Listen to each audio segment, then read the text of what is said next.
Lamplight Audiobooks presents The Summer Maiden by Dilly Court, narrated by Annie Aldington. Chapter 1. Wapping, London, Summer 1873.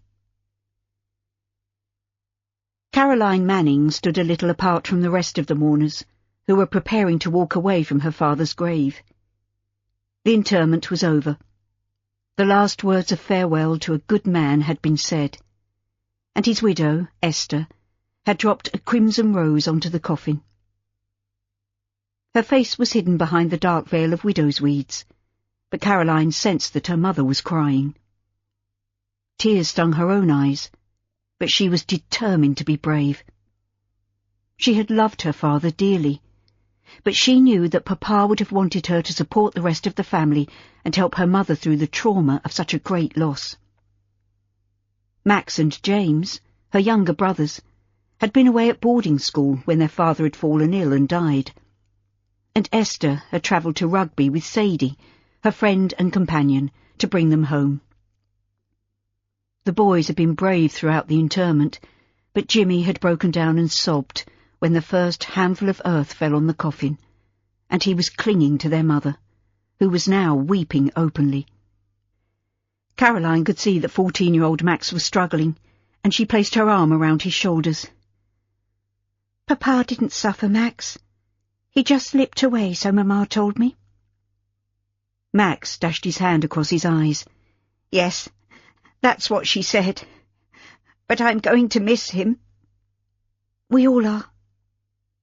Caroline gave him a comforting hug. "We'd best follow the others, Max. We have to get the train back to London." "We're going now, Carrie, dear." Esther braced her slender shoulders and led Jimmy away from the yawning chasm of Jack Manning's last resting place. "I won't be long." "The train will be here soon," Sadie said firmly. "Come on, Carrie, love. Best foot forward." "I said I won't be long." Caroline could not help a note of impatience creeping into her voice. She had so far kept herself composed, but she was in danger of losing the cast-iron self-control that had helped her to get through the carriage ride from their home in Finsbury Circus to Waterloo Bridge Station, and the journey on the Necropolis Railway to Brookwood Cemetery. Mama had her standards, and would not travel any other way than first class, even though Aunt Sadie was quite happy to use the omnibus, and had even braved the Metropolitan Railway, which ran underground. "Come with me, Max. We'll let Carrie have a minute to herself." Sadie beckoned to Max, and he allowed her to take him by the hand, something that he would never have done normally. At any other time, Caroline might have smiled to see her usually strong-willed brother acting so meekly, but this wasn't a normal day. Sadie was no relation, but she had been with the family ever since Caroline could remember, and had become a surrogate aunt with an enduring place in their affections. The distant sound of a train's whistle jolted Caroline back to the present, and she raised the tea rose to her lips, inhaling the delicate perfume before allowing it to flutter through the air, landing on the coffin with a gentle thud. Papa had loved tea roses, and she had picked several from the garden with the morning dew still upon them, choosing the biggest and the best to bring with her on Papa's last sad journey. She wiped her eyes and took a deep breath, raising her face to the cloudless azure sky. She wondered if Papa and her two baby brothers, who had been taken by whooping cough, were looking down on her, but that was childish, and at 17 years old she knew better. She picked up her black silk skirts and trudged across the scorched grass as she followed her family to the station platform. It was a fiery June day, and the ground beneath her feet was baked hard. The return train journey promised to be hot and sticky and less than cheerful, and she had a sudden urge to cry out that it wasn't fair. Papa had been in his mid-40s when he contracted pneumonia during a business trip to the continent. Her last sight of him had been when she'd waved him off, thinking that he would return soon with news of a profitable deal. Caroline bit the inside of her lip to prevent herself from bursting into tears, as she caught up with her mother, Sadie, and the boys. "Are you all right?" Sadie whispered. "Yes, of course." It was a lie, but Caroline held her head high as she took her mother's mittened hand in hers. "We'll be home soon, Mamma." "Home?" Esther's voice was harsh and thick with tears. "There is no future for me without Jack. My heart's broken and buried with him in that cold grave." Sadie sighed and shook her head. "It's a sad time, but you'll feel better when you've had a cup of tea and something to eat." "Stop being so cheerful," Esther said wearily. "Leave me alone." She broke away from Caroline's restraining hand and marched towards the station platform. "When Mamma cries, it makes me sad too," Jimmy said, sniffing. "It's all right to cry, Jimmy." Max slapped his brother on the shoulder. "Just don't let them see you're sad when we go back to school." "Come on, boys," Sadie said briskly. "We'd better get a move on, or we'll be left behind." She quickened her pace, the others falling into step beside her. The rest of the mourners, most of whom were employees of the Manning and Chapman Shipping Company, travelled second class, but Esther and the family had a first-class carriage to themselves. "If only your Uncle George were here." Esther leaned back in her seat. "I don't know if he received the cable I sent to the agent in New York, as there was no reply." "He'll be as upset as you are, Essie." Sadie turned her head away to stare out of the window. "It seems your family are only happy when they're sailing the seven seas." "Our family." Esther took off her gloves and laid them on the seat beside her. "How many times do I have to stress that you're as important to me as if we were related by blood?" "I know you believe that, Essie, but that doesn't make it true." Sadie shot her a sideways glance. "Jack wouldn't want you to wear yourself out with grief. He was a good man, and you're a strong woman. You've seen hard times, and you'll come through this as always." "Yes, but I'm allowed to mourn in my own way." Esther brushed a tear from her cheek, and her lips trembled ominously. "Besides which, I thought that Alice might have taken the trouble to attend the funeral." "You know she sent her apologies," Sadie said sternly. "Sir Henry is taking part in an important debate in the Commons, and Lady Bearwood wanted to be there to support him." "I know. I'm being unreasonable. It's all too much. If Jack had remained in London, he would still be alive today."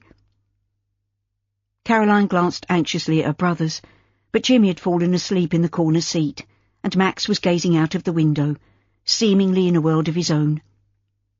She moved closer to Sadie, lowering her voice to a whisper.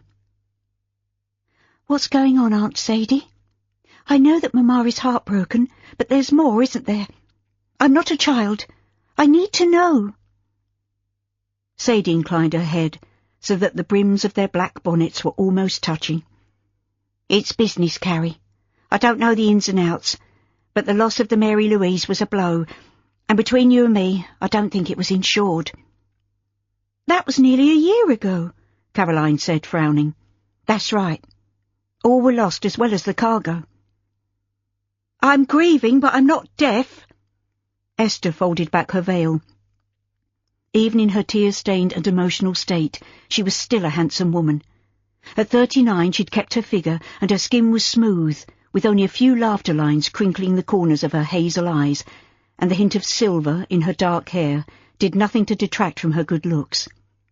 "If you have questions, ask me, Caroline. Don't mutter behind my back."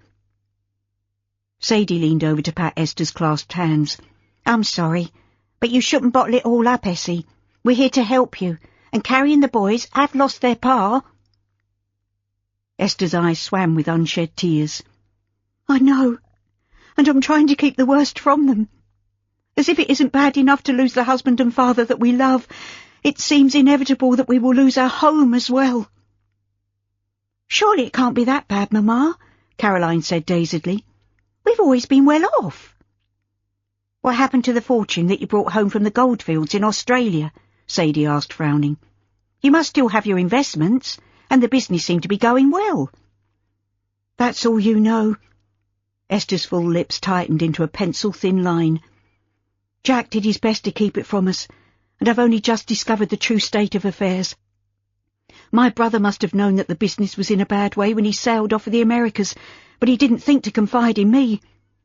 It was only when I went to the office and demanded to see the books that I discovered the parlous state of our finances. George should have said something before he went away. Well, that's not fair, Essie, Sadie protested angrily. George was only doing his job. When he's offloaded the cargo, he'll find another one to bring home, doubling the profit. You know as well as I do that that's how it goes in business. Esther held up her hand, tears seeping between her closed eyelids. Please, that's enough. I don't want to hear any more. Just leave me alone. My head is pounding. Caroline sat back in her seat, staring out of the window at the sun-drenched fields and hedgerows as they flashed past. Dog roses, buttercups and dandelions made bright splashes of colour against the dark green of hawthorn leaves and the pale gold of ripening cornfields.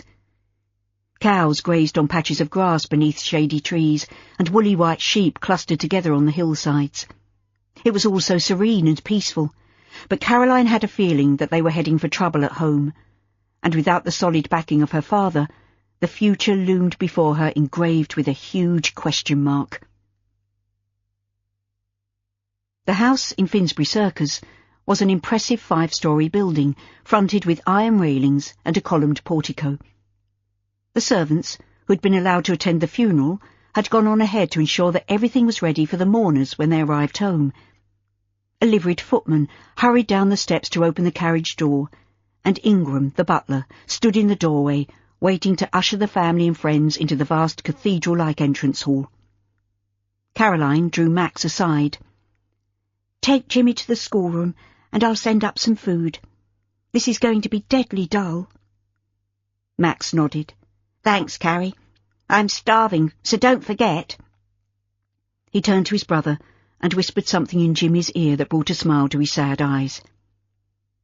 Caroline watched her brothers take the stairs 2 at a time. They were young and resilient, and would have to return to Rugby School very soon, where they would continue their education. But it was Mamma who concerned her the most. At the moment, Esther appeared pale but calm, and in control of her emotions as she greeted her guests. Caroline and Sadie stood at her side, acknowledging the hesitant commiserations, awkward silences, and set smiles as friends and acquaintances filed past. Housemaids relieved the visitors of hats, parasols and tightly furled umbrellas, while Ingram directed them to the Chinese room, where refreshments had been laid out on sparkling white tablecloths. Caroline had checked everything before they left for Brookwood, and she had personally supervised the flower arrangements, refusing to stick to the convention of funereal white lilies by the addition of bowls spilling over with tea roses and honeysuckle from the garden. She drew one of the maids aside and gave her instructions to take 2 generous plates of food upstairs to the schoolroom. Satisfied that her brothers would be looked after, Caroline went to join her mother and Sadie. It will soon be over, Sadie said in a whisper. That's what I'm afraid of, Esther answered, in an undertone. Reality will set in, but I'm not sure how I can face life without Jack. Caroline squeezed her mother's cold hand. We'll help you, Mamma. There's nothing so bad that we can't overcome it if we're together. Esther's lips quivered into a semblance of a smile. Thank you, darling girl. I know I can rely on you. She looked up at the sound of hurrying footsteps, and her smile broadened. Alice, you came. Caroline turned to see Lady Alice Bearwood, dressed in the latest Paris fashion. Her pert bonnet was decorated with silk roses and satin bows, and the frilled skirts of her gown were drawn back into a large bustle. She exuded an aroma of expensive French perfume as she embraced Caroline before turning to give Esther a hug. My dear Essie, I'm so sorry I wasn't able to attend the funeral, but I had to support Bearwood, and I must say he addressed the house in the most impressive manner. She held Esther at arm's length, gazing into her face. Can you forgive me? Of course. I understand how important Sir Henry is now. Despite her mother's brave smile, Caroline knew that she was close to breaking point, and she squeezed her hand. "It's been a difficult day, Aunt Alice." "I know, and I would have attended the funeral had I been able. Your father was a good man, and will be much missed." Caroline looked over her shoulder, frowning. "Is Cordelia with you, Aunt?" "No, I'm afraid not. She was at a ball last evening, and she was still in bed when I left. I didn't want to disturb her beauty sleep." Alice smiled and shook her head. "The season is quite exhausting, and Cordelia is much in demand." "Essie, you should rest now." Sadie stepped forward, acknowledging Alice with a curt nod of her head. "It's been a trying morning, Lady Alice." Esther opened her mouth to reply, but Alice slipped her arm around her friend's shoulders. "Nonsense, Sadie. Essie will survive this terrible blow, but what she really needs is company and something to take her mind off things." "Thank you, Alice, but I'm quite capable of speaking up for myself. I will do my duty. These people have come to pay their respects to Jack, and I owe it to them to show my gratitude. It must be done." Esther started towards the Chinese room, pausing to look over her shoulder. "I'm afraid I can't face taking the boys back to school, Carrie. You will have to travel to Rugby with them." "I will, Mamma. We'll leave first thing in the morning." "I'd like you to go with her, Sadie," Esther said firmly. "They have only a short time before the term ends, and maybe you could persuade the headmaster to allow them to return home with you. I could simply keep them away, but that would be bad form." She continued across the hall to join the rest of the mourners, with Alice at her side. Caroline stopped outside the Chinese room, barring Sadie's way. "Just one thing, Aunt. I don't think we should wear black tomorrow." "Why ever not? It's the custom, Carrie. We must observe the niceties." "Well, I wasn't suggesting you should wear your beloved red boots," Caroline said, chuckling. "I remember how you used to sport them on every occasion possible." Sadie pursed her lips. "I was younger then. I wouldn't dream of doing such a thing now." "You were more fun then, Aunt. Anyway, that's not what I'm saying. I just think it's hard enough for the boys without us looking like a pair of carrion crows. I'll wear my grey poplin, and you have a pretty lavender silk, if I remember rightly. We can change back into mourning when we return home." "I think you're right, Carrie," Sadie said slowly. "Lavender silk it shall be. Now we'd better go and support your poor mother. She's been very brave, but I'm afraid she might find it all too much." Next day at Rugby School, the headmaster's study smelled of old books, beeswax polish and ink. Dust motes danced and twirled in the rays of sunlight streaming through the tall windows, and the sound of the school bell being rung enthusiastically by an overzealous pupil signalled the end of morning lessons.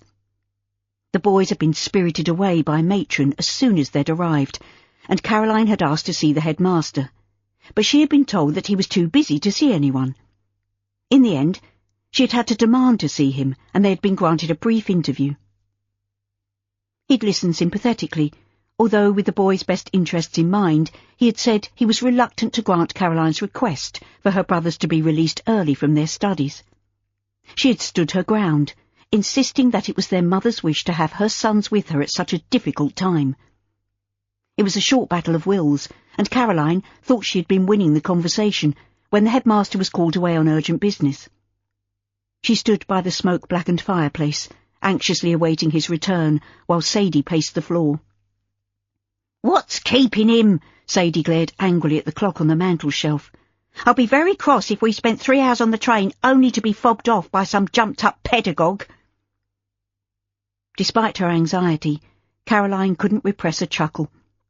"That's a big word, Aunt Sadie." Sadie tossed her head. "Just because I didn't have much education, it doesn't mean that I'm ignorant, Miss Caroline." "Don't get on your high horse. I remember when you used to pull faces at my governess behind her back, and you used to sneak food into the nursery when Max and I were sent to bed without any supper for being naughty." Sadie pursed her lips, but her eyes were smiling. "Don't remind me. I shouldn't have gone behind your parents' backs, but I thought they were a bit too strict with you at times."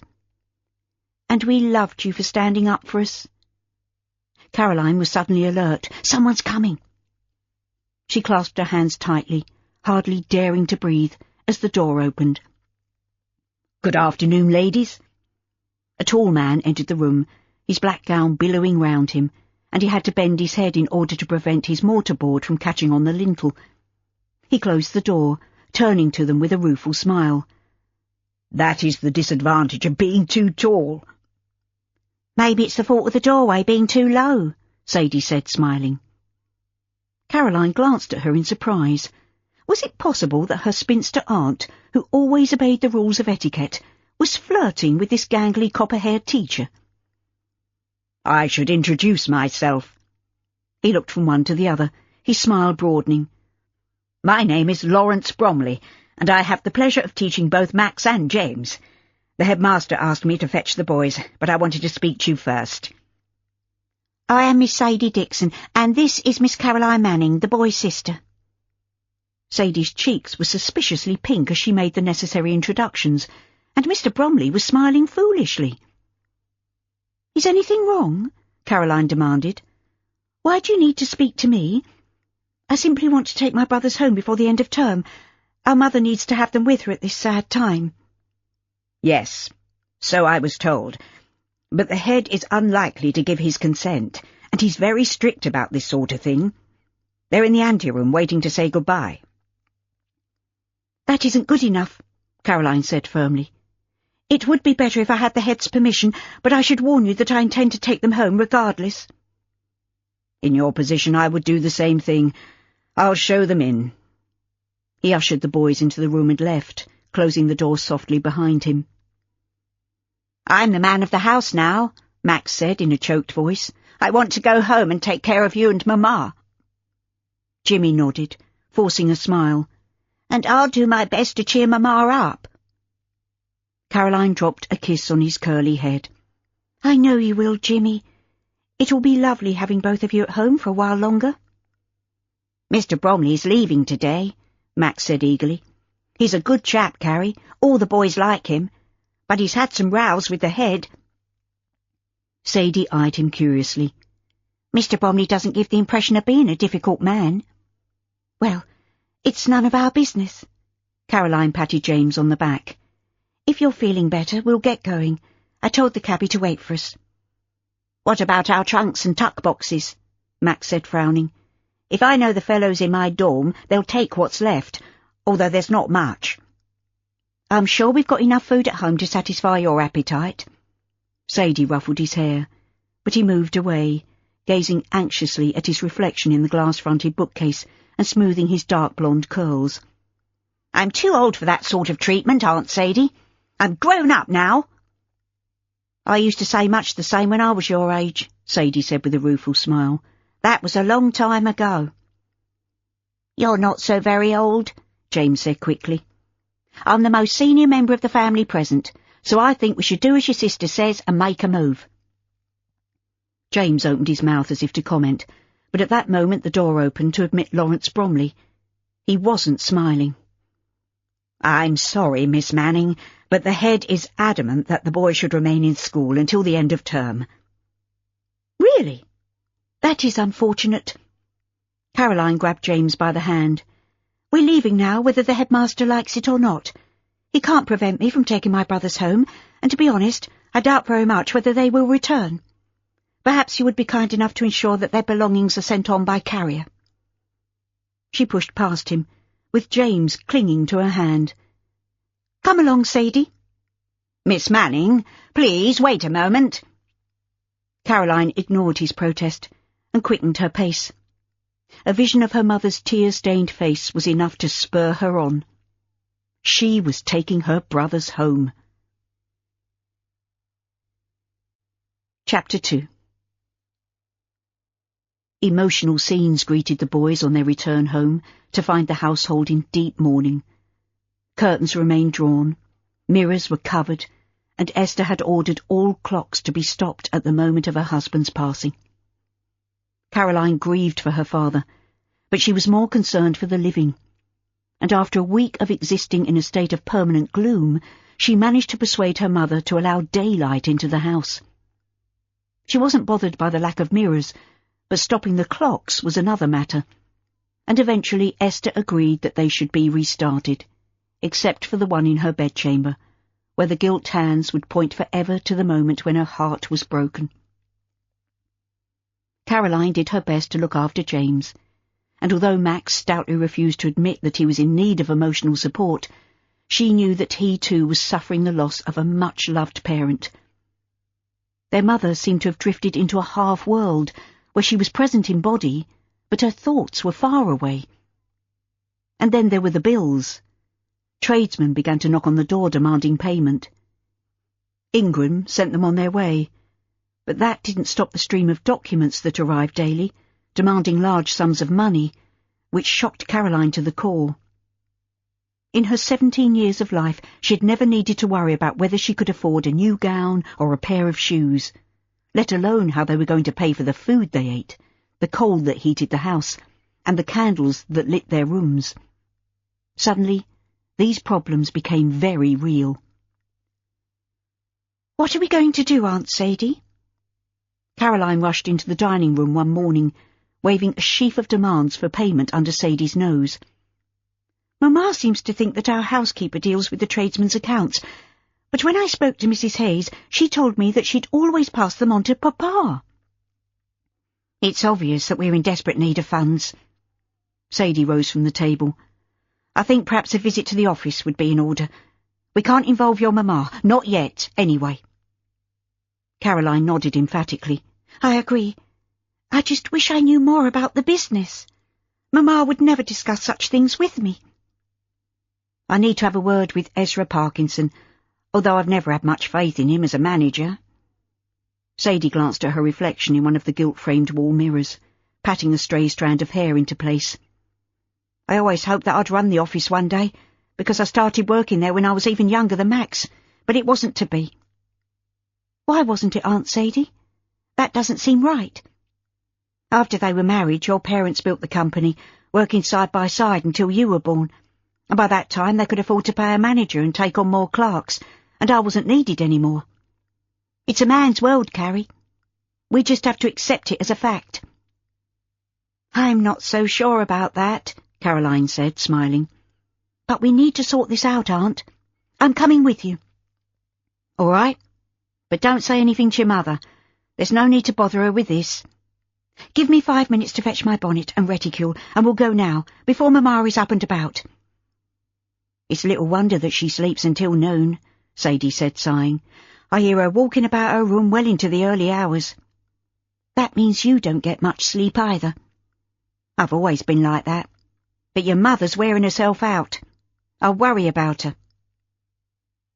"When we've been to the office, I intend to call on Aunt Alice. She's the only person who might be able to help Mamma." The hansom cab dropped them off outside the company office, which was situated in Wapping High Street.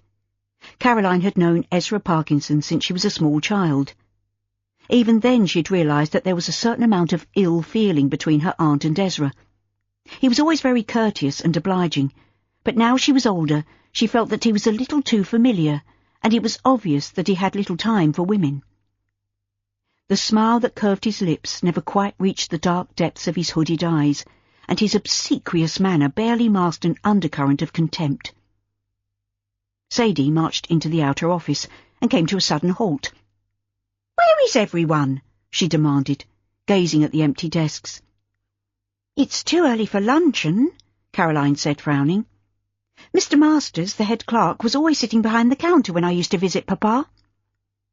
Sadie rang the handbell, and its peal echoed mockingly around the empty room. Caroline opened the door to the inner office. "Anyone there?" she called. "Mr. Parkinson, it's me, Caroline Manning." "Really, this is too bad. Even in the old days we would never leave the office unattended." Sadie pushed past her. "Parkinson, are you there?" A door at the back of the building opened, and Parkinson emerged, carrying a brown leather bag. "Miss Dixon and Miss Manning, I wasn't expecting to see you here today." "What's going on, Parkinson?" Sadie demanded angrily. "Where is Masters?" And why is there no one on the front desk? Times are hard, miss. Parkinson edged past them. If you'll excuse me, I have a business appointment. Caroline barred his way. That's not good enough, Mr. Parkinson. It looks to me as if you're leaving and you don't intend to return. Even the rats desert a sinking ship, miss. I'm not vermin, but I know when the business is about to go bankrupt. With surprising strength, Sadie grabbed him by the shoulders and propelled him into the front office. She gave him a gentle shove, catching him off balance so that he sat down heavily on the nearest chair. Now then, you better explain before I send Miss Caroline down to the dock police and have you arrested. I wouldn't be surprised if you'd emptied the safe and the company's money is in that bag. That's slander, Miss Dixon. I could have you up before the beak for that. Not if it's true, and judging by your demeanour, I think I might have hit the nail on the head. Caroline went to the door. Shall I call a constable, Aunt? Let him speak first. Sadie leaned against the desk, folding her arms across her chest. We're listening, Mr. Parkinson. You'll find out sooner or later anyway. Parkinson put the bag down by his feet. The business has been floundering for months, ever since the loss of the Mary Louise. But surely we were insured with Lloyd's? Caroline stared at him, frowning. Weren't we? We could not afford the premium for such an old vessel, Miss Manning. It was a total loss, and that, together with the expensive refit on your uncle's ship, simply added to our difficulties. There's something very wrong here, Parkinson, Sadie said angrily. You need to give a full account of your dealings to Mr. George. The paddle steamers we owned were sold at the beginning of the year, and I don't know when Mr. George will return. But whenever it is, it's too late to save the company, Miss Dixon. I'm getting out before the bailiffs arrive. It can't be as bad as that. Caroline looked from one to the other. We own the house in Finsbury Circus. Mamma is a wealthy woman. Parkinson shrugged. Tell that to your creditors. Aunt Sadie? Caroline crossed the floor to stand beside her aunt. Tell him that the house must be worth a great deal of money. Tell him. You're right, of course, Carrie, dear. But I'm afraid it's rented. Your father wanted the world to see how successful he'd been, and he insisted on moving to Finsbury Circus, even though your mamma was happy living in the captain's house. Caroline stared at her in a state of shock. The safe and secure world of her childhood had been swept away with a few ill-chosen words. I remember living in that old house, and I loved it. But then we moved to Finsbury Circus. I thought we owned our home. Sadie laid her hand on Caroline's shoulder, her eyes moist with unshed tears. I'm sorry, my dear. This must be a terrible shock. But things are not always what they seem. Parkinson clutched his hands to his breast in mock horror. Poor child, my heart aches for you. Caroline rounded on him. Hold your tongue, you horrid man! This isn't a laughing matter. Indeed it ain't, for you anyway. I'm saving myself, Miss High and Mighty. Take my tip and find yourself a rich husband before the news gets out. Shut up, Parkinson, Sadie said wearily, sinking down into a chair. At least we still own the captain's house. Thankfully, whether out of sentiment or for a more practical reason, Jack rented it out. Parkinson curled his lip, reminding Caroline of a snarling cur. Then the bailiffs'll seize it first. I hate to disappoint you, Sadie said smugly, but Jack had the forethought to put it in my name. I own the captain's house. It was to be my dowry. I remember that it had a lovely friendly atmosphere and a wonderful view of the river. Caroline closed her eyes, trying to envision her room at the top of the old house. Pa's housekeeper told me that the captain who had built the house still kept watch over it, and sometimes I could smell tobacco smoke in my room, but I wasn't afraid. If it was a ghost, it was a friendly one. Your mother loved the place, and I think she would have been content to live there forever, but Jack wanted only the best for his family. Sadie sighed and turned her head away. Life was simpler then, and we were all much younger. Anything seemed possible. This is all very interesting, Miss Dixon, Parkinson said sarcastically, but the creditors haven't been paid for weeks. The firm is facing bankruptcy, and the sooner you realise that, the better. I find that hard to believe.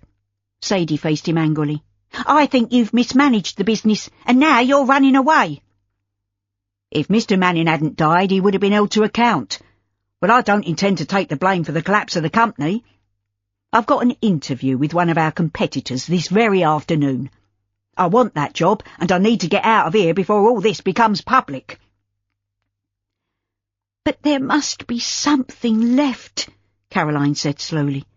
Uncle George will make things right when he returns. Parkinson leaned over to open a drawer and produced a ledger, which he slammed down on the desk. Study this, ladies.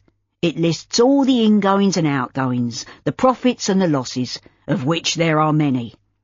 The Esther Manning should have docked 3 days ago, but I reckon Mr. George has seen the light and has decided to stay away. Maybe he'll start up a business of his own in the Americas. That's what I'd do if I were him. No, that's so unfair. Caroline struggled to speak, as her throat tightened and she had to force back tears. Uncle George wouldn't do such a thing. Of course not, Sadie added angrily. You're the villain here, Parkinson. Did you pay off the clerks, and have you taken your wages from the money in the safe? It was ours by rights.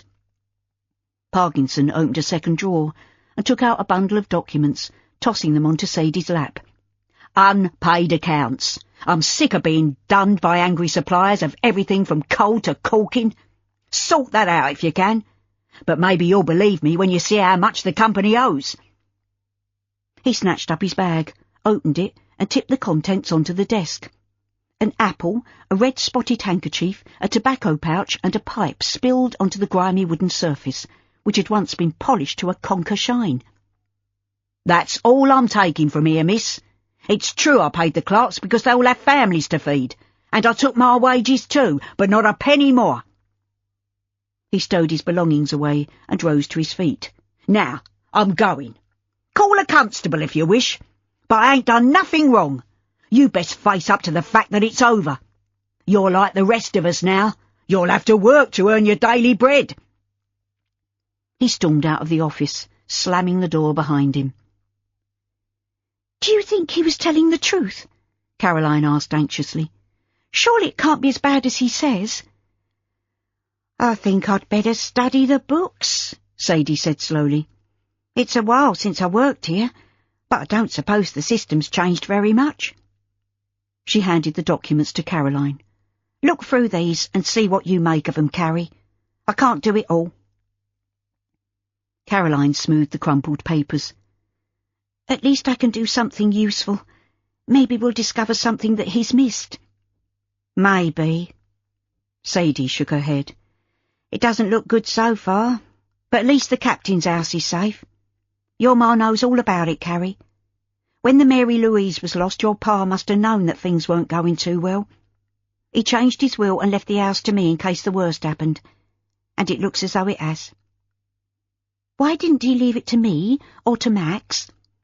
I know it must seem odd to you, love, but your ma and I go back a long way. We had such adventures you can hardly believe, and I helped them to build the business until it was a genuine rival to the Colville Shipping Company. Jack knew that he could trust me, and that I would never let his family down. Sadie took a hanky from her pocket and blew her nose. Come on, love. We've got work to do. After 2 hours, the desk was littered with papers, and Sadie had discarded her mourning bonnet and black lace mittens. Strands of fair hair were tucked behind her ears, and there was a smudge of ink on the tip of her nose. Caroline reached over to retrieve a particularly large bill for engine oil and placed it on top of the pile. These are all genuine, as far as I can see, and none of the accounts seem to have been settled. It looks as though Parkinson was telling the truth. Sadie closed the ledger and laid it on the desk. I'm afraid so, Carrie. Our only hope is for your uncle to return with enough money to satisfy at least some of the creditors. But even a quick glance at the accounts shows that we would need a small miracle to keep the company from insolvency. Papa must have known about the state of things, Caroline said slowly. Why did he allow it to happen? Only he could answer that. But I do know that Jack blamed the Colvilles for taking away our trade. And I know he went to see Phineas Colville before he went to Germany. He seemed to be more cheerful afterwards, but his mood changed suddenly, and he became very withdrawn. Anyway, whatever went on then, it's up to us to try to salvage what we can. Caroline rose to her feet and went to the window. The sun was shining, and the River Thames reflected the azure sky. But the heat of midsummer had brought misery to those in the city. Flies swarmed over the detritus in the gutter, and the tangled mess of horse dung and straw which carpeted the cobbled streets. The stench from sewers and uncollected night soil filtered through gaps in the door, and just yards from the window she could see stick-thin barefooted children openly begging. A small gang of bigger and bolder boys was stalking an unwary pedestrian like a pack of hungry wolf cubs, no doubt intent on picking the gentleman's pockets for anything from a handkerchief to a wallet or a fat purse. It would be easy to condemn them as young villains, but despite her sheltered upbringing, Caroline understood that terrible poverty existed, although so far it had not touched her life. She turned to Sadie, with a sudden feeling of dread. What will happen to us if Uncle George doesn't return soon? Sadie reached for her bonnet and rammed it on her head, tying the ribbons without attempting to check her appearance in the small fly-spotted mirror that was perched on the mantel-shelf next to the black slate clock. Heaven help us, Carrie. That's all I can say. She pulled on her mittens and picked up her reticule. But one thing is for certain. We mustn't tell your mamma. She'll have to know sometime, Carrie said, frowning, unless I can persuade her to go and stay with Aunt Alice. They were quite close at one time. Then I know what I must do. Have we enough money for the cab fare to Bearwood House? A wry smile wiped away Sadie's worried frown. We're not quite destitute. The cab can drop me off at home and take you on to Piccadilly. I think it might be better if you approach Lady Alice on your own. Cordelia was in the drawing-room at Bearwood House, seated on the floor with her skirts billowing around her like the petals of a flower, and the Aubusson carpet was scattered with swatches of material. She looked up and smiled. Caroline, this is a lovely surprise. You're just in time to help me choose between silk, lace and muslin, and I'm at a loss to decide what colour will suit me best. Caroline felt a sudden surge of impatience. The loss of a beloved parent had turned her whole world upside down, and all Cordelia Bearwood could think of was her next ball gown. But Cordelia's smile was sunny, and she was not to know of the catastrophic events that had overtaken the Manning family. Caroline took a deep breath and forced her lips into a smile. I need to talk to your mamma, Delia. Is she at home? What's the matter? Cordelia scrambled to her feet. Taking Caroline by the hand, she led her to the sofa and pressed her down onto the silk damask. My dear, you're white as a sheet. Are you ill? I'm quite well, Delia, but I must see Lady Alice. It really is quite urgent. I'll go and find her. Wait here. I'll be as quick as I can. Cordelia hurried to the door, pausing to glance over her shoulder. You aren't going to faint or anything stupid, are you? I'm made of stronger stuff, and I'm sorry if I've alarmed you, but Lady Alice will know what to do. Wait there. Don't move. With a flurry of muslin skirts and lace-frilled petticoats, Cordelia hurried from the room. Caroline sat very still, gazing around the luxuriously appointed room with a stifled sigh. Until today, she had taken this standard of living for granted, but for the first time she was looking at the expensive hand-painted wallpaper and the priceless oil paintings with a new eye. She ran her fingers over the peach-coloured damask, so delicate to the touch that it felt like caressing a baby's smooth skin. Each piece of furniture had been matched perfectly with its neighbour. The pier table standing between two tall windows, draped with peach damask curtains, was set below a pier glass in which she could see herself reflected. She dropped her gaze, clasping her hands tightly in her lap as the hard truth dawned upon her. This would most probably be the last time she might visit Bearwood House on equal terms with her hosts. She jumped as the door opened to admit Lady Alice, followed by her daughter, and Caroline rose to her feet, dropping a curtsy. "Good heavens!" Alice stared at her in dismay. "Whatever is the matter, Carrie? Delia said that you're upset, but you look distraught. Sit down and tell me what's happened." Haltingly at first, Caroline explained her predicament, and then the words came tumbling out. "I can't tell Mamma. She's broken-hearted as it is, and to lose Papa and our home would be a terrible blow." Alice patted her on the shoulder. "Your Mamma is made of stronger stuff than you realise, Carrie.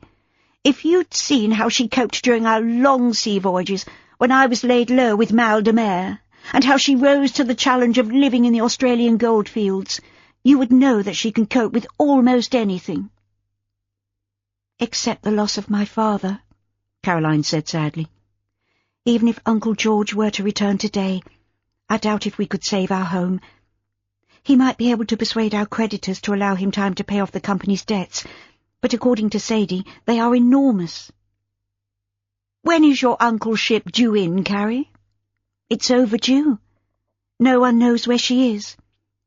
"That's worrying." Alice rose to her feet. "Ring the bell, Delia. I'll order my carriage and we'll go to Finsbury Circus. I think in the circumstances that it might be best if I break the news to Essie." Caroline stood up, eyeing her with a worried frown. "What will you say to her?" "Don't worry, my dear. I know how to handle your Mamma. We've been friends for 20 years, and we've been through a lot together.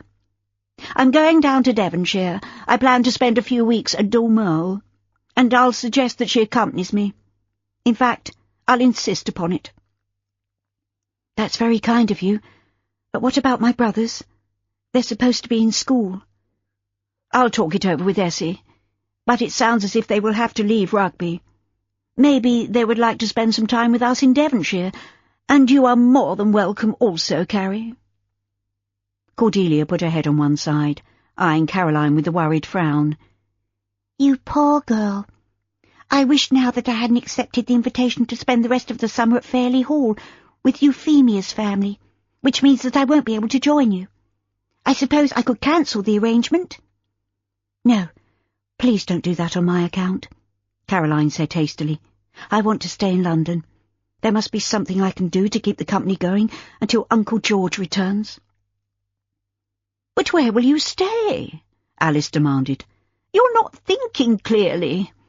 I know it's been a shock." She broke off as the door opened to admit a neatly dressed parlour-maid. "Send for my carriage, Franklin, and tell Merrifield to bring me my bonnet and shawl. She'll know which one I need." "Shall I come with you, Mamma?" Cordelia asked anxiously. "I'll postpone my appointment with the dressmaker." "There's no need," Caroline said. "I'll go with your Mamma, Delia. This is my problem, not yours." Esther was in no state to gainsay her wilful friend. Lady Alice Bearwood was a force to be reckoned with, and within an hour of her arrival at the house in Finsbury Circus, she had almost managed to convince Esther that a trip to the country would be beneficial to her health. Not only that, but she skillfully created the impression that she was in desperate need of companionship. "You always loved Dormeau, Essie," Alice said gently. "We could visit my cousin Freddie at Starcross Abbey. You always got on so well with him." "I'm not very good company at the moment, Alice. Perhaps another time." "But that is why you need something to divert you, Mamma." Caroline slipped her arm around her mother's slender shoulders. "A good rest and country air will revive your spirits." "Yes, indeed," Alice said firmly. "Moping around is going to make matters worse. I know how you must be grieving for Jack. We all miss him. But he wouldn't want you to be unhappy." Caroline could see that her mother was weakening. "Aunt Alice is right. A few weeks in the country will make all the difference." "But I can't abandon the boys. They need me to be strong for them." "They're not babies now, Mamma. I can look after Max and Jimmy." "You heard your daughter," Alice said briskly.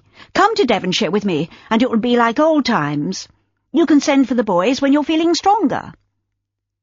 It would be nice to get away from London for a while. It's so hot and airless in midsummer, and it would be lovely to see Freddie again. A faint smile curved Esther's lips.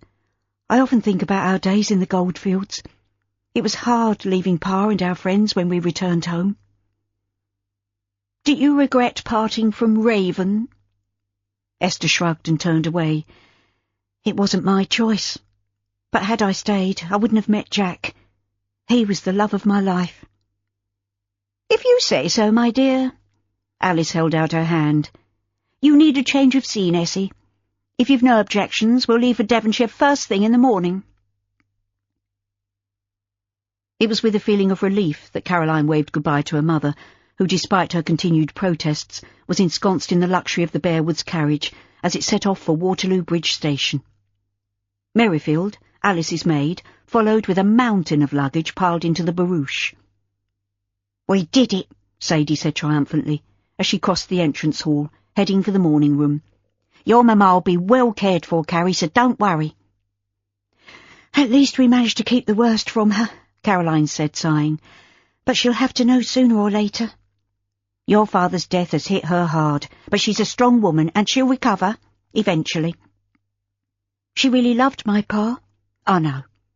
And as I grew up, I used to envy her. But I'm well and truly on the shelf, and at my age there's little chance of finding a love like that." Caroline eyed her curiously. "You're not old, Aunt Sadie." "I'm nearly 32, Carrie. Far too old to be romantic, or even hopeful. Anyway, I think it's time you called me Sadie. It'd stop me feeling like a spinster aunt." Sadie opened the door to the morning parlour and went to sit by the window, gazing out at the busy street. "You would think that among all those people there might be one man, just one, who'd take pity on an old maid." "Don't belittle yourself, Sadie," Caroline said with a wry smile, as she took a seat by the fireplace. "You're a wonderful person, and you've been more like a big sister to me. We're in this mess together, like it or not. I think it reflects badly on all the men in London that not one of them has seen you for what you are." Sadie glanced at her, pulling her face. "I was abandoned as a baby. I don't suppose you know that, Carrie. It's not something I care to talk about. But I was raised in the Foundling Hospital and sent into service when I was 12. That's how I met your mother. If it weren't for Essie, I'd still be a servant, at the beck and call of others." "I didn't know, but it doesn't matter to me. I love you as if you were my aunt." Sadie's pale blue eyes filled with tears, and she turned her head away. "Thank you. That means a lot to me." "We still have to decide what to do," Caroline said thoughtfully. "And there's Max and Jimmy. I'll have to break it to them that Mamma has gone down to Devonshire for a while, but there's no question of them returning to school because there isn't the money to pay their fees." "Where are they now? They should be here." "I gave the under-footman some money to take them to the zoological gardens. Max was keen to see the reptile house, and Jimmy wanted to visit the aquarium. It's been such a sad homecoming for them, so I thought it would be a diversion." "Quite right," Sadie said, nodding. "But we have to face facts. Parkinson was right, and the business is all but bankrupt. If your uncle returns in the next few days with a profitable cargo, we might be able to hold off our creditors. But that seems more and more unlikely." "I went through the papers in Papa's desk, and the rent on this house is paid quarterly. It's due in a week's time, and we're almost completely out of funds." Jack obviously kept the state of the company's finances a secret from Esther. "It's more serious than I thought." Sadie's voice trailed off as she leaned forward to peer out of the window. "What can you see?" "I thought I saw a familiar face, but I must have been mistaken. We'll sort something out, don't worry." "There's someone hammering on the front door." Caroline stood up, reaching for the bell pull. "Why isn't anyone answering? Where are the servants?" "I've a nasty feeling that they're having a meeting below stairs," Sadie said slowly. "Mrs. Hayes muttered something about it when I saw her earlier this morning, although I didn't take much notice at the time." "I suppose I'd better go." Caroline hurried from the room. The visitor was getting impatient, and continued to rap on the door. She opened it, staring at the visitor in surprise. Chapter 3. Miss Manning? The man snatched off his bowler hat, allowing a shock of carroty hair to fall over his eyes. I didn't expect you to come to the door. He looked vaguely familiar, but she couldn't place him. I'm sorry. You seem to know me, but I'm afraid I can't return the compliment, sir. Who are you? Lawrence Bromley? We met at rugby school? Of course. Yes, I remember you now. Caroline hesitated, wondering whether to invite him in or not. You were about to leave your employment on the day we arrived. Yes, that's right. Then you haven't come to take my brothers back to school? No, that's not the case, Miss Manning. She stood aside. You'd better come in, but I have to tell you that the boys won't be returning to rugby. I'm sorry to hear that. It's an excellent school. But you didn't find it your liking? There were personal differences between myself and the headmaster. So why are you here today, Mr. Bromley? I was in the area, and I was concerned for the boys' welfare. Ingram had appeared from the depths of the house, but Caroline had no intention of discussing family matters in front of the butler. You'd better come with me, Mr. Bromley. She beckoned to the butler. We'll have coffee in the morning parlour, and some of cooked seed cake too. Ingram cleared his throat, standing stiffly to attention. I'm afraid that won't be possible, Miss Caroline. She turned to him, eyebrows raised. What did you say? The talk in the servants' hall is that we are all to lose our positions, Miss Caroline. Perhaps I should come back another time, Lawrence said in a low voice. No, you're here now. Caroline turned to Ingram, keeping calm with difficulty. We'll sort this out later. Cook is packing her bags as we speak. She's been offered another position and has decided to accept it. This is obviously a bad time, Lawrence said hastily. I should go. No. You came here to inquire about my brothers, and I appreciate your concern. Caroline turned to Ingram. I'm sure that someone in the kitchen could make a pot of coffee or some tea. I'd be obliged if you would see to it. Please, Ingram? Of course, Miss Caroline. Ingram walked off stiffly, as if performing a slow march. Miss Dixon is in the morning parlour, Caroline said, making an effort to sound casual, although her mind was racing. The news of their financial problems had obviously travelled fast, and she needed time to think. Come with me, Mr. Bromley. She crossed the entrance hall and ushered him into the parlour. Sadie, we have a visitor. Sadie rose to her feet, a faint blush colouring her cheeks. Mr. Bromley, I thought I recognised you. I saw you striding along the pavement, looking very purposeful. What brings you to London? Please, take a seat, Caroline said, remembering her manners. He pulled up a chair and sat down. I knew where Max and James lived, and I was passing, so I thought I would call. But it seems that I picked a bad time. The servants have heard of our financial difficulties, Sadie. Apparently Cook is leaving, and it looks as if the others might follow. Caroline turned to Bromley. He seemed to be a sensible man, and there was no point pretending that all was well. My father's untimely death has left us in some money problems, Mr. Bromley. My brothers couldn't return to rugby, even if they wanted to. I'm sorry. Why are you in London, Mr. Bromley? Sadie fixed him with a steady look. Have you found employment here? As a matter of fact, I've decided to branch out on my own.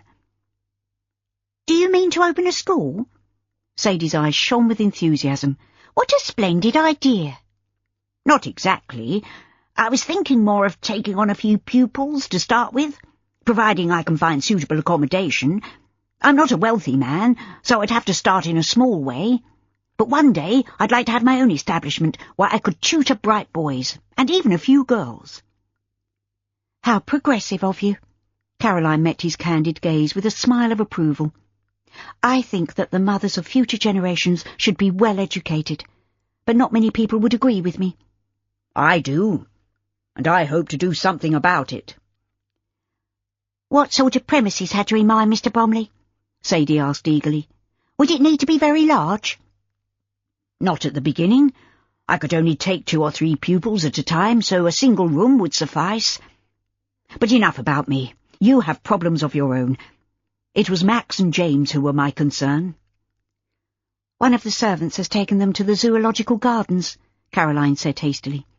"They're grieving for Papa, as you will understand, and I know that they should be furthering their education, but I'm afraid that looks very unlikely at the moment." "Maybe not." Sadie focused her attention on Lawrence. "Are you a good teacher?" "I would hope so, Miss Dixon." "And you need to find a suitable premises?" "That's so." "I think we might be able to help you, and you in turn could help us by tutoring Max and James. But I need to talk it over with Caroline before I make any suggestions." Caroline stared at her mystified. "I've no idea what you're talking about." "Maybe I should call again, when you've had time to discuss matters?" Bromley pushed back his chair and stood up. "I should go now." "Come this time tomorrow," Sadie said firmly. "I'll see you out, Mr. Bromley." She rose to her feet and hustled him out of the room, returning minutes later with a satisfied smile on her face. "Well, what do you think, Carrie?" "I'm completely in the dark. As I told that wretch Parkinson, the captain's house is mine." Sadie reached out to clasp Caroline's hand. "Although your father's will has to go to probate, and under the present circumstances I think it ought to have come to you." "I don't agree. If Papa wanted you to have the house, then that's how it should be. He couldn't have foreseen the future." "What's mine is yours, Carrie. We can live there together." "Are you suggesting we should all move to Wapping? What would Mamma say to that?" "She's not going to have much choice. Unless your uncle returns very soon, we'll lose this place and have nowhere else to go other than the captain's house. It's not huge, but Mr. Bromley could use one of the rooms to tutor pupils, including Max and James." "But we know nothing about him, Sadie." "That's easy. We'll just ask the boys what they think. I have a feeling that it'd work well. And really, what choice do we have? We could never raise the amount it costs to keep them at boarding school." "I'm not giving up so easily." Caroline gazed round the room. "I've never thought about it before, but some of the ornaments and paintings that my parents collected must have a value. Mamma took all her jewellery, I know because I saw her packing it. But there are the silver candlesticks and salvers. They must be worth quite a lot of money." "Are you hoping to pay the rent from such a sale?" "Why not? If I can just keep everything together until Uncle George returns, I'm sure we'll be all right." "I wish I could be as optimistic. But you're right to try." "If the worst happens, I suppose we'll have to move to the captain's house." "At least we would have a roof over our heads." "I don't think that Mamma would want to live in Wapping now." "She grew up in Limehouse. I don't suppose you've ever ventured into that rough area, but it's nothing like Finsbury Circus. As a child, Essie worked the river with your grandfather, and they were very poor." "Nevertheless, I'll do everything I can to save our home." "You better start by finding another cook," Sadie said dryly. "Would you like me to go below stairs and see what I can do?" "Yes, please, do.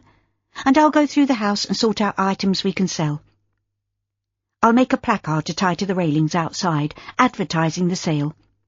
What do you think, Sadie?" "It might work, Carrie. It's worth a try." Caroline spent the rest of the day going from room to room, picking out the objects that she thought had the highest value and arranging them in the dining room. Ingram was stiff with disapproval and made his feelings perfectly clear without saying a word. She ignored him and went ahead, enlisting help from Max and James when they returned from their trip to the zoo.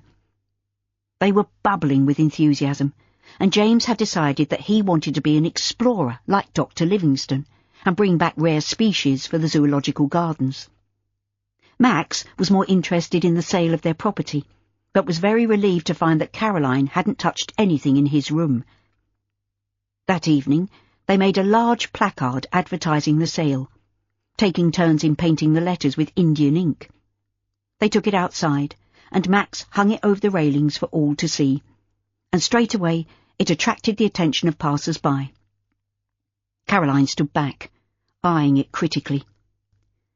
I think that should do the trick. It's just as well that Mamma went to Devonshire, Max said, grinning. She wouldn't have allowed this. I can't see any alternative. The rent is due in a few days' time, and there's a huge pile of unpaid bills. Caroline glanced over her shoulder to see the butler standing at the top of the steps, clutching a portmanteau in his gloved hand. Are you going somewhere, Ingram? This is public humiliation, Miss Caroline. I'm going to stay with my sister in Highgate while I seek another position. I've left my address in the housekeeper's office, but I think you'll find that Mrs. Hayes will be the next to leave. We can't afford to work for nothing. How long is it since you were paid? Caroline stared at him in surprise. Too long, Miss Caroline. If you come into funds, you can send the money to me. Not that I'm pinning my hopes on such an outcome. He marched down the steps and walked off, swinging a large black umbrella with a horse's head handle. That belonged to Papa, Max said angrily. Shall I go and get it from him, Carrie? She laid her hand on his arm. No, let him keep it. I'm truly sorry that I can't pay him what he's owed, but I'll tell you this. I will get the money somehow, and I'll recompense the servants and the creditors, even if it takes forever. Max shrugged and raised his eyebrows. Good luck with that, Carrie. She gazed at her younger brother, as if seeing him for the first time. You've grown so tall, Max. Soon I'll have to look up to you. If I was older, I'd go out and earn my living, and you wouldn't have to worry about money. We'll look after each other, Caroline said, smiling. Let's go inside and see what Sadie has prepared for our supper. She tells me that she learned to cook when she was even younger than you. Caroline linked arms with her brother, and they mounted the steps together. She glanced over her shoulder before entering the house, and was pleased to note the growing number of people who stopped to read the sign posted on the railings outside. Tomorrow would be a good day. She had a feeling in her bones. They would make enough money to stave off disaster, and enable them to sit it out until their uncle's ship returned to London. Next morning, crowds of people flooded into the house. Caroline had opened the door and was almost knocked over in the stampede. Luckily, she had placed Max and James in the middle of the entrance hall, with Sadie on duty in the dining room. The house had been eerily quiet, as following Ingram's example, most of the servants had walked out. Mrs. Hayes had departed that morning, leaving a couple of kitchen maids, who had nowhere else to go. Caroline had set them simple tasks, and Sadie had prepared a stew, which was simmering on the hob in readiness for their meal later in the day. Not that way, Caroline cried anxiously, as a well-dressed couple headed for the staircase. The items for sale are in the dining room. Please follow the others. Glaring at her, the pair retraced their steps and fell in line behind the queue that was already stretching out onto the pavement. Caroline was still directing the prospective purchasers when James pushed his way through the crowd to whisper in her ear. Aunt Sadie says you're to come to the dining room. She can't manage on her own. Caroline nodded. All right, but you must stand here. I don't know what to do. She patted her brother's curly head. Just make sure they go straight to the dining room and don't allow anyone to go upstairs or into any of the other rooms. James glanced at the crowds. I'll try, Carrie. Good boy. I'll be back as soon as I can.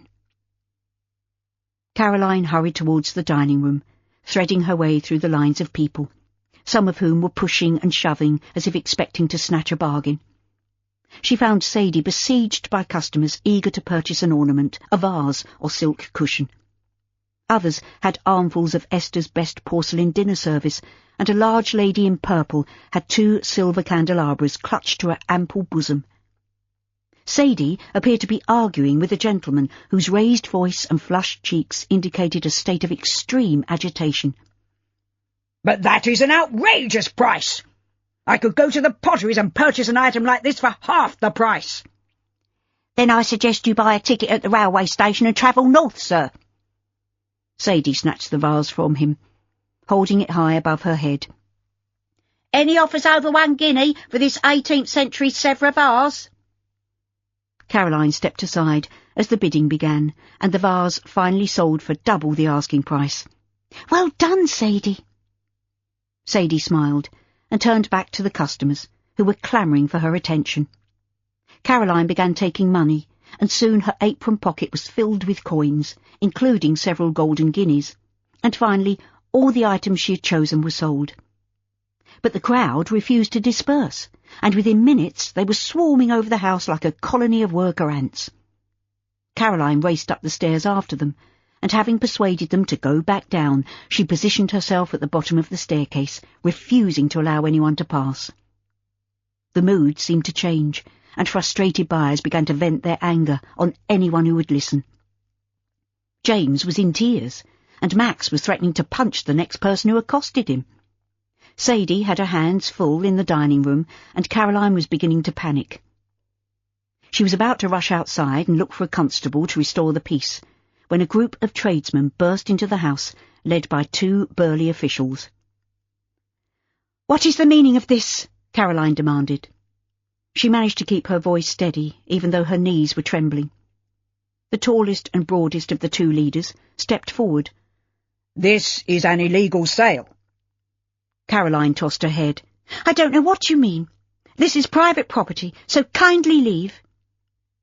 He waved a sheet of paper under her nose. "This is a court order, miss, and these gentlemen are owed a great deal of money. I want to see Mr. Manning." "My father is dead." Caroline's voice broke on a sob.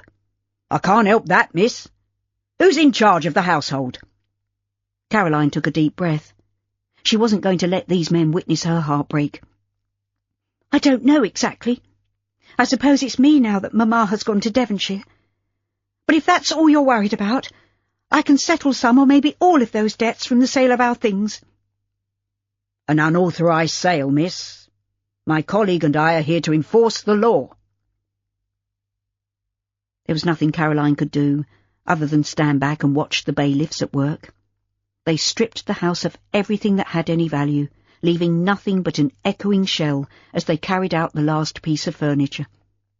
Caroline put her arms around James, who was openly weeping, and she gave him a hug. "It's only furniture and stuff, Jimmy. We're still together. That's the most important thing."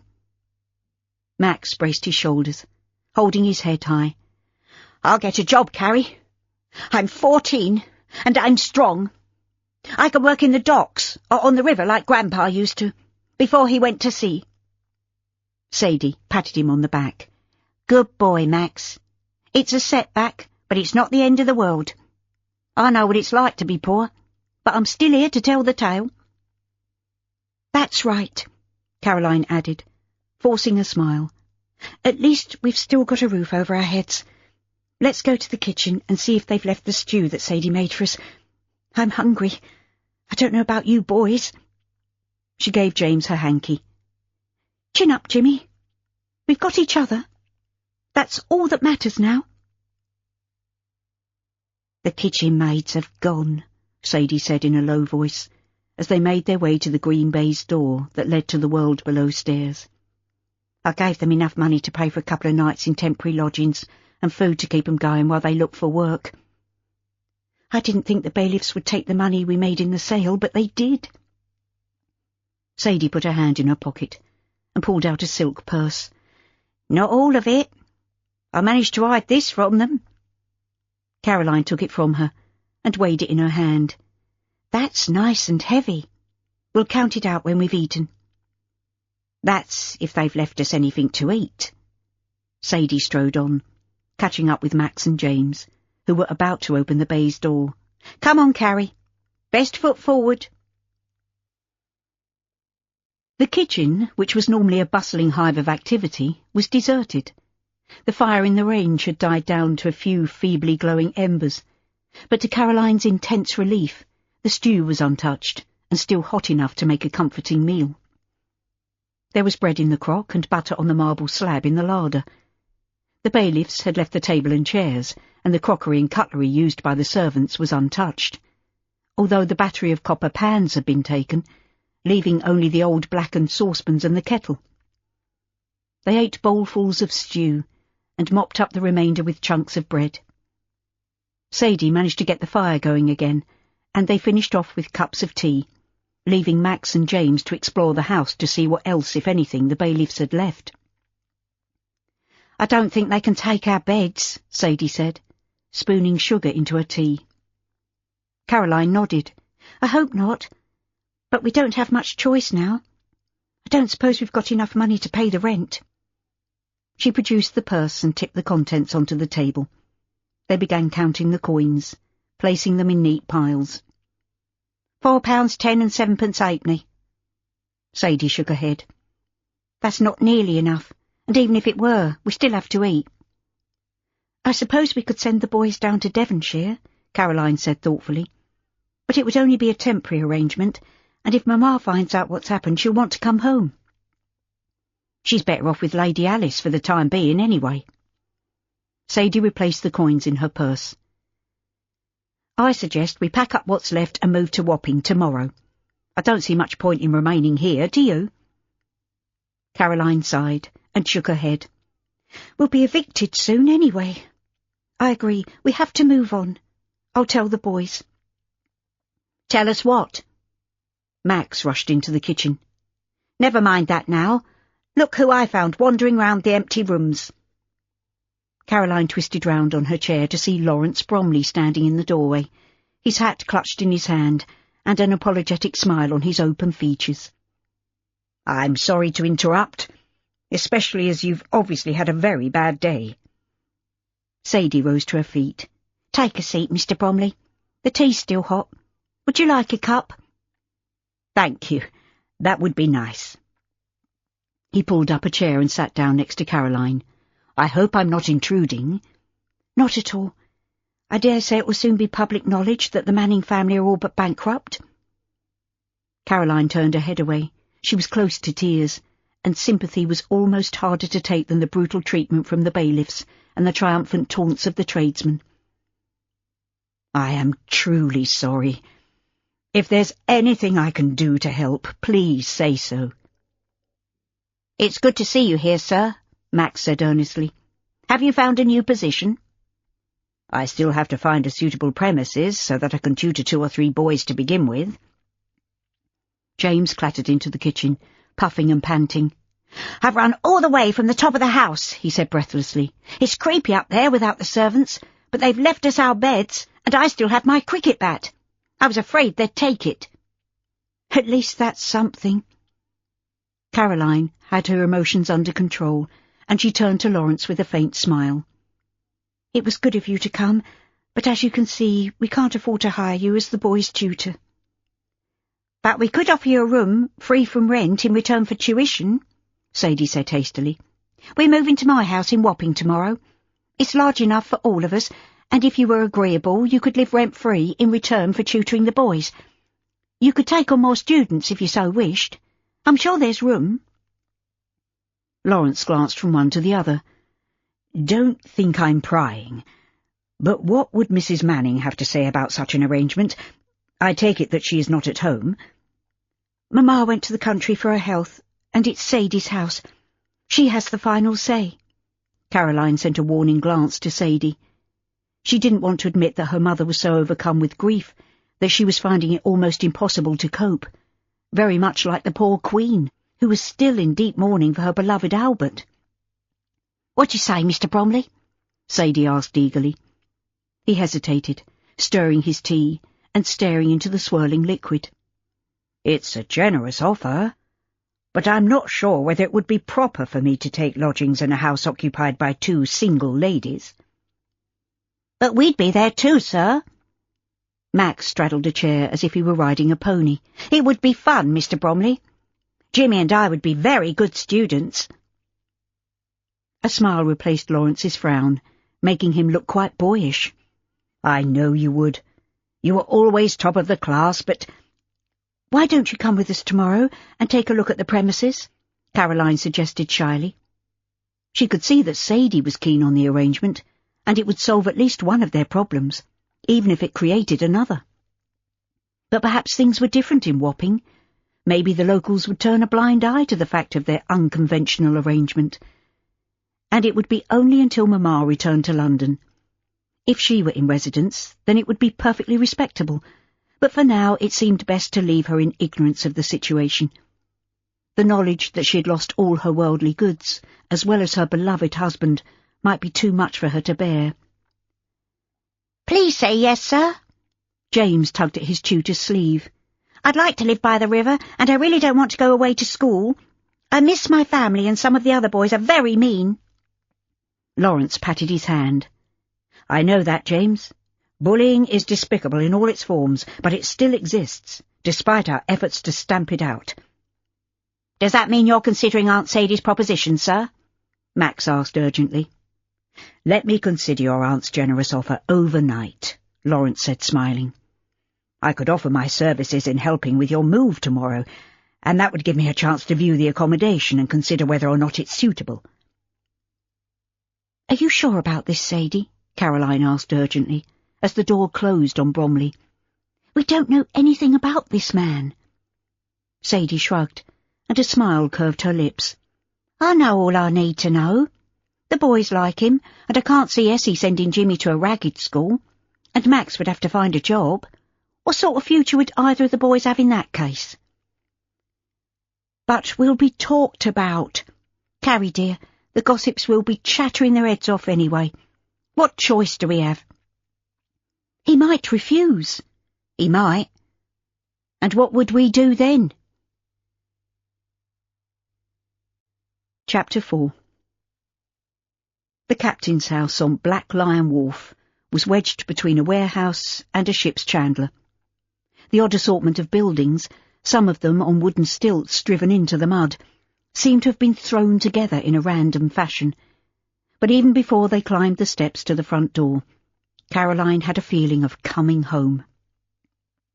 Sadie took a key from her reticule and unlocked the door.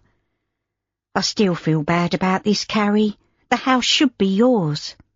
"No, it shouldn't. If Papa wanted you to have it, then that's how it must be. I'm not beaten yet, Sadie. I'll get us out of this mess if it's the last thing I ever do." Caroline followed Sadie into the oak-panelled entrance hall. The musty smell made her wrinkle her nose, and a cobweb hanging from the ceiling brushed against her cheek. The floor was thick with dried mud, and the carapaces of dead cockroaches. "I hope the rest of the house is cleaner than this," Sadie said crossly. "Hurry up there." Max pushed in behind them. "Let us in, Carrie." James slipped past her. "It's creepy, but I think I might like living here. I want a bedroom that overlooks the river so that I can watch the boats." "I expect that can be arranged."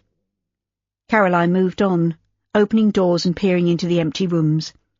The front parlour looked as though it might be comfortable enough, but it needed a thorough clean, and the dining room was positively filthy. Someone must have owned at least one dog, judging by the muddy paw prints on the floorboards and the smell of damp fur that lingered in the air. The dining room was situated at the back of the house, and there were steep steps down to the basement kitchen. "I spent many a happy hour in here," Sadie said, smiling. "The smell of baking filled the whole house." "It stinks now." James held his nose. "I think something died in one of the cupboards." Max stuck his head round the door. "Mr. Bromley wants to know where to put the luggage, Carrie." She turned with a start. "Of course. I'm coming, Max." She turned to Sadie. "I suppose we'd best start cleaning in here. It looks so dismal, and it does smell awful." Max opened a cupboard, and a cloud of flies erupted, buzzing angrily. "I don't know what it is, but it's something that's got off," he said, grimacing. "Throw it out for the seagulls." Sadie rolled up her sleeves. "James, go outside and see if there's any coal in the yard, or anything we can use to get the fire going. We'll need lots of hot water." Caroline hurried from the kitchen. The house was a disappointment, and it didn't live up to her fond childhood memories. It was probably damp, definitely dirty, and the stench from the muddy foreshore at low tide was disgusting. She found Lawrence standing in the hall amid a pile of baggage. "Thank you, Mr. Bromley. It was kind of you to help us." He shook his head. I'm just sorry to see you in such a sorry plight, Miss Manning. We'll be fine, Caroline said, with more conviction than she was feeling. When the old place is cleaned up, I'm sure it'll be like home. She glanced out of the open door. I hope the carter brings the kitchen table and chairs soon, or we'll have nothing to sit on. The beds are on another wagon. He stared at her, frowning. My present lodgings leave a lot to be desired, and I need somewhere more permanent. I'd like to accept your offer, if you'll have me. Do you really want to live in a place like this, Mr. Bromley? If you wish to take students, I think the families would expect better accommodation. He smiled and shrugged. You obviously haven't seen some of these so-called educational establishments, Miss Manning. I don't include my old school in this, but some children are simply unwanted and sent away with little thought as to their material comforts. Many of them remain at these places even in the holidays. That's awful. Awful, but true. Might I take a look at the rooms upstairs? Certainly. In fact, we'll go together. I haven't had time to inspect them. Caroline led the way up a narrow staircase. The rooms were in desperate need of a good clean, but when they reached her old room in the attic, Caroline couldn't resist going out onto the balcony. It was close to midday, and the heat was intense. The river itself seemed to seethe and boil with the turbulence created by large and small craft, and the constant tidal surge as it met the water flowing to the sea. How wonderful! Caroline shielded her eyes against the bright sunlight. I could stand here all day just watching the traffic on the river. I hope you don't think I'm being impertinent, Lawrence began cautiously. But I know that the late Mr. Manning owned a shipping company. Might I ask what happened? Caroline turned to face him. There was nothing to be gained by keeping the truth from him. It would be public knowledge soon. When my father died, he left nothing but debts. We have only one remaining vessel, and that is so overdue that I'm beginning to fear the worst. I'm so sorry. This must be very painful for you. It is, of course. I loved my father very much, but it's even harder for my mother. He was her whole life, and she's gone to the country to recover. But hopefully matters will improve when your ship returns to port. Yes, but it will be too late to save our home. All I can do is hope and pray that Uncle George returns safely. Once again, I'm very sorry to hear about your problems, but I have enough money saved to pay rent, and it would make me feel better if you will accept it. If you will allow me the use of 2 rooms, one for myself and the other for use as a schoolroom, I would still be prepared to tutor your brothers free of charge until you are in a position to pay for their education. But you need a proper income, Mr. Bromley, unless, of course, you are a gentleman of means. His laughter echoed round the empty attic. If I were a man of independent means, I would not have spent 10 years trying to force knowledge into the heads of boys, most of whom were only interested in kicking a ball around a field or riding to hounds. I could advertise for day students and see how that goes, but that would be up to you and Miss Dixon. I can't see any objection, Caroline said thoughtfully. I'll check with Sadie, but in the meantime, we'd better try to make this old house habitable again. She was about to leave the room when she paused, sniffing the air. I can smell tobacco smoke. I used to believe in ghosts, but I'm not so sure now. Maybe the carter has arrived, although I didn't hear anyone call out. She descended the stairs as quickly as her long skirts would allow, and was met by Max in the entrance hall. "You're in a hurry, Carrie," he said, chuckling. "Where's the fire?" I thought perhaps the carter was here. No, not yet. I've been looking out of the window, and I'd have seen his van. It's just that I thought I smelled pipe smoke.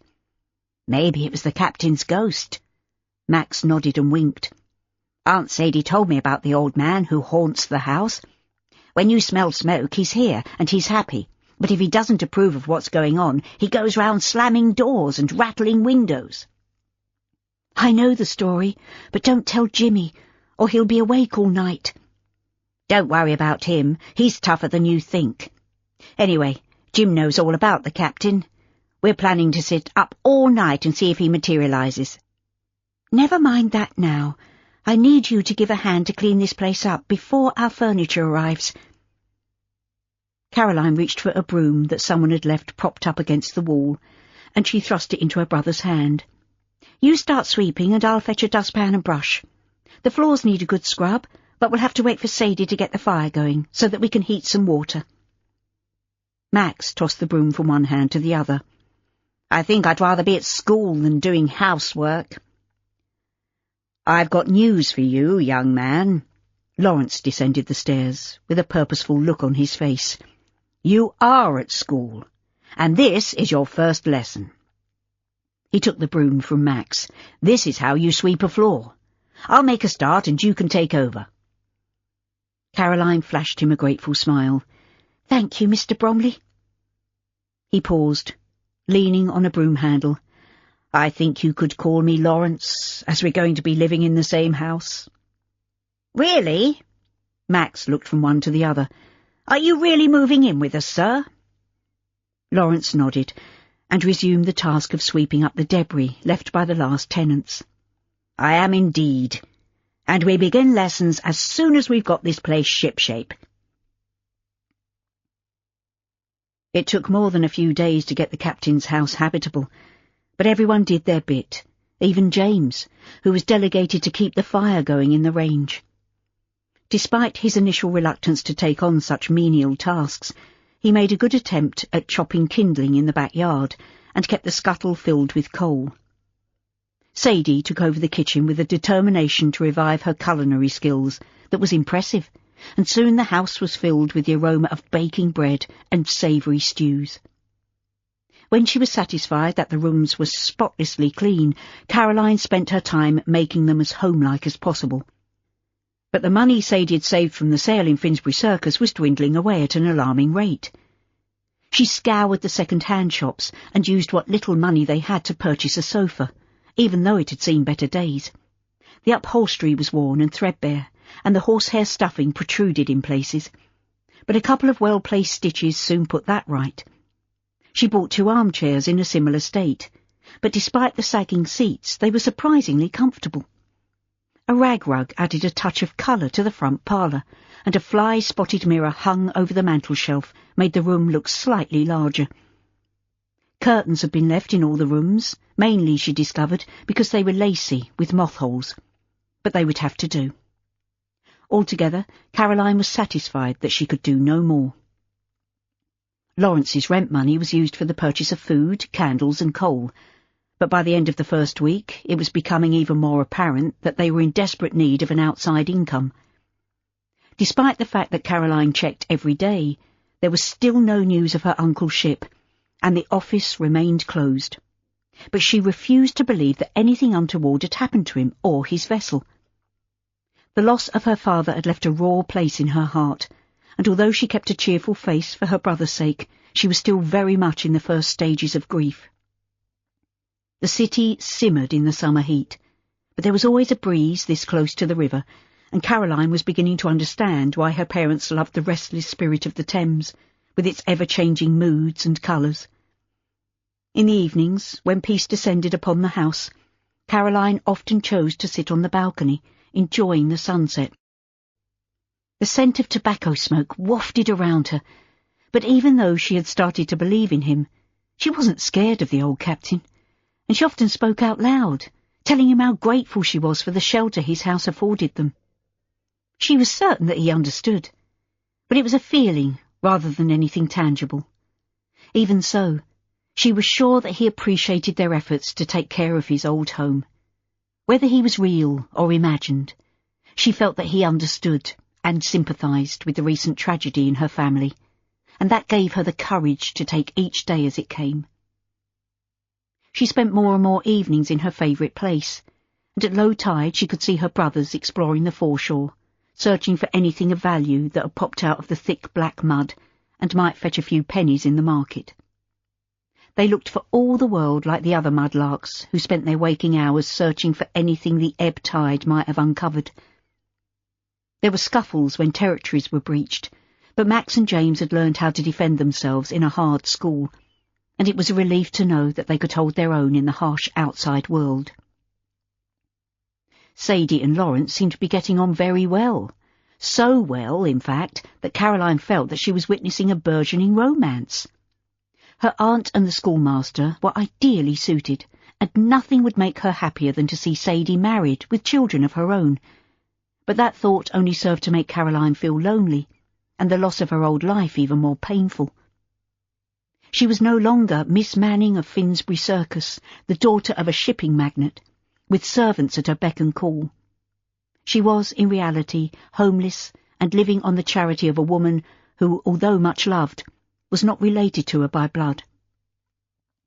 As the days went by, the uncertainty as to the fate of her uncle and his ship hung over the household in a black nimbus cloud. Money was tight, and there was only one answer. Caroline went downstairs and found Sadie and Lawrence in the parlour, seated on either side of the empty grate. "I must find work," Caroline said, with a determined set to her jaw. Sadie put down her teacup. "What do you mean, Carrie?" "It's quite simple. We are desperate for money, and we can't live off the rent that Lawrence pays us." Lawrence leaned forward in his chair.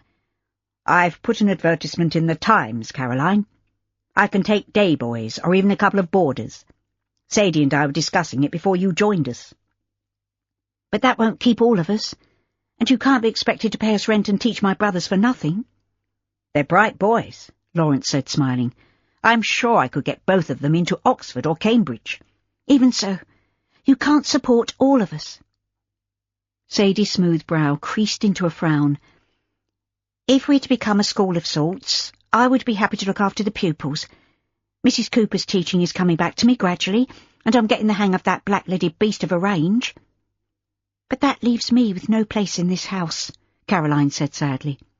"I was brought up to be a lady, even though my parents came from humble backgrounds, but I'm not like Cordelia Bearwood." A dry chuckle escaped Sadie's lips. "I would hope not. Lovely as she is, Cordelia's been spoiled to death by her doting parents." "Just wait and see what response I get from my advertisement," Lawrence said softly.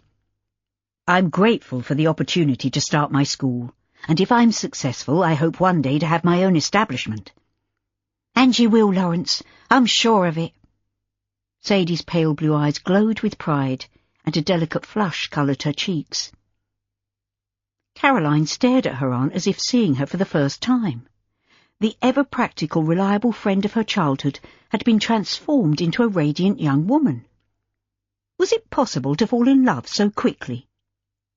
Caroline couldn't answer that question, but it seemed to have happened before her eyes, and she could only be glad that Sadie had at last found someone worthy of her. "I think I'll go to my room and read for a while," Caroline said, yawning. "Do you mind seeing to the boys, Sadie?" "Of course not," Sadie said, smiling happily. "If Lawrence goes ahead with fee-paying boarders, I'll need the practice mothering small boys. I think it would be a wonderful thing to do." Lawrence rose to his feet. "I wouldn't do anything that you didn't feel was right, Caroline." "I think it's a splendid idea. You two could manage it beautifully."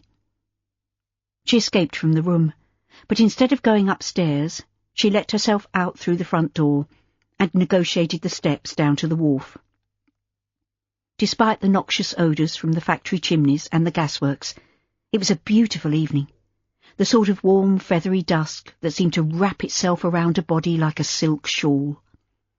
The sun was a fiery golden ball plummeting below the horizon, leaving the sky streaked with blood-red and purple bruise-like clouds. The river boiled like molten copper, and the smelly mud had a silvery sheen. It was a night for lovers, but that thought made her feel even lonelier than before. A shriek from the foreshore made her turn with a start, and looking down from the wharf, she could see her brothers being attacked by a gang of ragged youths. She made for the nearest waterman's stairs and raced down them, risking a fall, but her feet barely touched the slimy treads, and she landed on the shingle with a dull thud. "Stop that!" she cried angrily. "Leave those boys alone, you bullies!" More fearful for her brothers than for herself, she raced over the stones and broken spars, waving her fists at the youths, who turned to stare at her. But their surprised expressions were replaced by surly grins, and the tallest of them advanced on Caroline with his ham-like fists raised.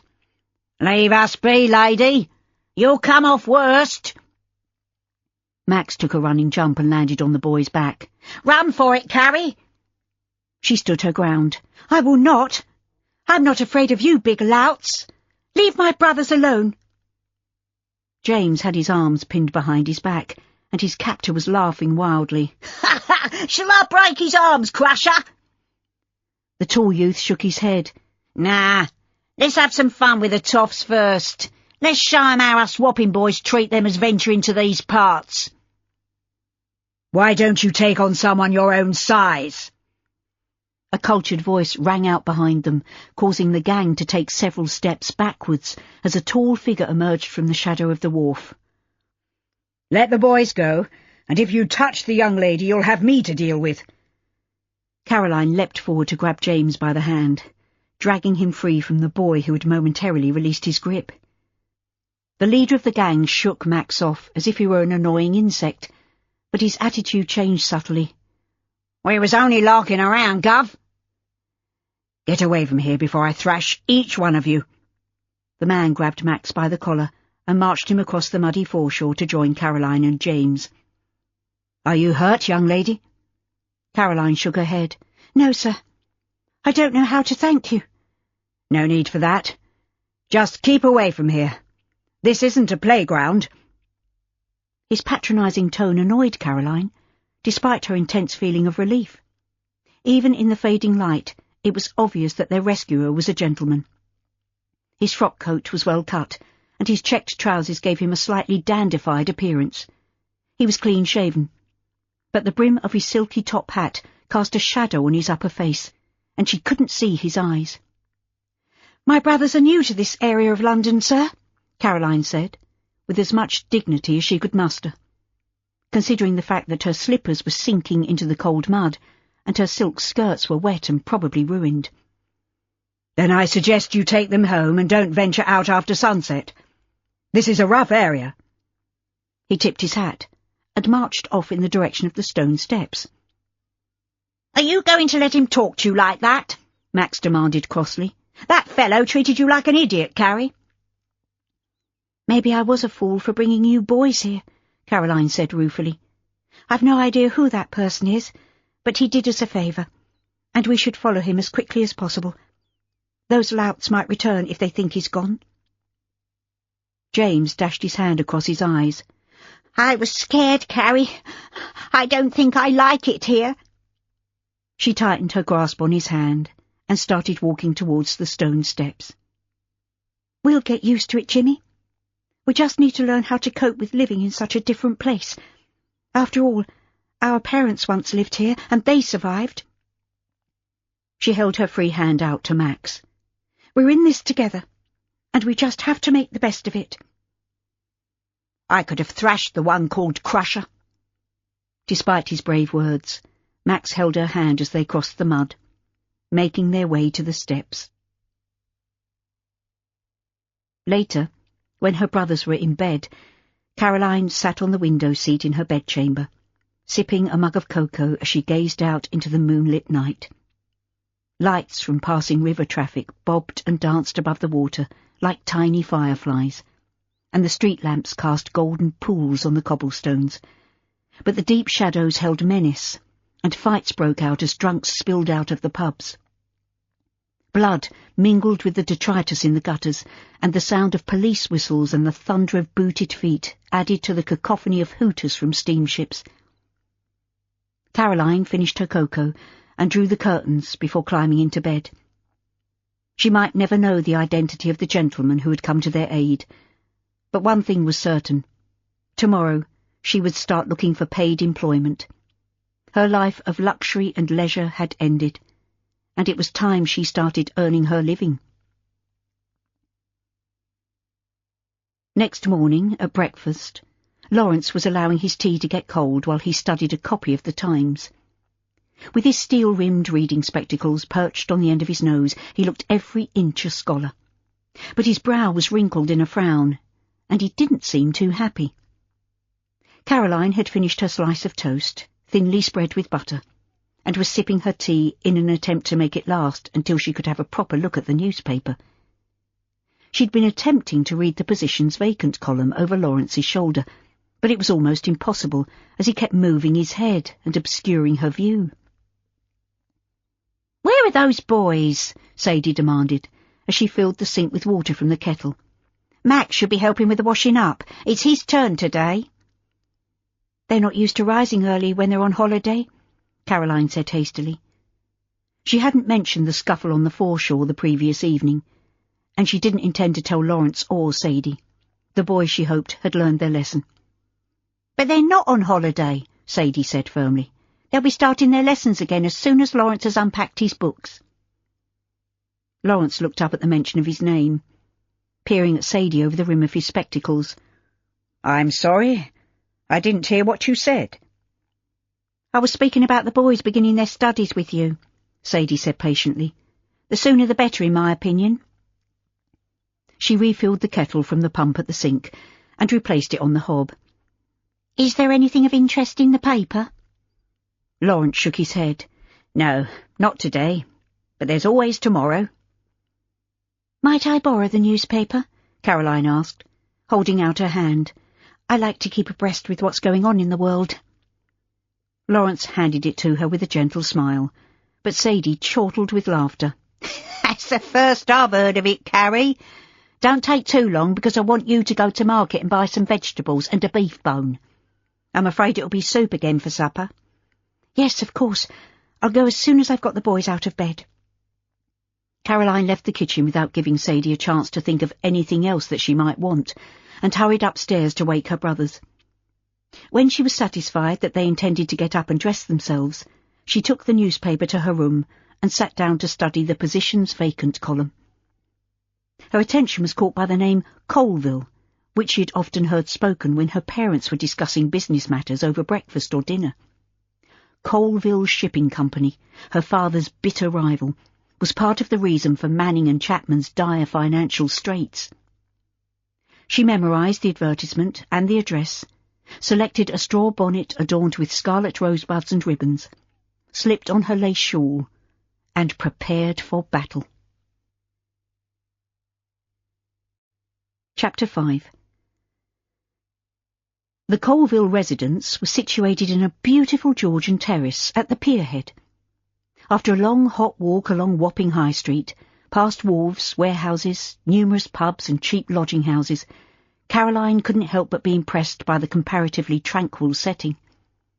But she quickly realised that it was an illusion, cleverly created by green lawns and the grouping of tall trees. The houses themselves overlooked the busy entrance to Wapping Basin, and the river was crowded with vessels of all shapes and kinds. The peace was shattered by the noise from the docks, the sound of flapping sails, the drumming of great paddle wheels as the steamers ploughed through the water, and the shouts of seamen, stevedores and dock workers. But dirt, noise and bustle meant money. Caroline had imagined that the Colville family would be very well situated, and now she was certain. Some of their profits had been gained at the expense of her father's company, and had probably contributed to its downfall. Leaving her wicker shopping basket beneath the splendid portico, she knocked on the door, and after a short wait it was opened by a trim parlour-maid. "I've come about the advertisement in the Times," Caroline said, with as much confidence as she could muster. "You should put your application in writing, miss. I doubt if the mistress will see you otherwise." Caroline wasn't going to be put off so easily. "I've been offered a position with a titled family," she said, lying valiantly. "But this situation interests me. I would like to speak to your mistress before I accept the other one." The maid cocked her head on one side, eyeing Caroline suspiciously, but she was obviously impressed. "Wait there, and I'll see if Mrs. Colville is at home." "It's very hot out here. Might I wait inside?" Caroline stepped over the threshold before the maid had a chance to close the door. "Very well, but stay there. Don't move." The maid hurried off, with the white ribbons on her frilled mob cap flying out behind her like pennants. Catching sight of her flushed cheeks and slightly dishevelled appearance in one of the large wall mirrors, Caroline tucked stray strands of dark hair behind her ears. People were always telling her that she resembled her mother, and it was true that she had inherited her mother's large hazel eyes, luxuriant dark hair, and clear skin. But Caroline could never see the likeness herself. She straightened her bonnet and wiped a smut from the tip of her nose, hoping that Mrs. Colville wouldn't notice the smear on her white lace gloves. The jaunty headwear gave her a pert appearance, and she was wondering whether it had been a wise choice, when the maid reappeared. "The mistress will spare you 5 minutes. Come this way." She marched off, leaving Caroline to follow her. She had a vague impression of glacial elegance as she hurried after the maidservant. The walls and the paintwork were stark white, unrelieved by touches of colour, and gilt-framed mirrors reflected the sunlight that flooded through the tall windows, creating square patterns on the highly polished floorboards. Caroline had worked out her speech, but when she was ushered into a large airy parlour overlooking the river, she was momentarily lost for words. If the entrance hall was ice-white, the parlour was the cool blue of a winter sky. The chairs and sofa were upholstered in pale grey velvet, and a similar material had been used for the curtains. After the dust and heat outside, the coolness of the room was matched by the frigid reception of the elderly woman, who was seated on a throne-like chair, with an embroidery hoop on her lap. "You may go, Gilroy," she said, in clipped tones. The maid bobbed a curtsy and backed out of the room as if in the presence of royalty. Caroline eyed Mrs. Colville warily. The advertisement had been brief to the point of terseness, and had merely required an educated woman to act as companion to a young lady, no more, no less. It had intrigued Caroline almost as much as the name Colville. She had a score to settle with that family. Had it not been for their cutthroat business tactics, her dear papa might still be alive. "Well, what have you got to say for yourself? Your 5 minutes is ticking away." Mrs. Colville fixed Caroline with a steely gaze, her hooded eyelids barely concealing her disapproval. "I came in answer to your advertisement," Caroline said firmly. "I think I would be ideally suited to the position." "You do you? And what gives you that idea?" "I'm well educated, and I know how to conduct myself, Mrs. Colville." "What is your name?" Caroline hesitated. The name Manning was well known in Wapping, especially by those connected with shipping. "Caroline Manley." "You look very young. I was hoping for an older woman." "I'm 17, ma'am, but I'm mature for my age." Mrs. Colville raised a lorgnette to her eyes. "My granddaughter is of a similar age, but I would not consider you to be a suitable chaperone. You may leave now." Caroline stared at her, shocked and surprised by this cavalier treatment. "That's not fair, Mrs. Colville. You haven't given me a chance to prove my worth. Might I not meet your granddaughter? Well, surely it's important that she has a companion she likes." "You have a lot to say for yourself for someone so young." The lorgnette was raised again, and Mrs. Colville was silent for a few seconds. "Very well. I'm a fair woman. Ring the bell and I'll send for Maria. But don't think this means that you have the position." Caroline tugged at the bell-pull. "I understand perfectly."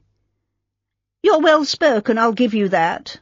And you have the air of a lady, even if you are wearing that ridiculous bonnet. I cannot abide bright colours, and in particular I hate scarlet." "I have more bonnets." "Then why do you want to work? Why are you not at home with your family, where any well-brought-up young girl should be until she's married?" "My father is dead." Caroline didn't need to put on the tremor in her voice. She dashed tears away with her gloved hand. "My mother is unwell, and my family have fallen on hard times. But I don't want pity. I need to pay my way, and that is why this job is important to me." "You speak eloquently. Why didn't you accept the position with the titled lady? Or is she a figment of your imagination?" "The person in question is Lady Bearwood, who is a friend of Mamma's." Caroline hadn't intended to flaunt her connection with the late Earl of Dawlish's daughter, but she was desperate. "I am prepared to work hard and do my best." Mrs. Colville's eyes narrowed. "I would expect at least one reference." "Of course." Caroline hoped she sounded confident, but it might be difficult with Lady Alice away in Devonshire, and with Cordelia staying with friends somewhere in the country. An awkward silence filled the room, broken only by the steady ticking of the marble clock on the mantelshelf. Caroline didn't like to sit down without being invited to do so, and Mrs. Colville seemed to have forgotten her presence as she picked up her embroidery hoop and concentrated on the intricate design, her needle stabbing the cloth as if it were her worst enemy. Caroline stood by the fireplace, wishing that Mrs. Colville's granddaughter would hurry up and make an appearance. Minutes later, the door opened, and a tall, dark-haired young woman entered the room. "You wanted to see me, Grandmamma?" Her voice was little more than a whisper. "What kept you, Maria? We've been waiting a good 5 minutes." "I'm sorry, Grandmamma." "Don't hover, girl. You know how it annoys me." "I'm sorry, Grandmamma." Maria Colville slumped down on the nearest chair, head bent, staring down at her tightly folded hands. "Stop apologising. You know it irritates me." Mrs. Colville threw her embroidery hoop at her granddaughter, narrowly missing her head as it floated harmlessly to the floor. "For goodness sake, sit up straight, Maria. Don't slouch." By this time, Caroline was heartily sorry for Maria, and would have protested at the unfairness of this treatment. But she realised that anything she said might make matters worse, and she held her tongue. "Miss Manley has applied for the position I advertised in the Times, Maria. If I were to employ her, she would be your constant companion and chaperone. I would expect her to teach you a few social graces of which you, alas, have none. You are 20, and it's high time you were married and off my hands." Mrs. Colville turned her fierce gaze on Caroline. "As she is at present, I can't imagine any man taking her on, even with a sizable dowry. Can you dance, Miss Manley?" Caroline recoiled, the question taking her by surprise. "Yes, of course I can." "Don't take that attitude with me, miss. I asked a civil question, and I only expect a yes or a no. Maria does not know her left foot from her right. She has no sense of rhythm and no idea of style. She has as much charm and elegance as that poker in the fireplace. And if I take you into my household, I expect you to turn her into a beautiful swan. Are you familiar with the Danish fellow's story about the ugly duckling?" "Yes, Mum." "Then that is what you must do. Maria is the ugly duckling, and you are Mr. Anderson, the storyteller. That is, if I decide to employ you." Caroline stifled the urge to tell Mrs. Colville exactly what she thought of her, and she wished with all her heart that she could give the poor downtrodden granddaughter a comforting hug.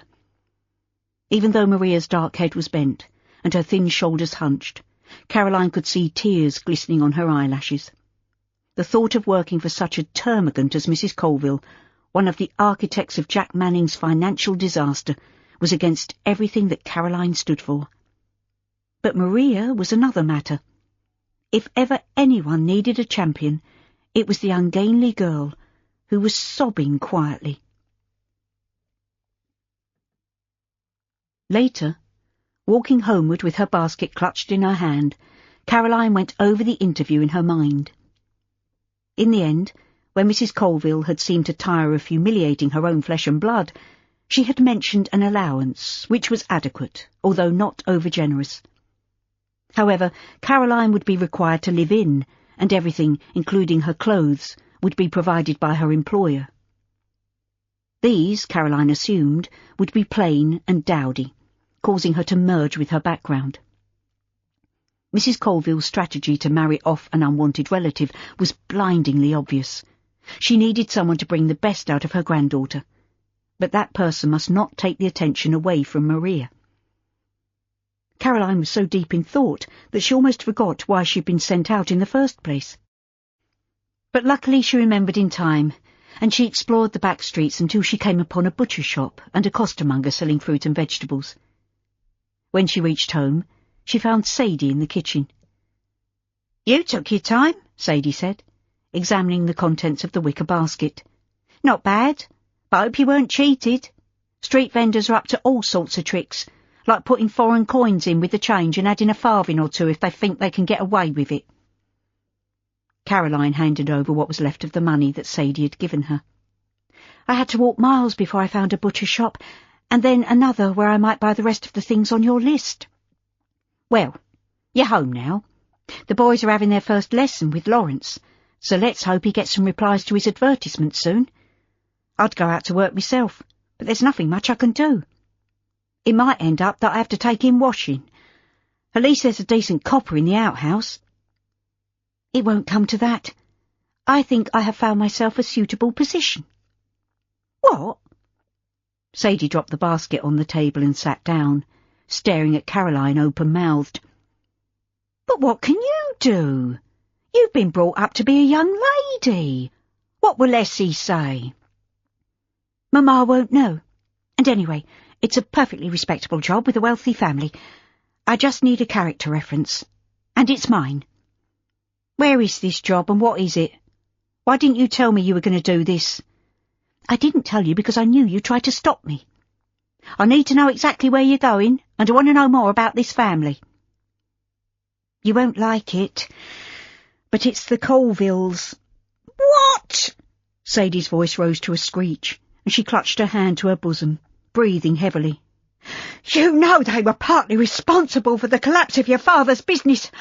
Oh, how could you be so insensitive?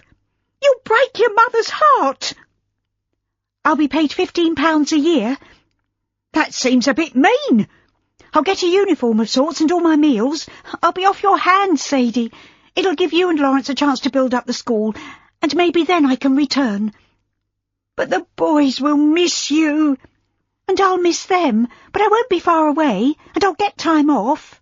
Oh, we're struggling, Sadie. Admit it." Sadie bowed her head. "We are. It's true. But I keep hoping that George will bring his ship home safely with a profitable cargo. We don't know anything to the contrary." "When he returns, I'll be happy to quit. Anyway, I haven't got the job yet. I need a reference, so I'm going to visit Bearwood House." "I thought they were all away." "Yes, but they have headed writing paper. I know Aunt Alice would give me a glowing reference if I asked for one, so I'll have no qualms about writing one for myself." "That's forgery, Carrie." "Have you got any better ideas?" Taking a cab to Piccadilly was sheer extravagance, but Caroline knew that Mrs. Colville was not a patient woman, and any delay in obtaining a reference might jeopardise her chances of securing the position as Maria's companion. There had been nothing more suitable in the advertisement column of the Times, and without qualifications of any kind, it was always going to be difficult to find work. Caroline alighted outside Bearwood House, paid the cabby, marched up to the front entrance with an outward show of confidence, and rapped on the door. Of course the family were away from home, but when John, the head footman, reminded her of the fact, she pretended that it had slipped her mind. She convinced him it was necessary for her to leave a note for Miss Cordelia. Perhaps it was her winning smile that won him over, but he accepted her explanation, and showed her into the morning parlour. Caroline glanced at the rosewood escritoire situated beneath the window. "I'll need pen and paper, please, John, and would you ask the housekeeper to unlock the desk?" He bowed and left the room, leaving Caroline to pace the floor. Her aunt's formidable housekeeper had been with the family for as long as she could remember, and both she and Cordelia were slightly scared of the woman with her bird-like eyes and straight black eyebrows that gave her a permanent frown. John returned minutes later, carrying a bunch of keys. "Mrs. Crowe begs your pardon, Miss Manning, but at present she's occupied elsewhere." He handed the keys to Caroline, and she tried not to look too pleased. "Thank you, John. I'll ring for you when I'm done." After trying several of the smaller keys, she eventually found the right one, and sat down at the desk to dash off a quick note to Cordelia, explaining the situation as briefly as possible. Then, taking a sheet of headed paper and writing in her best copperplate, she gave herself a glowing reference. When it came to signing the document, she hesitated, pen poised. Forgery was a serious crime, but she managed to convince herself that Aunt Alice would understand why she had to resort to such desperate measures, and she signed the reference with a flourish. She folded the 2 letters, placing them in envelope blanks, and used her aunt's personal seal to make an imprint on the melted sealing wax. It was done. For good or ill, she now had a reference that would almost certainly convince Mrs. Colville that she was the right person for the position.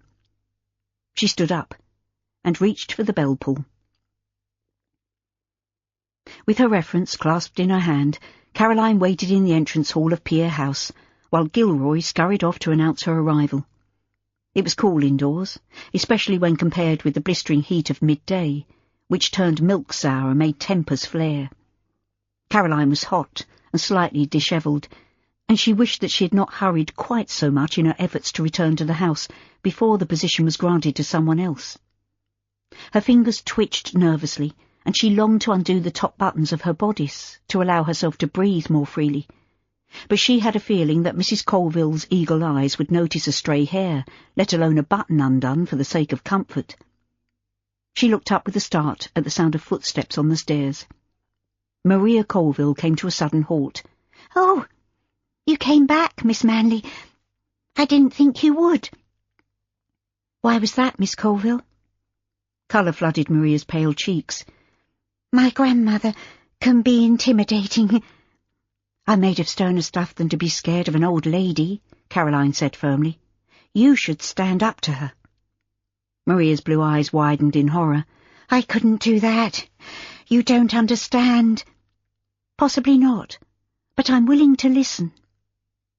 Gilroy reappeared before Maria had a chance to respond. "Mrs. Colville will see you now." She bobbed a curtsy and scuttled off in the direction of the drawing-room. "Good luck," Maria whispered. "I hope you get the job, Miss Manley." Caroline answered her with a smile and hurried off after Gilroy, who seemed to do everything at a run. As she entered the drawing-room, her eyes had to adjust to the dim light, as the curtains had been partially closed, adding to the general greyness. Sunlight fought its way through the gaps, collapsing in narrow stripes on the floor, as if giving up the struggle to survive. Caroline had much the same feeling as she stood in front of Mrs. Colville, while she scanned the reference. After what seemed like an interminable wait, Mrs. Colville looked up and nodded. "Satisfactory." "Does that mean I have the job?" "I'm considering you, seriously. But there will be other applicants. You may go. Leave your address with Gilroy, and I'll let you know within the next few days." Disappointed but still hopeful, Caroline left the room and almost bumped into Maria, who was hovering outside. "Well," she whispered, "when do you start?" "I have to wait in case there are others more suitable for the position." Maria's lips trembled, and her eyes filled with tears. "I was afraid of that. I don't want a middle-aged widow bossing me about, or an ageing spinster who's forgotten what it's like to be young." Her voice rose an octave, and she clamped her hand over her mouth. "I'm sorry. It's not your problem, Miss Manley." "I would love to help you, but it's up to your grandmother.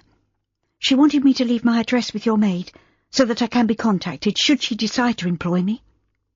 "I don't trust Gilroy. She sneaks to Grandmama behind my back. I know she does, because I get punished for the slightest thing." "Punished?" Caroline stared at her in astonishment. "But you're a grown woman, Maria Colville, not a child." "You don't understand," Maria said in a low voice. "I've brought disgrace on the family, and Grandmama cannot forgive me." She took a deep breath, holding up her hand as Caroline was about to speak. "I'm sorry. I shouldn't have said that. But if you give me your address, I'll make sure that Grandmama has it to hand." She turned with a start at the sound of someone hammering on the front door. "That might be Finn. He's the only one who can stand up to our grandmother." She raced across the marble-tiled floor to wrench the door open, leaving Gilroy coming to a halt, open-mouthed. The tall, well-dressed man who marched into the house looked startlingly familiar. He took off his top hat and handed it to Gilroy together with his gloves and cane. "Finn, I need your help." Maria grabbed him by the hand. "Please speak to Grandmama. Tell her that Miss Manley's the best person for the job." "What is the matter, Maria? Why the panic?" Caroline didn't recognise the tall stranger by his looks, although he was undoubtedly handsome in a cold, classical way, with fair hair waved back from a high forehead, straight features and a firm chin, but his voice was unforgettable. He was the man who had intervened when the mudlarks were attacking her brothers on the foreshore. "Miss Manley has answered Grandmama's advertisement in the newspaper, Finn. She's supplied a good reference, but Grandmama is waiting to see if anyone else applies for the position." Caroline stood very still, saying nothing, and hoping he wouldn't remember her.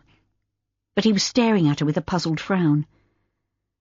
"That seems eminently sensible to me," he said slowly. "Do I know you, Miss Manley?" Caroline shook her head. "No, sir." His slate-grey eyes rested on her for an uncomfortable heartbeat, and then he turned away. "I don't know why you're making a fuss, Maria. Allow Grandmama to do her best for you." "Oh, please do something.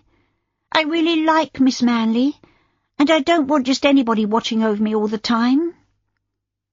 "Do you really think that Grandmama would take any notice of what I said, Maria?" "Yes, I do. Please, Finn. I'll never ask you for anything again if you just go into the drawing-room and put in a good word for Miss Manley." He shot a sideways glance at Caroline, hesitated, and then nodded. "All right. I can see that I won't get any peace until you get your own way." He patted Maria on the shoulder and strolled off in the direction of the drawing-room.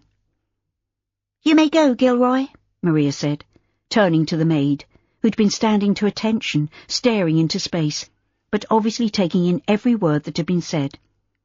"Miss Manley isn't leaving just yet." Gilroy curtsied briefly and hurried off.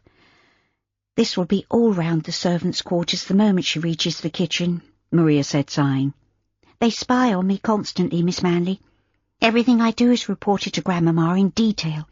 Sometimes I feel like a prisoner in my own home." "That's very sad," Caroline said sympathetically. "Are you sure they aren't simply taking care of you?" "Does your idea of taking care of someone include beatings, being locked in your room and fed on bread and water for days?" Horrified, Caroline shook her head. "Certainly not." "Then let's hope that Phineas can persuade Grandmama to take you on." "At least you have a caring brother," Caroline said, grasping at anything that might bring a smile to Maria's sad face.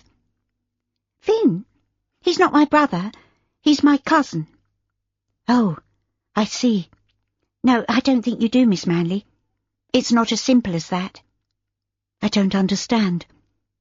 "My birth caused a scandal that has never been forgotten. My mother did something for which I have to atone, even if it takes the rest of my life." "Good heavens!" Caroline gazed at her, wondering what Maria's mother might have done that would lead to such a dire statement. "Surely not." Maria opened her mouth to answer, but was prevented from speaking by the sound of footsteps. Caroline turned her head to see Phineas Colville advancing on them, and she experienced a sudden and violent feeling of dislike. The man was arrogant and authoritarian. Surely he could see how his young cousin was suffering, and yet he did nothing to help her. The Colville family had a lot to answer for, and whatever the outcome of her interview, she could not and would not leave Maria to endure such treatment. "Rest easy, Maria," Phineas said calmly. "I've convinced Grandmama that it would be sensible to give Miss Manley a month's trial starting tomorrow." He headed for the graceful curving staircase, taking 2 steps at a time with the ease of an athlete. "Thank you, Finn." Maria clapped her hands, her eyes shining with delight. "I couldn't be more pleased." "I'd better go home and pack my things," Caroline said dazedly. She'd not expected that Phineas would put in a good word for her, but then he had no idea of her true identity. She wondered if he would have acted so generously had he known that she was Jack Manning's daughter. "I can't wait for you to move in." Maria followed Caroline to the door. "You can't imagine what this means to me. I've never had a close friend, and I truly hope we will get on well together." Caroline turned to her with a wry smile. "I'm being paid to look after your best interests, Maria. But I would do so anyway," she added hastily, noting the sudden downturn of Maria's mouth and the look of hurt in her eyes. "We will be like sisters, I promise you." "Oh, I do hope so."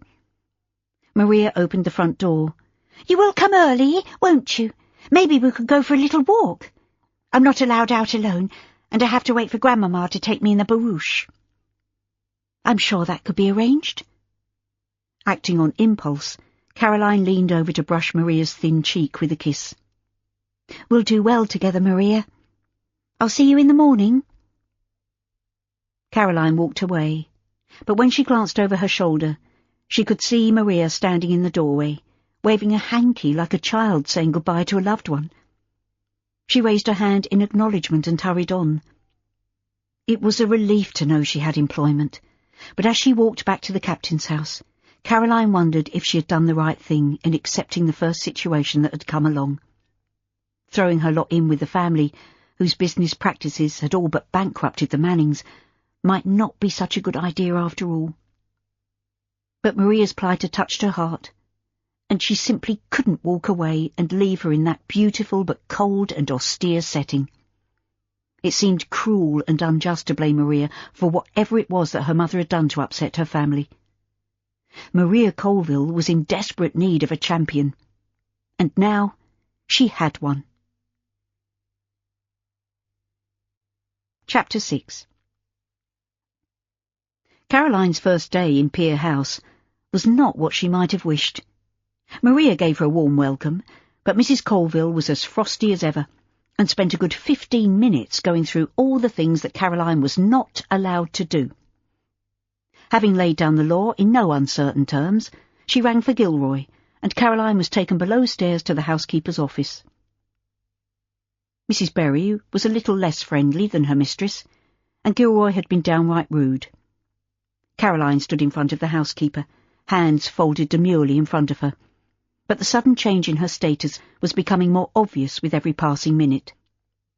A short while ago she'd been Miss Caroline Manning, daughter of a wealthy shipowner, and had had servants running round after her. Now she was neither part of the family, nor was she a servant. "You will be responsible only to Mrs. Colville, but I assume that she will have told you that already." Mrs. Berry looked Caroline up and down, with a sceptical twist to her thin lips. "I will introduce you to the servants, and then I'll show you to your room." She rose from behind her desk with a rustle of starched petticoats. "Follow me, Miss Manley." Caroline had rarely ventured below stairs when living in Finsbury Circus, but she was familiar with the general layout of pantries, still rooms, boot rooms and kitchens. Mrs. Berry allowed her a cursory glance into each area, ending up in the kitchen where cook was busy preparing luncheon. Through the open door, Caroline could see a young skivvy, who was standing on an upturned wooden box in order to reach the sink, as she struggled to cope with the never-ending supply of dirty pots and pans. The smell of washing soda and grease wafted out in damp, steamy clouds, but Mrs. Berry hurried Caroline out of the kitchen and led her down a long, dark corridor to a cupboard containing uniforms. She brought out a faded grey poplin gown with white collar and cuffs. "Mrs. Colville wants you to wear this, although in my experience ladies' companions usually wear their own clothes. This was last worn by Miss Maria's governess, and it's quite serviceable, although it might be a bit large for you." "I would prefer to wear my own clothes," Caroline said firmly. "As you say, Mrs. Berry, it's not the custom for a lady's companion to wear a uniform, let alone one that has seen better days. I will tell Mrs. Colville so." A fleeting look of admiration crossed Mrs. Berry's face. "Very well, Miss Manley. I'm sure you'd like to see your room. Gilroy has taken your luggage upstairs for you." Mrs. Berry took the back stairs, which were steep and narrow, winding their way through the house in a discreet manner to enable the servants to do their work without disrupting the lives of the family. Caroline's room was on the 3rd floor at the side of the building, overlooking the entrance to Wapping Basin. It was small and crowded, with unmatched furniture, but the single bed looked reasonably comfortable, and the room was spotlessly clean. "Luncheon is at noon," Mrs. Bury said, as she prepared to leave. "You will take your meals in the dining room, of course." The door closed on her, leaving Caroline to unpack her valise. She was just putting the last of her clothes in a deal chest of drawers when there was a knock on the door. "Come in." Caroline knew it was Maria, even before she burst into the room. "I'm sorry they put you in here," Maria said breathlessly. "I wanted Mrs. Berry to give you the room next to mine, but she said that you were to be put in here, and I suspect that was Grandmama's doing." "It's perfectly fine," Caroline said, closing the top drawer. "I'm done now. So what would you like to do, Maria? Shall we go for a walk?" Maria's cheeks paled. "I can't. I have to ask Grandmama first." "Well, go and ask her. Or shall I do it for you?" "I have to wait until she sends for me. She doesn't like it if I do otherwise." Caroline stared at her, hardly able to believe her ears. "But she's your flesh and blood. She's not the Queen of England." "You'd think she was sometimes. I think Her Majesty would be easier to approach. Anyway, it's 11:30, and we have to be at table on the dot of midday." "I suppose that's another of your grandmother's rules?" "Yes, of course. We have to be punctual for meals." "Does your cousin obey the rules at all times?" A slow smile curved Maria's lips. "Finn does as he pleases because he's a man, and he's also the head of Colville Shipping. I expect you've heard of us?" "Oh, yes. Everyone has heard of Colville Shipping." "Finn was quite young when Grandpapa passed away, leaving him in sole charge of the business," Maria said proudly. "Does your cousin live here?" "He stays sometimes, to keep Grandmama happy, but he has a house in Prince's Square." Maria lowered her voice in a conspiratorial whisper. "Grandmama doesn't know about it." "Doesn't she wonder where he goes when he's not here?" "He lets her think that he's away on business, and she doesn't think to question him. Finn is her darling, and I'm just an embarrassment." Caroline patted the bed. "Sit down, Maria, and tell me why your grandmother treats you this way. I really need to know, or I might not be able to help you." "Well, it's a sad story, really. My mother was only 15 when she fell in love with someone. I don't know who he was, or why he couldn't marry her. Maybe he was already married, I don't know. But I was born out of wedlock, and my mamma was sent away. I've never met her, but I have a picture of her." Maria tugged at a golden chain hanging around her neck, and drew out a gold locket, which she flicked open to reveal the portrait of a young girl. "That could be you," Caroline said slowly. "She's very pretty, Maria. Just like you." "I'm not pretty. Grandmama always said I was behind the door when looks were given out. I'm very plain." "Indeed you are not," Caroline said angrily. "Your grandmama is a cruel woman. She should have taken care of her daughter, and she should have been kind to you." "But my birth disgraced the Colville family," Maria protested tearfully. "My mother was only 16 when I was born, and I'm living proof of her wickedness." "Nonsense. It's not wicked to give love freely, even if it is ill-advised. Where was the father in all this? Why didn't he stand up to Mrs. Colville and spirit your mother away and marry her?" "I'll probably never discover the truth. I wish I could meet my mother and get to know her, but that's impossible." "Have you told your cousin Phineas how you feel?" "Finn is quite sympathetic, but he told me that I should forget about her." "And you can't do that?" "No, of course not." Maria reached out to grasp Caroline's hands. "I knew that you would understand. My dearest wish is to find my mother, but there's no chance of that when I'm never allowed to go anywhere unaccompanied." "And you have no idea where she is?" Caroline gave Maria's fingers a gentle squeeze and withdrew her hands. She might be living abroad. That's true. Maria's eyes filled with tears. I'm never going to find her, am I? Don't say that. There must be a way. After all, she'll still be a relatively young woman. She must be somewhere, and I'll do everything I can to help you. Caroline jumped to her feet at the sound of a bell clanging somewhere in the depths of the house. What was that? That's the first bell for luncheon. We have 5 minutes to tidy ourselves and go down to the dining room. Caroline stifled a chuckle. A 5-minute bell? That's ridiculous. This isn't the army. I wouldn't know about that. But Grandmama is very fussy about punctuality. There is always a bell 5 minutes before each meal, and that means there's no excuse to be late. I see. I'll try to remember that. Caroline glanced at her reflection in the dressing-table mirror. Am I presentable enough to grace the dining table, Maria? It's no laughing matter. Grandmama takes it very seriously. Maria rose from the bed and peered in the mirror, patting her already immaculate dark hair into place. So what happens if you're late? No food, she said tersely. I get sent to my room and have to remain there until the bell for the next meal.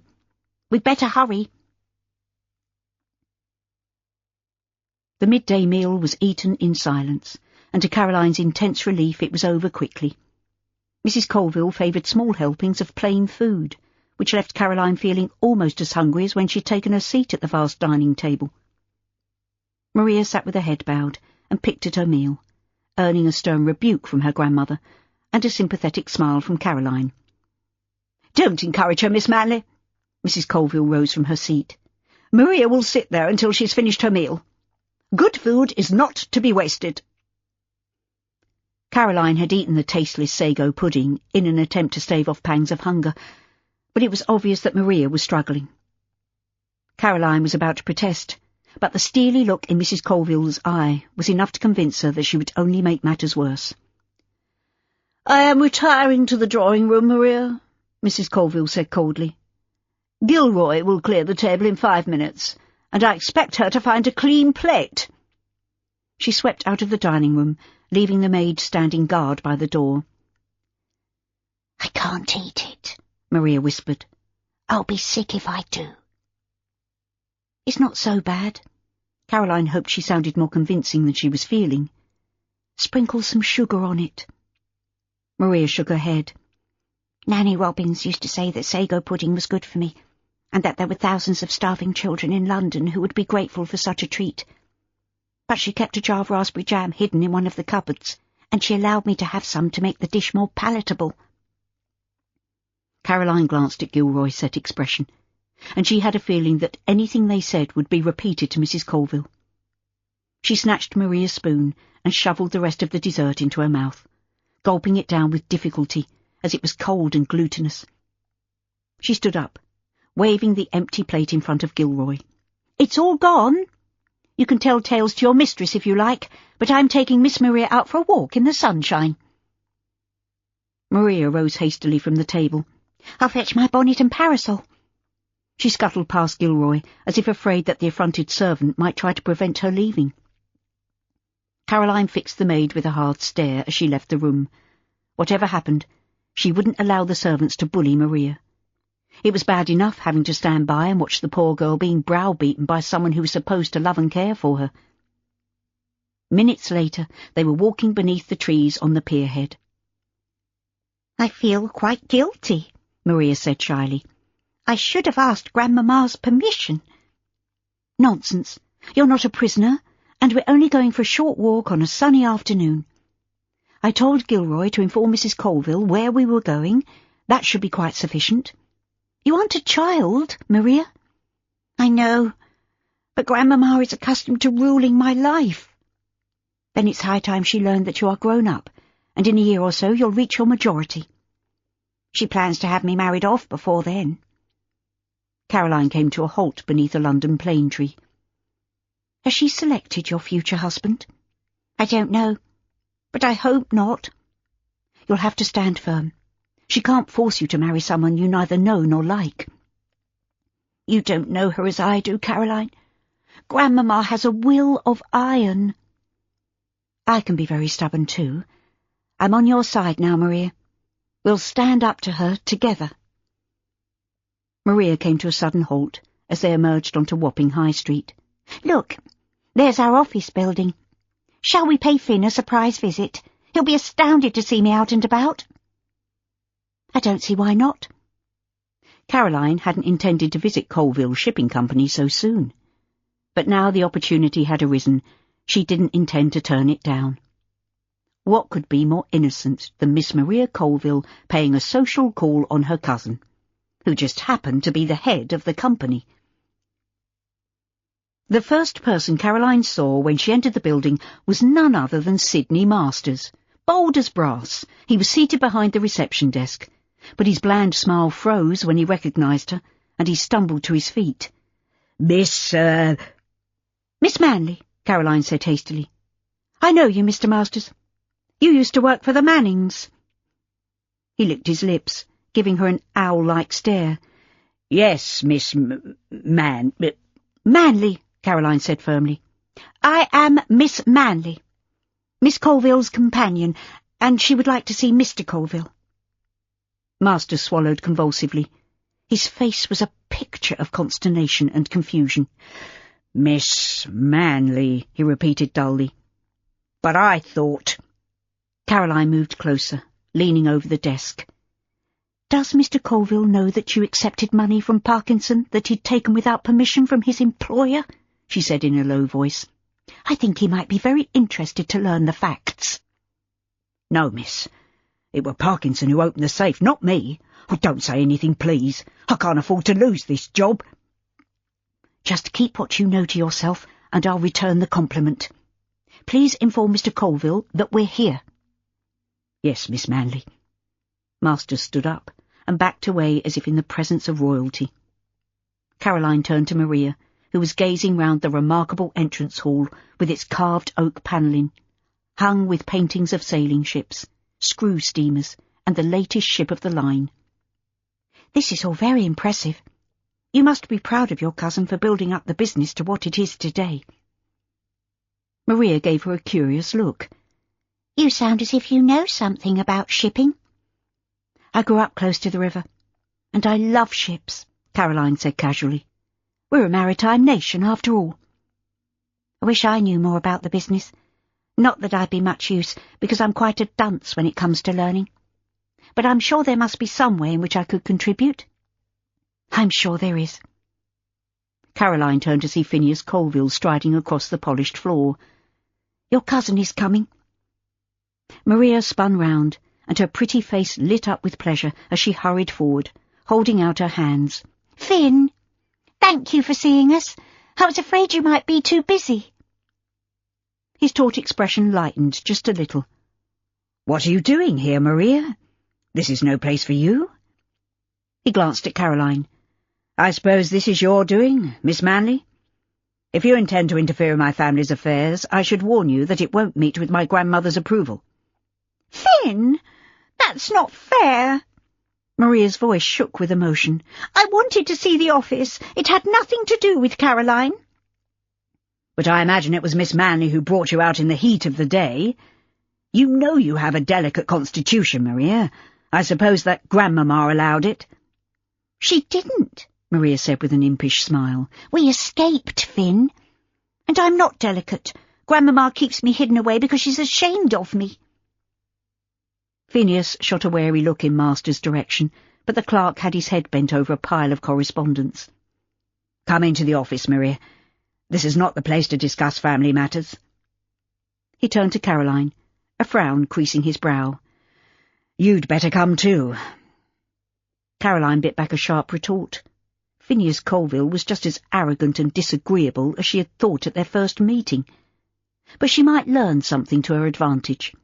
If there was the slightest chance of saving even a small part of Manning and Chapman, she would be prepared to do anything within reason. She followed them across the vast cathedral-like hall to an office that was twice as big as the front parlour in the captain's house, and finished with an eye to quality as well as comfort and utility. This is a lovely office, Maria said enthusiastically. Why have I never been here before, Finn? A wry smile curved his lips. I didn't know you were interested in the business, and I doubt if Grandmama would approve of a young woman venturing into a man's world. Stung by his patronising attitude, Caroline glared at him. I heard that there was a very able lady running your main competitor, Mr. Colville. So able that the business is now bankrupt and closed down. I believe that was caused by the sudden demise of her husband, sir. He turned to give her a searching look.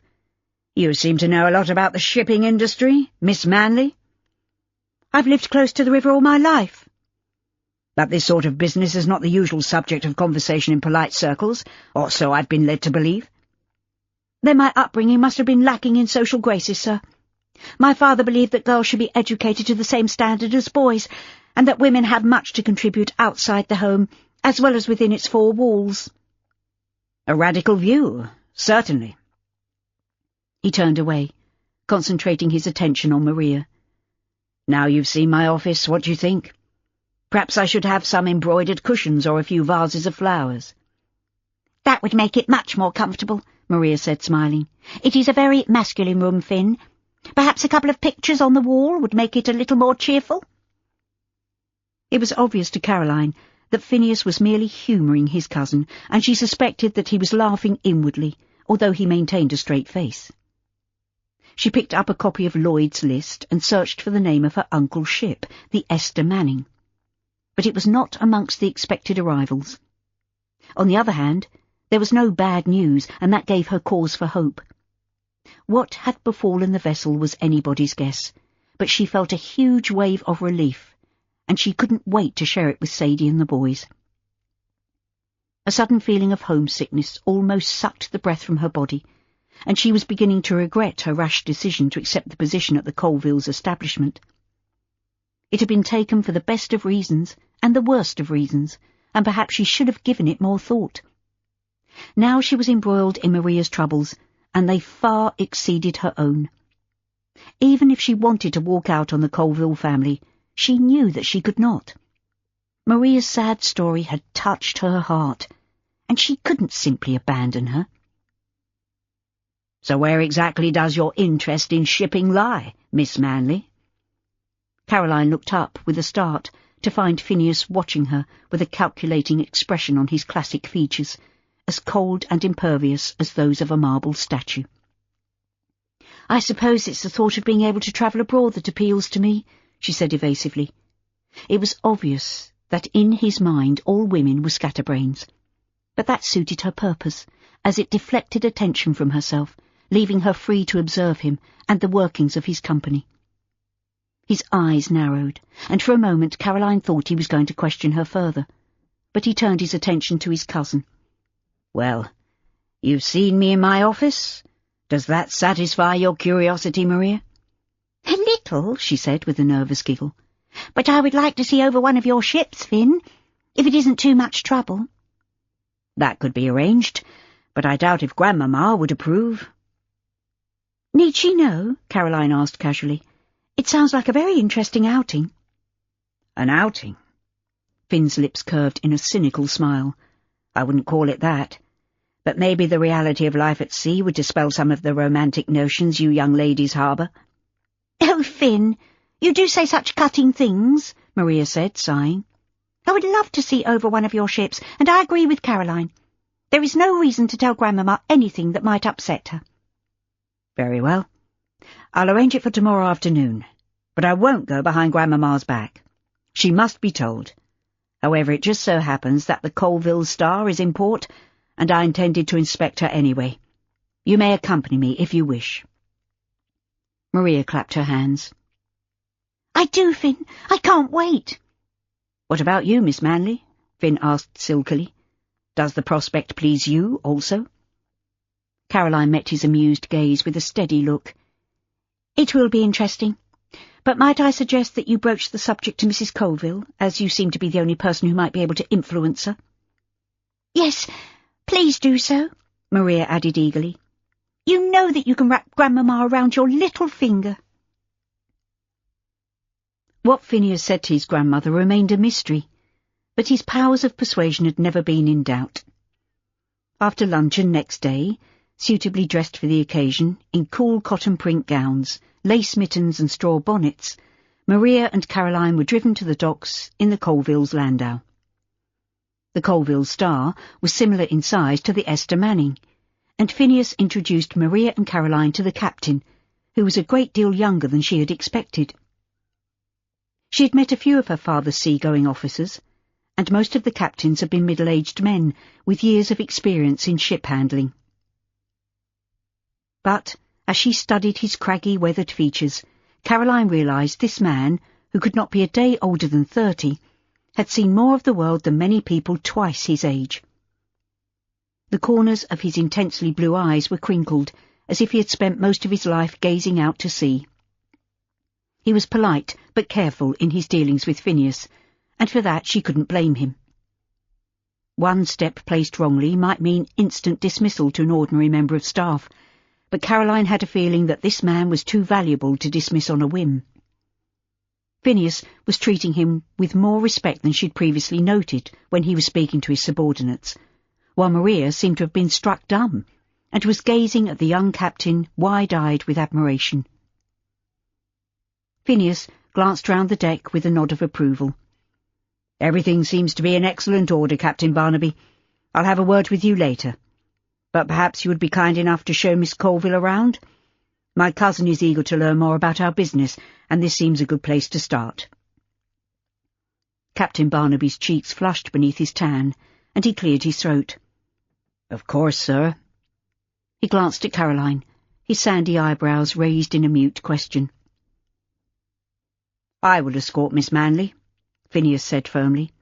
"She has also expressed an interest in the shipping industry, and I'm curious to learn her opinion."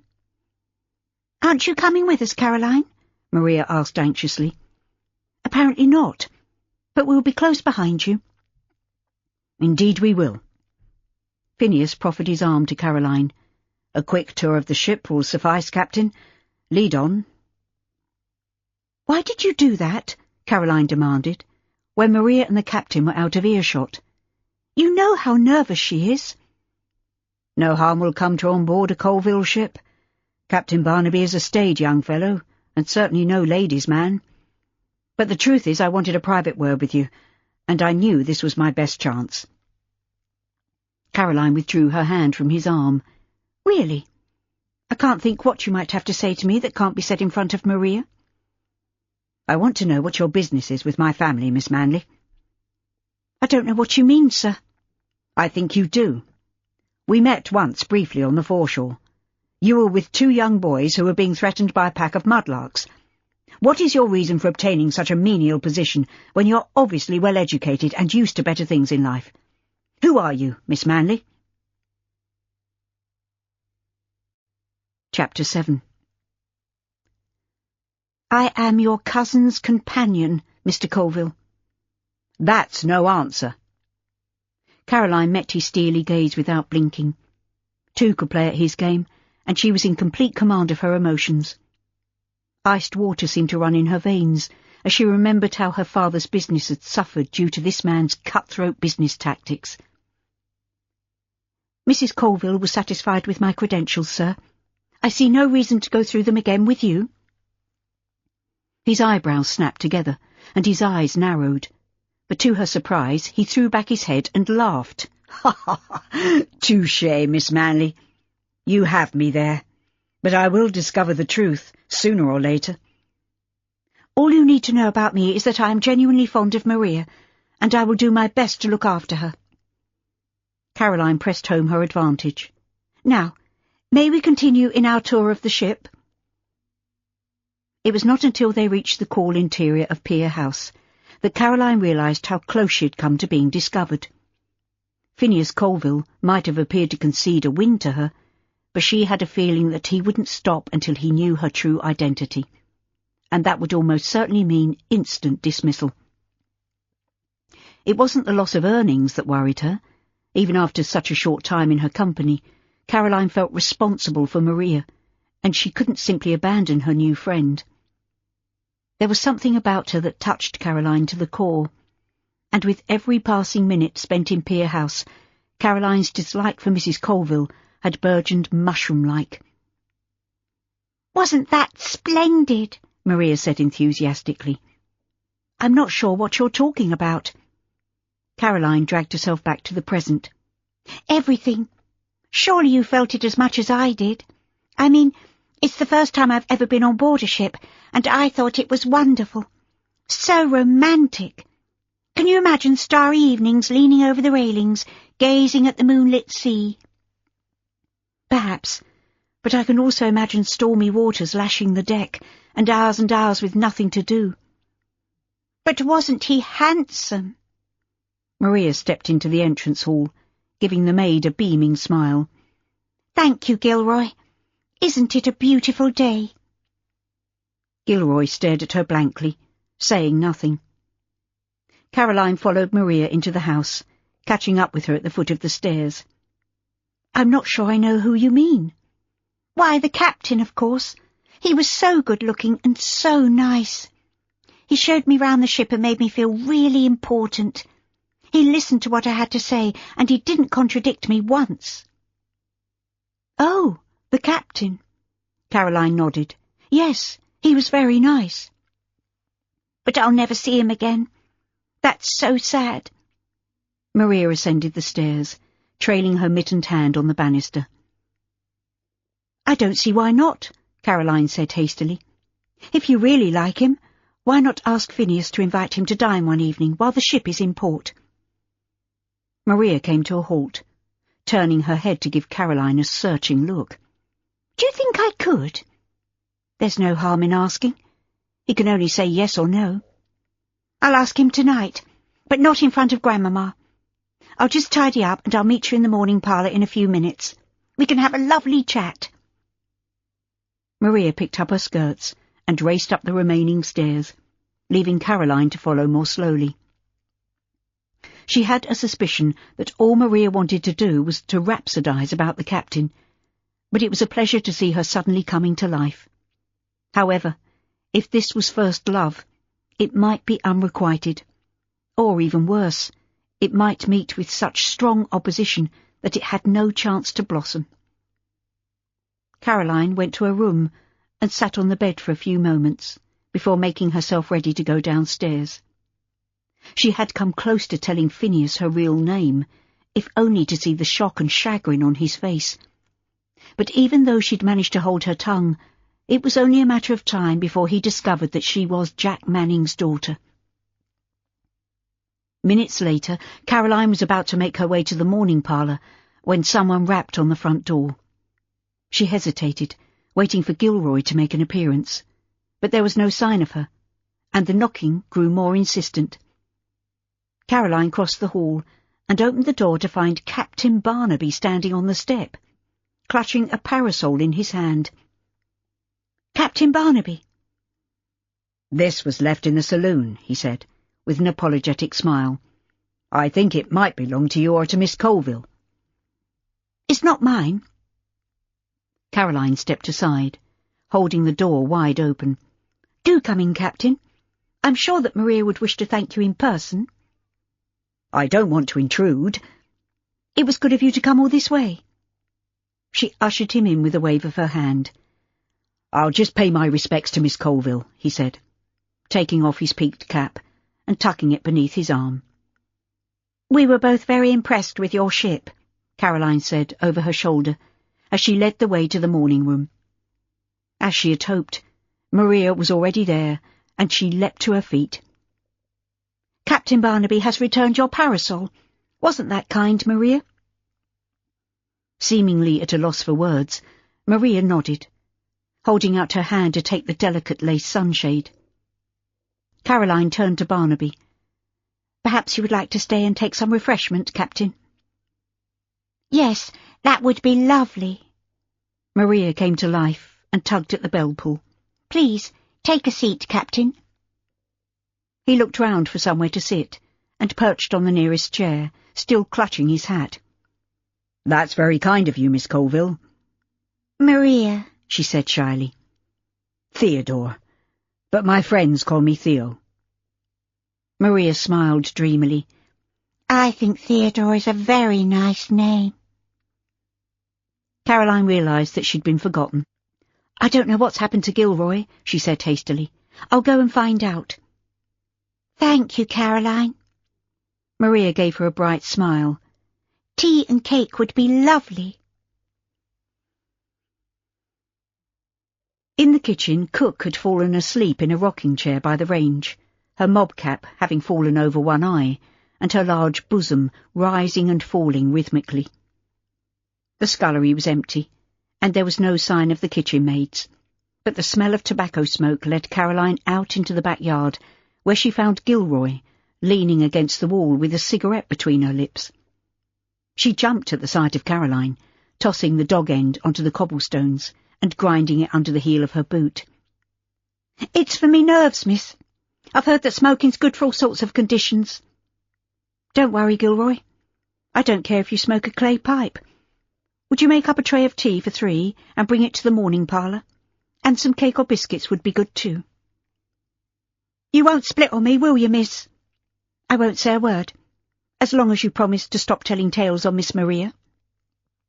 Gilroy's eyes widened, and her lips trembled. Cross me heart and hope to die, miss. That won't be necessary. Just leave Miss Maria alone in the future.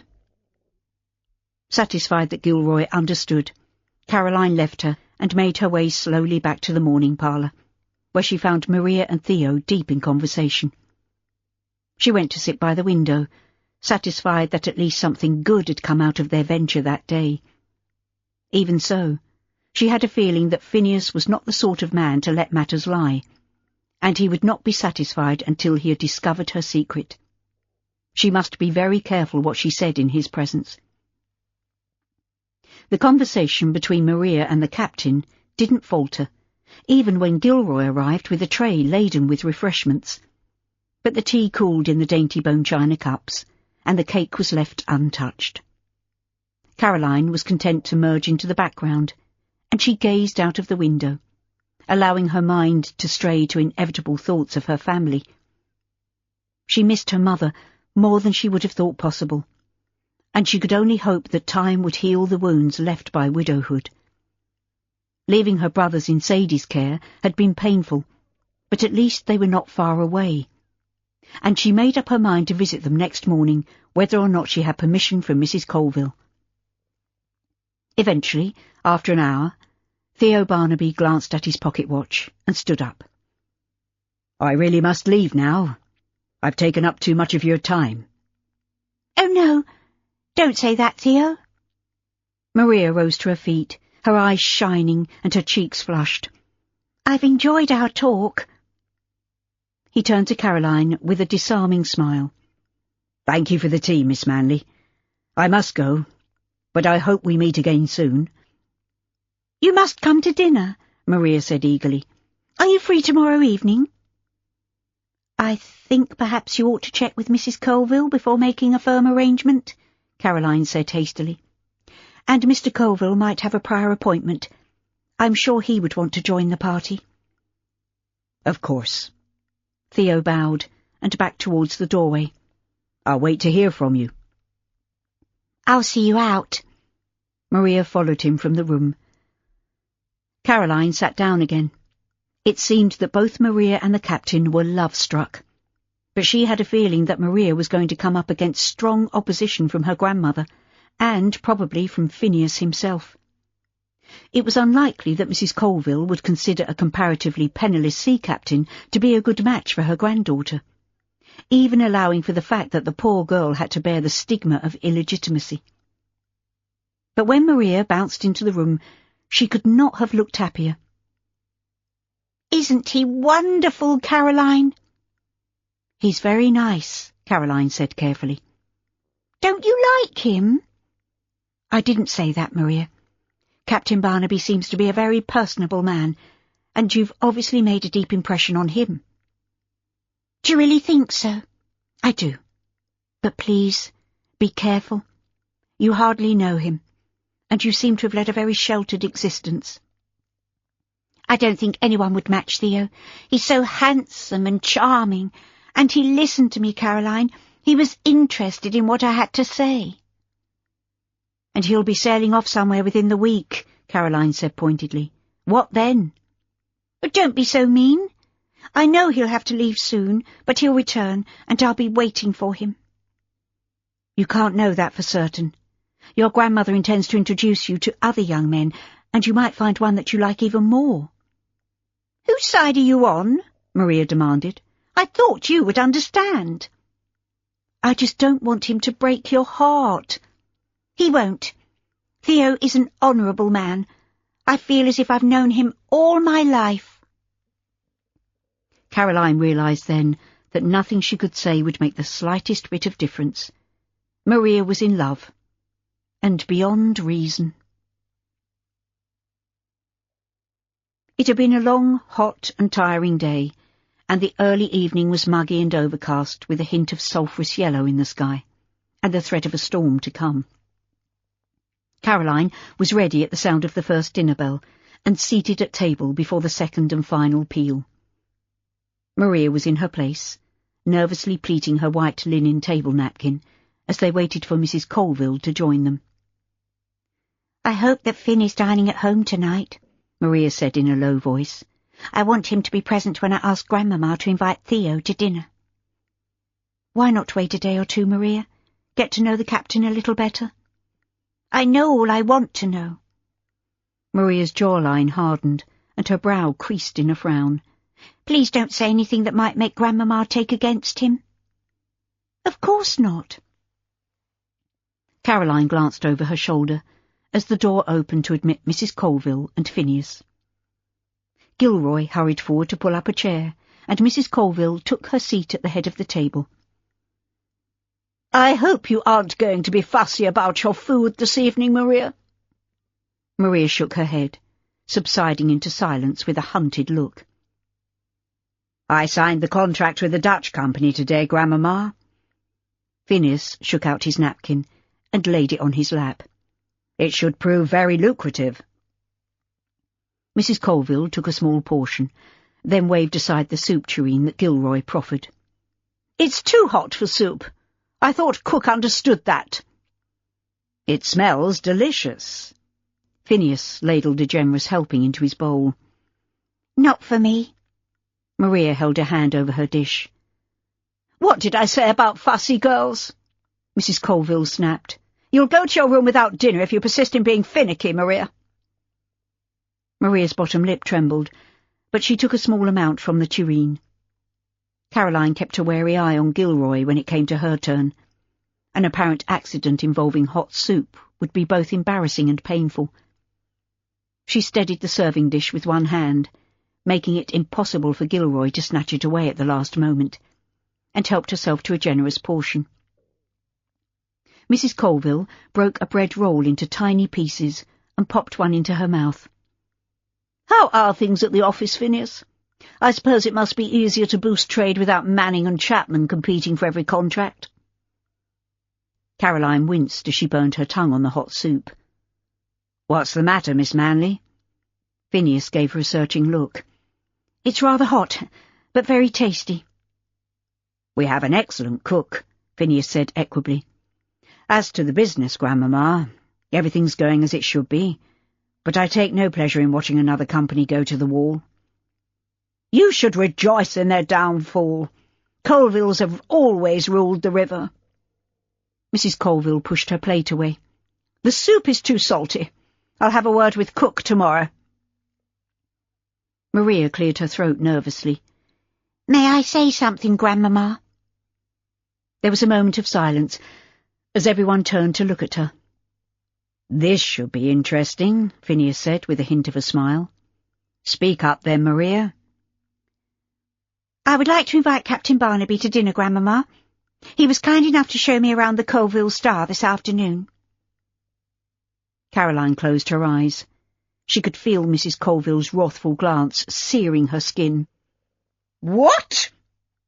The word exploded from Mrs. Colville's lips. You've been consorting with a common seafarer? What were you doing, Miss Manley? I entrusted Maria to your care. I escorted the girls, Grandmama, Phineas said calmly. I took them on board ship for a brief visit, but Maria seems to have developed a schoolgirl infatuation with one of my captains." "How did this happen?"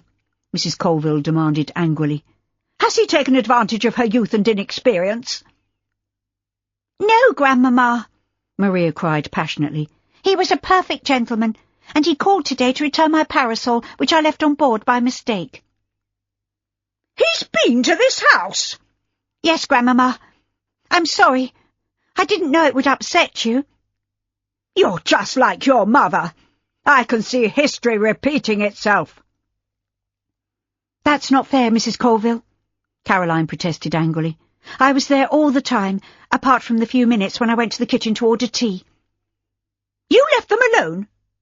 You have a lot to answer for, young lady. I don't pay you to abandon your charge when it suits you." "No one came when I rang the bell, Grandmamma," Maria said boldly. "That's no excuse. The servants would have come had you waited." Mrs. Colville pointed a shaking finger at Caroline. "You are to blame for what occurred, Miss Manley." "Nothing happened, Grandmamma. The captain and I were just talking. He's a very nice gentleman, and I wanted you to meet him." "I've heard excuses like that from your mother, and she burdened me with you.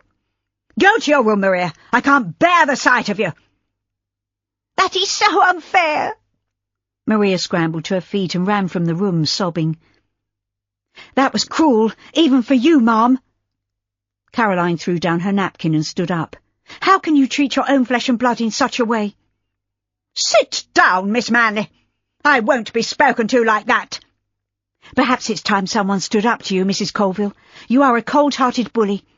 I've only been in this house for a couple of days, but I've seen enough." "Phineas, are you going to allow this woman to insult me like this?"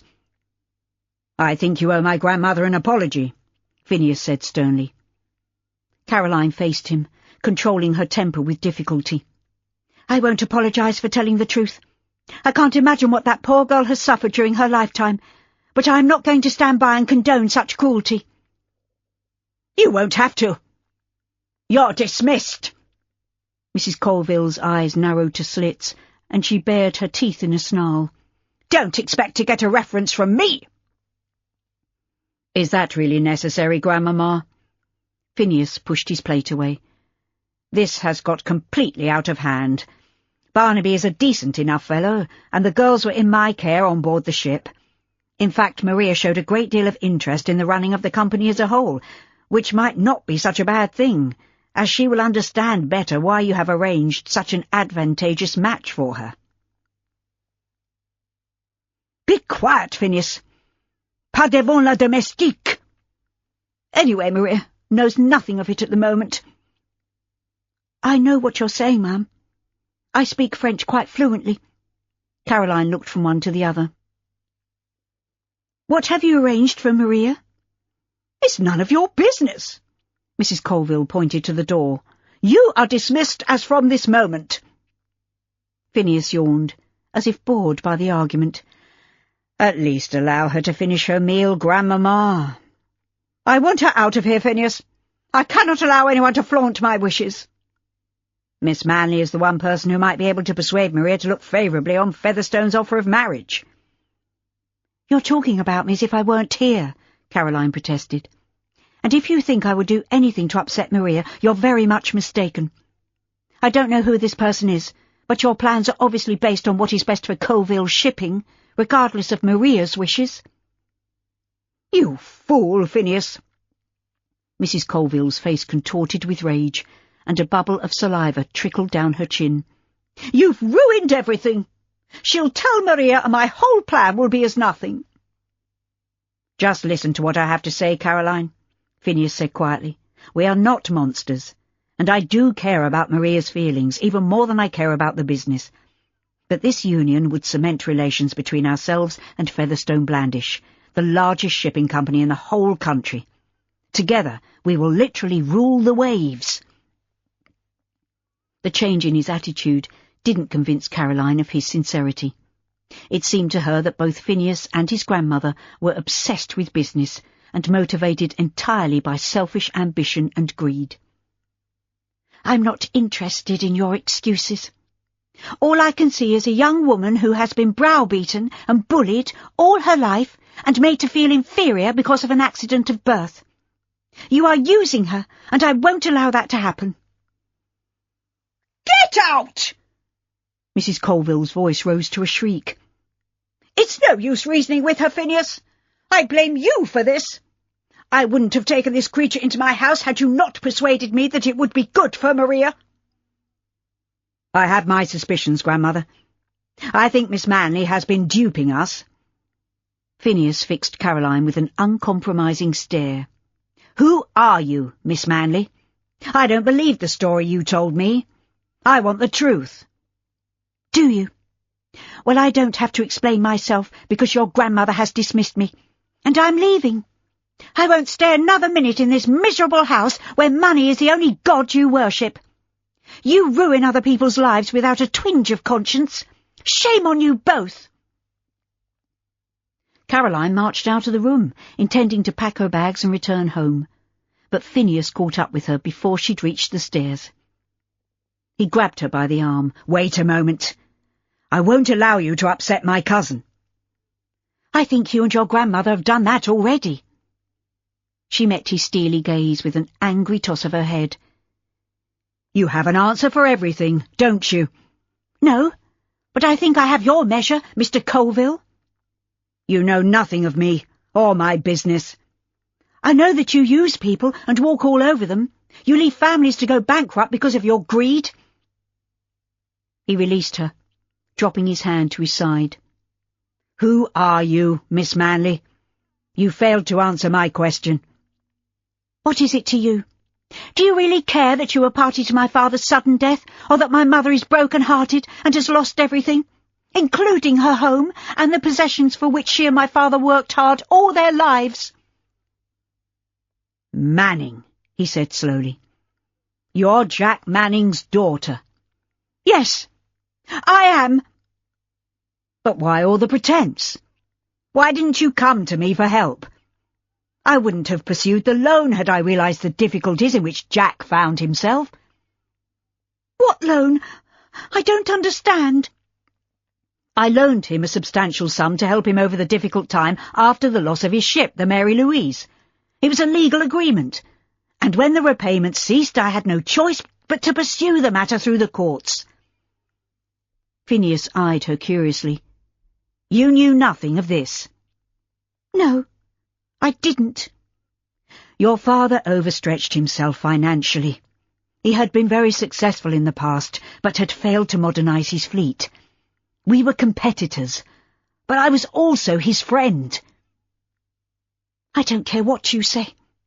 You are partly to blame for his early demise. I don't call that the action of a friend. In fact, I don't believe you know the meaning of the word." "You've said enough." "I haven't even begun to tell you what I think of you and all this." Caroline encompassed the cold splendour of the entrance hall with a sweep of her hands. "You live in an ice palace with the Ice Queen herself, and that in itself is odd." "Enlighten me, Miss Manning. You seem very free with your opinions." "All right, I will.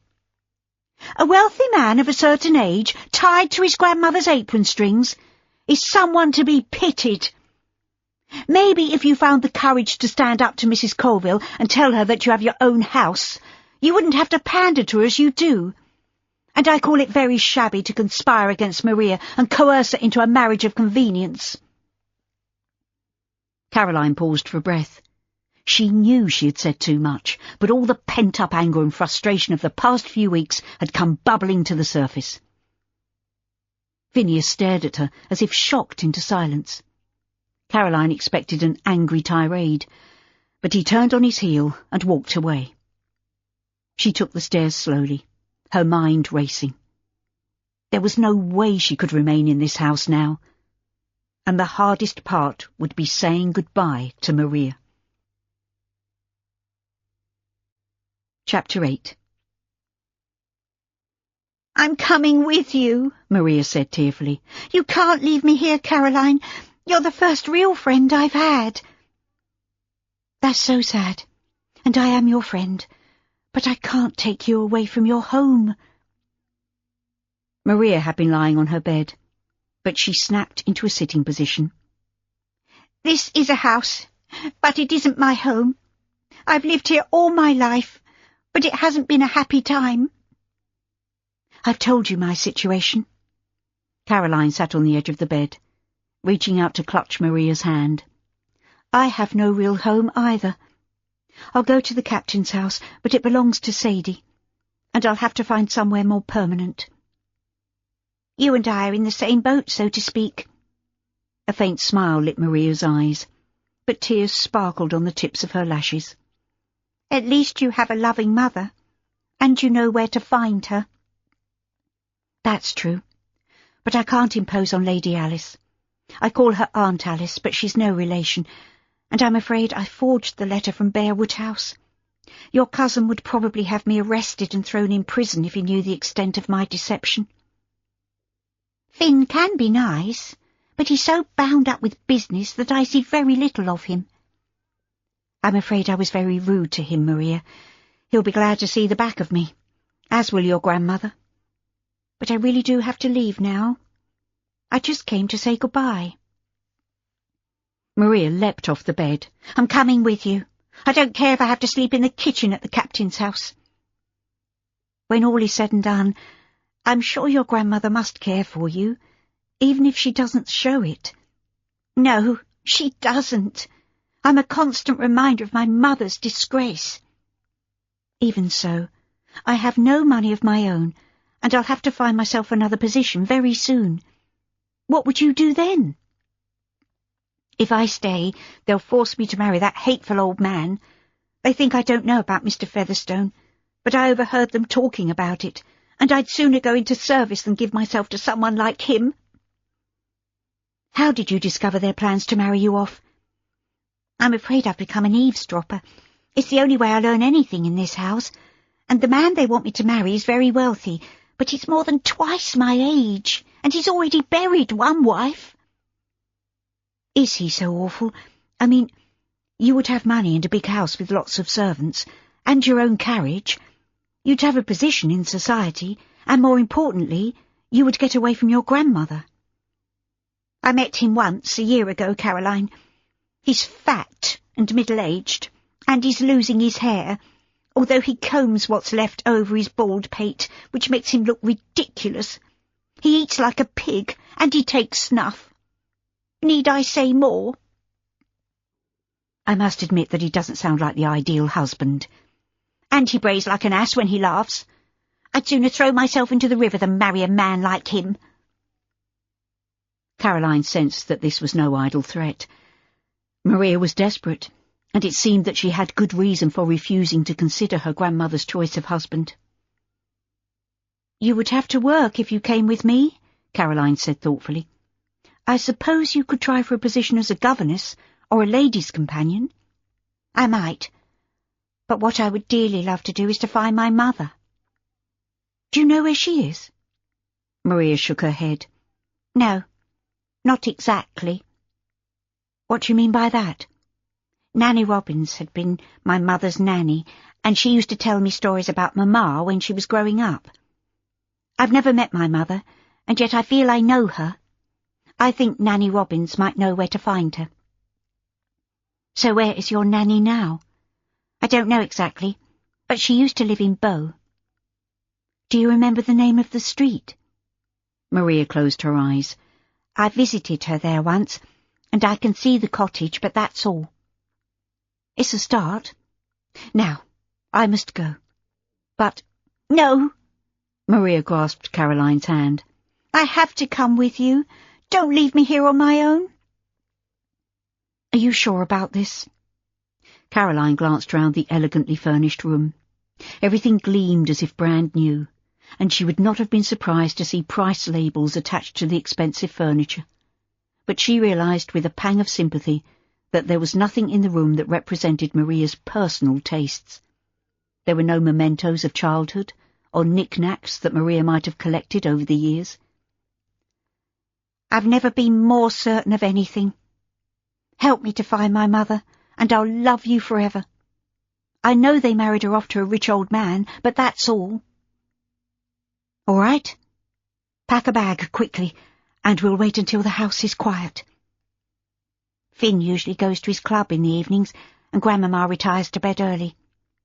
We could get away when the servants are having their evening meal, and no one would miss us until morning. Wait here for me. I'll get my things together, which won't take long, and then we'll leave. Caroline rose to her feet and went to open the door, but she paused, turning to Maria with a worried frown. You must be very sure that this is what you want. If you go like this, your grandmother might refuse to have anything more to do with you. That's a risk I'm more than willing to take. I'll be ready and waiting. The long summer evening wasn't on their side, as far as concealment went, but it was dusk when they left Pier House, and they hurried across the forecourt into the relative safety of the trees. Maria had crammed a valise with clothes as well as a portmanteau, and when Caroline suggested that the weight of the baggage was going to prove a problem, Maria insisted that each item she had packed was an absolute necessity. They managed to reach the high street, but two well-dressed young ladies hefting heavy luggage were bound to cause comment. They weren't short of offers of help from drunken seamen and dock workers, which they refused as politely as possible. In the end, Caroline hailed a cab, and they travelled to the captain's house in relative comfort. But they still had to manage the walk along the wharf.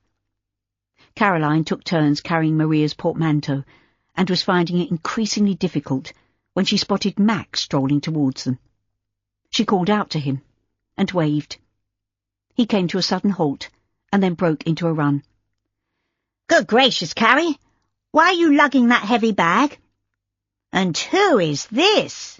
He added, staring at Maria with undisguised admiration. Maria, may I introduce my ill-mannered brother Max? Caroline said, chuckling. Max, this is Maria. She's coming to stay with us for a day or so. Max seized Maria's valise in one hand and took the portmanteau in the other. Delighted to meet you, Miss Maria. Have you got another name? It's Colville, Maria said shyly. It's not a popular name with your family. Max dropped the luggage on the ground. I should say not. Why have you brought the enemy home with you, Carrie? Don't be silly, Caroline said tiredly. Maria is a friend. She can't help being related to the Colvilles, and they've treated her abominably, so be nice to her. Max retrieved the cases with a dissatisfied grunt. I don't know what the others will say. They'll be on Maria's side when I tell them everything. Can you hurry a bit, Max? We're exhausted. Sadie and Lawrence were seated round the kitchen table, drinking tea, while James stood at the sink with his shirt sleeves rolled up, washing the supper dishes. Sadie put her cup down with a clatter. Caroline! I didn't expect to see you this evening. Max followed her into the room, flexing his hands. That woman must have packed bricks in her luggage. Caroline crossed the floor to give Sadie a hug. It's a long story. I'll tell you everything, but first I want you to meet Maria. I've said she could stay with us for a while until she finds work. Lawrence rose to his feet. It's a pleasure to meet you, Maria. You might not say that when you know who she is, Max said, grinning. Is there any more tea in the pot, Sadie? James threw down the dishcloth and wiped his hands on the seat of his trousers. How do you do, Maria? Do you have another name? It's Colville. Caroline pulled up a chair and motioned Maria to sit down. She suffered terribly at the hands of her family, and that's why she's here now. Maria hesitated, gazing at Sadie as if seeking reassurance. I won't be any trouble, miss. Sit down, my dear, you look exhausted. Sadie turned to James. Pass me 2 teacups, please, Jimmy. We mustn't forget our manners. Miss Colville is a guest in our home. Quite right. Lawrence gave Maria an encouraging smile. This is a family matter, so if you'll excuse me, I'll leave you to discuss things amongst yourselves. Besides which, I have letters to write. Don't leave on our account, Caroline said hastily. I've had 2 replies to my advertisement in the Times, both of which sound quite promising. We need paying students if we're to make a go of things." Lawrence left the room without giving anyone the chance to argue, and Max threw himself down on the empty seat. "I'm the man of the house, as far as the Manning family are concerned." Caroline sat down next to him. "This is Sadie's house, Max. She has the final say." "Of course Maria must stay with us," Sadie said firmly. "There's nothing to discuss as far as I'm concerned." She took the teacups from James and filled them from the brown Betty teapot. "Here you are, Maria. Drink this and you'll feel better." "Why are you here?" James eyed Maria curiously. "You don't look like a poor person." "Maybe not," Maria said seriously, "but I haven't got a penny to my name." James sat down beside her. "Does that mean you'll help with the washing up?" "Leave her alone, Jimmy," Caroline said, laughing. "Isn't it time you were in bed?" Sadie nodded. "Yes, it is. Upstairs, both of you. You have lessons in the morning, and Lawrence won't be pleased if you're too tired to concentrate." "It was easier at rugby," Max muttered, as he shooed his brother towards the door. "Good night, Carrie. I'm glad you're home." "Good night, Miss Maria." James came to a halt, turning to Maria with a wide smile. "I'll see you in the morning." Caroline blew them a kiss. "I'll come up and tuck you in." "Oh, Carrie, we're not babies," Max said, sighing. "Good night." "I haven't finished washing up." James eyed the sink hopefully, as if it were his last chance to stay up a bit longer. "Go to bed. I'll do it tonight." Caroline waited until the door closed on them, before turning to Sadie. "Are you sure you don't mind if we stay for a while? This is your house." "And your father gave it to me. If it hadn't been for his generosity, I'd be homeless, Carrie. This house is as much yours as it is mine." Sadie reached across the table to pat Maria's hand. "And you are more than welcome, Miss Colville. If Carrie wants you to stay, then it's all right by me." "Thank you," Maria sniffed, and fumbled in her reticule for a handkerchief. "I'm sorry. I'm just tired and overwrought. It's been a trying day." "I expect you're ready for bed, but I'm afraid you'll have to share a room tonight. Why don't you take Maria upstairs, Carrie? Your old room's ready for you." Sadie stood up and moved to the sink. "I'll soon get this done." "Come with me, Maria," Caroline said, rising to her feet. "Max will have taken our bags upstairs." The attic room, where Caroline had slept as a child, was large enough for 2 brass bedsteads and a washstand from the servants' quarters in Finsbury Circus that the bailiffs had overlooked. Sadie had obviously been very busy, and everything was spotless. The smell of carbolic soap mingled with the scent of lavender, beeswax polish, and clean linen.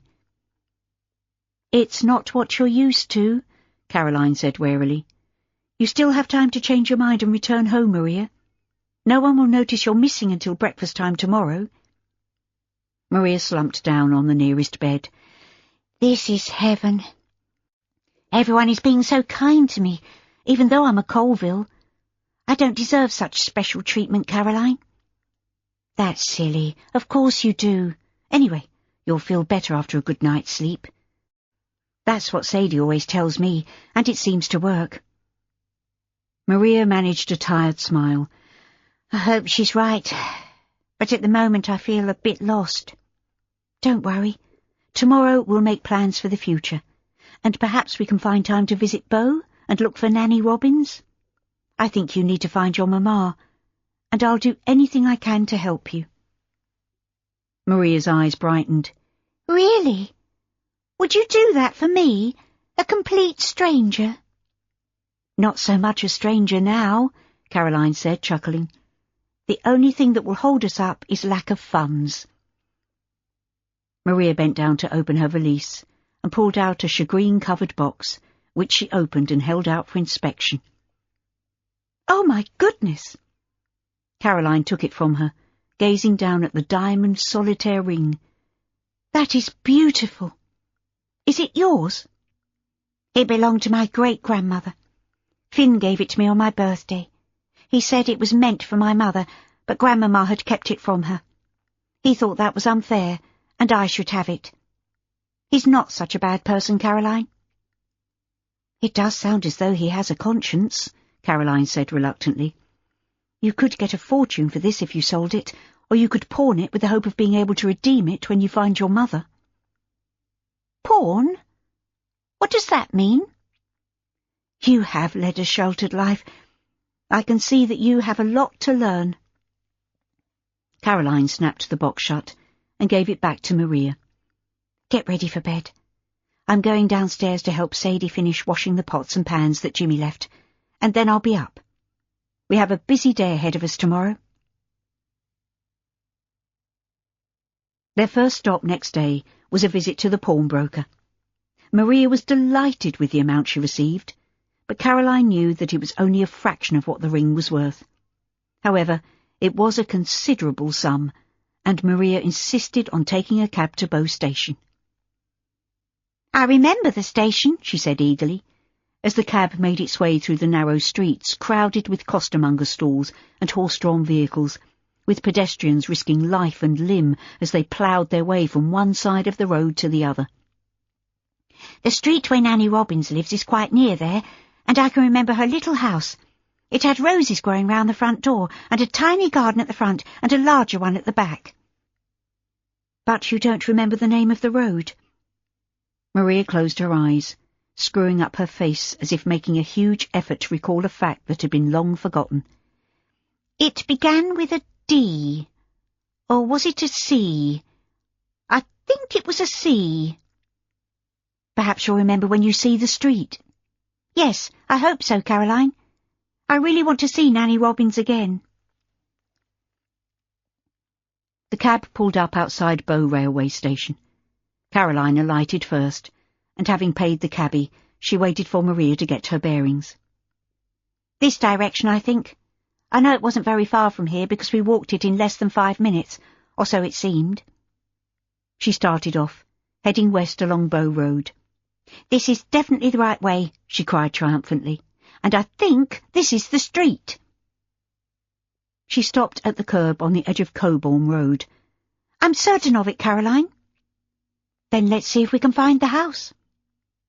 Caroline linked her hand through Maria's arm, and they set off along a road lined with 2-story terraced cottages, all of which looked identical to Caroline. But Maria was like a hound scenting a trail. They were almost at the end of the street when she stopped outside one of the dwellings. "Pink roses," she said excitedly. "I remember them because Nanny Robbins picked some for me and I took them home. They smelled so sweet, and whenever I smell a similar rose it reminds me of her." She opened the gate and hurried up the path to rap on the door. Caroline waited, hoping that it was the correct address, and that Nanny Robbins hadn't moved away. But the door opened, and a loud shriek from Maria was followed by hugs and tears as she embraced her former nanny. "Come inside, my dear girl." Nanny Robbins ushered Maria into the house. "You are welcome too," she said, beckoning to Caroline. "Any friend of Maria's must find favour with me. Do come in and close the door. The smell from the gasworks is rather pungent today. It's always worse in the summer months." Minutes later, Caroline and Maria were seated in the small front parlour with Nanny Robbins. "I'll make a pot of tea, but first I want to hear all your news, Maria, my love." Nanny Robbins put her head on one side, eyeing her with a worried frown. "You're very thin and pale, Maria. Are you eating properly?" Maria nodded and smiled. "I am quite well, Nanny, but I've left home, and I want to find my mother. I think you might be able to help me." "Left home?" Nanny Robbins tossed her head, and a lock of snow-white hair escaped from her mob cap, falling over her lined forehead, only to be ruthlessly pushed back into place. "If you can call it a home. That woman, your grandmother, has a lot to answer for." I didn't want to leave you to her tender mercies, but I had no choice in the matter. It broke my heart when you left. I cried for days. But I knew you weren't coming back. My life was so dreary until Caroline appeared, and then everything changed. Nanny Robbins turned to Caroline. And who are you, my dear? My name is Caroline Manning. The Manning and Chapman Shipping Company? I might have guessed. I don't understand, Caroline said impatiently. There must be hundreds of Mannings in London alone. Of course, but I remember your papa when he was a young man.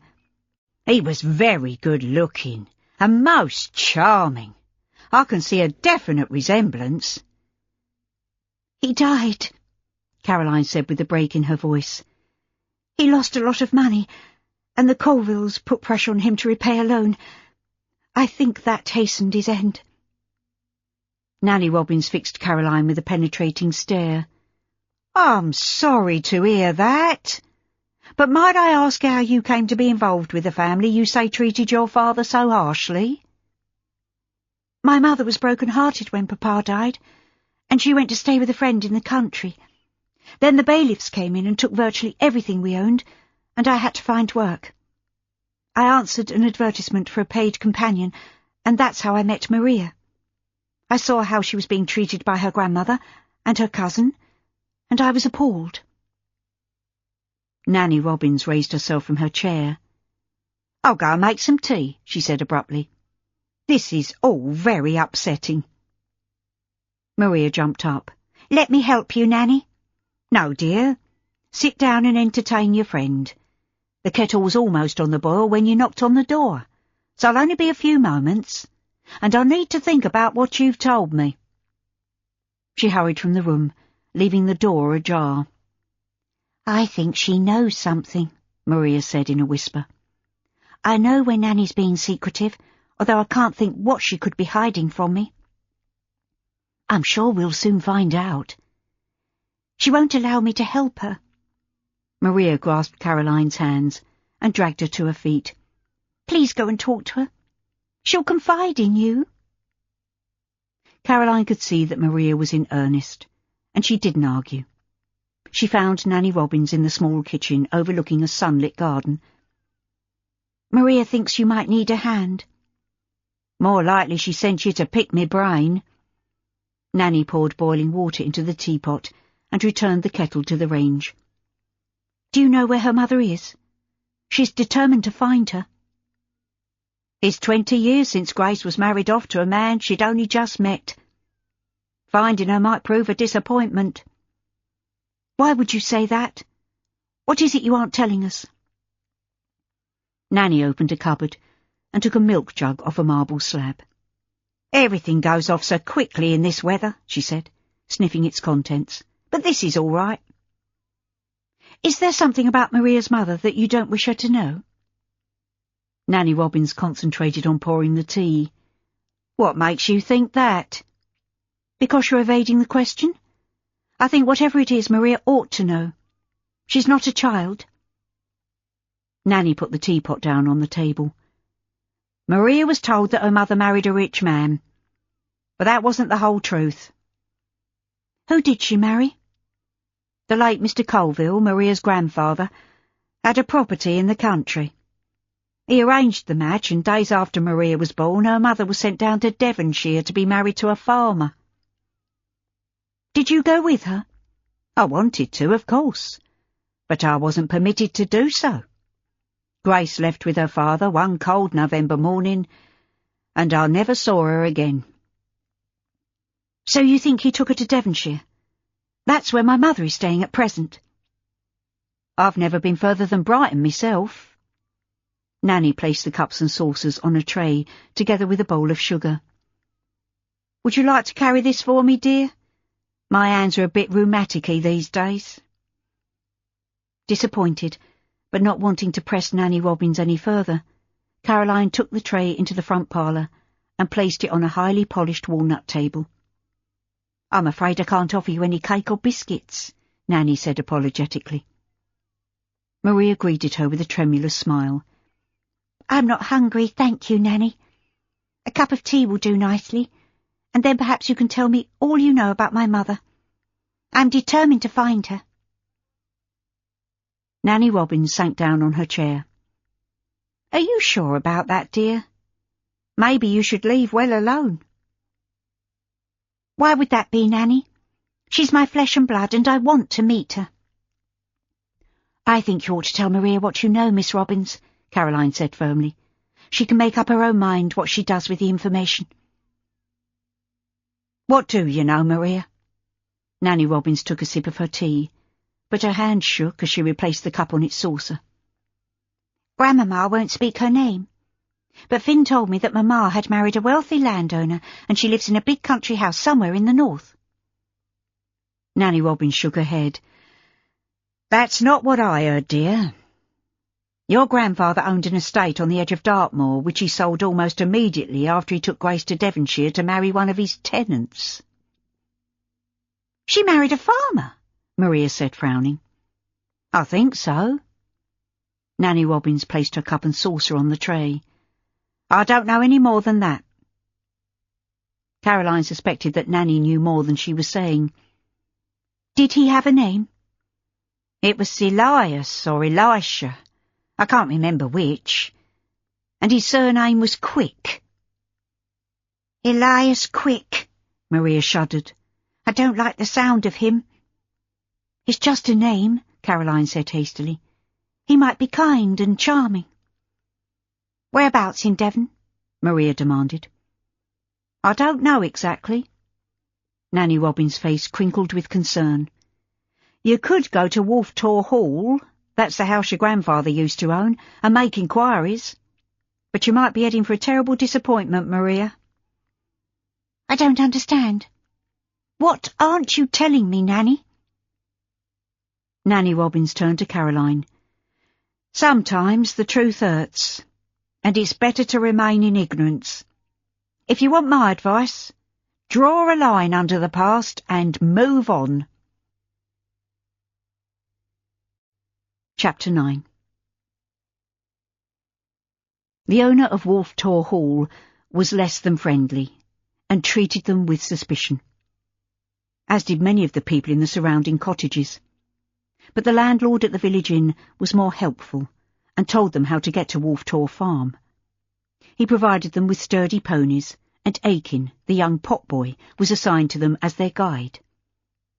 An unrelenting sun blazed from a sky bleached of colour by the intensity of light and the heat of midday.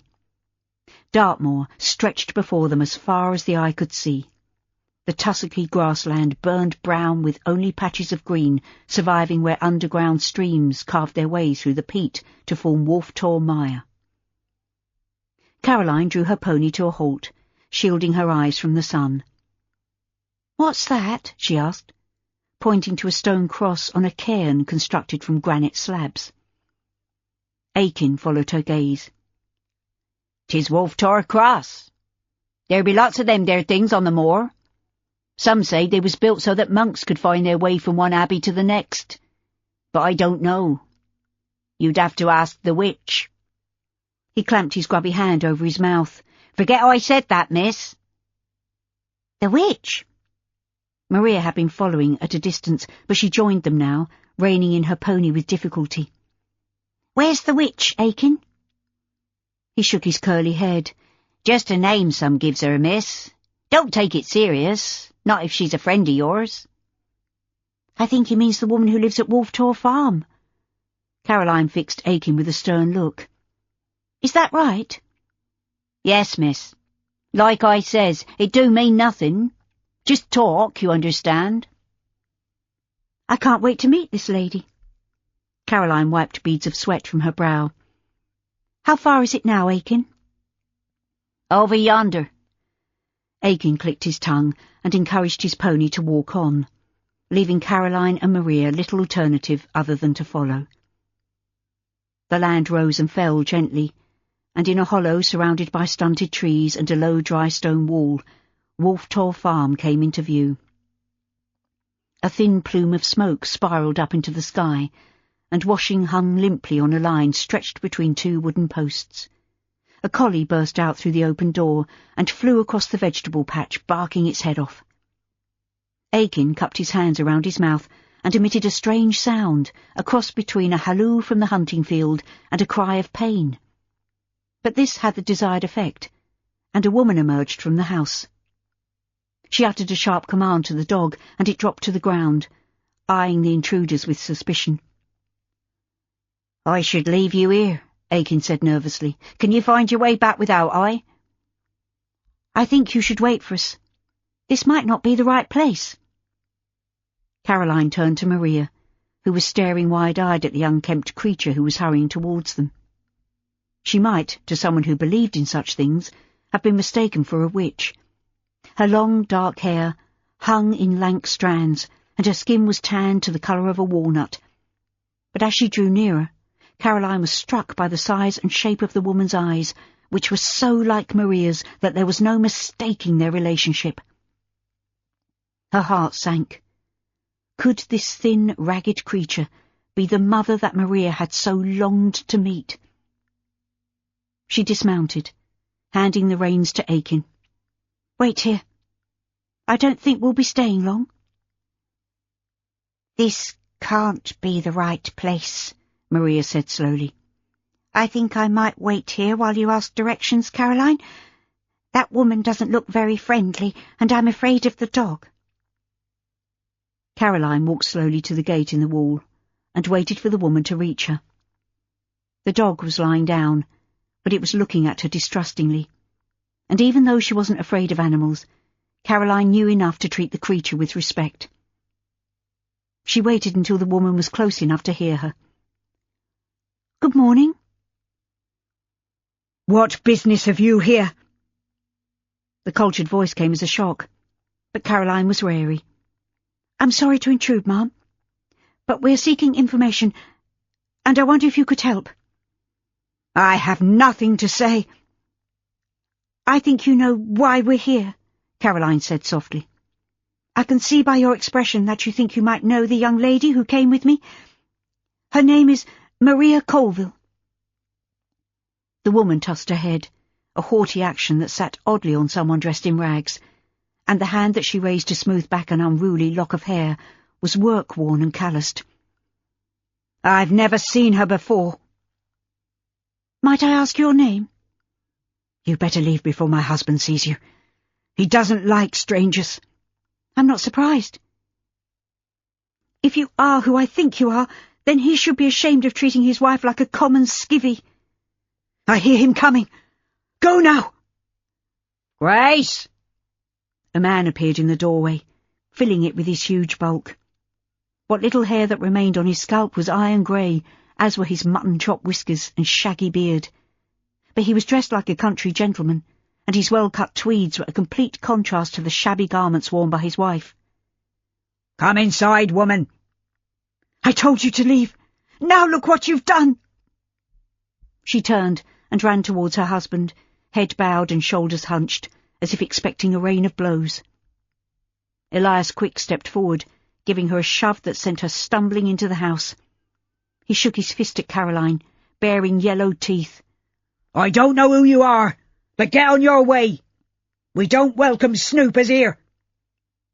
He whistled to the dog, and it ran to him, ears flattened and tail between its legs. Quick booted the unfortunate animal into the house, stepped inside, and slammed the door. A shudder ran down Caroline's spine. There was no doubt in her mind that the woman was Maria's mother. But perhaps Nanny Robbins had been right. Maybe it would be best if Maria kept her romantic notions about her parentage rather than being exposed to the horrible truth. She walked slowly back to where Maria and Aiken were waiting. "That was my mother, wasn't it?" Maria's cheeks were deathly pale, and her eyes brimmed with tears. "You don't need to lie, Caroline. I heard the brute of a man calling her Grace. And Aiken said that this farm belongs to Elias Quick." "We'd best be heading back, miss," Aiken said urgently. "I can smell rain in the air, and with it will come the mist. Us don't want to get caught in Wolf Tor Mire." "I can't leave yet. I need to speak to her." Maria caught hold of Caroline's hand. I want to ask her why she abandoned me." "Not now," Caroline said in a low voice. "It's obviously a bad time." "But I might not get another chance." Aiken circled them on his restless pony. "Look at they clouds forming to the west. It'll start to mizzle soon." "We're coming." Caroline used the stone wall as a mounting block and settled herself in the saddle. "Lead on, Aiken." Ignoring Maria's protests, she urged her pony into a trot, heading in the direction of the village. Aiken's forecast proved correct, but thanks to his warning, they reached the inn before the going became too difficult. The cold, damp fog had swallowed up the moors with alarming speed, obliterating the sun within seconds. Aiken led the ponies off to the stable, leaving Caroline and Maria to make their way into the snug bar behind the tap room, where a fire had been lit. The landlord's wife bustled in, clucking like a mother hen when she saw their dishevelled state. "Lord love us! What you need is a nice hot cup of tea, maybe with a tot of brandy in it to warm you up, and a bowl of my beef broth. It might be high summer, but that there mist makes it feel like winter." "Thank you, Mrs. Brewer," Caroline said, smiling. "That would be lovely." "Shall be done directly, miss." Mrs. Brewer was about to leave the room, when Maria called her back.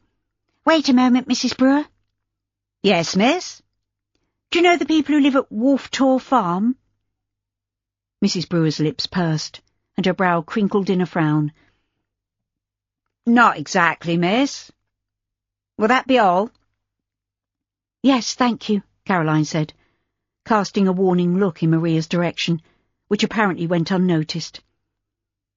"What does that mean, Mrs. Brewer?" Maria demanded. "You must know something of the family. Everyone seems to know everyone's business round here." "I'm sure I keep myself to myself, miss. As to the Quicks, they don't mix with us in the village, and we don't venture off into that part of the moor. 'Tis haunted, they do say."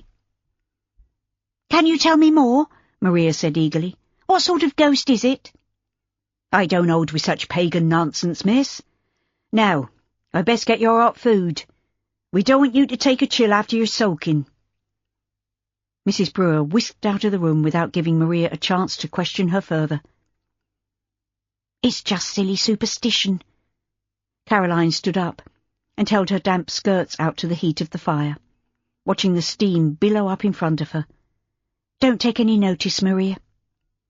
They talk of hauntings and witches as if they were an everyday occurrence. Do you think there's any truth in their tales, Caroline?" "None at all. They're just stories made up to frighten children and gullible people." Maria stared at her, frowning. "But what we saw at the farm was real enough. I think that poor woman is my mother." "You don't know that for certain," Caroline said carefully, although she herself was convinced that the woman they had seen was Grace Colville. "I feel it here." Maria clasped her hands to her heart. "I have to speak to her and persuade her to leave that terrible man. You saw how he treated her and the poor dog." Caroline shook her head. "It's none of our business. And even if she is your mother, she chose that life. She could have walked out at any time over the past 20 years, but she stayed with Elias Quick. Don't ask me why." "I think he keeps her a prisoner. You saw how thin and ill she looked, and her clothes were in rags. I won't rest until I've seen her again and asked her all the questions that have been bothering me all these years. You must help me, Caroline. Please say you will." Faced with such a heartfelt plea, it was impossible to refuse. "All right," Caroline said grudgingly. "But we will have to work out a strategy." "I don't want to waste time talking about it. Let's go tomorrow, first thing." "Mr. Quick must leave the house at some point. Perhaps he goes to market or has business in the nearest town, which takes him away from home. We need to find that out." "And will you go with me?" "Of course I will. But only if I can be sure that we won't bump into that dreadful man." Maria leapt to her feet and threw her arms around Caroline, giving her an enthusiastic hug. "Thank you. I knew I could rely on you." Caroline ventured into the tap room early that evening, which was quiet apart from a few old men seated round the ingle nook, smoking clay pipes and drinking ale. Mr. Brewer was behind the bar, and pleased to share his local knowledge, although he was obviously curious as to why Caroline was interested in such a rural event as the local market, which he said was being held next day in Bovey Tracy. Caroline diverted his attention by asking if they could hire Aiken and the ponies again, in order to see more of the countryside, and at the mention of money, Mr. Brewer's eyes lit up. Caroline escaped from the prying eyes of the locals and went to find Maria, who was in the snug bar, gazing out of the window. "It's arranged," Caroline said triumphantly. "Aiken will take us to Wolf Tor Farm tomorrow morning." "But what about Mr. Quick?" "It's market day in Bovey, which isn't that far from here, so Mr. Brewer said. That should give us time to visit the farm and have a word with Mrs. Quick." Caroline sat down on the settle beside Maria. "Are you sure this is what you want? Are you prepared to face the truth, either way?" Maria nodded. "I think so. I have to know if she's my mother. You must understand that, Caroline." "I do, of course. I know how much I miss my mamma, and she's safe and well and not too far away from here, as it happens. I thought we'd pay a call on Dulmerle before we return to London." "I'm not sure I'll be coming with you," Maria said hesitantly. "Really? Why?" "If Mrs. Quick is my mother, I want to get to know her. Perhaps I can find somewhere to stay so that I can see her often." "Maria, you're not thinking straight. From what I've seen of Elias Quick, he wouldn't be sympathetic. If he treats his wife as he does, how do you think he would behave with you?" "I don't know. Perhaps I could persuade her to leave him, and we could set up home together." "And live on what?" Caroline clasped Maria's hands in hers. "The money from pawning your ring won't last long, and you'd have to find work of some kind, or you'd starve." "I don't know what I could do. I'm not fitted for anything, Caroline." "I know, and I'm in a similar situation. We just have to think things through.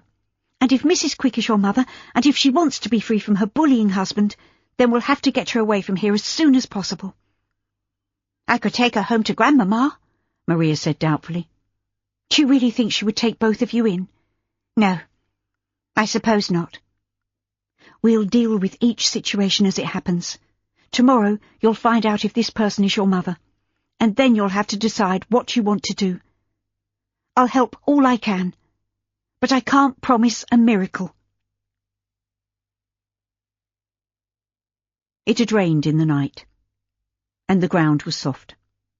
But the sun had come up, and the steam rose from the damp turf as they rode to Wolf Tor Farm. The scent of wet peat and meadowsweet filled the air, and the bright sulphur-yellow flowers of bog asphodel added splashes of colour to the greens and browns of Wolf Tor Mire.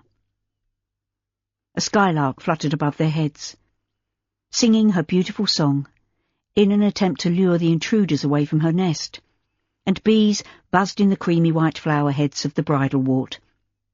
It was a scene of perfect peace and harmony, but Caroline realised how fast that could change on the moor, and her heart was racing as they approached the gate in the stone wall. Once again the dog raised the alarm, and Caroline dismounted, handing the reins to Aiken. Maria followed suit, and Caroline unlatched the gate, but the dog went down on all fours, snarling and baring his teeth, as if preparing to attack. "Down, Bramble!"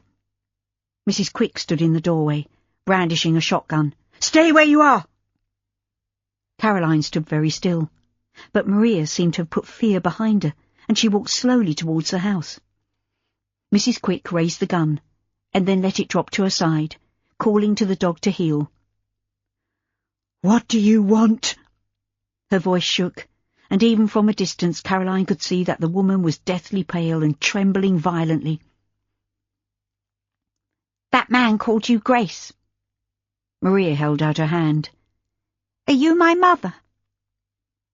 Caroline hurried across the vegetable patch and the overgrown area that might once have been a lawn, and she placed a protective arm around Maria's shoulders.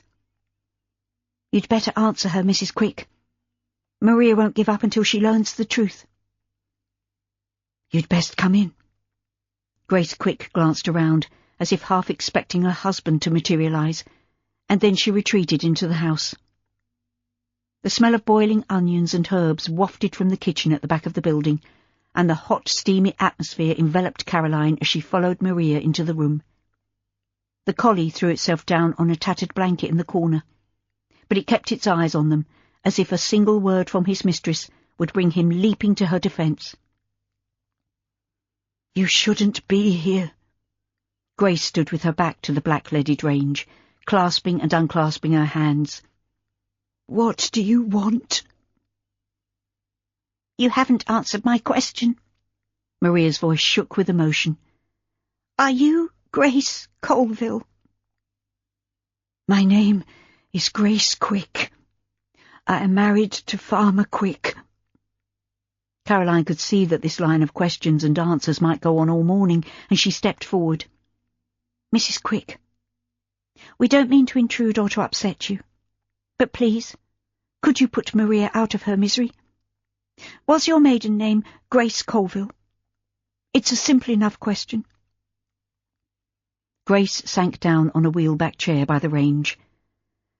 I'm no longer that person. She died 20 years ago. Maria flung herself on her knees beside her. Look at me, Mamma. You are my mother. I feel it in my heart. Why did you abandon me? My father left me no choice, Maria. He led Elias to believe that you were the result of a youthful indiscretion, and that you survived only for a few short hours after I gave birth to you. My husband has treated me like a slave, and has thrown my past back in my face at every possible opportunity. Caroline stared at her in disbelief. But it was so many years ago, Mrs. Quick. Surely he would forgive you for something that happened when you were little more than a child yourself. Elias is a jealous and violent man. You wouldn't want to cross him, believe me. The peat bogs have swallowed many a person who got lost on the moor. Caroline pulled up a chair and sat down. Mrs. Quick, are you saying that your husband is a murderer? I'll say nothing more. Grace clutched Maria's hands, her eyes brimming with unshed tears. You must go, now, and never come back. Do you understand? But you can't send me away without a word of comfort, Maria sobbed. I've dreamed of this moment ever since I can remember. Grace raised her hand as if to stroke Maria's bent head, but withdrew it hastily. Don't put words into my mouth. There's nothing for you here. She turned to Caroline. Take her away, please. I will, of course. But I think she deserves an answer, Mrs. Quick. Your husband has gone to market. He was seen on the road to Bovey Tracy early this morning, and according to the landlord at the Wolf Tor Arms, is unlikely to return until late this evening. What are you afraid of? If you knew Elias as I know him, you would not ask such a question.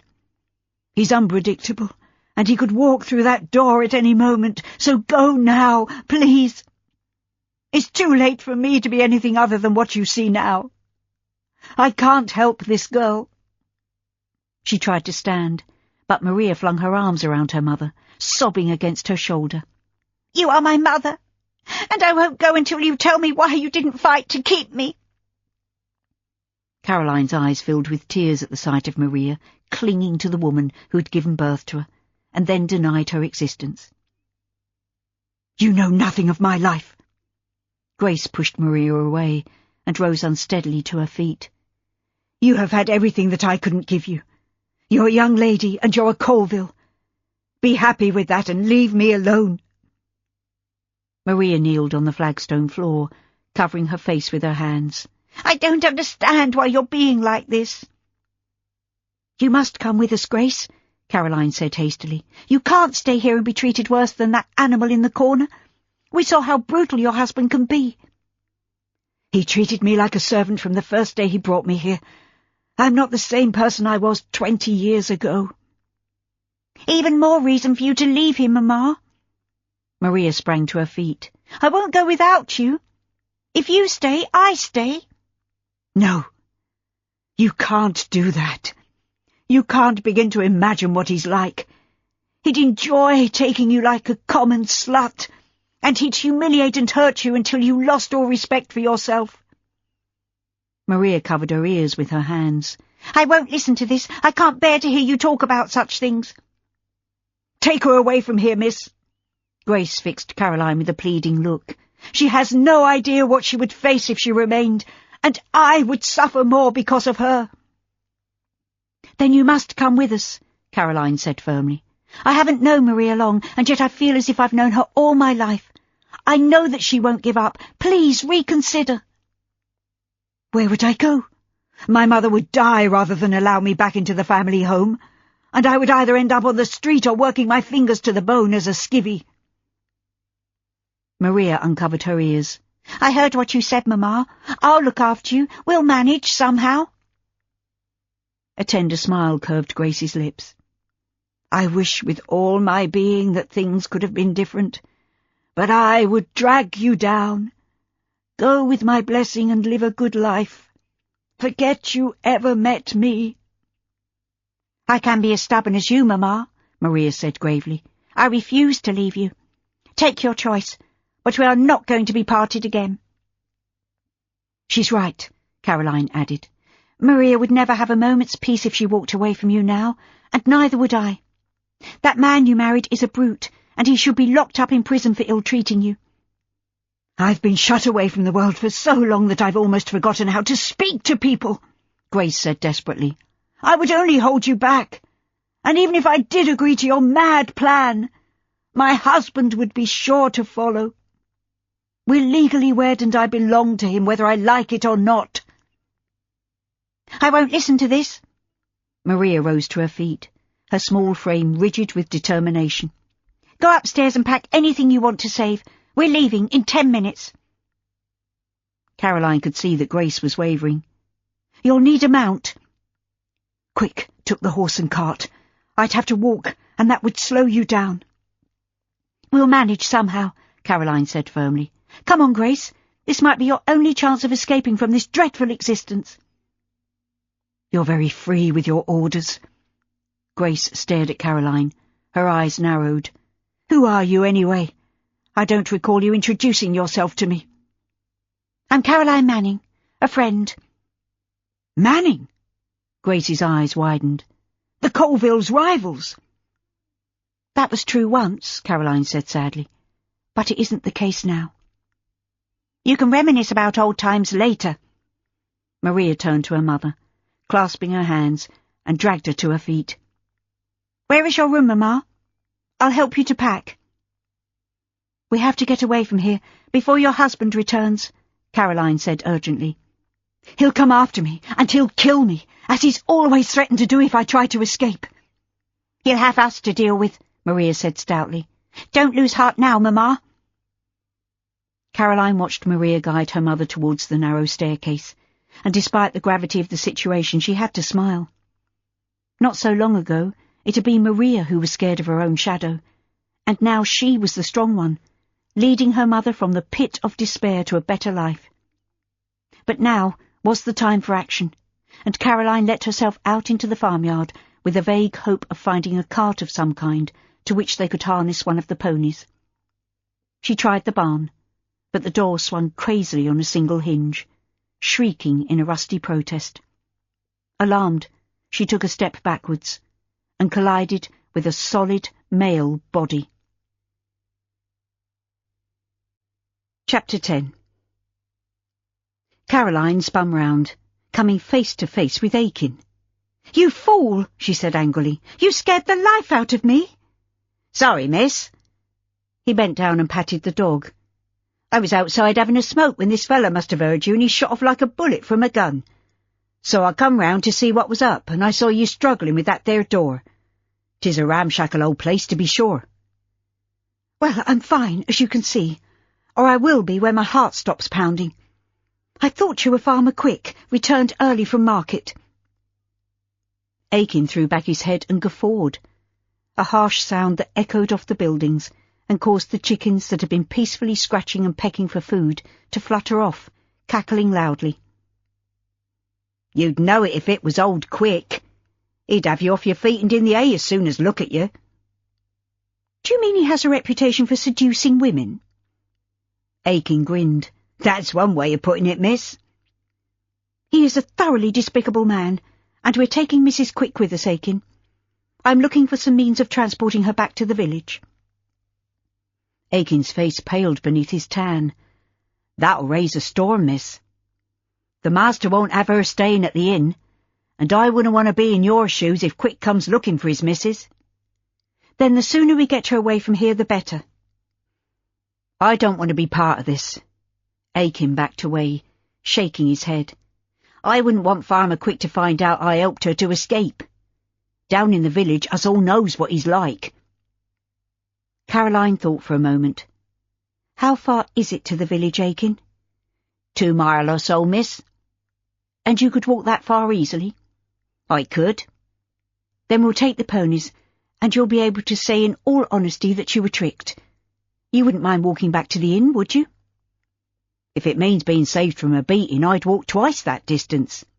"Very well. Then we'll ride back to the inn, pay our bill and be on our way. You don't need to know any more." Caroline put her hand in her pocket and took out a silver half-crown. "I'd give you more if I had it, Aiken, but you have my heartfelt thanks." He pocketed the coin with a nod and a smile. "Best get moving, miss. The sooner you leave Wolf Tor, the better. I'll set off when you've gone." He glanced at the dog, seated at his side. "He seems to have attached himself to me, miss. I think I found a friend." "Take him, and give him a good home," Caroline said firmly. "I wouldn't leave a sewer rat in Mr. Quick's care." Grace was silent during the ride to the village, but it soon became obvious that her presence would not go unnoticed. People stopped to stare, and they nudged each other, no doubt eager to pass on the news that Mrs. Quick was seen out riding with the 2 strangers who were staying at the inn. Caroline could guess what they were saying, even though she couldn't hear the actual words. Their shocked and excited expressions said it all. She left Maria to pack their bags, keeping an eye on Grace, who was still wavering and terrified that her husband would find her and drag her back to the farm. Caroline took her purse and went to find the landlord.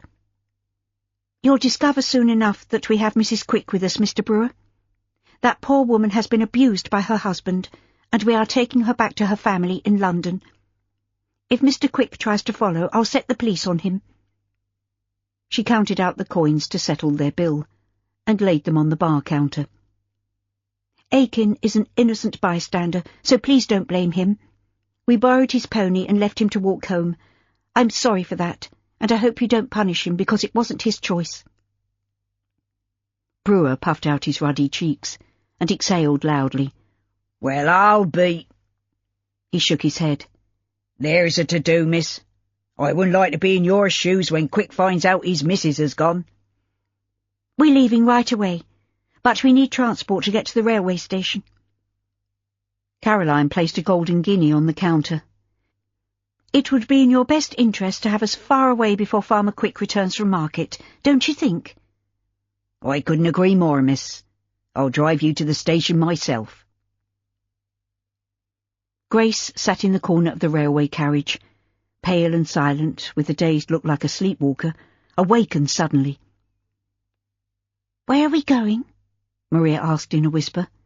"I can't take my mother home to Pier House." "No. And I can hardly burden Sadie with the 3 of us," Caroline said in a low voice. "The only place I know we'll be safe is with Lady Bearwood, at Dormerle." "Where is Dormerle?" "It's on the coast near Dawlish. It's her ancestral home and summer retreat.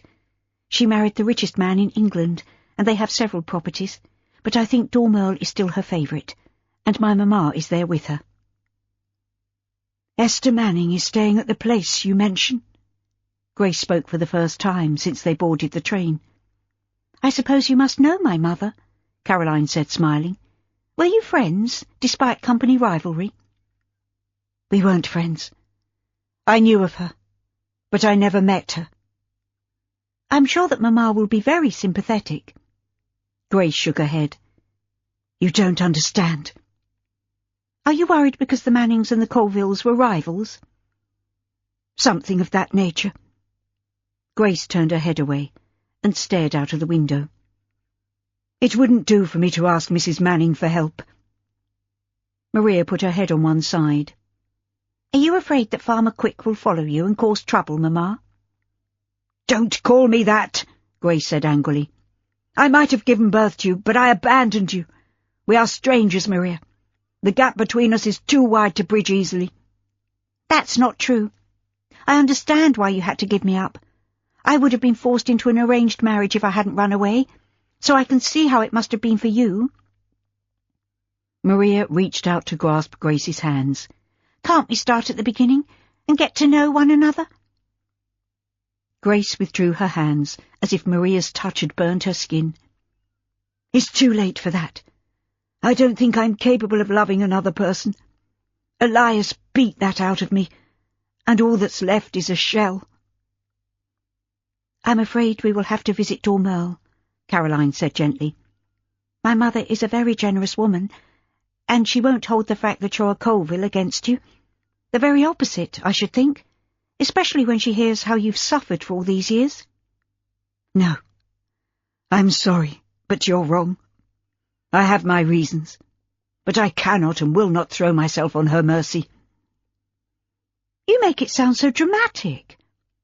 Caroline sat back in her seat, eyeing Grace curiously. Is there something you haven't told us? Leave her alone, Caroline, Maria said urgently. Can't you see that she's exhausted and doesn't know what she's saying? We'll have to find somewhere else to go. We're running out of money. Caroline's fingers curled around her reticule. Her purse was considerably lighter after she'd paid their fares as far as Dawlish, and there wasn't enough to take them much further, let alone to pay for food and lodgings. We have to be practical. Grace sat bolt upright. I knew I shouldn't have come with you. I'm just a burden and an embarrassment. Don't say things like that, Mamma. Maria's cheeks flooded with colour, and she bit her lip. I'm sorry. What should I call you if you don't want to be my mother?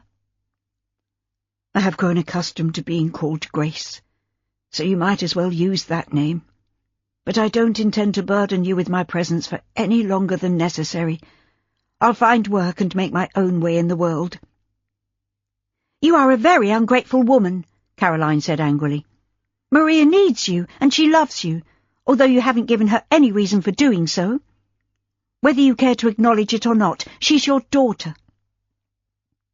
Grace raised her hand as if to fend off a blow, and turned her head away. I failed at love, and I failed as a mother. Leave me alone. They lapsed into silence, broken only by the clickety-clack of the wheels rumbling over the tracks, and the occasional hoot of the steam whistle as they approached a junction.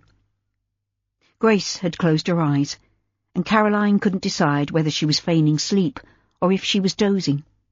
But Maria was alert and fidgety, and obviously upset. "What will we do, Caroline?" she asked in a whisper. "It's obvious we can't take her to meet your mamma. She's in such a state I think she would run away before we got there. There's only one other place that comes to mind, although I haven't been there since I was a child. Starcross Abbey is only a few miles from Dormerle." "An abbey? Do monks live there?" "Not for centuries," Caroline said, laughing. "My Uncle Freddie lives there with a few servants to keep the place going. He's an artist and quite well thought of." "Is he very rich?" "I don't think so. And he's not really my uncle. It's just that I've always called him that. He's Lady Bearwood's cousin, and I believe the estate belongs to his brother who lives in Australia. Mamma often mentions him. I think she was rather sweet on Lord Dorincourt at one time, but then she met my father." Maria's eyes shone with excitement. "I can't wait to see the Abbey. It sounds so romantic and mysterious." "I don't know about that, but there is a secret passage down to a cave where smugglers used to hide their contraband. It's the stuff of penny novelettes, but it's true."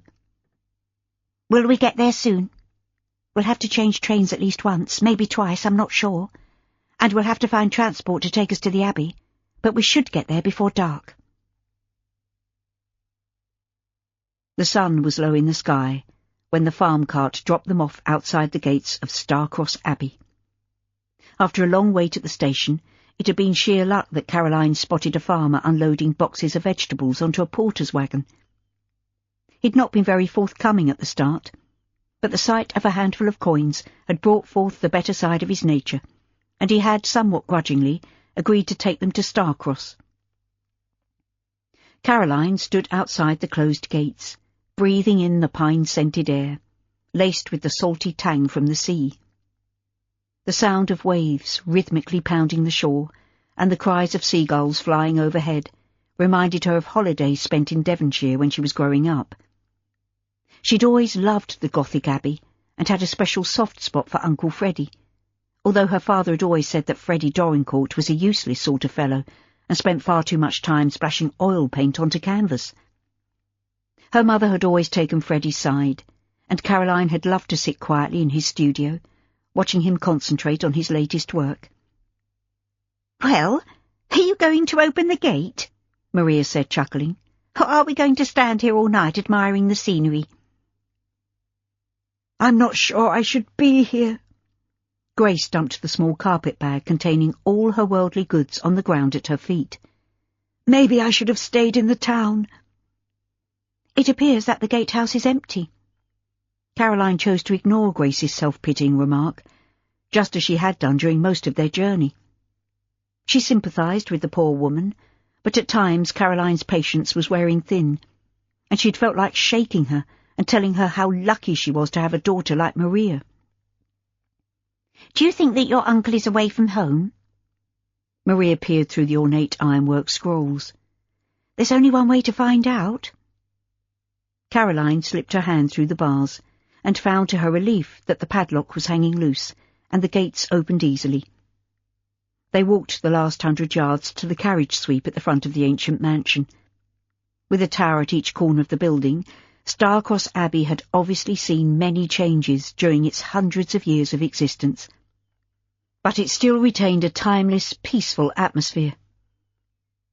Maria dropped her bag and clasped her hands together, her eyes shining. "It's so beautiful." "This part is fairly new." Caroline pointed to the left side of the building. "Mamma said the original wing was burned down in a fire caused by a disgruntled servant who died from the burns he received." She hammered on the door. "Let's hope Uncle Freddie's at home. I'm not sure that the housekeeper will remember me." They didn't have long to wait. Hurried footsteps pitter-pattered across the stone floor, and the door was opened by a plump, middle-aged woman, dressed in black bombazine. "Is that you, Jennifer?" Caroline asked tentatively. "It is, isn't it? I'd know that smile anywhere."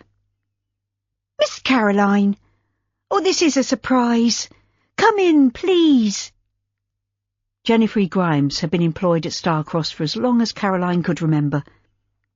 "Your mother used to spoil me when I was a child. She was the most amazing cook and used to bake my favourite dishes." Caroline stepped over the threshold, taking in the serene ambience of the old building, with its aura of peace and contentment. It felt like coming home, even though she had never lived here for longer than a few weeks at a time. She could almost feel the house wrapping its arms around her, and suddenly she was fighting back tears. She'd pushed all thoughts of her old home to the back of her mind, but now they came flooding back and threatened to swamp her. Jennifer ushered them all inside. "Ma decided to give up work a few months ago. She's got rheumatics, and this old place is a bit damp in the winter, so she stays at home in the cottage and sits by the fire, knitting and generally making a nuisance of herself by telling me what to do." "That sounds lovely," Maria said wistfully. "I'm Maria Colville, by the way, and this is my mamma." She indicated Grace, who was hanging back, gazing round as if she could hardly believe her eyes. "What a beautiful house," Grace murmured. "I never thought to see the like again." Jennifer gave her a cursory glance. You're very welcome, Ma'am. Oh, tell the master that you're here. We don't get many visitors these days, so you'll have to excuse the fact that your rooms won't be ready for a while. That's quite all right. We turned up unexpectedly, and I'm sure we could share a room if that would help. Caroline glanced round, half expecting to see her uncle materialise. Where is Mr. Dorincourt? A wry smile curved Jennyfrey's lips. Where he be always? In his studio? I'll show you to the drawing-room and get cook to make up a tray of tea for you. Dinner'll be at 8. Don't put yourselves out for us. We're truly grateful for anything, Caroline said hastily. If you leave your luggage there, I'll get Dickon to take it up to your rooms. Dickon? Caroline followed Jennyfrey across the entrance hall. He's new, I think. Not so very new, Miss Caroline. Dickon is my son. I didn't know you were married, Jennyfrey.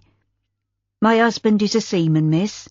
He sailed away more years ago than I like to remember, and never returned. I don't know if he's alive or dead. I'm so sorry. Thank you, miss. Anyway, I'm known as Mrs. Grimes, just like Ma. So everything changes and everything stays the same, as they say. Jennyfrey opened the drawing-room door, and they filed into the oak-panelled room. I'll be back directly. Caroline breathed in the scent of wax polish and the perfume from a vase filled with garden roses set on a low table in the middle of the room. But that was the only feminine touch visible. Books were scattered on every available surface, and a pair of leather slippers had been abandoned in the empty grate. The padded leather sofa and armchairs would not have looked out of place in a gentleman's club, and a pair of shotguns were propped up against a wooden settle. It was every inch a man's room, and Caroline stood on the red turkey carpet, wondering whether to sit down and try to make herself comfortable, or to stand there in readiness to greet her uncle. Maria looked equally uncomfortable, and Grace had begun, as if out of habit, to tidy up the piles of books and periodicals that had fallen on the floor. There's no need to do that, Grace, Caroline said hastily. I'm sure the servants will see to it. Grace straightened up, standing to attention. I'm sorry, miss. It's force of habit. It's Caroline. You're not a servant. You're a guest in this house, Grace. I'd be happier below stairs. It looks as though they need help. Caroline was saved from answering by her uncle, who burst into the room, bringing with him the aroma of linseed oil, turpentine, and cigar smoke. Frederick Dorincourt came to a standstill, looking from one to the other with an appreciative smile. Well then, Carrie, my love, what a wonderful surprise! He enveloped her in a hug that almost squeezed the breath from her lungs, then held her arm's length, taking in every detail of her appearance. You are a sight for sore eyes. You get more beautiful every time I see you. In fact, I must paint you. I insist upon it. Caroline looked him up and down. It was several years since they'd last met, and he must be at least 45. But he hadn't lost his youthful zest for life, and his face was unlined, apart from laughter lines at the corners of his blue eyes, which were set beneath straight black brows.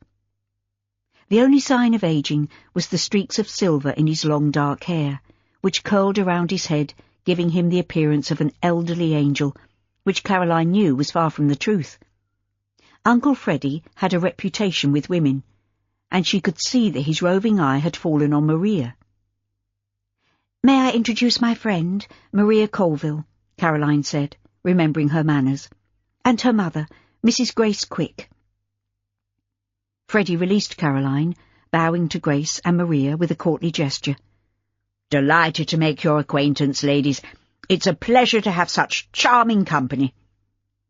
Maria bobbed a curtsy, but Grace remained aloof, eyeing him suspiciously. Caroline cleared her throat, sensing the underlying tension in the room, although Freddie seemed totally oblivious to anything other than the fact he was surrounded by pretty women. I'm sorry to descend on you like this, Uncle. It's a long story, I'm afraid. Then save it until we are relaxed over a bottle or two of wine at dinner, Freddie said, beaming. It was getting devilish dull here, and to tell the truth I couldn't be more pleased to see you. I am in desperate need of models to paint, and here you are, lovely ladies descended from artists' heaven." "Really, Uncle?" Caroline shook her head. "The things you say." "I only speak the truth." Freddie took a step backwards, gazing thoughtfully at Grace, who looked away. "You, madam, are the most interesting in my eyes. I see pain and suffering etched onto beauty. Come with me now, and I'll start making a few sketches." Caroline laid her hand on the sleeve of his velvet smoking jacket, which was splashed with paint. "No, Uncle Freddie. I'm sure that can wait until morning. We've been travelling all day and we're all exhausted." He sighed and shrugged. "Oh, well, I suppose you're right. But we'll start first thing in the morning. Do you rise early, Mrs. Quick?" "I'm a farmer's wife, sir. I rise at dawn, and my name is Grace." Freddie took her hands in his, turning them palm upwards. "Such lovely hands, worn and calloused by hard work. They tell a story in themselves." He raised them to his lips. "I should call you Graziella. It suits you much better than Grace, which is a name for serving maids." Grace snatched her hands free, giving him a suspicious look. "If you're laughing at me, sir, I don't think it's very nice." "I never joke about the serious things in life." Freddie sauntered over to a table, set with cut crystal decanters and glasses. "Will anyone join me in a tot of the best Armagnac? Or do you ladies prefer to coddle your bellies with tea?" "Uncle Freddie, you are impossible," Caroline said, chuckling. "I can only speak for myself, but I would prefer tea." "And I," Maria added. "I'll take brandy, sir." Grace crossed the floor to join him. "After the day I've had, I think I need something stronger than tea." She accepted the glass he proffered and tossed the drink back in one. "Thank you." Freddie stared at her in amazement, and a slow smile lit his eyes and curved his lips. "By God! A woman after my own heart. I knew it the moment I saw you. I love a challenge." Caroline was beginning to think that coming here was a serious mistake, but Maria was laughing, and the colour had returned to Grace's pale cheeks. Freddie was refilling her glass when the door opened to admit a boy carrying a tray of tea and cake.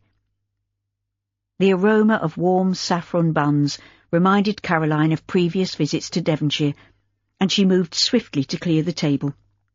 "So they've got you doing women's work, have they, Dickon?" Freddie said, laughing. "I don't mind, sir."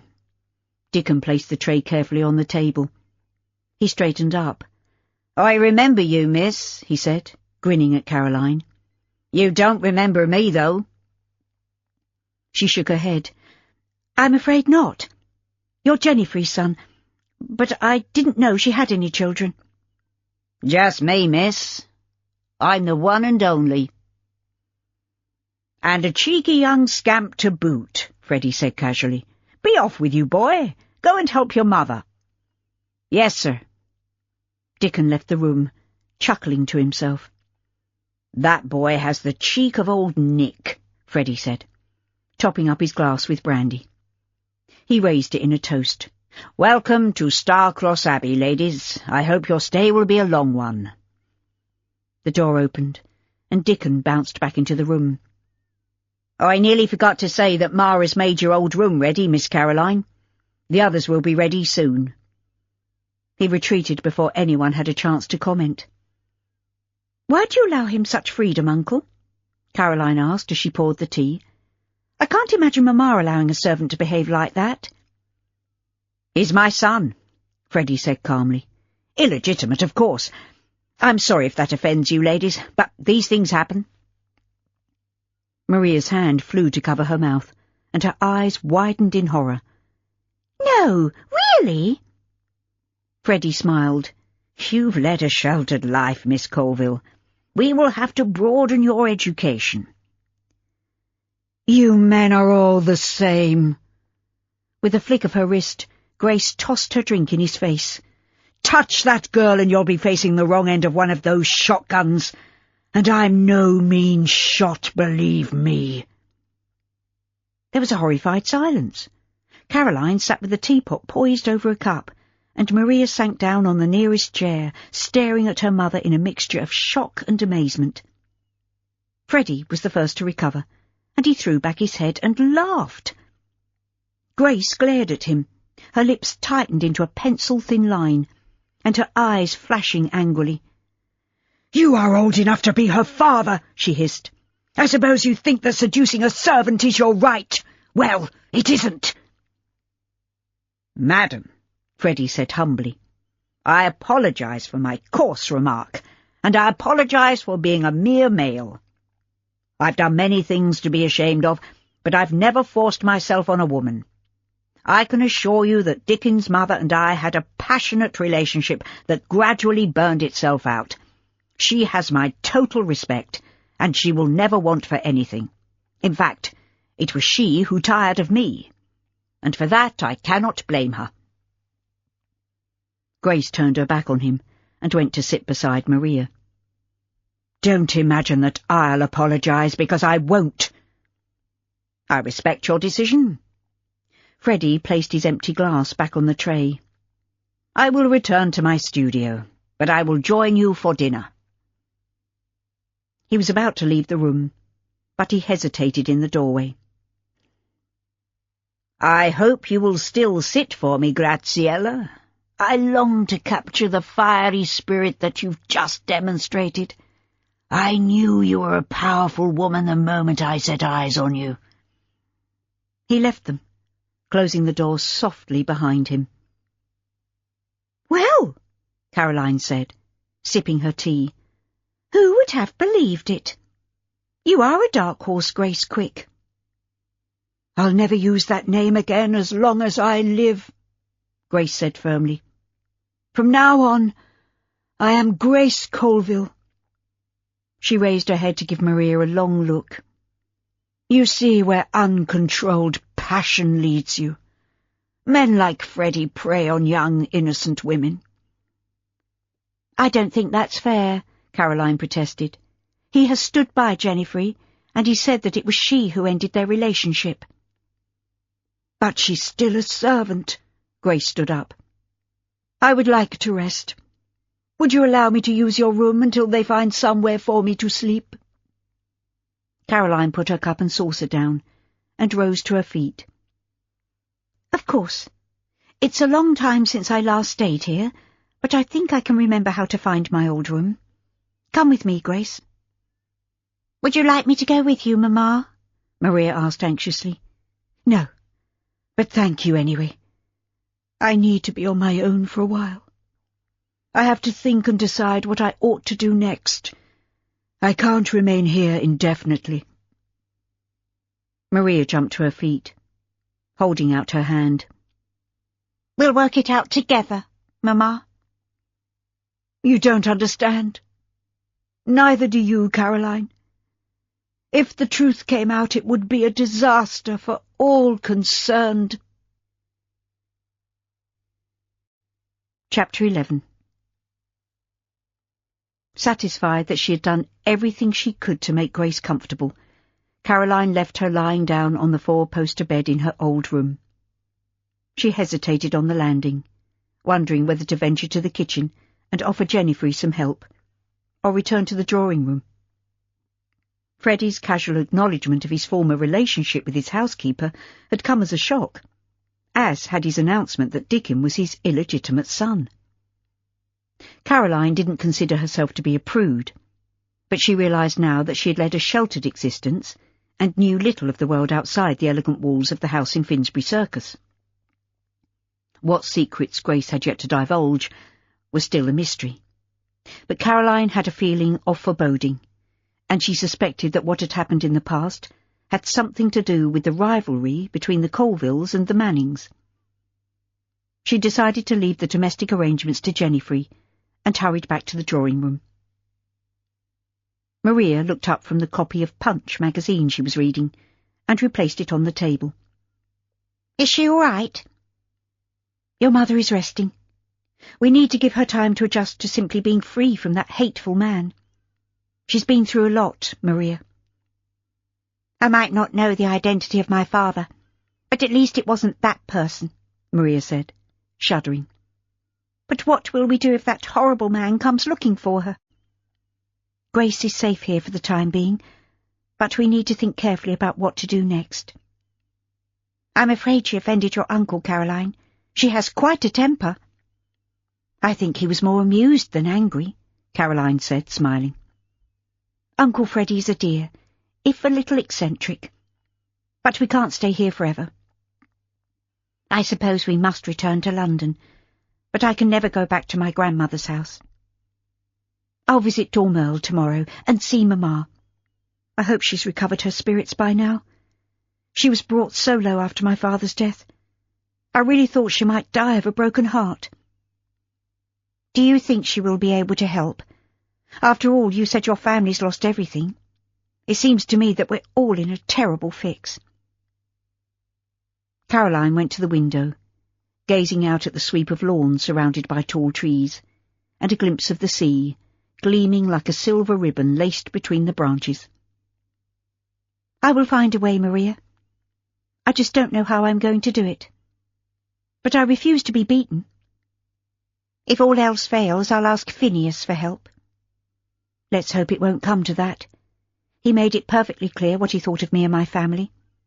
Heaven knows what he would say if he saw your mother now, and I don't think he'd approve of the goings-on here at Starcross Abbey either. A gurgle of laughter escaped from Maria's lips. I'd love to see Grandmamma's face if confronted by your uncle. He would probably charm her into sitting for her portrait. Uncle Freddie has had a colourful past, including several years in exile in Italy, as well as gold mining in Australia. We must get him talking about it at dinner. That will cheer everyone up. At 8 o'clock, Caroline took her seat at the dining table next to Maria, but Grace had refused to leave her room. What was even more surprising was the fact that Jennifer and Dickon were apparently going to join them for the meal. Jennifer served the soup, and then sat down at the far end of the table with Dickon on her left. "Where is Graziella?" Freddie demanded, gazing round as if expecting to see her lurking in a corner of the candle-lit room. She begs to be excused, Caroline said tactfully. She has a headache, and is very tired. Nonsense. I don't believe that for a moment. Freddie leapt to his feet. Don't start until I return. He left the room, and everyone sat still and silent, as if in a tableau, until he returned minutes later, carrying Grace over his shoulder. He dumped her unceremoniously in a chair on his right. "I told you I don't want any food," Grace said angrily. "I won't be treated like this." "You will sit and eat, if only to please my excellent cook, who will be mortified if this soup goes to waste." Freddie shot her a sideways glance. "You need meat on your bones, woman." Caroline glanced at Jennifer and Dickon, but neither of them seemed to be upset or even surprised by Freddie's unconventional behaviour. "Eat and enjoy," Freddie said, picking up his spoon. "Tomorrow morning I will make a start on your portrait, Graziella. I've already made a preliminary sketch, from memory, of course, but I have a feeling that this will be my masterpiece." Grace gave him a stony stare. "If you call me Graziella once more, I'll empty the damn tureen over your head. Do you understand me?" Freddie shrugged and blew her a kiss. "I thought I might go to Dormerle tomorrow," Caroline said tentatively. "I'm quite a good rider, Uncle Freddie, so I wonder if I might borrow one of your horses." "Of course you may. Dickon will accompany you. I can't allow you to roam the countryside on your own." "I'll be glad to," Dickon said cheerfully. "I'll get all the gossip from the stable lads at Dormerle. Ma enjoys a bit of tittle-tattle from the big house." Jennifer shook her head, smiling. "Hush now, Dickon. Your pa isn't interested in such nonsense." "That's right," Freddie said airily. My mind is on higher things." He turned to stare at Grace. "Have you anything less ragged to wear, my dear? Something a little more revealing, perhaps?" Caroline stifled a gasp, and Maria began to giggle. "One more word from you, Mr. Dorincourt, and I'll walk out of that door and never return," Grace said, sniffing. "Don't worry about me, girls. I've dealt with old goats like this man many times in the past, and they've always come off the worst." Freddie hooted with laughter. "Ha, ha, ha! Whatever you say, Grace. I love you." He threw his spoon down. "She's amazing, isn't she, Mrs. Grimes?" "Indeed she is, sir." Jennifer rose from the table. "Dickon, help me clear the plates and we'll fetch the next course." Maria leaned closer to Caroline. "How can she bear living like this?" Jennifer stopped to give Maria a stern look. "Other people might think the way we live is odd," she said calmly, "but Freddie and I have an understanding. We like things the way they are. It suits us both." She swept out of the room, carrying the tureen. Dickon followed her, winking at Caroline as he passed her chair. "You'll have to watch that young man," Freddie said, puffing out his chest. "A chip off the old block, except that he didn't inherit my artistic talent. Keep him in order tomorrow, Caroline." "Don't worry, Uncle. I have 2 younger brothers. I know exactly how to handle difficult boys." The mention of her brothers at dinner was still on Caroline's mind as she lay in her bed that night. She was almost too tired to go to sleep. Her mind was racing, and her limbs felt restless. What had started out simply as finding work in order to survive had become a quest to seek revenge on the Colvilles, and now she was more deeply involved with that family than she could have imagined possible. She turned on her side, listening to the distant swish of the waves lapping on the shore. The scent of garden roses wafted in through the open window, bringing tears to her eyes at the memory of the father she had lost and the home that had been wrested from her. She felt as though she would never sleep again, but her eyelids were heavy, and she closed her eyes.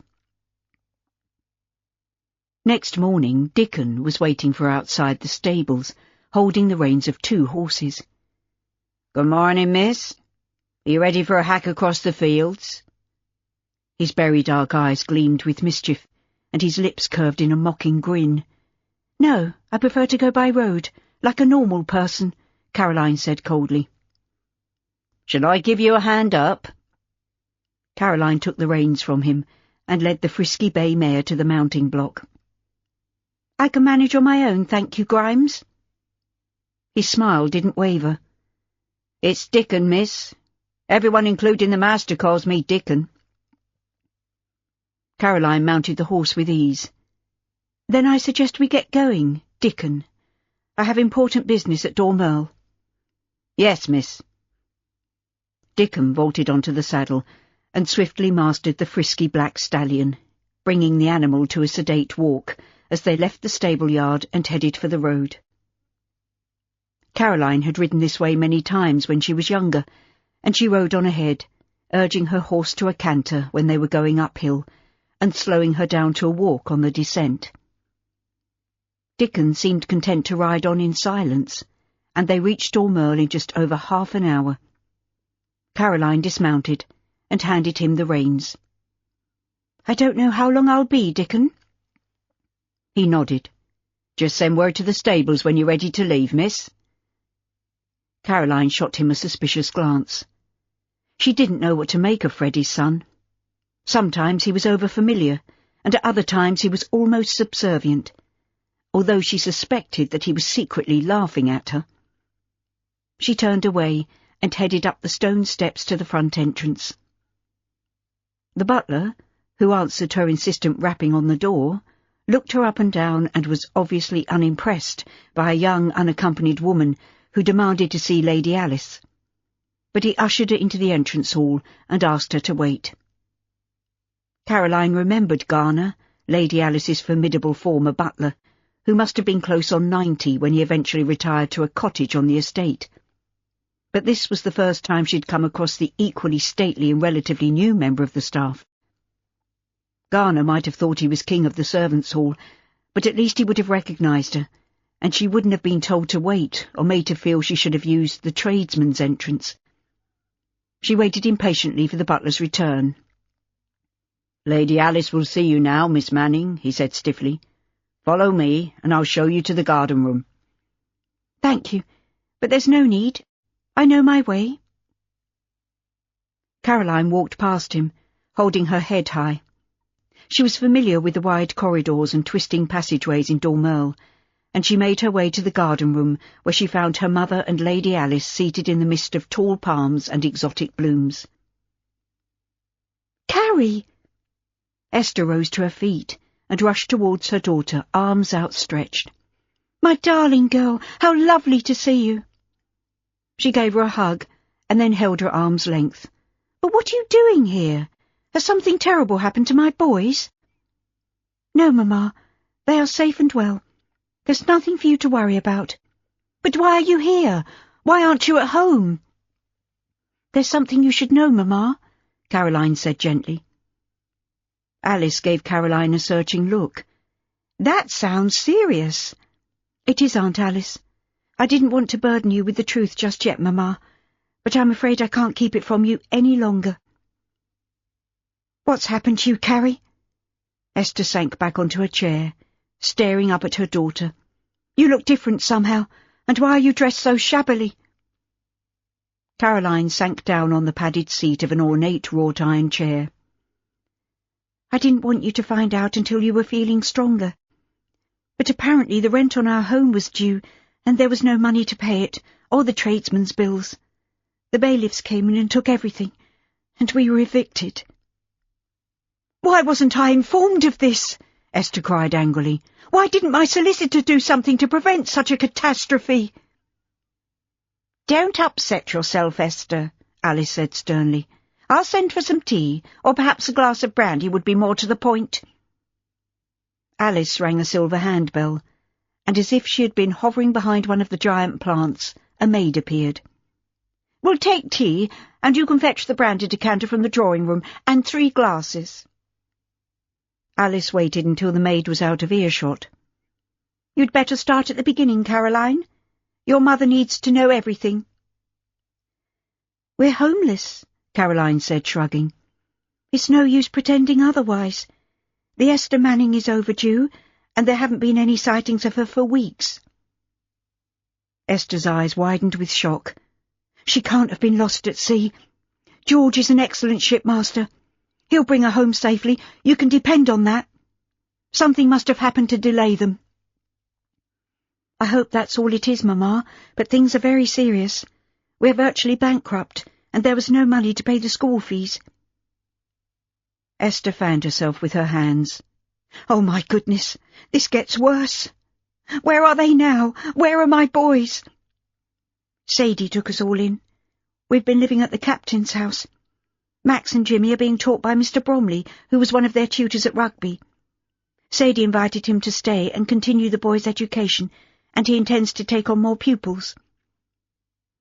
"And all this is happening at the captain's house? Are you telling me that Sadie's living with this man?" Delighted to have given her mother something to think about other than her own problems, Caroline smiled. "He's a lodger, Mamma, but it wouldn't be such a bad thing if there was something going on between them. Mr. Bromley is a nice man, and the boys think a lot of him. It's time that Aunt Sadie had a life of her own, instead of living in your shadow." "I don't know what you mean, Carrie. Sadie's like a sister to me." "Of course she is, Mamma. All I meant to say is that she has devoted herself entirely to our family, and maybe it's time for her to think more about what she needs and wants." Esther pursed her lips, frowning. "I hope the old captain doesn't mind having his house turned into a school. He might not like having rowdy boys living in his home." "At least you can be sure that Max and Jimmy are being looked after, Mamma." "But you still haven't explained why you've come all this way," Alice said, giving Caroline a puzzled look. "You say you're short of funds, and I'll be only too happy to help you." "That's very kind of you, Aunt Alice, but it's a little more complicated than that." "It most certainly is," Esther added crossly. "We're homeless, Alice. If only Jack had left the captain's house to me, we would have a roof over our heads. I'm not too proud to return to Wapping." "Bearwood owns properties all over London," Alice said airily. "I'm sure we can find suitable accommodation for you both until George returns. When your ship comes in, you'll be comfortably off again, won't you?" "I should never have left London." Esther fumbled in her reticule, taking out a hanky and dabbing her eyes. "If our last vessel has foundered, it will be the end of everything. I can't bear the thought of losing my only brother so soon after Jack was taken from me." "Please don't upset yourself, Mamma," Caroline said anxiously. "We'll manage somehow." "That's easy for you to say." Esther's lips trembled. "We're ruined, and everything your father and I worked for is lost. It will affect us all, and you'll never find a husband. Who would want to marry a penniless girl?" "That's hardly to the point, Essie." Alice was suddenly alert, looking towards the door. "What is it, Digby?" Caroline looked round to see the pompous butler standing in the doorway. He cleared his throat. "There's a gentleman who wishes to see Mrs. Manning, my lady." "Really?" Alice turned to Esther, eyebrows raised. "Are you expecting anyone?" Esther shook her head. "No, of course not. Who is it, Digby? Do you know this person?" He proffered a silver salver. "His card, my lady." Alice studied the visiting card, and her lips tightened. "Phineas Colville." She turned to Esther with an anxious frown. "Do you want me to send him away, Essie? Or I could see him on my own and find out why he has come all this way." "I have nothing to say to that gentleman," Esther said icily. "I can't imagine what brought him to Devonshire." "I know why he's here." Caroline stood up, smoothing the creases from her cotton skirt. "I was going to tell you everything in my own good time, but you'll find out anyway." "What do you mean by that?" Esther's voice rose sharply. "What else has been going on in my absence, Caroline?" "Allow her to explain later," Alice said hastily. "Let's see what Mr. Colville has to say for himself. Send him in, Digby." Digby bowed out of the room, narrowly missing a giant potted palm in his retreat. Caroline giggled nervously, but the situation was far from amusing, and Phineas Colville was the last person she wanted to see. "He has a nerve, coming here when he knows very well that his company's dealings were responsible for our huge losses." Esther's cheeks flamed with angry spots of colour, and she rose to her feet. "I'm afraid I'll be very rude to him, Alice. Perhaps I'd better go to my room." "Too late, Mamma," Caroline said in a low voice. "You'd better sit down." "Mr. Phineas Colville, my lady." Digby ushered Phineas into the room. Alice acknowledged Phineas with a gracious smile. "Mr. Colville, welcome to Dormeur." "It's very kind of you to see me, my lady. I wouldn't have troubled you were it not a matter of some urgency." He shot a glance at Esther and bowed. "Mrs. Manning, we haven't met since your husband's untimely death, but might I offer my sincere condolences?" Esther's lips trembled, but she held herself very straight and looked him in the eye. "It's just words as far as you're concerned, Mr. Colville. It's a pity you were not more generous in your treatment of my husband when he was alive." Caroline hadn't intended to say anything, but this was a step too far. "That's not fair, Mamma. There were circumstances of which you know nothing." "How do you know that, Caroline?" Esther demanded crossly. "What have you been up to in London since I was forced to leave?" "You chose to come here, Mamma. I don't recall anyone exerting any pressure on you, and you left me to cope with everything that happened afterwards." "We have a guest," Alice said pointedly. "Please take a seat, Mr. Colville, and tell us why you are here." "Miss Manning knows very well why I've travelled all the way to Devonshire. I doubt if she's told you about her exploits, including the forging of your signature on a reference, Lady Alice, in order to obtain a position as companion to my cousin Maria. My daughter wouldn't do such a thing. Esther turned to Caroline. Did you? She added in an undertone. I was going to tell you, but Mr. Colville's sudden arrival forestalled me. Yes, I did write myself a reference, signing your name, Aunt Alice. I was desperate for money, and I couldn't impose any longer on Sadie's goodwill. As I recall, she did very well from your father's generosity, Esther said through gritted teeth. Go on, Carrie, Alice said eagerly. This sounds very diverting. I was growing rather bored with country life, and considering a return to London.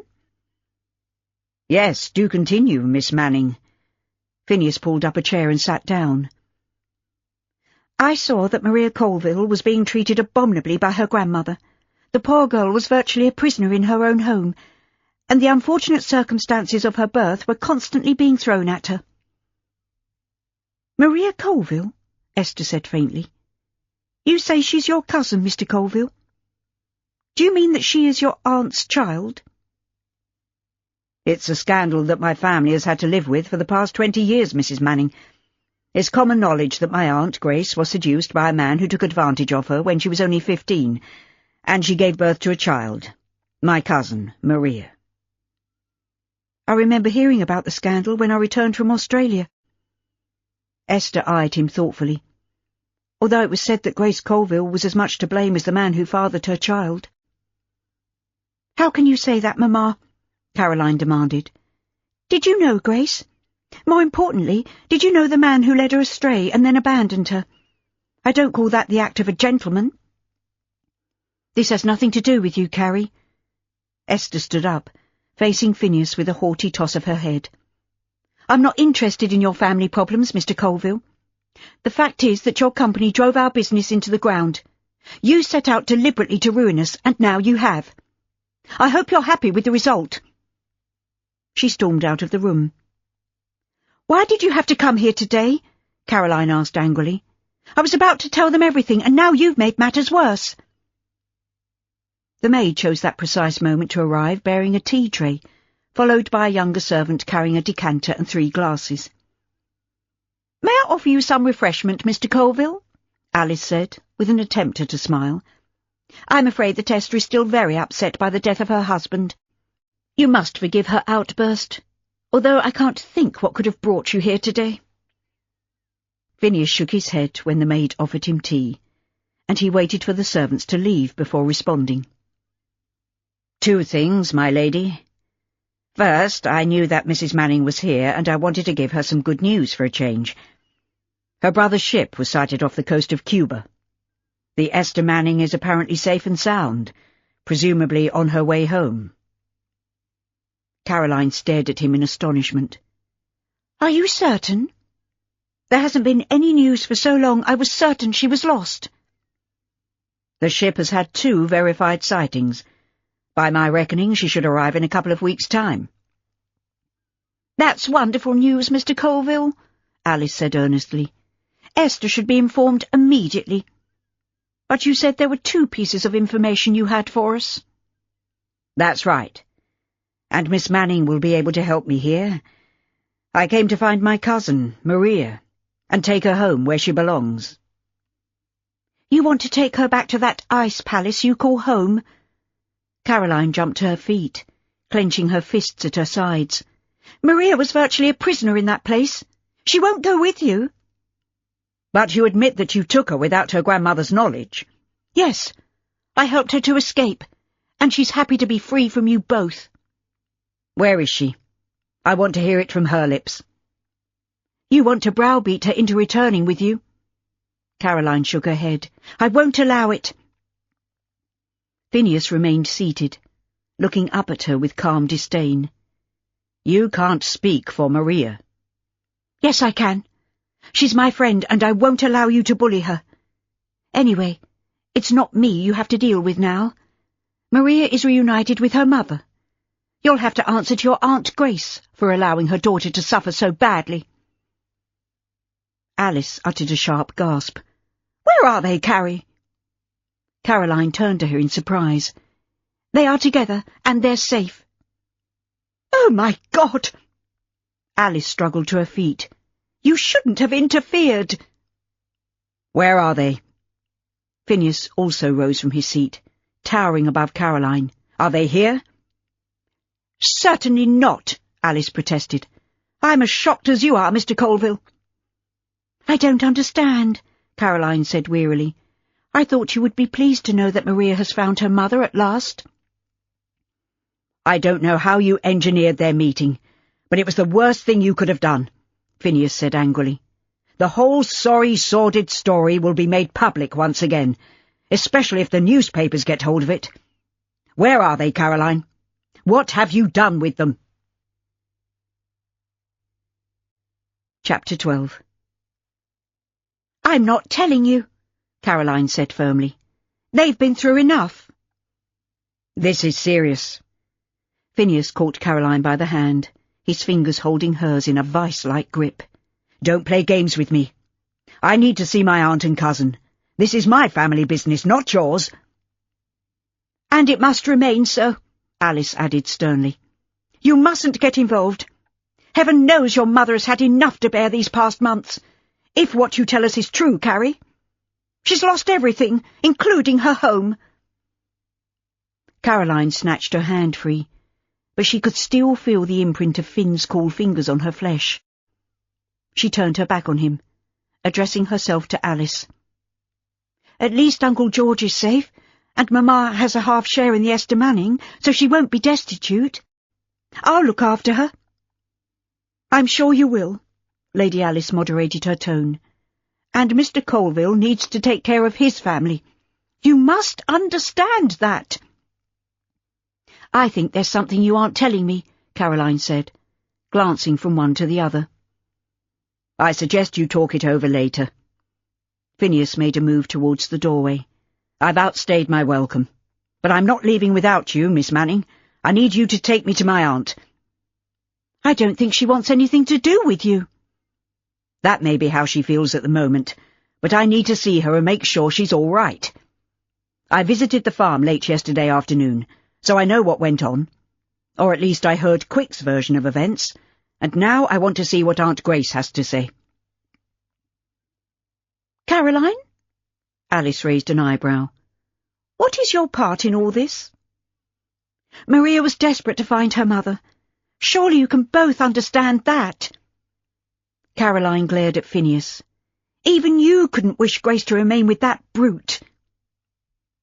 "I admit that I didn't take to the fellow," Phineas said slowly. "Go on. I'm listening." "We went to the farm and found Mrs. Quick in a terrible state. She looked half-starved and ill, and her clothes were little more than rags. Despite what her husband might have told you, she has suffered abuse and brutality at his hands for the past 20 years. That man is evil, and he should be locked up." "How awful," Alice said, shuddering. "Whatever she has done in the past, she didn't deserve to be treated like that." "No," Caroline agreed. "She was terrified of him, and Maria and I rescued her." "So where are they now?"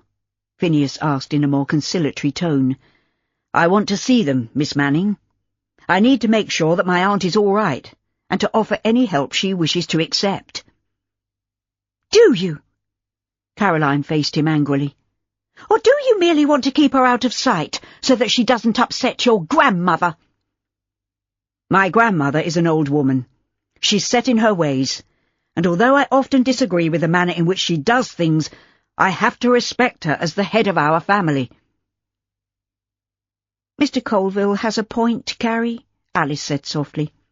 "You can't save every lame dog you come across. I see shades of your mother in you, although you probably won't recognize her good qualities yourself.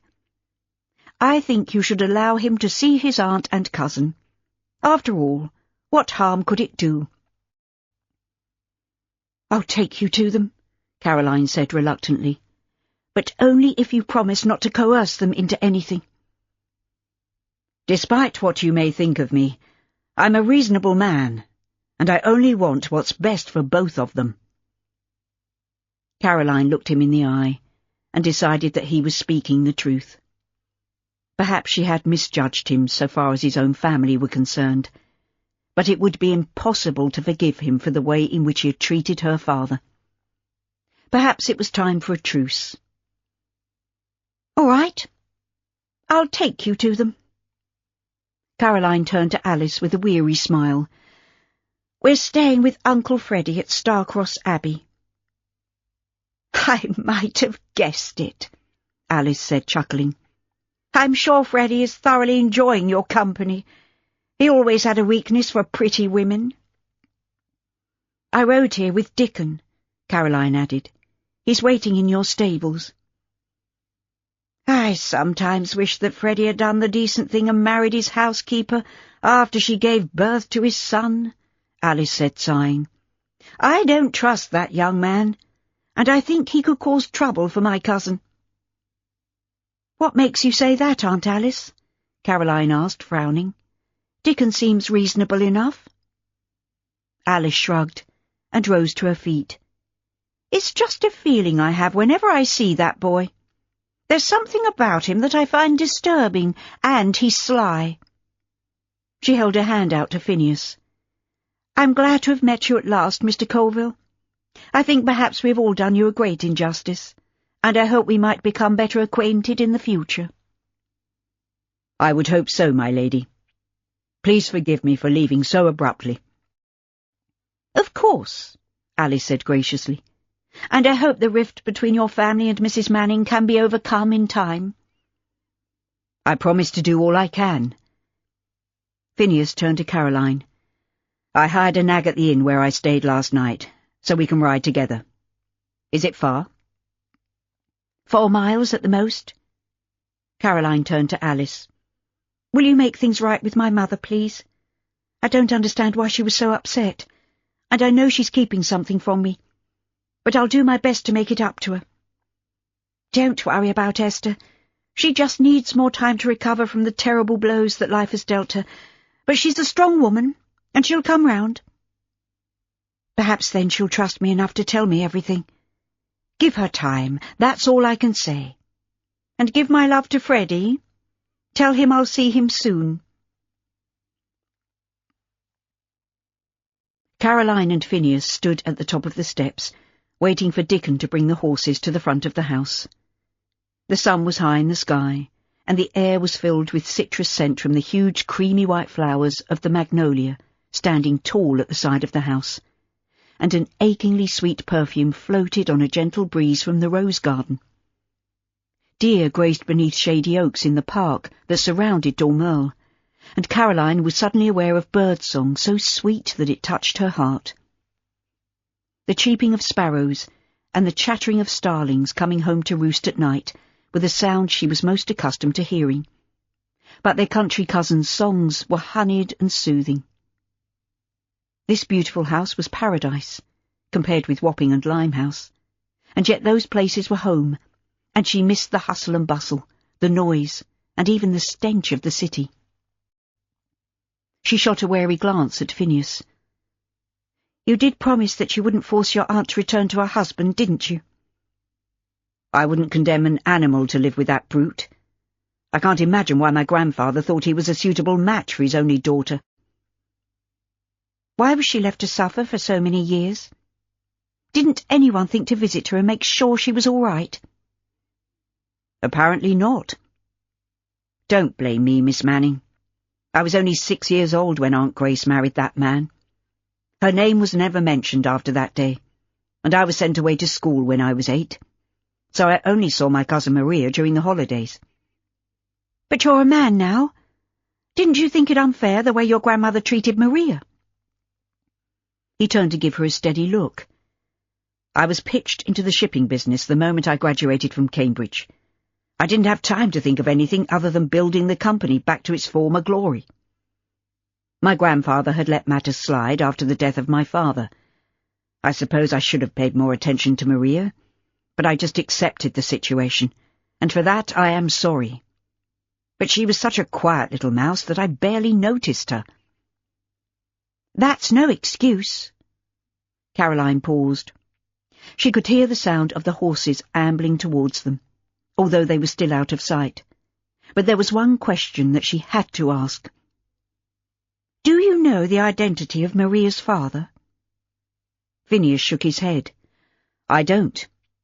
And it's really none of my business, or yours either, come to that. If my aunt wishes to keep it to herself, I think we must respect her right to privacy." He descended the steps ahead of her, as Dickon and a groom came round the corner of the house leading their mounts. During the ride to Starcross Abbey, Caroline's thoughts were occupied mainly with worries as to how Grace and Maria would react to coming face to face with Phineas, and she could find no easy solution. They rode mainly in silence, with Dickon riding on ahead, but Caroline suspected that he was keen to eavesdrop on anything that was said, and she didn't want to give him the satisfaction of discussing family matters within his hearing. The heat was intense at midday, but the narrow lanes were shaded by tall trees, forming cool tunnels sheltered from the direct rays of the sun. The horses plodded on at little more than walking pace, as if they too found the excessive warmth oppressive.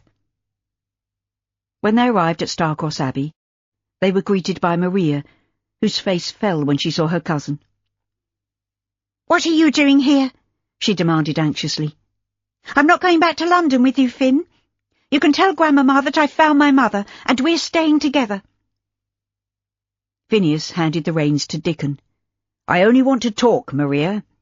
"Good, but I'm not sure that Mama wants to speak to you." Caroline mounted the steps to give Maria a hug. "Don't worry. Phineas promised to listen to what you both have to say, or I wouldn't have brought him here. Where is Grace?" "She's sitting for her portrait," Maria said in a whisper. "He made her take her clothes off, Carrie. She's lying on a chaise longue with a sheet draped around her body. I don't think Finn ought to see her like that." Caroline glanced round to see Phineas standing behind her, and it was obvious from his amused expression that he'd overheard. "It sounds very artistic," he said mildly. Maria blushed rosily. "I didn't mean you to hear what I said about Mama posing for the painting. Mr. Dorincourt is a very good artist, and it's all very proper, Finn." "I'm intrigued. And I'm not a monster, Maria. If I've neglected you in the past, I'm really sorry, and I hope I can make up for it in the future." "You won't make me go back to Pier House, will you?" He shook his head. "Of course not. We'll sort something out for you and your mother." Caroline gave him a grateful smile. "Thank you." "Don't thank me, Caroline. I may call you Caroline, mayn't I? It seems we've crossed the barrier of formality, and I'd appreciate it if you would call me Finn. It would make me feel less of a threat. There's no reason why we can't be on more friendly terms." "I agree." Caroline turned away, aware that she was blushing. "And now I'd better introduce you to Uncle Freddy. Let's hope he's finished the morning painting session." "Shall I go on ahead and warn them?" Maria asked anxiously. "No," Phineas said firmly.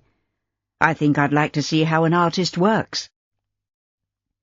Caroline shot him a wary glance, but he seemed more amused than shocked. This amenable person wasn't the man she'd briefly known in London, and she was intrigued. "Lead on, Maria," she said hastily. "I think I'd like to see Uncle Freddy at work too." Maria's relief was palpable as she danced on ahead to the east wing and flung open the studio door. Caroline followed her into the large room with its high-vaulted ceiling and tall windows, designed to let in the maximum amount of light.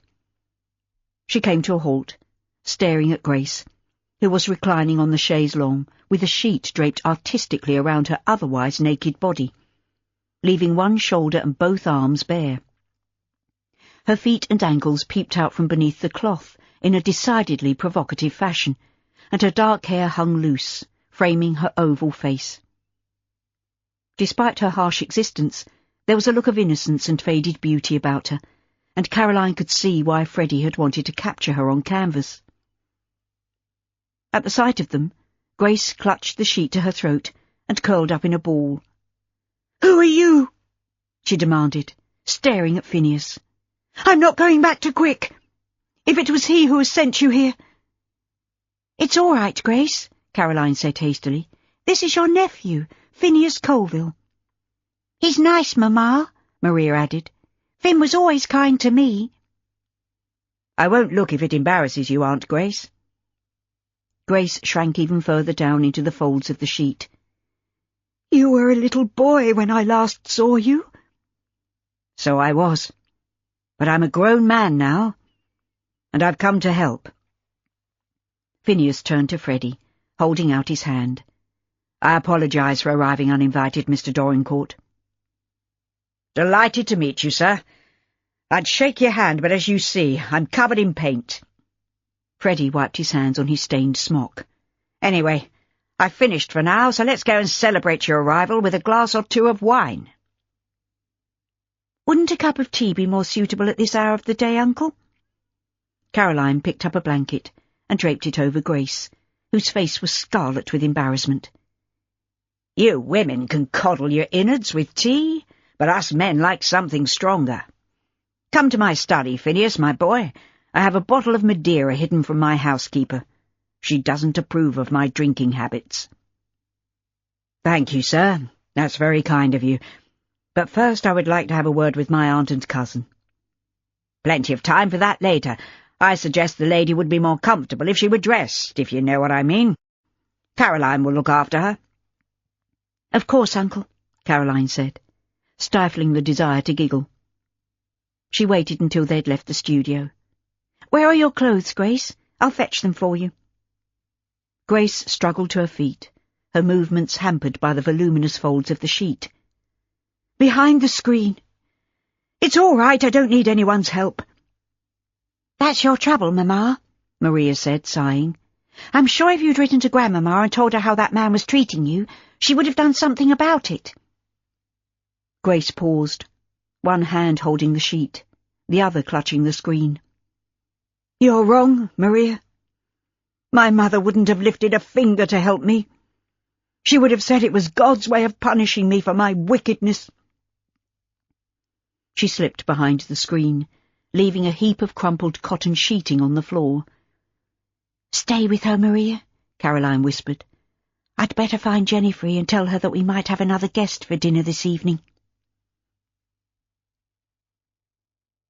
Freddie, it seemed, was delighted to have male company, even though he loved being surrounded by women. He treated Phineas like a lifelong friend, insisting that he stayed for dinner that evening, and when the meal was over and they had drunk copious amounts of wine, he suggested that Phineas might like to stay the night instead of riding back to the inn. Grace and Maria exchanged wary glances, but Caroline nodded in agreement. "I think that's an excellent idea, Uncle Freddie." Jennifer frowned, but said nothing, and Dickon looked up. He was grinning, but there was a calculating look in his dark eyes that sent a shiver down Caroline's spine, and she decided that Lady Alice had been right. Dickon was not to be trusted. Freddie rose from the table and leaned over to seize the bottle of claret that they'd just opened. "Let's go to my study, Phineas, my boy." Phineas turned to Grace with an apologetic smile. "You'll excuse us for defying convention, I hope, Aunt?" "Freddie is our host," she said softly. "This is his home, and I'm grateful to him for giving me refuge." "Say no more, dear lady." Freddie hooked 2 wineglasses in one hand. "I'm only too pleased to oblige, and tomorrow morning we will have another sitting. I'll bid you all good night." He staggered towards the door, and Phineas leapt to his feet, but Dickon forestalled him, and he was already at his father's side. "I'm accustomed to this, sir." Dickon looped Freddie's arm across his shoulders and helped him from the room. "Come on, Colville. Don't dawdle," Freddie called from the depths of the hall. Jennifer had been watching with tight-lipped disapproval, but she rose from her seat at the far end of the table. "I'll make some coffee. If you ladies would like to go to the drawing-room, it'll be brought to you." "I think Uncle Freddie needs it more," Caroline said, smiling. Jennifer paused in the doorway. "He shouldn't drink too much." The doctor was quite clear as to the dangers of overindulgence. She whisked out of the room, leaving Caroline, Grace and Maria still seated at the table. I suppose we'd better go to the drawing-room, although I'm quite exhausted, and I'd really like to go to bed. Grace glanced anxiously at her daughter. I'd like to spend more time with you, Maria, but Frederick is not someone to be gainsaid. That's all right, Mamma, Maria said hastily. I understand. And we'll have plenty of time to get to know each other when we return to London. No one has mentioned that to me. Grace had been about to rise, but she subsided onto her seat. Why would I want to go home? My mother made it clear that she wants nothing to do with me. That was a long time ago, Caroline said cautiously. She might change her mind when she learns about your years of suffering. You don't know my mother, Miss Manning. Clarissa Colville is the most stubborn woman in London, and the least forgiving. I can't go home. Ever. We will find a way, and Finn has promised to help you both. Caroline raised her glass in a toast. Fate threw us together, and together we'll get through this difficult time. Grace and Maria joined in the toast, clinking glasses as they sat amongst the debris of the meal. Caroline set her empty glass down on the table. I suggest we leave the gentlemen to their wine and brandy, or whatever Uncle Freddie has hidden in his study. If you want to go to bed, then please do so, Grace. You must be exhausted. I will, if you don't mind. Maria jumped to her feet. I'll come too, Mamma. We could talk for a while, if you aren't too tired.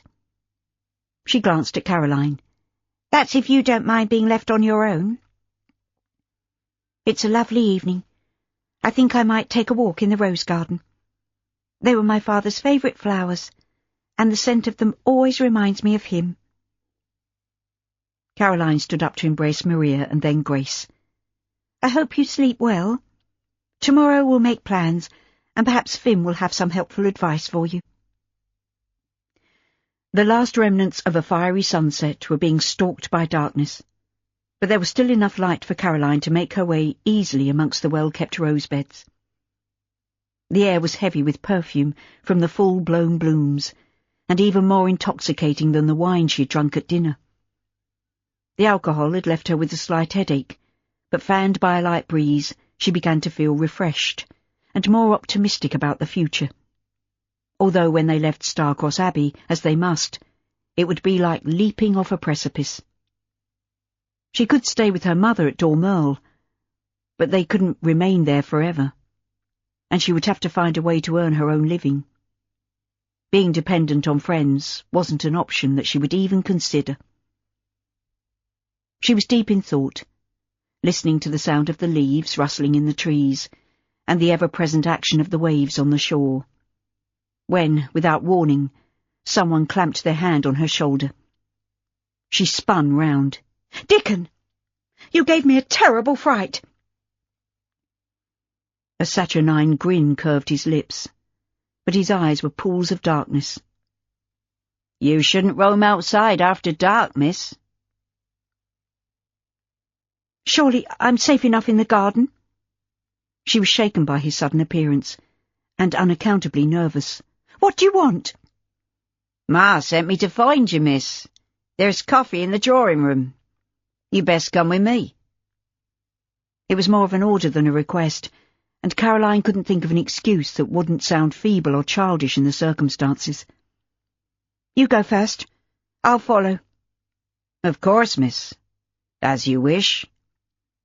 He bowed and ambled off, but she had the inexplicable feeling that he was laughing at her.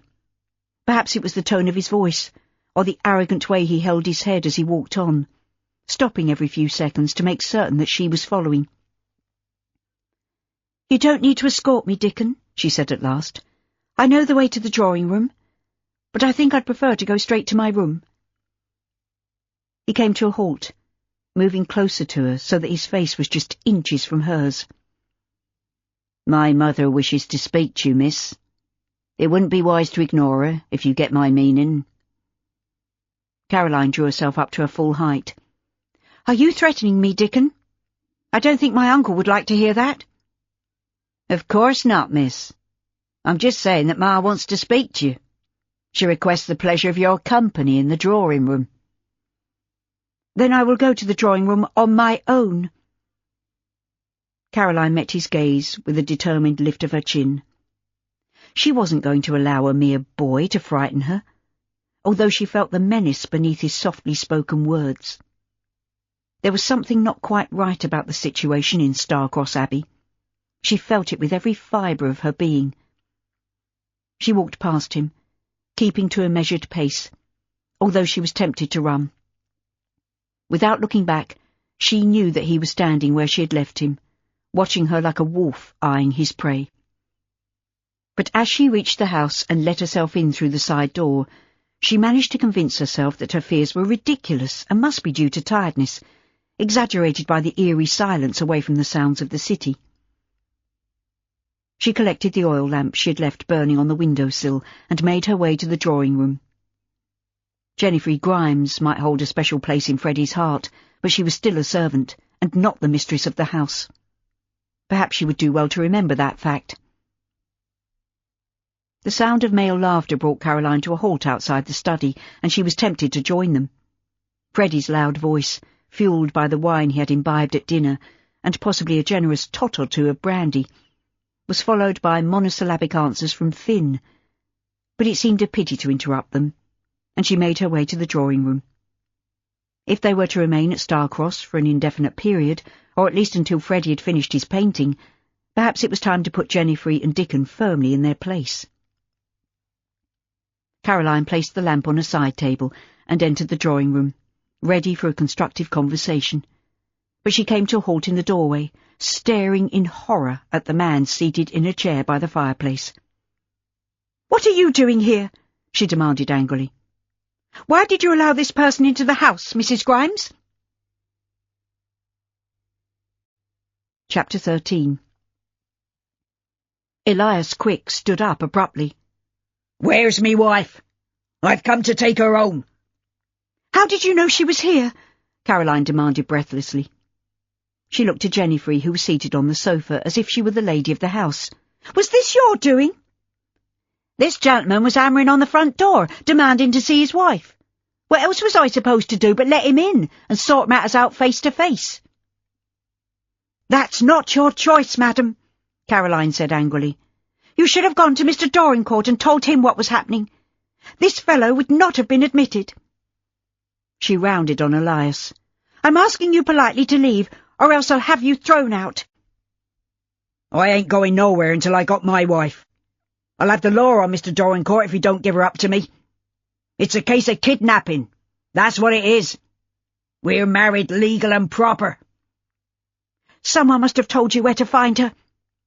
Caroline backed towards the door. "I'm going to fetch my uncle and Mr. Colville."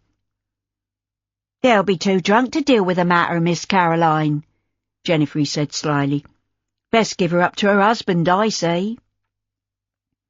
Caroline stared at her, and suddenly all the pieces slotted into place. "Dickon was in on this, wasn't he? You knew where we had found Grace. Did you send your son to fetch this man?"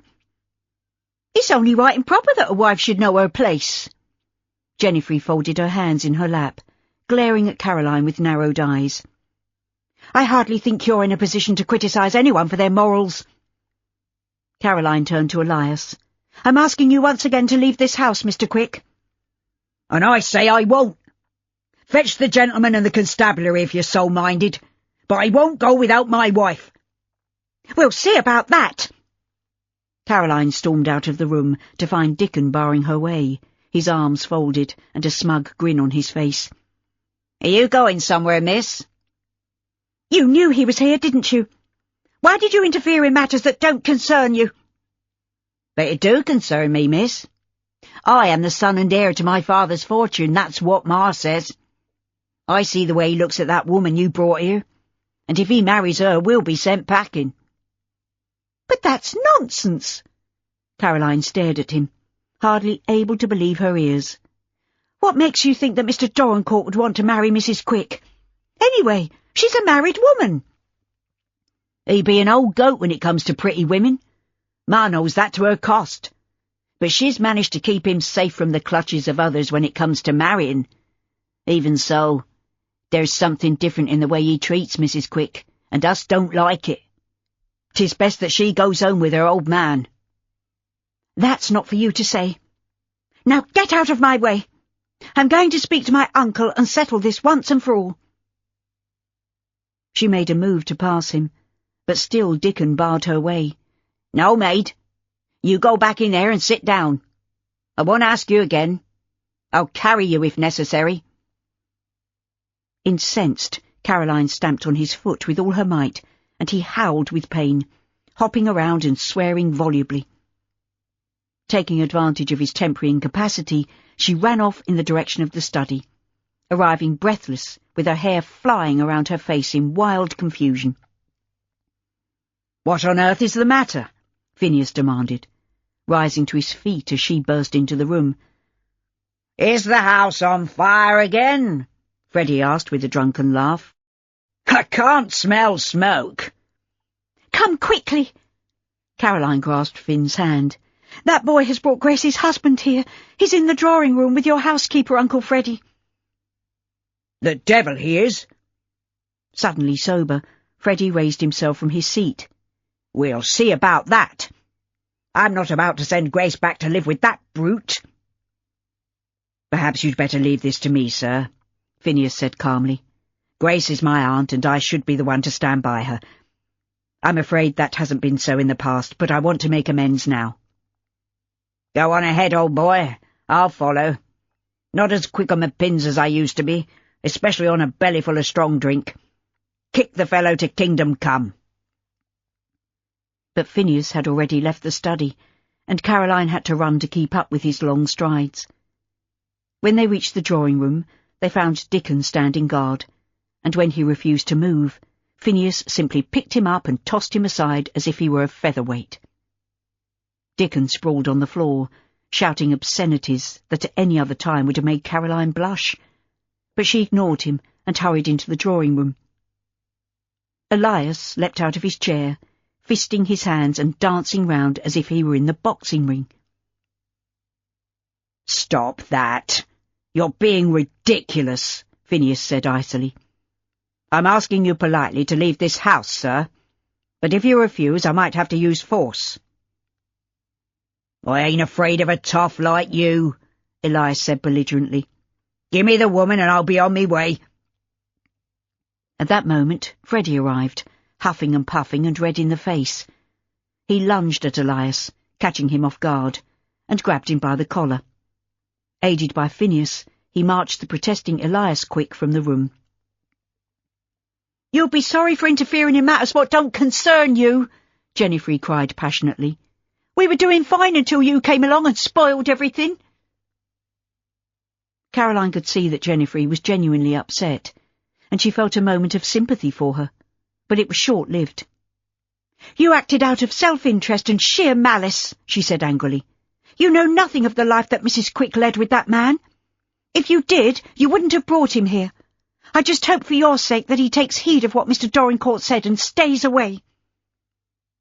"This is my home, and I'm the real mistress of Starcross Abbey." Jennifer rose to her feet. "I understand the master. I know his ways, and I've warmed his bed for nearly 20 years. He needs me." She walked past Caroline with her head held high, pausing when she reached the doorway. "I have been more of a wife to him than any high-born lady could have been." She left the room, closing the door behind her. Caroline sank down on the nearest chair. The situation was even more complicated than she'd thought, and she had a feeling that they'd not seen the last of Elias Quick. He didn't seem to be the sort of man who would give up easily. Grace ought to be told that her husband knew of her whereabouts, but somehow Caroline didn't relish the task. Perhaps she would let her enjoy a good night's sleep before breaking the news. Caroline awakened early from a troubled sleep. She could only hope that Grace would feel strong enough to stand up for herself if Elias returned, as she was certain he would. She rose from her bed, washed and dressed and went downstairs, intending to have an early breakfast before taking a walk to clear her head. To her surprise, she found Freddie was already at the table when she entered the dining room. He was seated at the head, with a white linen napkin tucked into his collar, as he munched his way through a large plate of bacon, egg, devilled kidneys, and a couple of fat sausages. The aroma of freshly made coffee mingled with the savoury smells from the silver serving dishes, which were laid out on the sideboard. Caroline's mouth watered. She had not breakfasted like this since their troubles began. "Good morning, Carrie," Freddie said cheerfully. "Help yourself while the food's hot. I recommend the kidneys. They're Mrs. Grimes' speciality. She knows just how I like them." Caroline nodded. She could imagine Jennifer making herself indispensable by pandering shamelessly to her master's appetite for good food. "Good morning, Uncle." She spooned some buttered eggs onto a plate before taking her seat at the table. He wiped his lips on the napkin. "Mrs. Grimes is a good cook and a good woman, too. Don't judge her too harshly, Carrie." She reached for the silver coffee pot and filled her cup. "It's really none of my business, Uncle." "Carrie, you're a grown woman now, and I think we can dispense with the honorary title Uncle. If I were in fact your uncle, there might be a case to continue its use. But the time has come to acknowledge that you are a young lady. From now on I insist that you call me Freddie." "It would feel odd. I'm used to thinking of you as my uncle." "To tell the truth, it makes me feel 100 years old, my dear. I'm sure that your mother would agree. She was always down to earth and ready to embrace change. You remind me of her in many ways." "You make it sound as though she's passed on. She's very much alive." "I've only seen her once since she came to stay with Alice. Poor Esther was a shadow of her former self. I hardly recognized her." "She's still grieving for my father. Surely you must understand that." "I find it hard to comprehend such devotion. I'm shallow, Carrie. I don't think I have any deep feelings for anyone." Caroline took a sip of her coffee. "Not even Jennifer?" "You're a saucy minx," Freddie said, chuckling. "But I suppose I asked for that. And yes, I admit I've taken advantage of the poor woman, although I'm fond of her in my own way. She's an obliging soul, but the boy is a disappointment. I'm truly sorry that he interfered by bringing that oaf Quick here. I've had words with young Dickon, and I threaten to pack him off to the army if he doesn't shape up." "I was going to ask you about that, Uncle. Freddie." Caroline shot him a sideways glance, and saw that he was smiling. "I'm sorry. I've been calling you Uncle for as long as I can remember, so it'll take some time for me to get used to the change." He mopped his plate with a slice of bread. "It will come in time. What were you going to say about Dickon?" "I was going to say that someone ought to tell Grace that her husband knows where she is. I don't think he'll give up without a fight, and we really ought to move on." "What?" Freddie dropped the bread onto the plate and pushed it away. "No, you can't take her away, at least until I've finished her portrait. She's a marvellous subject, so fragile and world-weary, and yet so beautiful. She must remain here." Caroline eyed him curiously. "Are you falling in love with her, Freddie?" "What, me? I told you I don't have the capacity for love and devotion, but I admit she has touched something in me, and I have to put it onto canvas. I refuse to allow that brute to take her from me." "Then you might have a fight on your hands. That's all I can say." Freddie pushed back his chair and stood up. "I'm going to my studio. Tell Grace to join me as soon as she's had breakfast."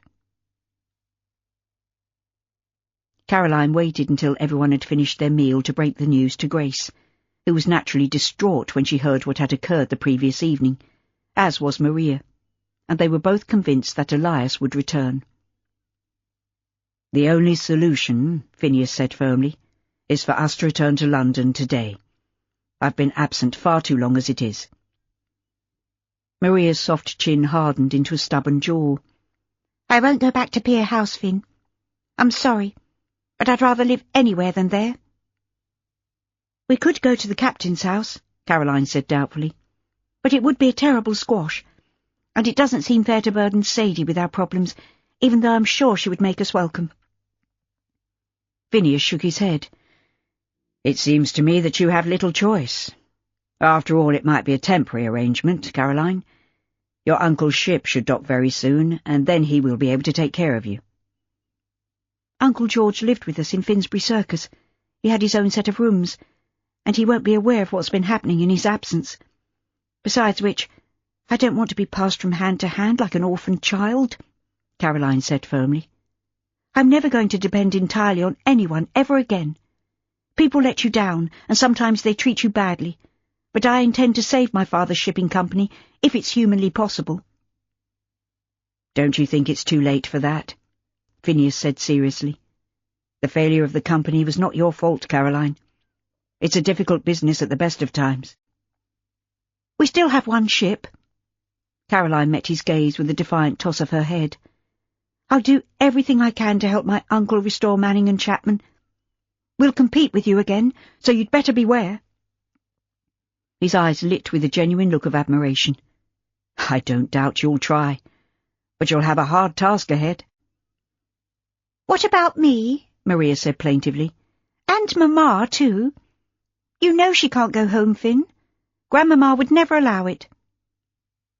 Phineas stared at them, frowning. The company owns a house in Great Hermitage Street. It was vacated recently by one of our employees, and you may have it as far as I'm concerned. He shot a sideways glance in Caroline's direction. It's large enough for all of you. Maria grasped her hand. You will stay with us, won't you, Carrie? Please say yes, because I don't know how to manage on my own. You have your mother now, Caroline said softly. You can look after each other. Maria is right, Grace added hastily. I'd be grateful if you would join us too. It's so long since I lived in London that I'm afraid I won't be able to cope, and I'd feel safer if you were with us. Phineas met Caroline's anxious gaze with a nod and a hint of a smile. You see, you are very much needed. The idea that she might one day be dependent on the Colville family was something that had never occurred to Caroline until this moment, but her only alternative was to return to the captain's house. She was eager to see her brothers and Sadie, but Great Hermitage Street was close enough for her to visit them as often as she wished, and it would only be a temporary measure. When Uncle George brought the Esther Manning into port, she was certain that everything would change for the better. All right, she said reluctantly, but only until I find a place of my own. I have my mother to consider as well as myself. Then that's settled. We leave for London as soon as you're ready. Phineas rose from the table. I'll go and tell Freddie. He'll be angry with me for leaving before he's had a chance to finish the painting, Grace said anxiously. He's been so good to us. It seems very ungrateful to go running off like this. We have little choice, thanks to that interfering woman.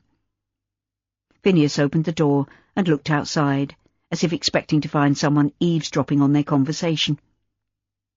If she or Dickon find out where we're going, they're sure to pass the information on to Quick.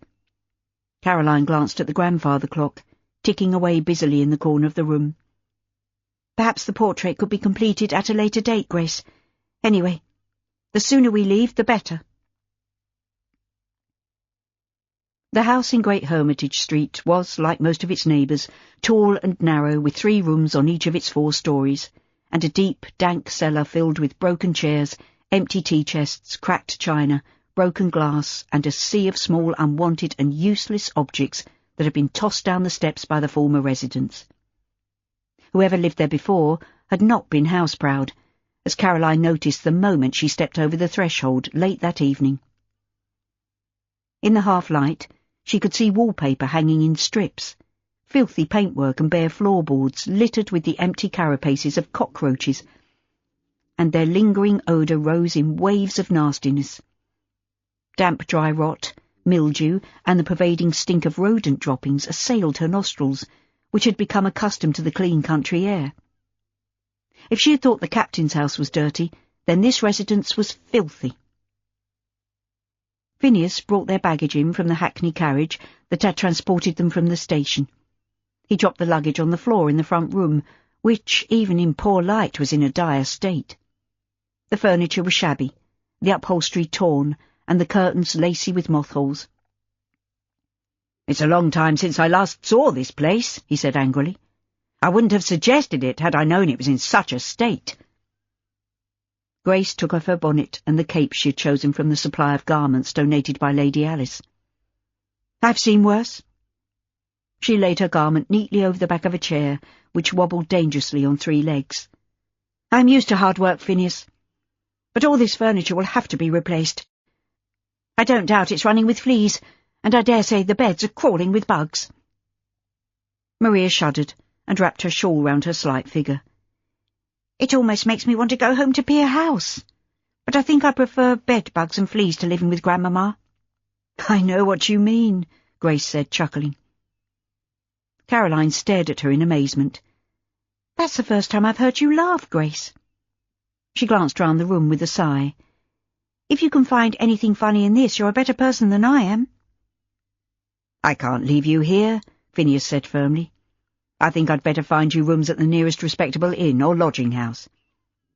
"I'll help to clean the place up," Caroline volunteered, although it seemed like a Herculean task, and it was getting late. They'd been travelling for hours, and she was tired, but she was determined to take as little as possible from the Colville family. "If you're sure," Phineas said doubtfully. "I'm quite sure." Caroline added her own bonnet and shawl to the pile on the chair. "We need to make ourselves comfortable for tonight, and tomorrow we'll make a start on getting the place straight." She winced at the sound of a high-pitched scream from the house next door, followed by shouts and loud male voices. "No, this really isn't good enough." Phineas picked up their luggage, tucking a valise under one arm. "I told the cabbie to wait, so I'll take you to my house in Prince's Square." "I haven't seen your house, Finn," Maria said eagerly. "You've never invited me there before." "I have to have a life of my own, even if Grandmamma doesn't acknowledge the fact that I'm a grown man. I bought the house in the square when I came into my inheritance." "And you managed to keep it from Mamma?" Grace stared at him with something like admiration. "But then you're a man, and you have money of your own. It's so different for women." "I refuse to leave you here, but if you still want this house, despite the neighbours, I'll have it cleared out and fumigated, which will have to be done anyway. You can decide then whether it's for you." Phineas shooed them out of the room. Caroline hesitated as she was about to climb into the cab. "Perhaps it would be best if I go to the captain's house tonight." "Indulge me this once, Caroline." Phineas hefted the bags into the cab. "You've gone out of your way to help my family. Go to your friend's house tomorrow, if you wish, but allow me to be host this evening. I have a business proposition to put to you, and we can discuss it after supper. My housekeeper is an excellent cook, and she'll be delighted to show off her talents." "I think she might feel differently when faced with 3 unexpected guests for dinner." "Is that a yes?" "Do get in, Caroline." Maria leaned out, looking from one to the other. "Why are you standing out there? We're tired and we're hungry." Caroline climbed in and sat down beside her. "Phineas says that his housekeeper is an excellent cook. I'm eager to try her food." "Is she pretty, Finn?" Maria said archly. "Have you got a secret like Freddie?" Phineas took his seat next to Grace. "One more word from you, Maria, and I'll deposit you on Grandmamma's doorstep." "Why haven't you told my mother that you have your own establishment, Finn?" Grace leaned back against the leather squabs, looking relaxed for the first time since they left Devonshire. "You of all people know the answer to that question." Phineas closed his fingers around his aunt's small hand. "It's good to have you home, Grace. You must decide whether or not you wish to visit Pier House. It's entirely up to you. But for now you're safe from that oaf you were forced to marry, and your daughter is restored to you." Caroline turned her head to look out of the carriage window. She didn't want them to see the tears that threatened to spill down her cheeks. At least this family were reunited, Now all she had to do was to perform a miracle that would bring her mother and brothers together. All her hopes were pinned on the return of the Esther Manning, after what she hoped might have been a successful and profitable voyage. The lamplighter was doing his rounds when they reached Prince's Square. Caroline was encouraged to see that the neat Georgian terraces were well kept, as was the central garden. It was obvious that the residents took pride in their surroundings, and highly polished door furniture gleamed in the light from the newly lit street lamps. A warm breeze rustled the leaves of the trees cloistered behind the iron railings, and if it weren't for the inescapable noxious smells, she could have imagined herself back in the country. Phineas had already alighted, paid the cab, and deposited their bags on the pavement outside his house. The door was opened by a middle-aged lady, whose neat figure and appearance fitted in nicely with her surroundings. "Mr. Colville, I wasn't expecting you tonight, sir." "I'm sorry, Mrs. Moorcroft. A sudden change of plans brought me home earlier than I expected, and I've brought 3 guests with me." "Will the young ladies be staying, sir?" Mrs. Moorcroft stood aside, eyeing them warily. "Yes, they will. I hope it's not too much for you, Morphy." "No, sir, of course not." "This is my aunt, Mrs. Quick, and her daughter, Miss Maria Colville, and their good friend, Miss Caroline Manning." Mrs. Moorcroft bobbed a curtsy to each of them in turn. "It's not often we have guests, so I hope you'll bear with me. It will take a while to make dinner, and then I'll see to your rooms." Caroline realised that the poor woman was struggling, and she laid her hand on Mrs. Moorcroft's arm. "You must allow us to help you, ma'am. I can't cook, but I do know how to make up a bed." "I'm quite handy in the kitchen," Grace added. "I'm afraid I'm not much help at all," Maria confessed, "but I will do my best to make myself useful." Mrs. Moorcroft sent a pleading glance to Phineas. "I can't allow that, sir. It wouldn't be proper." "I'd give in now if I were you, Morphy," he said, smiling. "Accept the help offered." "Very well, sir." Mrs. Moorcroft turned to Caroline. "I'll show you to your rooms, miss. There's plenty of clean linen in the oak chest on the first landing." She eyed Grace warily. "I was just going to have some bread and cheese for my supper, madam." Grace smiled. "That sounds delightful. If you have eggs and maybe some herbs, I could make an omelette, too." "That sounds excellent," Phineas said enthusiastically. "You wouldn't have learned to cook had you remained at home, Grace." She pulled a face. "It's my only talent, Finn, although I can do the laundry and scrub floors as well." "You won't be required to do anything like that in this house, madam," Mrs. Moorcroft said stiffly. "I'll be glad to allow you all to assist me this evening, but tomorrow things will get back to normal." Caroline met Finn's amused gaze and smiled. "I suppose you will sit down and let us all wait on you, Mr. Colville." "That's how it should be, miss." Mrs. Moorcroft opened the door to the front room. "I keep the parlour ready for use at all times." She shooed Caroline and Maria towards the staircase. "The master bedroom is the largest, and my room is on the top floor, but you may have your pick of the other bedchambers." She glanced over her shoulder at Phineas. "Perhaps you would like to make yourself comfortable, sir. I think I can remember how to make an omelette, but I will of course call upon madam if I need help." She marched upstairs ahead of Caroline, who had seen the funny side of things and was trying hard not to laugh. "You've met your match there, Grace," she said in an undertone. "I feel as though Nanny Robbins has returned, disguised as Mrs. Moorcroft." "Are you coming, Miss Manning?" Mrs. Moorcroft peered over the banister. "Chop, chop!" "Now I'm certain of it," Caroline said, mounting the stairs. "You'd best come too, Maria, or you might find yourself sent to bed without any supper." "Really, Finn, do you always allow your housekeeper to boss you around?" Grace put down her knife and fork and reached for a wine-glass. "I was only 20 when I took her on," Phineas said, sighing. "An inexperienced young chap who was used to being dominated by Nanny and Grandmamma. So I saw nothing odd about dear Morphy." "You created a monster, I think." Caroline crumbled a slice of bread and popped it into her mouth. The omelette had been delicious, and they had finished their meal with bread and cheese, accompanied by a fine claret. The dining room was small but cosy. The red and gold wallpaper created a warm effect, and the highly polished mahogany furniture glowed in the light of a gasolier hanging above the table. Phineas raised his glass in a toast. "Here's to people like Moffy, who has a heart of gold beneath her granite exterior." "A bit like you, cousin," Maria said, giggling. "I think you're a bit tipsy." Grace reached across the table to pat her daughter's hand. "It's time for bed, Maria. It's been a long day and I'm exhausted." "Yes, Mamma." Maria rose from her chair, swaying slightly. "It's not the wine. I'm just sleepy." "We'll say good night, then." Grace stood up and slipped her arm around Maria's waist. "We can help each other up the stairs. Heaven knows we don't want to fall and break our bones." She glanced over her shoulder. "Are you coming, Carrie?" "Yes, in a minute. I think Phineas has something he wants to discuss with me." Caroline gave him a searching look. "You said you had a business proposition for me. I'm eager to know what it is." Chapter 14. Phineas waited until the door closed, and they were alone. "You don't think much of me, do you, Caroline?"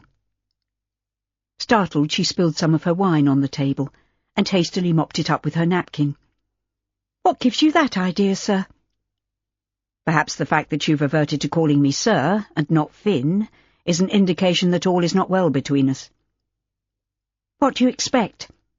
I'm grateful, of course, for the invitation to stay here for a while, which I won't impose upon any longer than necessary, but—" She paused, looking him in the eye.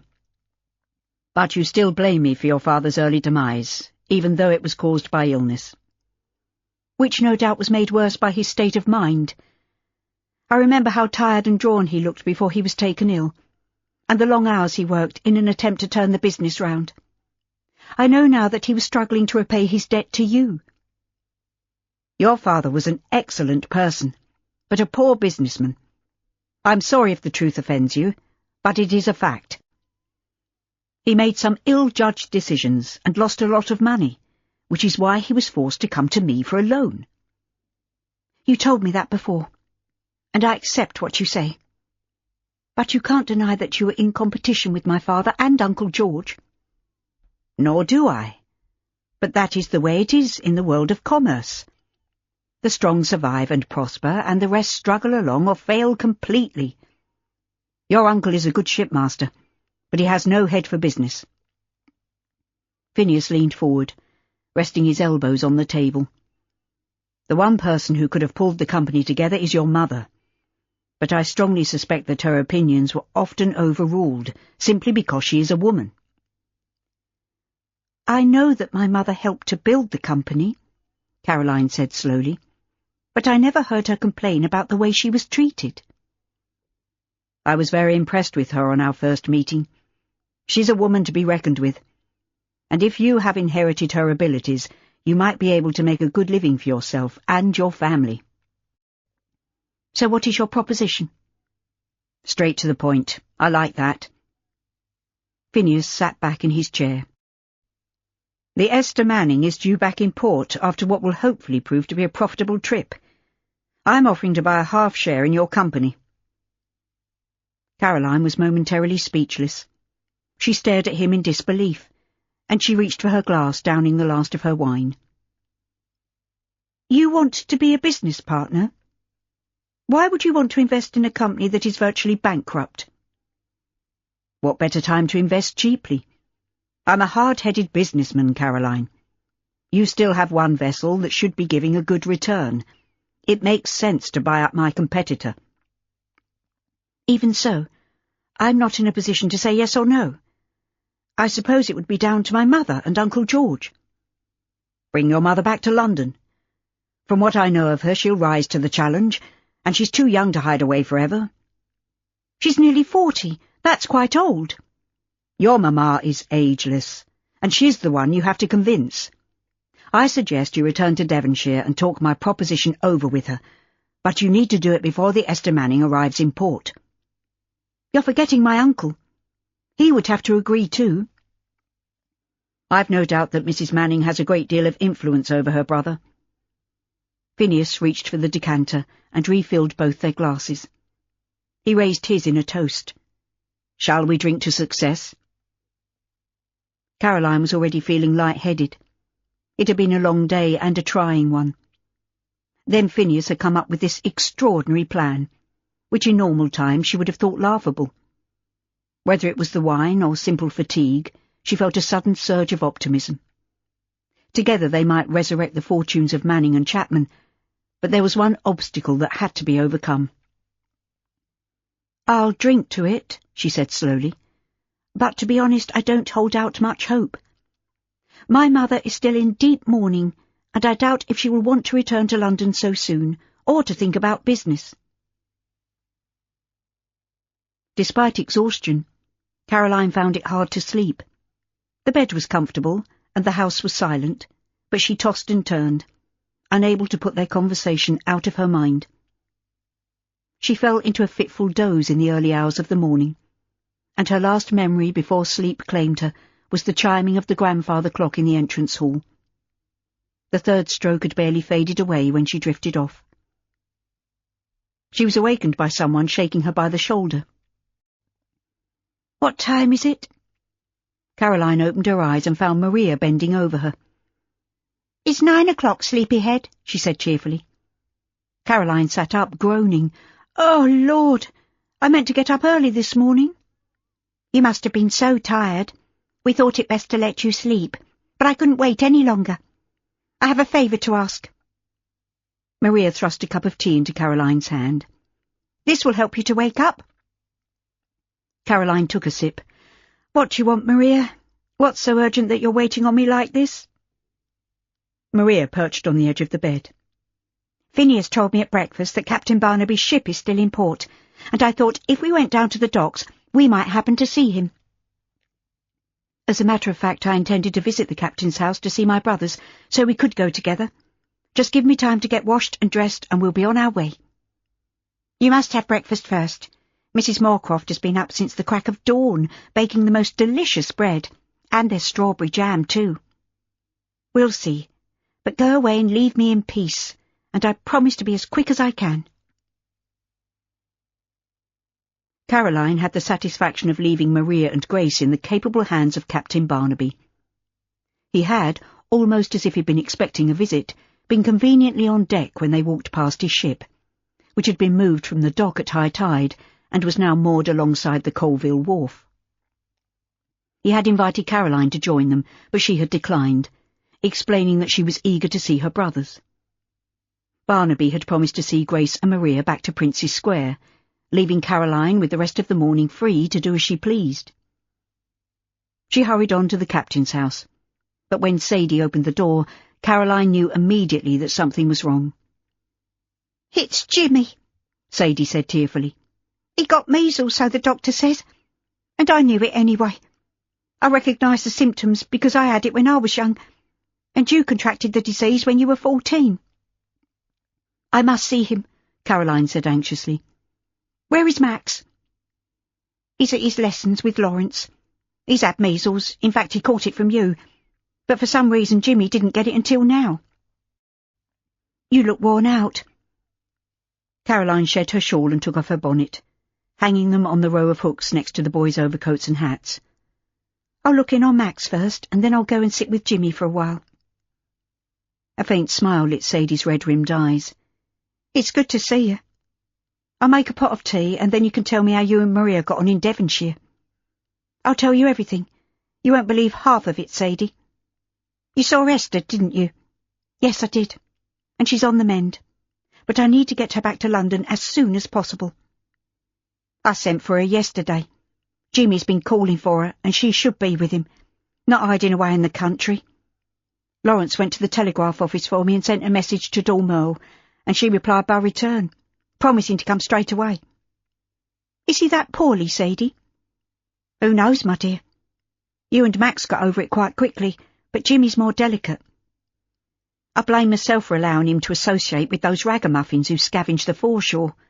Dirty, rude boys who should be in school. He'll recover, I know he will." Caroline headed for the stairs, her heart hammering against the whalebone of her stays. To lose her father and then her home had been bad enough, but if Jimmy was taken from them, it would be too much to bear. She poked her head round the door of the schoolroom, and Max leapt to his feet, knocking over his chair in his haste. He flung his arms around her and almost squeezed the breath from her lungs in a bear hug. "I'm so glad you're back, Carrie.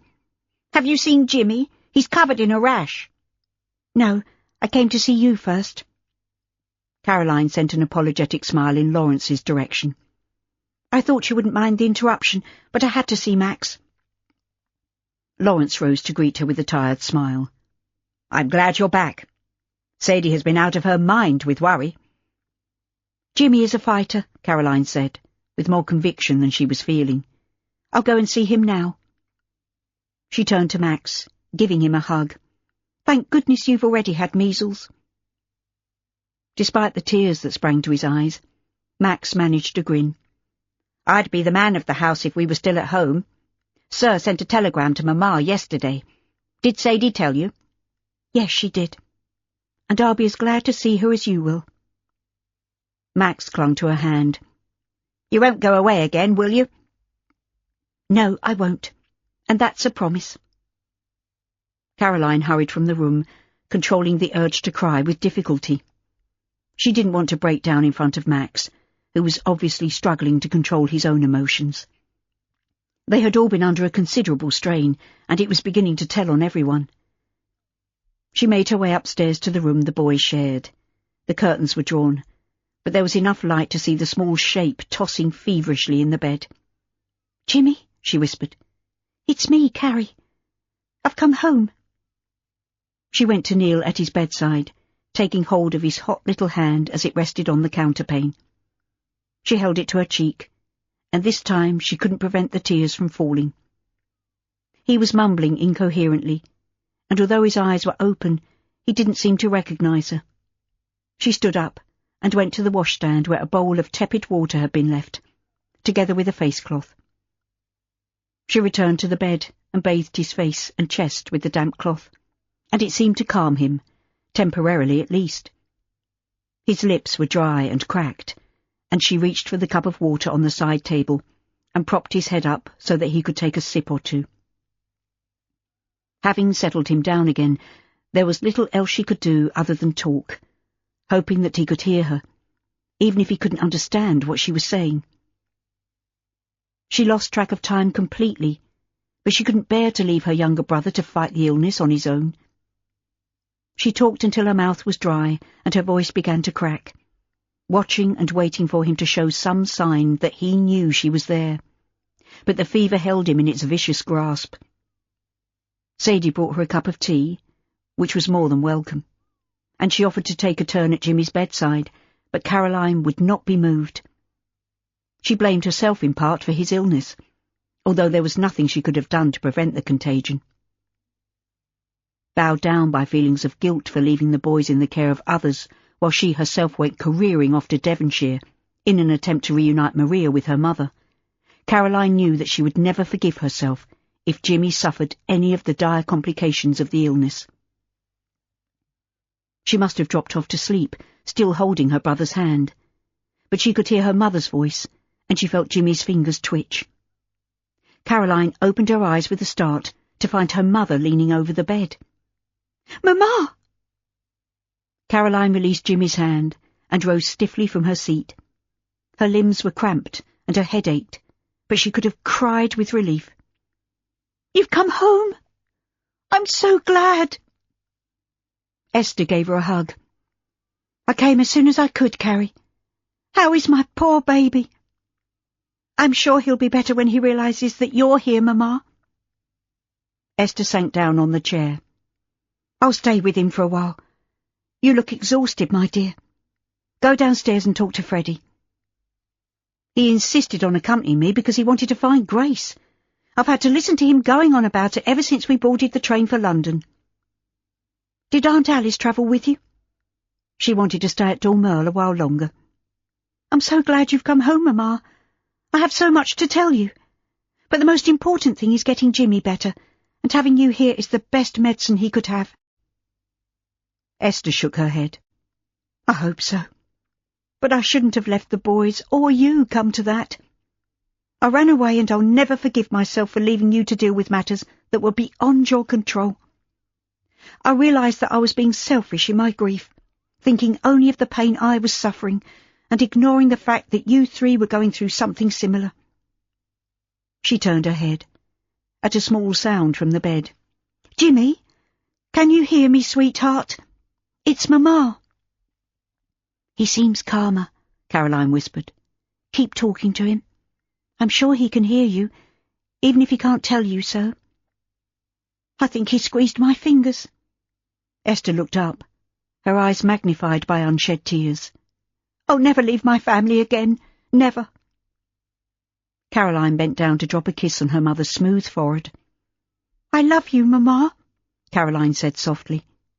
"I'll be downstairs with Sadie if you need me." Freddie was in the front parlour, deep in conversation with Sadie, when Caroline entered the room. He looked up, frowning. "Was it really necessary for you to leave the Abbey in such a hurry? I would have protected Grace from that villain who treated her so badly." "You've met him, Freddie. Quick is a brute, and he's vicious." "I'm still in my prime, I'll have you know, and I could knock the wretched fellow's block off if I so wished." "At least Grace is safe from him in London." "But I haven't finished the portrait," Freddie grumbled. "She must come back to Starcross Abbey." "I've more important things to worry about than a painting." Caroline was in no mood to talk about portraits, and she spoke more sharply than she'd intended. "Perhaps you could make some sketches of Grace while you're here," she added hastily. "I know she won't want to return to Devonshire, at least not for a long time." "I suppose you're right." Freddie cleared his throat noisily. How is the boy? I should have asked that the moment you came into the room. I'm sorry, Carrie. I'm a selfish man and always was."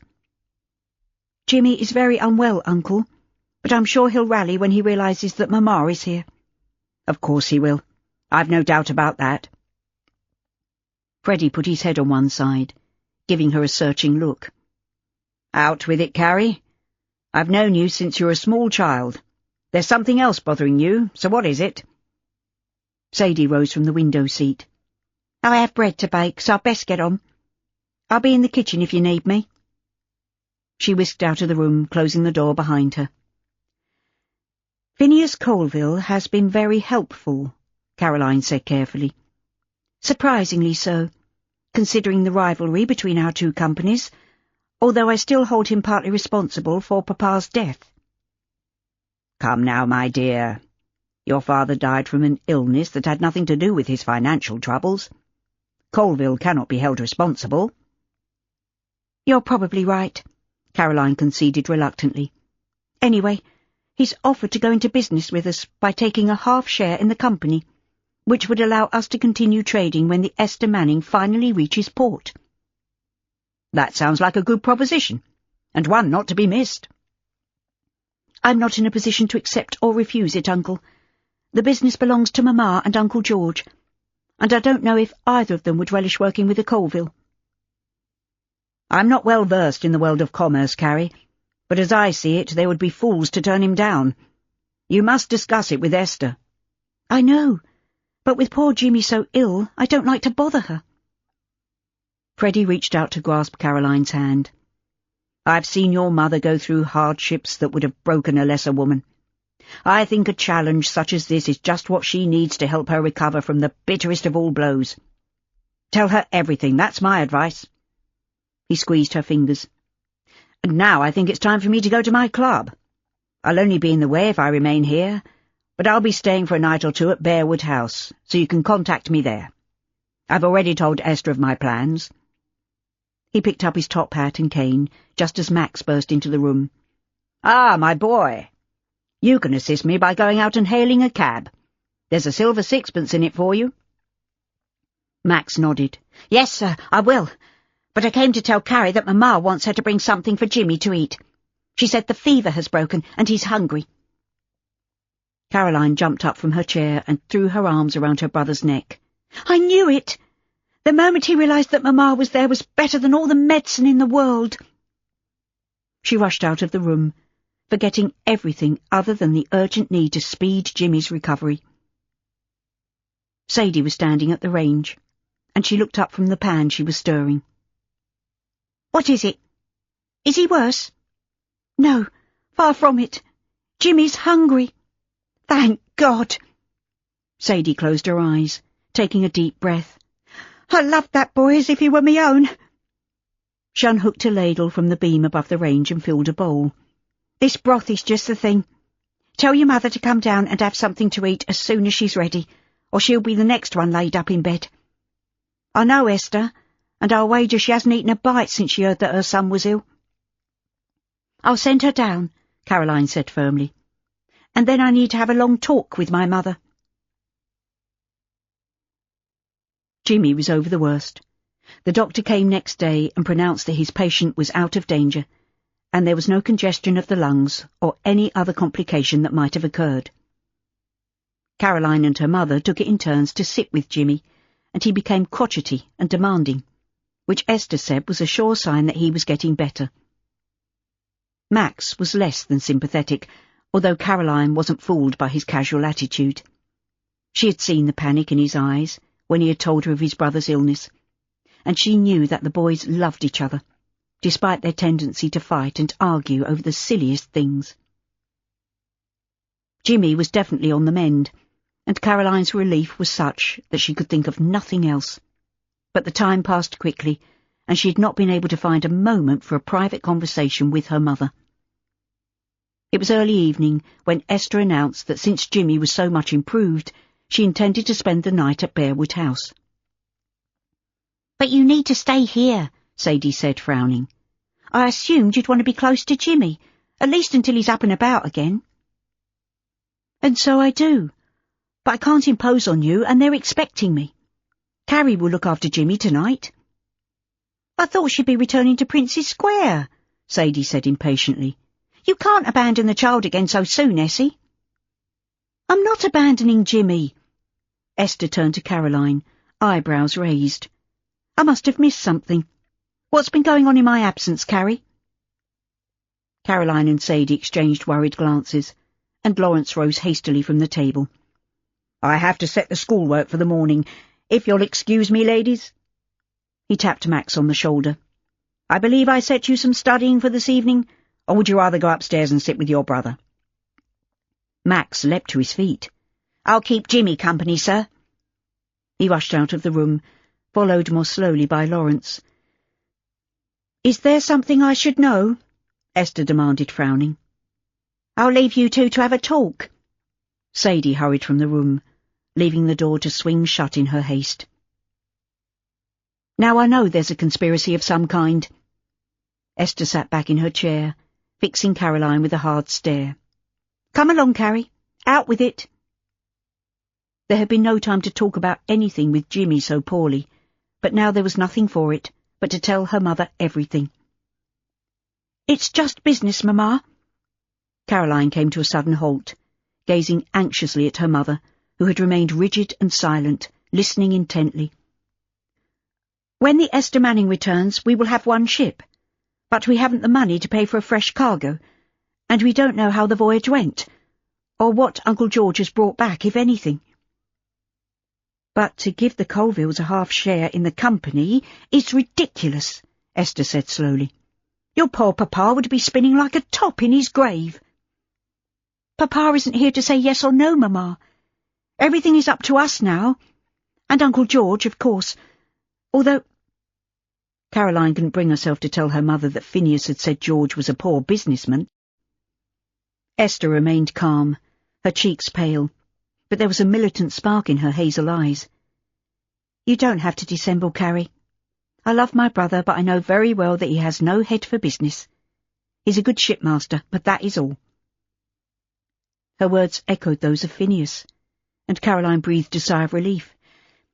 "So I believe, Mamma." "I dare say you heard that from Phineas Colville as well, but don't take everything he says as gospel truth." "I don't," Caroline said hastily. "But you worked alongside Papa, and you helped to build the business. I think if anyone can turn things around, it's you. I had your father to back me up in those days. Now I'm on my own. Caroline reached across the table to grasp her mother's hand. No, Mamma. You are not on your own. You have me. I believe I could learn from you, and I have a fair idea of how the company should be run. If you'll just give me a chance to prove myself, I'm sure that we could work together. What do you say? Chapter 15. The meeting between Esther Manning and Phineas Colville took place in the boardroom of the Colville Shipping Office, as arranged by Caroline. The atmosphere was formal, if not frigid, but Esther had her emotions under control, and Caroline saw a different side to her mother. The woman, dressed entirely in black, who talked on a business level equal to that of any man, laid down the conditions she expected from the proposed merger, and Phineas was coolly professional in his responses. Caroline sat quietly, listening and occasionally putting in a point, but her respect for her mother was growing with every passing minute. As a child she had seen little of either parent, as they were both deeply involved in running the company, and now she could see why her father had relied so much on her mother for sound common sense and a pragmatic approach to any problems that might have arisen. The reason for their finances falling into such a parlous state were not mentioned, but Caroline had a feeling that her mother was keeping something back. Phineas didn't press the point, and she was grateful to him for that small mercy. The boardroom clock struck midday, and Phineas rose from his seat at the head of the table. "It seems that we are largely in agreement on everything, apart from a few minor details, Mrs. Manning." Esther stood up, shaking the creases from her voluminous skirts. "Your financial backing will allow me to reopen the office and employ a clerk.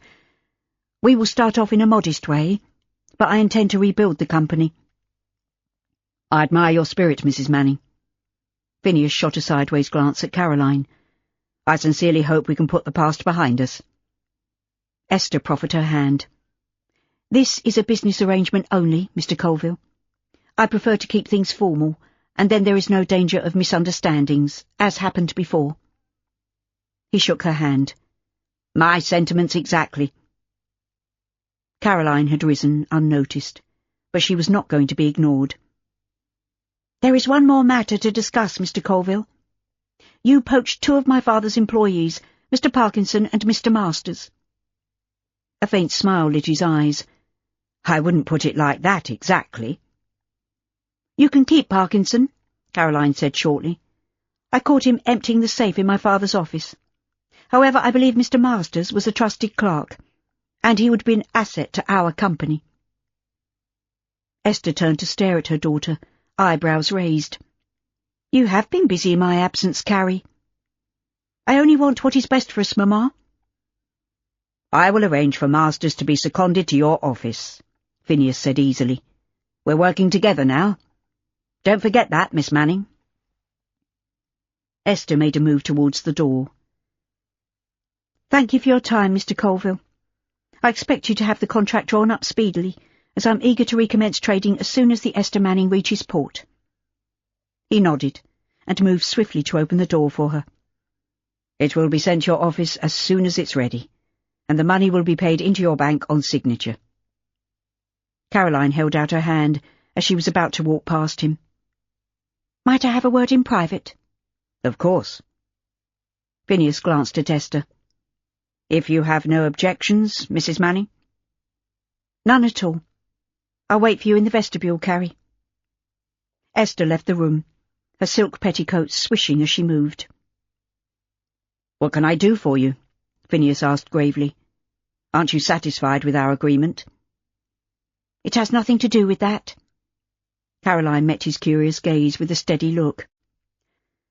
"I can't continue to live under your roof, and the captain's house will be overcrowded when the new pupils take up residence." "Yes, I see that. What are you suggesting?" "If you agree, my mother and I could rent the house in Great Hermitage Street. My uncle has always lived with us, and he'll be home soon. We need somewhere permanent to set up home." Maria will miss you. Maria has her mother now, and she is very taken with Captain Barnaby, as he is with her, or so I believe. A frown creased his brow. I could wish a better match for my cousin, although Barnaby should have left port by now, and hopefully Maria will forget him and settle on someone more suitable than a mere seafarer. Maybe she will, Caroline said doubtfully. But the house, Mr. Colville. What do you say? You may have it with pleasure. Anticipating your acceptance, I've had it cleaned from top to bottom, so it won't take much to make it more livable. We'll take it. Thank you. On one condition. And that is? Outside the boardroom, I hope we can drop the formalities, as we agreed previously. Caroline hesitated.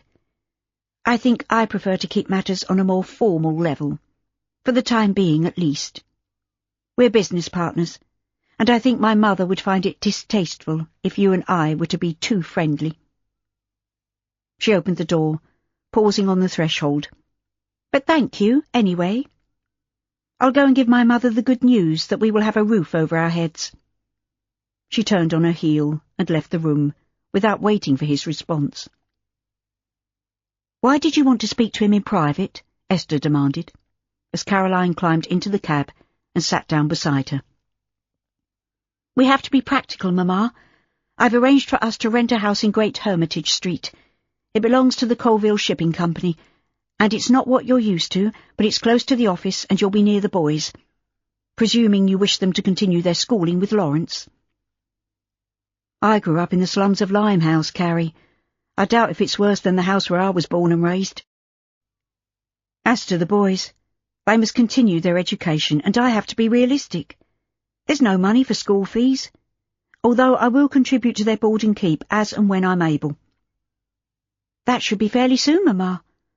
When Uncle George returns, we will begin all over again, and this time you'll have me to help you. I just hope that the Esther Manning arrives soon, and I'll have a few words to say to that brother of mine for failing to keep us notified as to their whereabouts. I'm sure there must be a good reason for the delay. You are a lot more charitable than I am. Esther leaned back against the squabs with a heavy sigh. But I'm not in a position to criticise my brother.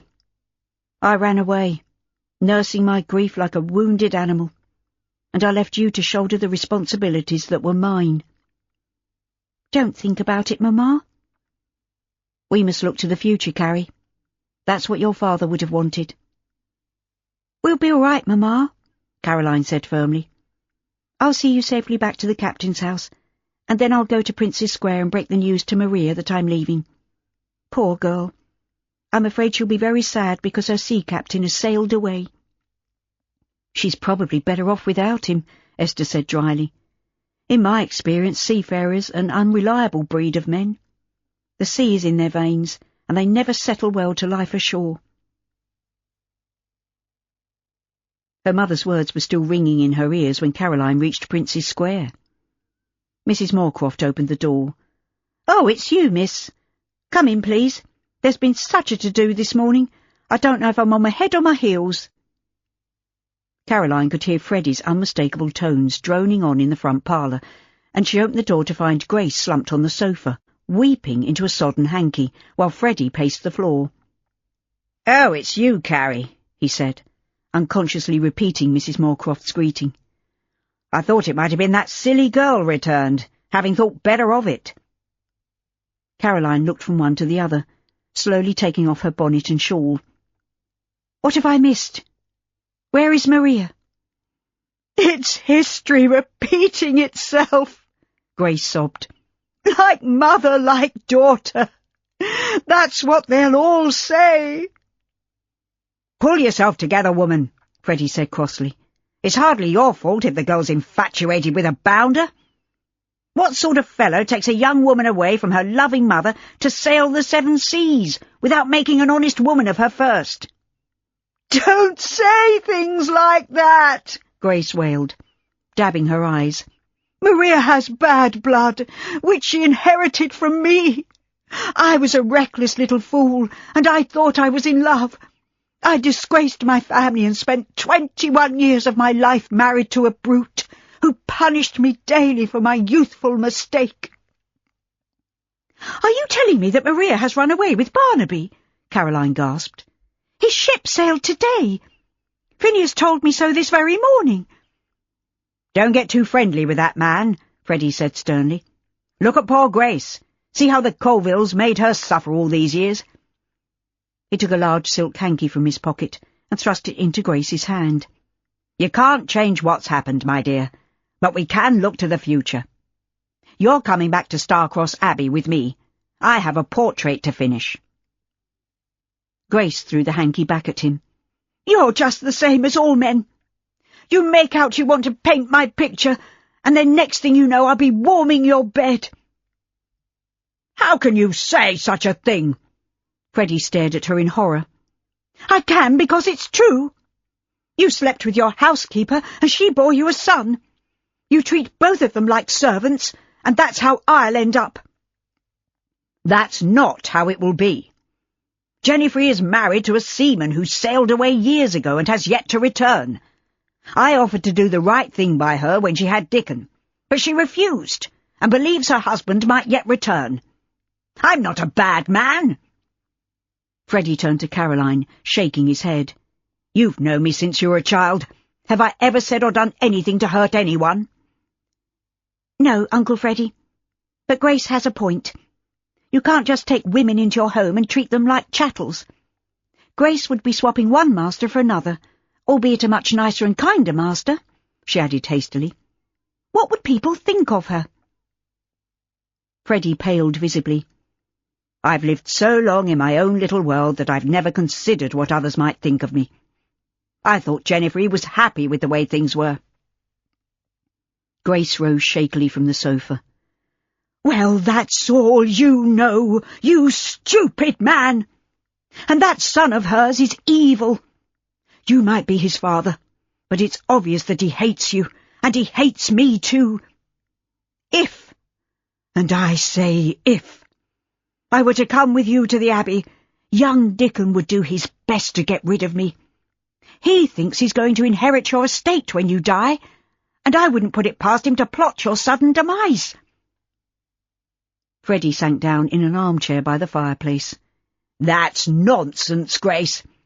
You are a wonderful woman, and a beautiful one too, but you are quite wrong. Jennifer is devoted to me, as was her mother before her, and Dickon is a dolt, but he's harmless. Think that if you like, but you're mistaken," Grace cried passionately. "I saw it all when I was there, and it was Dickon who betrayed me to my husband. Don't forget that I'm still married to Elias Quick.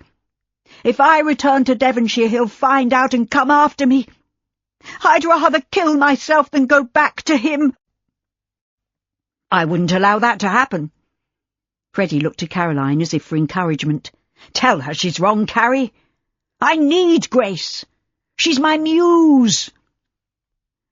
"I'm not sure what that is, Uncle, but I think she's right, and all this isn't helping Maria. Could we send a telegram to a port somewhere downriver? Perhaps the ship could be intercepted and Maria could be persuaded to return home." He shook his head. "I doubt if that's possible, but I'll speak to Colville. He should be informed anyway, because she's his responsibility." "Oh dear, this is all my fault," Caroline said sadly. "I knew she was infatuated with Captain Barnaby, but I didn't realise that it had gone so far. How did it happen, Grace? You were with her." "I am to blame." Fresh tears spurted from Grace's eyes, and she buried her face in her hands. "She said she wanted to purchase some ribbons for her bonnet, and I let her go out on her own." "Are you sure she went with Barnaby?" Caroline said urgently. Grace pulled a crumpled piece of paper from her pocket and handed it to Caroline. "This was delivered by a street urchin who demanded a penny for his trouble." The note was brief and to the point. "Dearest Mamma, please don't worry. Theo and I plan to marry as soon as we reach our first port of call. Your loving daughter, Maria. That is all she said, Grace sobbed. We've only just found each other, and she's left me for a man she barely knows.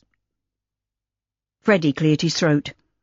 Sometimes it happens like that, Grace. In fact, quite frequently in my case.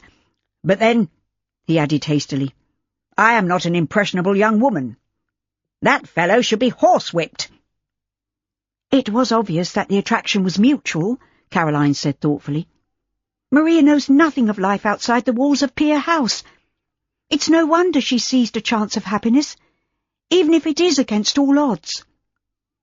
You encouraged her. Grace leapt to her feet. This is your fault as much as mine. I admit my part, and I'm sorry. But the baby you abandoned grew up in that unhappy house with an uncaring grandmother, so I'm not surprised that she fell in love with the first man who paid her any attention. I think all of you are to blame, including Phineas, who admitted that he devoted all his time to building the business. He knew how Maria was being treated, and yet he did almost nothing to make her life easier. Freddie laid his hand on Grace's shoulder. The girl has gone. Face the fact, Grace, and come back to Starcross with me. She turned on him in a fury. Don't say things like that. I won't leave her again. It seems to me that she's left you this time, my dear. Freddie took the note from Caroline and studied it. You'll never catch up with them, Grace. You'd best get used to the idea that your daughter has made her choice. As if I haven't suffered enough, Grace murmured, sinking back onto the sofa. I might as well go back to Elias. There's no point to anything now.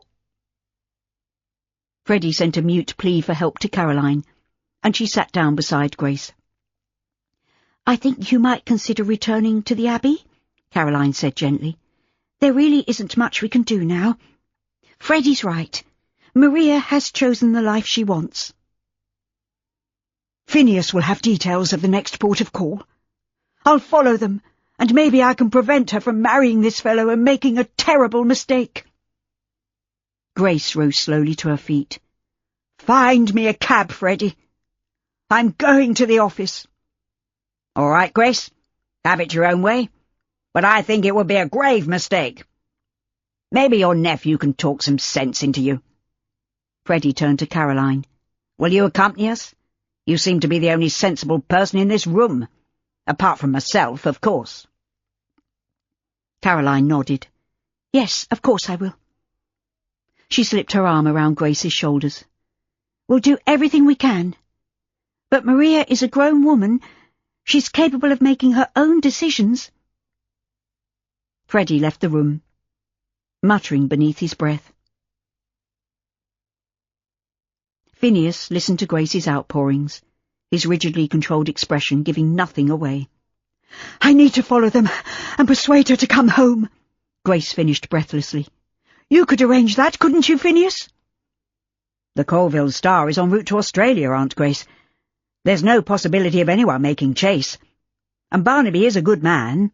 He's sober and reliable and an excellent shipmaster. Caroline nodded in agreement. I'm so sorry, Grace, but there really is nothing you can do. I think you have to trust Maria to know her own mind, hard though it seems. What will I do? Where will I go? Grace murmured dazedly. I found my child, only to lose her again. You are welcome to stay with me for as long as you like, Phineas said calmly. You might even try to make your peace with Grandmamma. She's mellowed over the years. I don't believe that for a moment. Grace tossed her head. My mother has a heart of granite, like Wolf Tor. She will never forgive me, and I will never forgive her. We are strangers, and that's how it will be forever. My offer still stands, Freddie said solemnly. Come back to Starcross Abbey and allow me to finish your portrait. If after that you wish to leave, you may do so with my blessing. But I hope you might decide to stay on. Grace turned on him in a fury. And what happens to your housekeeper and her bastard son? They'll make my life unbearable, and I'll be regarded forever as a kept woman. I've just escaped one man's clutches. I won't put myself in that position again." "I agree with Grace," Phineas said angrily. "That's a shoddy suggestion, Mr. Dorincourt, and unworthy of you. Despite what ignorant people might say, my aunt is a respectable woman from a good family, and I won't allow her to be subjected to humiliation at your hands." "Hold on, old chap. I'll marry Grace if she'll divorce that blackguard she wed all those years ago. I'm perfectly serious." Caroline rose to her feet. "This is family business. I think I should leave now, Phineas. I've been away from the captain's house for too long anyway. My younger brother is just recovering from measles, and I should be there to help look after him." "You should have told me," Grace said humbly. "My problems are of my own making. I'm sorry to have involved you, Caroline." Freddie raised himself from his chair. "I'll escort you home, Carrie. I need to speak to Esther anyway." He turned to Grace. "I'll leave you to think over my offer. I plan to return to Starcross in a day or two, so please let me know if you change your mind." Phineas was already at the door, holding it open. "I've sent Masters to open up your father's premises, Caroline. He'll carry out any instructions that you or your mother give him, but if you find that he's unhelpful in any way, just tell me and I'll deal with him." Caroline held her head high. "Thank you, but I'm sure that won't be necessary." She treated him to a frosty smile. "You're a bit hard on the fellow," Freddie said, as they left the building. "He seems to be bending backwards in his attempts to help you and Esther out of the mess Jack left." "My father made mistakes, but Phineas Colville took advantage of his misfortune. I've tried, but I can't forget that." "Even so, you might find it in your heart to forgive him," Freddie said with a wry smile. "I'm much older than you, Carrie, and I've made plenty of mistakes in my lifetime. Everyone deserves a second chance." "Even Elias Quick?" He chuckled, taking her arm as they crossed the street. "Maybe not everyone, but I'd say that Phineas is trying to make amends." Caroline broke free from his guiding hand, pointing a shaking finger towards the river. "I know that ship! It's the Esther Manning! And what a state she's in! Oh, but at least she's here! I'm going to tell Mamma." She broke into a run, arriving at the captain's house, breathless and with her bonnet hanging by its ribbons as she hammered on the door. "Mamma! Sadie! Someone! Open the door and let me in!" Her urgent summons was answered by Max. "What's up, Carrie? Where have you been all this time?" Caroline clutched her hands to her bosom as she struggled to catch her breath. "Fetch Mamma! Tell her the Esther Manning has arrived in port." "What?" Max pushed past her and ran to the edge of the wharf. He hallooed loudly, waving madly. "Come inside, boy." Flushed and breathless, Freddie put his arm around Max's shoulders. "They can't hear you. Let's go and give your mother the good news." Caroline hurried into the house and made her way to the kitchen, where she found Sadie at the sink washing dishes. "You missed luncheon," she said grumpily. "I kept yours warm for a while, but then I gave it to the seagulls. Noisy, dirty beggars, but they're useful sometimes." "The Esther Manning. She's at the mooring, Sadie. Uncle George has brought her home. We'll be all right now. We're back in business." Sadie dropped the plate she was holding, and it plopped back into the water. "Heaven be praised!" She wiped her hands on her apron. "Your mother's with Jimmy. Go and tell her, Carrie. She deserves to have some good news for a change." An hour later, the whole family, including Jimmy, who had insisted on joining them, were waiting on the wharf for the lighter to bring George Chapman ashore. Caroline shaded her eyes from the sun, but as it drew closer, she realised that her uncle was not one of the men on board. "Where's George?" Esther's voice shook with emotion. "What's happened? Why isn't he coming ashore?" Caroline grasped her mother's hand. "I'm sure there's a good reason why he's remained on board, Mamma." Max peered into the distance. moving perilously close to the edge of the wharf. The muddy water lapped greedily at the stanchions as the incoming tide battled against the fast-moving river water, flowing down to the sea. The lighter bobbed up and down, the lighterman using all his muscle and sinew to bring the craft alongside. "Uncle George isn't on deck," Max said over his shoulder. "I don't recognise the captain either, Mamma." "Neither do I," Caroline said grimly. "Something isn't quite right." Chapter 16. Caroline glanced at her mother, who was swaying on her feet, supported by Freddie and Sadie. Lawrence moved forward to drag Max away from the edge, and Jimmy clung to Caroline's arm. She gave him a hug. "I think you ought to go back to bed, Jimmy," she said gently. "This is your first time up, isn't it?" "I'm all right, Carrie. Don't fuss. I'm not a baby." She released him reluctantly. "Of course not. But Mamma doesn't look very well. Perhaps you could take her indoors and we'll find out why Uncle George hasn't come ashore." Jimmy looked as though he was about to rebel, but Lawrence took him by the hand. "Come on, old chap. We'll find out soon enough." He turned to Max. "You too. Set a good example to James, if you please." Max nodded, eyes downcast. "Yes, sir." He followed his brother and Lawrence into the house. "Let's go indoors, Essie," Sadie said gently. "There must be a good reason why George has remained on board." Esther nodded dully. "Yes, you're right." She shook free from Freddie's restraining hand. "I'm fine now, thank you. It was a dizzy spell, that's all."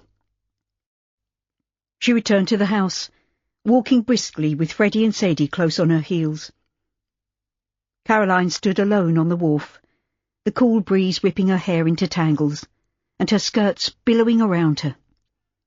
The sun had disappeared behind a bank of grey clouds, and the first spots of rain had begun to fall, creating tiny dimples on the surface of the water. She ignored the weather as she waited eagerly for the lighterman to manoeuvre his craft alongside. But the man who climbed the stone steps was neither her uncle nor the captain. "Why hasn't Mr. Chapman come ashore?" she asked anxiously. "Are you Miss Manning?" "Yes, I am. Who are you?" "Gilbert Reed, captain of the Esther Manning." "What happened to Captain Daniels?" "It would be best if I speak to Mr. Manning in private." Caroline felt her throat tighten, and she willed herself not to cry. The mention of her father, as if he was still alive, was like a dagger thrust into her heart. She cleared her throat. "My father died some weeks ago, Captain Reed. My mother is now head of Manning and Chapman, but she is still in deep mourning. Perhaps it would be best if you told me what has happened." "Yellow fever," he said grimly. "We took a cargo from Baltimore to Trinidad, and half the crew, including Captain Daniels and your uncle, went down with the fever on the trip out from there. The ship was quarantined, and sadly many died." "My uncle?" "He was one of the first to succumb, and Captain Daniels shortly afterwards. I'm very sorry, Miss Manning." The rain had started to fall in earnest, but Caroline barely noticed that she was getting soaked. She stared at him, stunned by the enormity of what he had just told her. Yet another tragic death in the family was almost too much to bear. She took a deep breath. "You'd better come inside and speak to my mother, Captain Reed." Bracing herself for what was to follow, she led him into the house. Esther was in the front parlour, staring out of the window. She turned to face them with a worried frown. "What's happened? Where is my brother?" "Maybe you should sit down, Mamma," Caroline said gently. "This is Captain Reed, and I'm afraid he has some bad news for us." Esther sank down on the sofa. "I can see by your expression that it's dire, Captain. You'd better tell me everything." "Please take a seat, Captain Reed." Caroline sat down beside her mother, holding her hand tightly. Esther listened intently, and was outwardly calm, but Caroline winced as her mother's fingers tightened around her hand. "I don't understand why the ship sailed for Trinidad," Esther said slowly. "They were supposed to return to London with a cargo of wheat and raw sugar."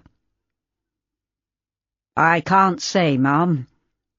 I was only first mate at the time, and the decision was made by Mr. Chapman and Captain Daniels. We did an extra run from Baltimore to Trinidad, where we delivered our goods and took on another cargo. We were there for a few days and all was well, but the crew started to fall sick soon after we set sail. We headed for Jamaica and anchored offshore, flying the yellow flag." "I've heard enough, thank you, Captain. I know how these things work and the laws surrounding quarantine. I take it that the ship has a clean bill of health now?" Caroline exchanged anxious glances with Gilbert Reed. Her mother's acceptance of the situation was even more disturbing than an outpouring of grief. "Yes, Ma'am." "Our office has been closed temporarily. But it's about to reopen," Caroline said hastily. "I have Mr. Colville's word on that, Mamma." "I'm glad to hear it." Esther inclined her head graciously. "Until then, Captain, you should return to the ship, and you'll receive instructions as to where to berth and unload the cargo." "The crew need to receive their pay, Ma'am." "It will be arranged." "Do I take it that you approve of my captaincy, Ma'am? Will it be a permanent promotion?" "Yes, I'm sure it will. You've brought the ship home, and you've done an excellent job under very difficult circumstances." Esther stood up, facing him with an attempt at a smile. "Thank you, Captain Reed. Now, if you'll excuse me, I have to go and break the news to my two younger children. They will be devastated by the loss of their uncle. As am I." Caroline jumped to her feet. "Are you sure you're all right, Mamma? You've had a terrible shock." "My heart is already broken, Carrie. The loss of my brother is something more I have to bear. But we have to rebuild the business. I'm going to devote all my energy into making sure that the company your father and your uncle loved so much will continue in a way they would have wished. Good day to you, Captain Reed." Esther glided from the room, leaving the door to swing on its hinges. "Your mother is a remarkable woman," Reed said in a low voice. "I've been dreading this meeting, but both of you have made it much easier for me." "We lost virtually everything, but I discovered that I am a fighter, and I know now that I must take after my mother. She almost gave up after my father died, but we'll work together to rebuild Manning and Chapman." Caroline held out her hand. "Welcome aboard, Captain Reed." "I'll return to the ship and await orders, Miss Manning." "Come to the office tomorrow morning at 10 o'clock. Anyone will be able to direct you." "I've been there once or twice in the past."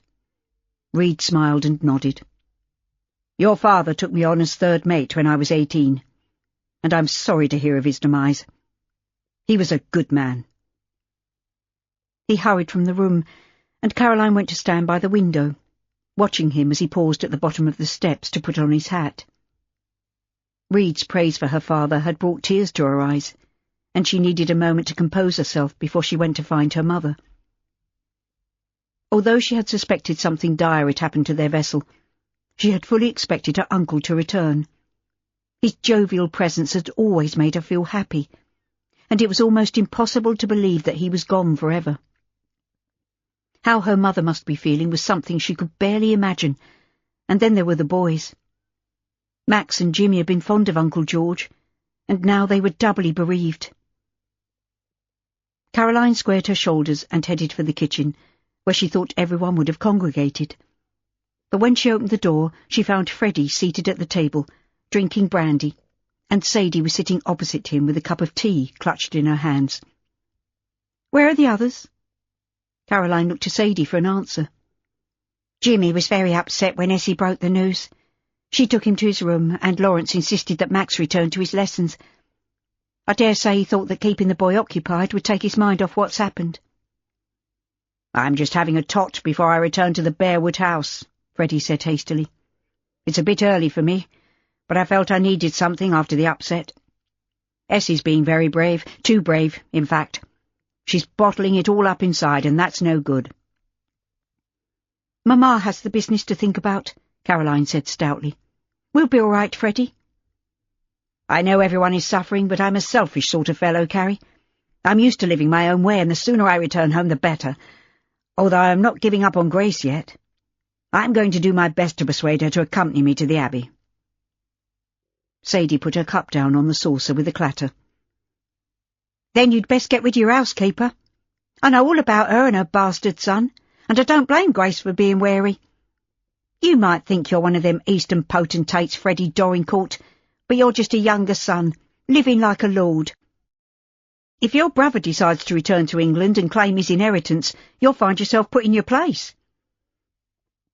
Caroline held her breath. She fully expected Freddie to explode with anger, but he threw back his head and laughed. He turned to Caroline, grinning broadly. Don't look so shocked, Carrie. Sadie knows me only too well. But she's right, Caroline said firmly. You need to choose between Grace and Jennifer, and you have to watch out for Dickin. I don't trust him at all. So you keep saying. But he's just a boy. I can handle my son. Freddie drained his glass and stood up. I've said all I can say by way of commiserations to your mother, Carrie. But if either of you needs me, I'll do anything I can to help. Thank you, Caroline said, giving him a hug. We may not be related by blood, but if I could choose anyone to be my uncle, it would be you. A sudden rush of scarlet coloured Freddie's cheeks, and he gave an embarrassed chuckle. Come now, Carrie, you've made me blush for the first time in my life. I didn't think any woman had that power over me. It's time you grew up, Freddie. Sadie rose to her feet. Go home and sort your romantic problems out and leave us in peace. She hustled him out of the kitchen, returning moments later with a satisfied smile. You caught him off guard, Carrie. That'll serve him right. Ever since I've known him, Freddie Dorincourt has thought he could get away with anything as far as the ladies were concerned. He's a dear, but he does need to be honest with Jennifer. She's not a bad person, but that son of theirs is horrid. I can't like him, no matter how hard I try. And how do you feel about Phineas Colville? You seem to be getting on with him now. He's a difficult man to get to know, but he's been very helpful recently. Don't tell me that you're beginning to like him. Caroline shook her head. A little, perhaps. But we need his backing, or we won't be able to pay the crew, or meet the other expenses that are bound to occur. Mamma should be the one to work out the details with Phineas, but I'm not sure she's up to it at the moment. She was very fond of George, and it's going to hit her hard when she allows herself time to think. Perhaps you ought to negotiate with Mr. Colville. You're right, Sadie. The crew will be desperate for their pay. We can't let them down, especially after what they've been through. Phineas was seated behind his desk, going through a leather-bound ledger, when Caroline was ushered into his office next morning. "Did we forget something?" he asked brusquely. "No, but circumstances have changed. The Esther Manning has arrived in port, and I need money to pay the crew." Phineas closed the ledger with a snap and sat back in his chair, eyeing her curiously. "Did Captain Daniels explain why the ship was delayed?" "Captain Daniels died of yellow fever, and so did my uncle." Caroline broke off, unable to stem the tears that she'd been holding back since she received the sad news. She sat down on the nearest chair, wiping her eyes on the back of her hand. "I'm sorry. I didn't mean to cry. It's just that it's been a terrible shock." She looked up to see a white hanky held in front of her. "Take it," Phineas said abruptly. "I should have been more tactful. It was obvious that something had gone wrong." Caroline blew her nose and mopped her eyes. "Thank you. I'm all right now." "No, you are not. You should go home and rest. Leave business matters to masters. I'll see that he has enough money to pay the crew." "Who brought the ship home?" "Captain Reed. Do you know him?" Phineas leaned against his desk, a wry smile curving his lips. "Yes, I do." As it happens, Gilbert Reed is my cousin. Your cousin? He's my aunt's son. She married beneath herself, or so Grandmama thought. I didn't know that. Why would you? It's of little interest to anyone outside the family. Unfortunately, Grandmama disapproved intensely, and that caused a rift between them. My parents died within months of each other, and I was sent off to boarding school. I spent the holidays with my grandparents. I'm sorry. There's no reason why you should care. I survived, although, as I said before, I didn't particularly want to run a shipping company. But it was my grandfather's last wish that I take over from him. Gilbert was too young, of course, and his only ambition was to go to sea. It was your father who helped him then. I can't believe that I knew nothing of all this.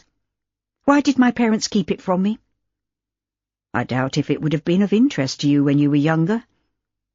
He straightened up and went to sit behind his desk. It really doesn't matter now. What is important is to keep both companies going. We'll be stronger and more profitable if we work together. Caroline nodded dully. I agree. He studied her face, as if attempting to gauge her emotions. Do you feel able to talk business? I quite understand that Mrs. Manning might feel herself unable to take part in such a discussion at the moment. My mother has been under a considerable strain recently. And we won't add to it. Phineas reached for a pen and flicked open the silver top of the inkwell. I'll arrange for the berthing and unloading of the Esther Manning in due course. What cargo did she carry? Cocoa from Trinidad, which is where they contracted yellow fever. He nodded, making a note on a sheet of paper. It should fetch a decent price. I know nothing about the running of my parents' business, Caroline admitted reluctantly, but I want to learn. You need a good manager, not one like Parkinson. I confronted him with what you told me, and he admitted it. I've given him notice, but don't be tempted to take him on again. I can suggest 1 or 2 candidates, and you will be able to choose the one you think will be best for the position. Caroline was about to thank him when the door burst open, and a worried-looking clerk rushed into the office.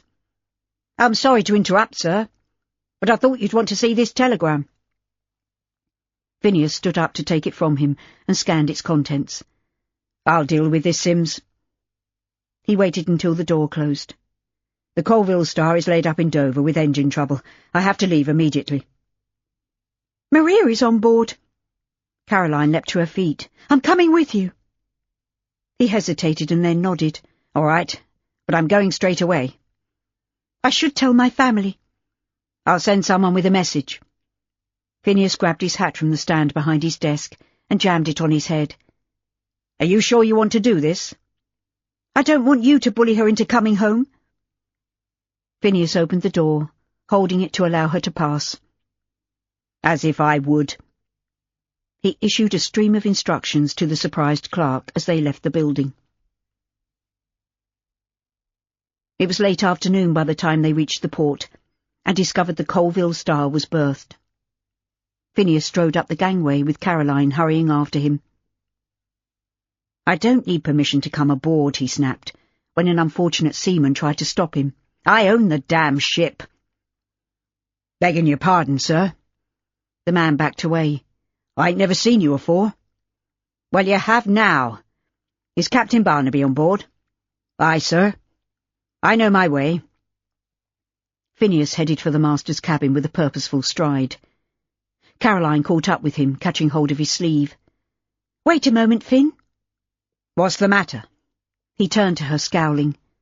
Take that look off your face, Caroline said severely. You'll scare Maria and ruin any chance we might have of persuading her to return home. He hesitated. I won't allow her to ruin her life. It's her choice. Phineas knocked on the door and entered without waiting for a response. Barnaby, I want a word with you. Captain Barnaby looked up from the logbook, dropping his pen on the desk as he rose to his feet. Mr. Colville. Caroline pushed past Phineas, placing herself between them. Where is Maria, Captain? I'd like to see her. She's in her cabin, I believe. Barnaby fingered his tie nervously.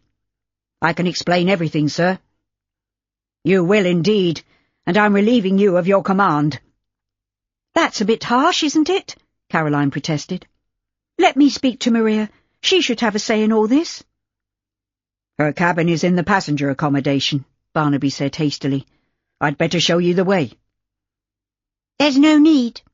Maria stood in the doorway. I saw you both coming on board. Caroline grasped her hand.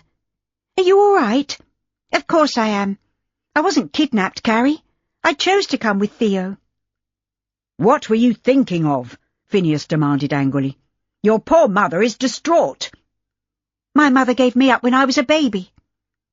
She didn't want to, you know that. Caroline squeezed Maria's cold fingers. She loves you. We all do. I believe you, Maria said slowly. But I love Theo and he loves me. It's true. Barnaby moved to Maria's side. I'm sorry for behaving in such an ungentlemanly way, Mr. Colville, but we had no choice. Of course you did. Phineas clenched his fist at his side, flexing his fingers. You could have asked her to wait for you, man. You could have observed the proprieties and married her when you returned to London. But you took advantage of an inexperienced young girl. You turned her head and ruined her reputation at the same time. No, Finn. Maria clutched Barnaby's arm. I didn't have a good name to lose in the first place. You're forgetting that I'm a bastard. Oh, don't flinch. It's the word that all those good God-fearing people at home use behind my back. I may be young and naive, but I'm not stupid. Nobody thinks you're stupid, Caroline said quickly. We were worried about you. If you decided that this was all a mistake, it would have been terrible. Not to mention the worry you put everyone to, Phineas added. It wasn't a mistake. Maria looked up at Barnaby with an expression of pure adoration. Caroline could see that Phineas was unimpressed. Hear them out, please, she urged. Don't turn this into a battle of wills. I've no intention of doing that, Caroline. Phineas turned to Barnaby, fixing him with a hard stare. Let's put an end to this charade now. You must both return to London, and if you insist on getting married, it will be done properly. But I can't leave the ship, sir, Barnaby protested. We'll be putting to sea again when the engine's repaired. You will stay on board tonight, and I'll send a relief captain to take over your duties. Maria will accompany us. But I don't want to leave Theo. Maria's bottom lip trembled, and her eyes reddened. I think you're trying to separate us, Finn. Only for tonight, he said, moderating his tone. Barnaby can travel to London tomorrow. Does this mean that I'm no longer captain of the Colville Star, sir? Is that more important to you than marriage to my cousin? Don't push them into saying things they'll regret later, Caroline said softly. Don't interfere. Phineas lowered his voice. I need to discover this man's true feelings towards my cousin. I heard that, Maria cried passionately. You have no right to come here laying down the law. I will do as I please. Barnaby shook his head. This has gone far enough. Your cousin is right, Maria. I've been selfish, and I was wrong to take you away from your family, especially on such a short acquaintance. Maria's hands flew to cover her mouth, and her eyes widened with shock. What are you saying, Theo? Caroline placed her arm around Maria's shoulders. Don't upset yourself. We all want what is best for you, and I think Finn is right. He is, I'm afraid, Barnaby said reluctantly. I'll do anything that will make you happy, Maria, and if that means resigning as captain of this ship, it's a price I'm willing to pay. Fine words, but hardly practical. Phineas leaned over the desk and closed the logbook. I didn't say anything about your resignation, Barnaby. You're a good captain, and you'll be even more reliable when you have a wife and family to support. But if you are sincere in your desire to marry my cousin, you will take what comes. Barnaby nodded. I will, sir. Theo! No! Maria's voice broke on a sob. I know how much this ship means to you. You are far more important to me. Go with Mr. Colville and Miss Manning, and I'll join you as soon as I can.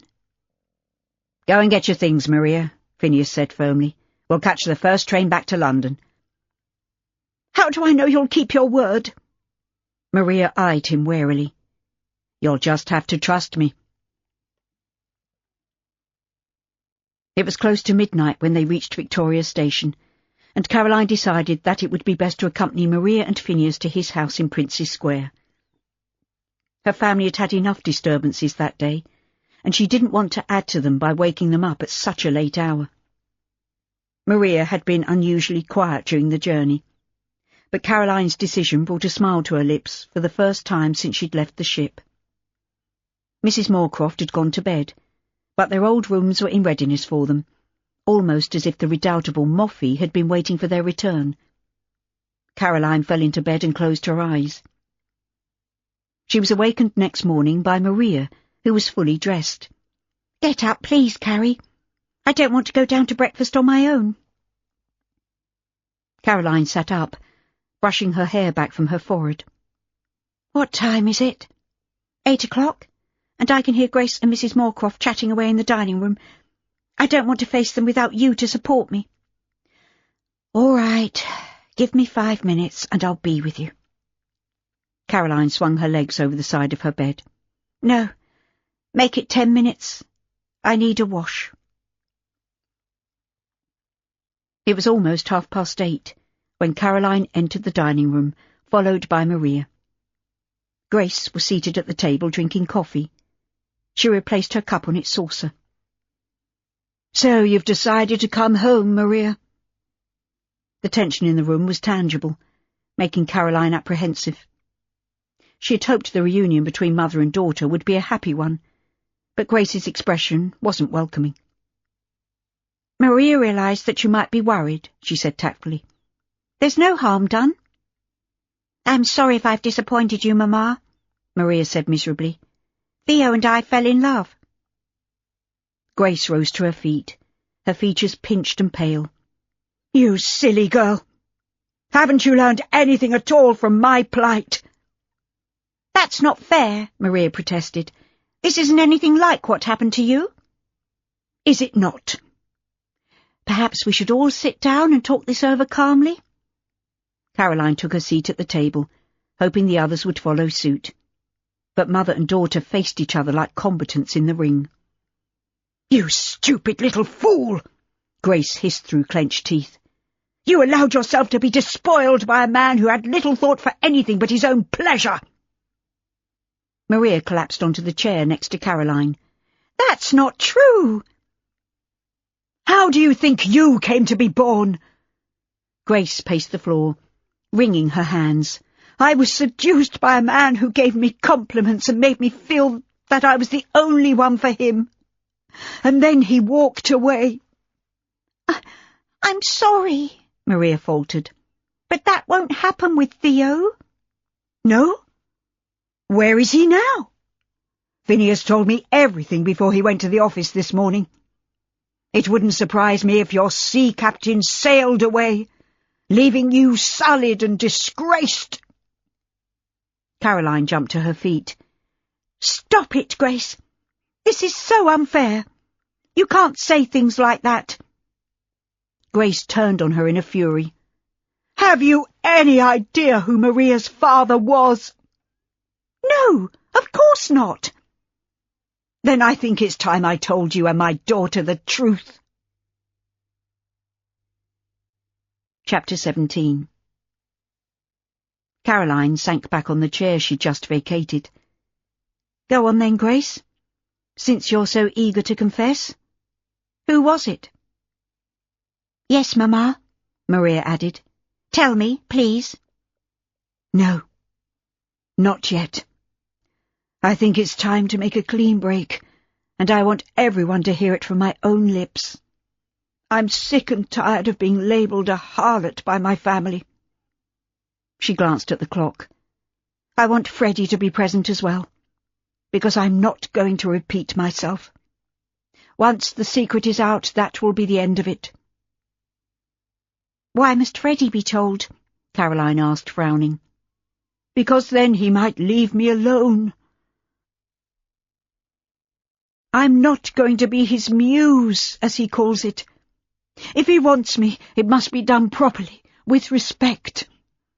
That woman and her evil son must go, and I want a divorce from Elias. If Freddie is sincere, he will have to place a wedding ring on my finger and make me a respectable woman." Maria stared at her mother as if seeing her for the first time. "Do you love Freddie?" "Love isn't always about romantic trysts and fluttering hearts. I like Freddie. He makes me laugh, and he's a kind man. I think we would do well together, but I'm not prepared to live as a kept woman." "In that case, I suggest we send for Freddie and ask him to meet us at the captain's house. Perhaps we'd better include Finn," Maria added in a whisper. "You said you wanted everyone to know Mamma. Do you want Grandmamma to be there too?" "I never want to see my mother again," Grace said bitterly. "She disowned me 20 years ago. She allowed my father to give me to Elias Quick, and for that I can never forgive either of them." Mrs. Moorcroft appeared suddenly in the doorway. "Do you young ladies want some breakfast?" "A cup of coffee would be more than welcome, Mrs. Moorcroft," Caroline said, before Maria had a chance to refuse. "I don't think another hour or so is going to make any difference after 20 years. Do you, Grace?" "Carrie," Maria whispered. "can't you see she's upset?" "I can, but there's no need for us to starve because of it." Caroline nodded to Mrs. Moorcroft. "Some bread and honey would be marvellous too." "Of course, miss." Mrs. Moorcroft sniffed and tossed her head, and was about to leave the room when the sound of someone rapping urgently on the front door made them all jump. "I'll see who that is." She hurried from the room, leaving the door ajar. "I wonder who it could be at this early hour." Maria glanced anxiously at her mother, who had come to a sudden halt, standing rigidly as if she had been turned to stone. "It's Elias," Grace whispered. "I'd know that voice anywhere. How did he know I was here?" Caroline leapt to her feet as Elias rushed into the room. "You crafty bitch!" He grabbed Grace by her arm. "You thought you could hide away in London, did you? Well, you were wrong." "How did you find me?" "I went straight to the Colville office, and it cost me half-sovereign to get this address from that Parkinson fella. He'd been sacked by that cousin of yours, and was just leaving when I arrived. He was more than happy to tell me what I wanted to know." He twisted Grace's arm so that she howled with pain. "Let her go!" Caroline cried angrily. "You're hurting her!" Maria screamed, as Elias dragged Grace across the floor. "She's my wife," he snarled, "and she's coming with me. I've got the law on my side, but if you try to stop me, I'll break her bones. Don't think I won't." "He will," Grace sobbed. "I don't want to go with you, Elias." "You ain't got a choice, my dear." Elias pushed her into the hall, turning his head to give the others a warning glare. "Follow me and she'll get the worst of it." Caroline moved swiftly to the front entrance, and was in time to see Elias bundling Grace into a waiting cab. "Waterloo Bridge Station." He climbed in after her, and clamped his hand over her mouth to mute her cries for help. "What will we do?" Maria sobbed. "We can't let him take her away like this." Mrs. Moorcroft had emerged from the kitchen, wielding a rolling pin, but she allowed it to drop to her side. "Now we'll never know what she was going to tell you girls." "I think that's the least of our worries," Caroline said grimly. "That man is a maniac. He should be locked up." "If only Theo were here," Maria sobbed. "He would have stood up to him. He has a sword and a pistol in his cabin. He's not afraid of anyone." "Well, he isn't here." Caroline spoke more sharply than she'd intended, and regretted it when she saw the ready tears spring to Maria's eyes. She gave her a hug. "I'm sorry. Of course Theo would stand up for you and your mother, but he's not here, so it's up to us to do something." She frowned, thinking hard. Where would Quick take Grace? There could be only one answer. Wolf Tor Farm. He'll take her there, I'm certain. "Oh, no! Not that dreadful place!" Maria clasped Caroline's hand. "We'll never get her away from him now." Get your things, Maria, Caroline said firmly. We're leaving right away.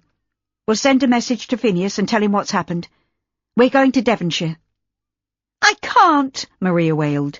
I'm getting married. Caroline took her by the shoulders and gave her a shake. Theo will wait.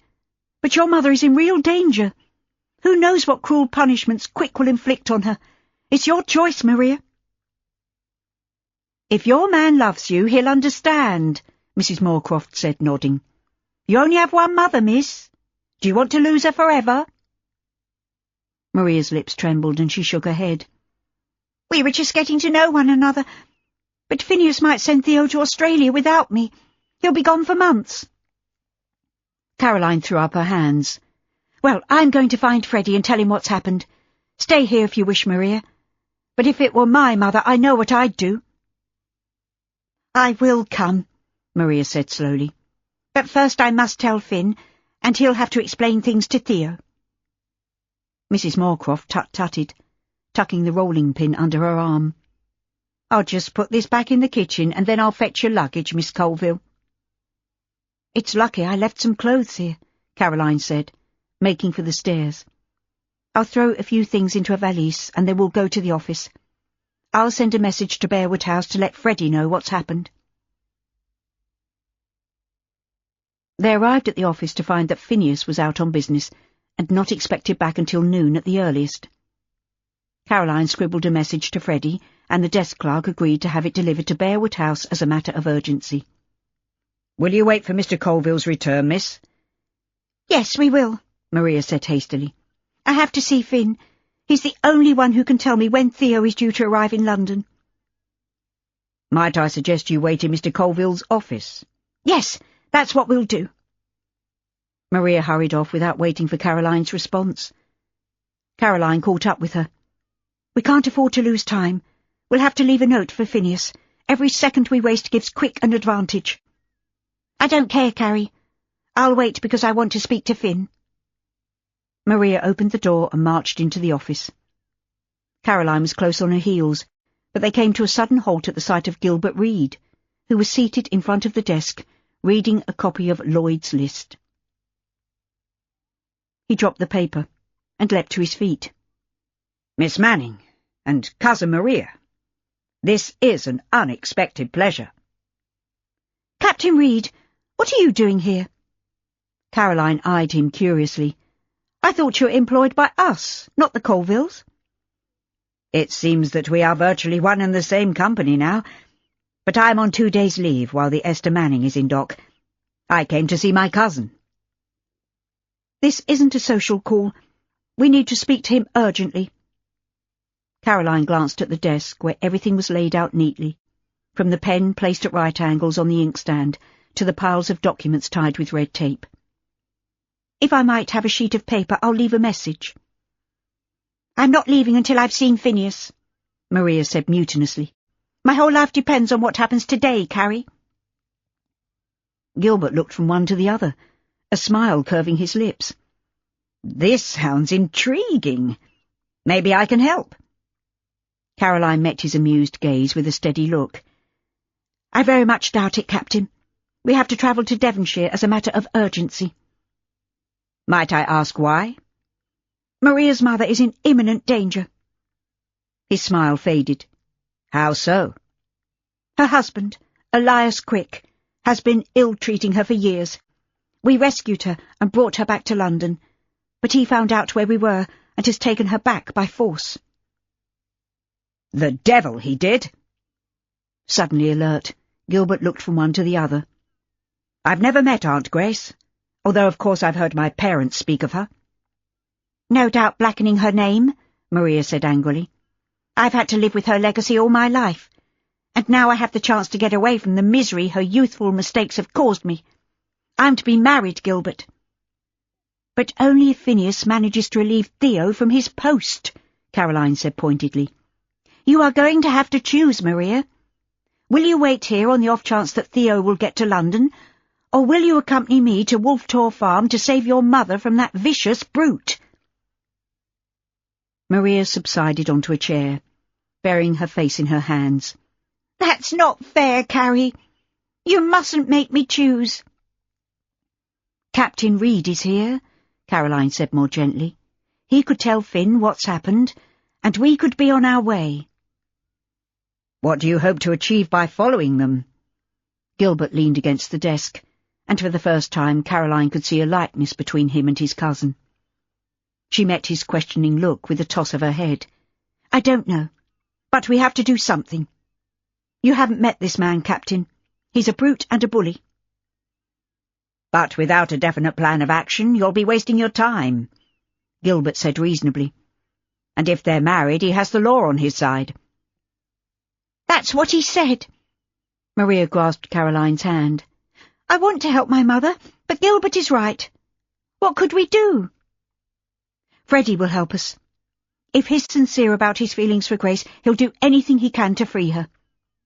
Who is Freddie? Gilbert asked. Caroline was tempted to tell him to mind his own business, but it was obvious that his interest was genuine. Freddie Dorincourt is a friend of the family, she said, resigning herself to an explanation that would satisfy his curiosity. He's the younger brother of the Earl of Starcross, and he lives at Starcross Abbey, not too far from Bovey Tracy, which is where we took Grace when we rescued her from Elias. And what is his interest in my aunt? Freddie is an artist, Maria said proudly. He was painting her portrait, and I think he wants to marry her, but... Gilbert held up his hand. Please stop, Maria. You're confusing the issue. According to the law, Grace belongs to Quick, and he can do more or less as he pleases. I think you have to accept that. Whose side are you on? Caroline demanded angrily. Would you beat a woman black and blue and keep her a prisoner in her own home? Of course not. Then why would you stand by and allow some other man to do exactly that? Caroline fixed him with a stony look. Anyway, we're not asking you to do anything other than pass on a message to Phineas.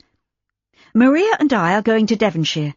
I'd be grateful if you could let my mother know that we don't plan on being away for long, and tell her that I'll explain everything on my return.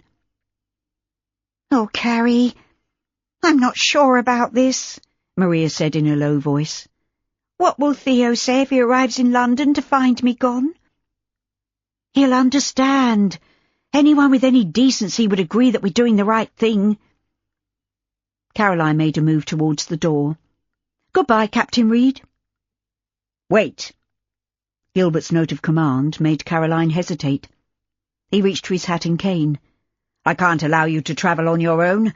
Phineas would never forgive me if I did. I'm coming with you. Caroline gazed at him in amazement. You? Why would you do that, Captain? You're forgetting that I'm related to both Grace and Maria. Of course I care about what happens to them, as does Finn. Only he's not here at the moment. He reached across the desk to pick up the pen and dipped it in the ink. Write a note for him and one for your mother. I'll see that they're delivered, and we'll be off. Are you sure about this, Gilbert? Maria said worriedly. We can't wait for you to pack a bag, Caroline added. He placed 2 sheets of paper on the desk in front of her. As it happens, I stayed on board last night, and I have some of my things with me. I'd intended to visit my mother's home in the country, but she isn't expecting me, so I'm free to come and go as I please. He moved to open the door as Caroline hastily finished scribbling her notes. Shall we? They arrived at the Wolf Tor Arms too late to make a journey onto the moor a safe option. Mr. and Mrs. Brewer welcomed Caroline and Maria as if they were old friends, and if they were surprised to see them with a male escort, they were too experienced in the trade to allow it to show. Aiken, however, had no such scruples. He was acting as potboy that evening, and he was openly curious. I never expected to see 'ee back so soon, miss, let alone accompanied by a gentleman. He brushed a lock of towel-coloured hair back from his brow. Do we want to venture onto the moor again? Caroline held her finger to her lips. Yes, but don't tell anyone. Word mustn't get around. You can trust me, miss. I never let on last time, and I won't now. Aiken puffed out his chest, turning to Gilbert, who was still in uniform. You can trust me, Captain. He slipped a coin into Aiken's palm. I can see that. We'll need your services in the morning, and the hire of 3 horses. Ponies is best on the moor, Captain. Dartmoor born and bred, but broken to the saddle, so they're as gentle as lambs. Aiken sauntered off, pocketing the money. It's a pity we can't go this evening. Caroline shook her head. Poor Grace will think we've abandoned her. If she's managed to survive 20 years of marriage to Quick, I don't think one more night will break her. Gilbert raised his glass in a toast. Here's to success. And with luck we'll have Grace safe and sound and back in London by this time tomorrow. Although quite how we'll manage it I have yet to work out. It's not like plotting a course at sea, Captain. Caroline sipped her coffee, eyeing him over the rim of her cup. I suggest we go there tomorrow morning first thing, and hope to find her on her own. It's a slim chance, but one I think we'll have to take. We'll have to be careful, Gilbert said, frowning. Quick sounds like a nasty piece of work. Maria clutched his hand, holding it to her cheek. The sooner we rescue my mother, the sooner we return to London. Next morning, they set off immediately after breakfast with Aiken once again as their guide. Caroline thought she knew the way, but even in high summer the boggy areas were dangerous, and she didn't entirely trust her memory to get them to the isolated farm without his help. They came to a halt, some way from the house, sending Aiken to reconnoitre, but he returned with bad news. He told them that Quick was seated outside the front door with his shotgun at his side, as if he were expecting them, or perhaps a representative of the law. After a swift discussion, they dismounted and settled down to wait, detailing Aiken to take a look every so often, but he returned each time with the same story. The sun rose higher in the sky, and they all grew hot and thirsty. The song of the skylark and the scent of gorse and heather had seemed delightful at first, but now Caroline was past caring about the beauties of nature. She was hungry, and there were damp patches beneath her armpits. She could feel the sweat running down between her breasts. Tight stays and voluminous skirts and petticoats were not the most comfortable mode of dress when the wearer was exposed to the merciless rays of the sun. Gilbert had had the forethought to bring a bottle filled with water, but when that was gone, they were tortured by thirst. He strolled off, returning minutes later with it refilled from a spring. We should return to the village, he said, having been the last to take a drink. I'm afraid you'll both suffer from sunstroke if we stay here. But the longer she's with him, the worse it will be for Grace, Caroline protested. I realise that, but Quick is on the alert. Short of an armed boarding party, there's very little we can do. I think we'll have to return to the inn and try again tomorrow. Maria and I have only a small amount of coin, Caroline said slowly. We can't afford to stay there very long. Don't worry about that. I'm doing this for my family, so money doesn't come into it. Not yet, anyway. Gilbert signalled to Aiken, who was sitting on a granite slab smoking a clay pipe. We won't give up, Maria. But we have to be sensible. They returned to the inn and tried again next day, but the result was the same. Quick was taking no chances, and he didn't stray more than a few yards from the house. There was a mangy dog tied to a post close to the front door, and it barked at the slightest sound or movement, forcing them to retreat to the village. The third morning dawned wet, and a thick mist enveloped the moor. Brewer advised against travel that day, but with each passing hour, Caroline was becoming more worried, and Maria was openly fretting.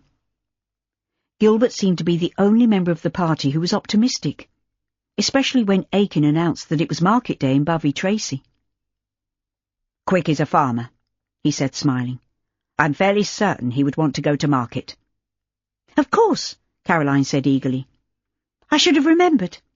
That's when we managed to get into the house before. Quick goes to Bovey Tracy, leaving Grace at home.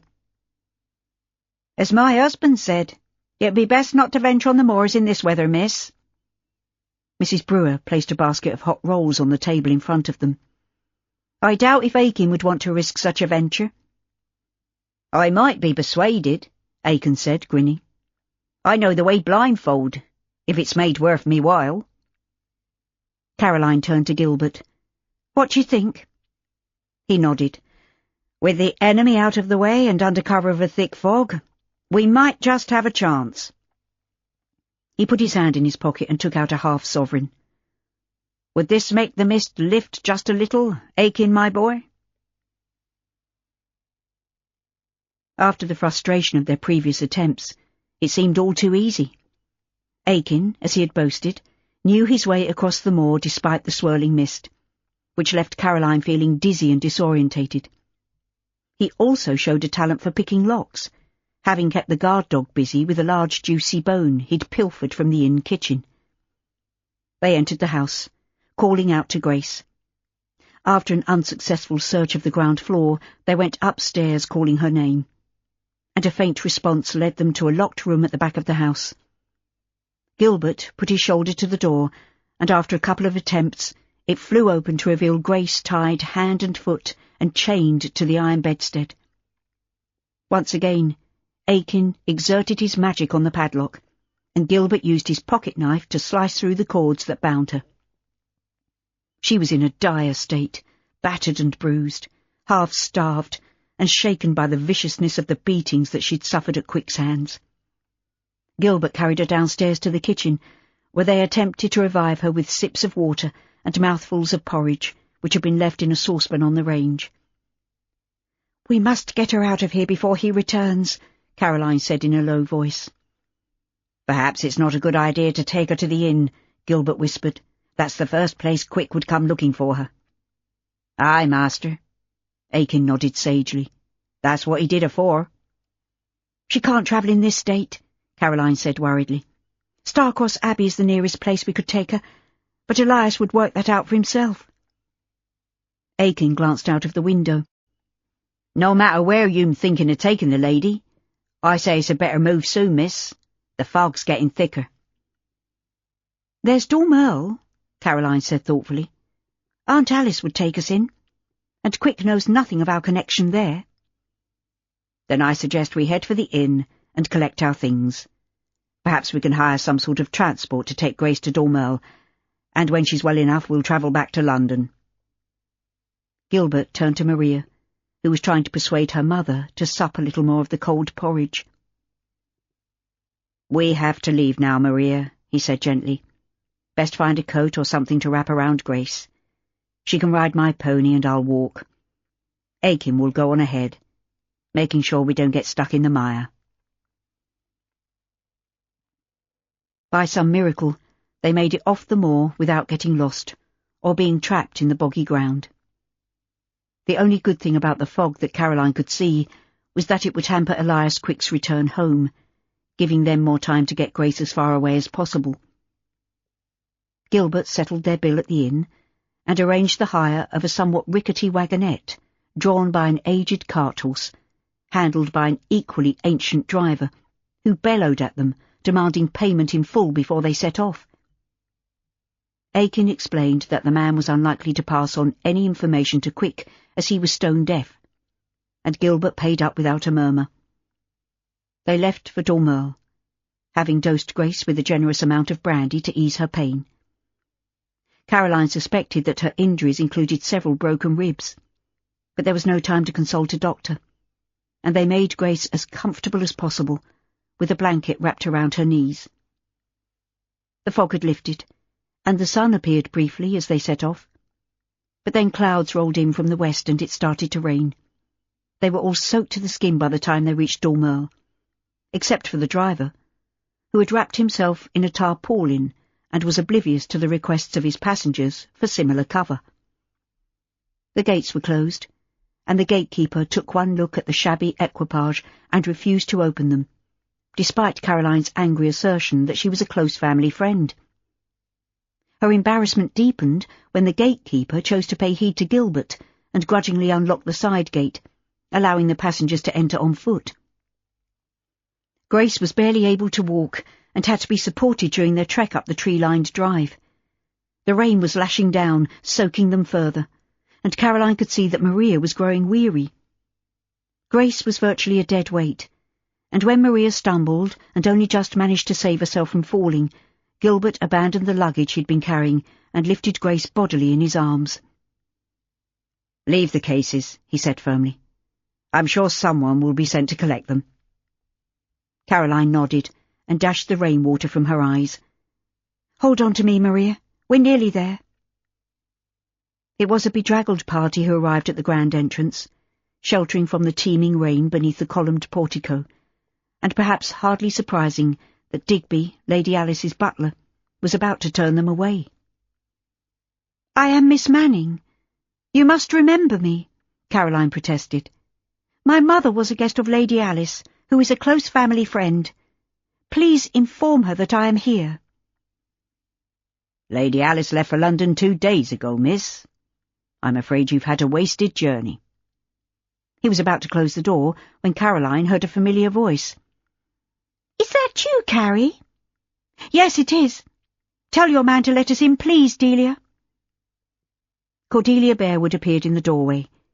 "For heaven's sake, what are you about, Digby? Let my friends in." "Of course, Miss Cordelia." He stood aside, staring over Caroline's head with a pained expression. Ignoring him, Caroline stepped over the threshold, ushering the rest of the party into the vast entrance hall. "Thank you, Delia. As you see, we're rather wet, and we had to leave our baggage beneath a tree." "Digby will send someone to collect it." Cordelia looked from one to the other. "Perhaps introductions had better wait until later," she said, smiling. "I felt rather chilly, so I had a fire lit in the drawing-room." She turned to Digby. "We'll take tea and cake, and perhaps a tot or two of brandy wouldn't go amiss."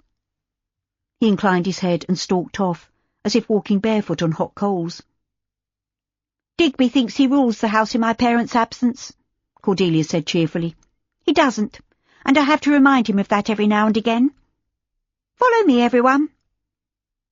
She shot a wary glance in Grace's direction. "Who is that? And what on earth happened to her, Carrie? Has there been an accident?"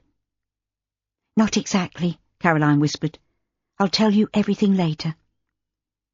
"Who is that handsome man you've brought with you?"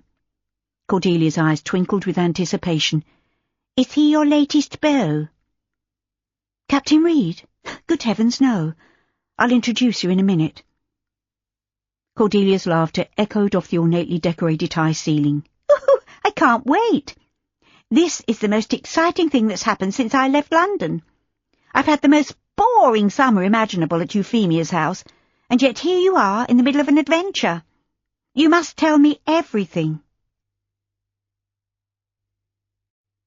Chapter 18. They crowded round the elegant Carrara marble fireplace in the drawing-room, with steam rising from their damp clothes. The refreshments were more than welcome, but Caroline's main concern was for Grace, who was obviously in a great deal of discomfort, although saying very little. "Of course you may stay as long as you like," Cordelia said, in answer to Caroline's tentative request. She glanced anxiously at Grace. "I've sent a maid to make your rooms ready. The poor lady looks as though she ought to be in bed. Should I send for the doctor?" Caroline was about to reply when she realised that Gilbert was trying to attract her attention. "What is it, Gilbert?" "If you summon the doctor, it would draw attention to our presence here. You don't want Quick to discover Grace's whereabouts." "I think that's a chance we'll have to take," Caroline said firmly. "I agree." Cordelia treated him to a charming smile. "We have a small army of servants to protect us, Captain. And you look like a man who could defend us, should the need arise." "I'm flattered, Miss Bearwood." Cordelia laid her hand on his sleeve. "I think we can drop the formalities, Gilbert." A groan from Grace put a stop to Cordelia's flirtatious behaviour, much to Caroline's relief. Delia collected men's hearts in the way others collected fans or seashells, and she discarded them just as easily. Gilbert Reed was obviously impressed, and Caroline suspected that he was an innocent when it came to dealing with such blatant feminine flattery. "I think we ought to take a risk and send a servant to fetch the doctor. Perhaps you could do that, Delia?" Caroline said pointedly. Will you help me take her upstairs, Gilbert? Yes, of course. Gilbert leaned over Grace, lowering his voice. I'm going to lift you up and take you to your room. I'll try not to hurt you. Grace's eyelids fluttered, and her lips moved soundlessly. Cordelia was suddenly serious. I'm hopeless when it comes to dealing with sick people. I can help put Mama to bed, Maria offered. That's even better. Cordelia hurried to open the door. I told them to make the jade room ready for her, Carrie. You see to Grace, and I'll send for the doctor. The doctor was visibly shocked when he saw Grace's injuries, but after he'd examined her, he said that they were superficial, and there was no evidence of broken bones. He advised arnica for the bruises and laudanum for the pain, but he said that rest and nourishing food were what the patient needed most. His advice was followed to the letter, and Grace received the best attention possible. Maria spent a great deal of time at her mother's bedside, and Caroline was pleased to see their relationship improving. But their respite at Dormerle could only be temporary. She sent a message to Starcross Abbey informing Freddie that Grace was staying at Dormerle, and she invited him to join them for dinner. But to her surprise and annoyance, she received a curt response from Jennifer, stating that Mr. Dorincourt had paid a brief visit to the Abbey, but had now returned to London. Caroline read the scrawled note twice, and was suspicious. She wondered if Freddie had received her letter, or if Jennifer had intercepted it in an attempt to keep him from seeing Grace. If that was so, it didn't take a leap of imagination to picture Dickon riding post-haste to Wolf Tor Farm to inform Grace's husband of her whereabouts. Her fears were justified when, after breakfast one morning, Quick arrived at the gatehouse, accompanied by a police constable. I've given orders not to admit them, Cordelia said urgently. From the injuries inflicted on poor Grace, I'd say the man is a fiend. I'll speak to the constable. Gilbert moved to the door. Quick shall be reported for ill-treating his wife. Wait a moment, Caroline said urgently. That won't do at all. Quick will deny everything and twist things so it looks as if we kidnapped her. Grace will tell the police what happened. Cordelia peered out of the window. They're still there, and it looks as if they're arguing with Rawlings. Grace isn't in a fit condition to stand up to that brute. Caroline pushed past Gilbert and opened the door. I'll speak to the constable. He might just believe me. Maria hurried to her side. I'm coming with you, Carrie. I'll vouch for everything you say. All right, Gilbert said reluctantly, but don't allow Quick into the grounds. You may depend on that. Caroline slipped her shawl around her shoulders. Are you coming, Maria?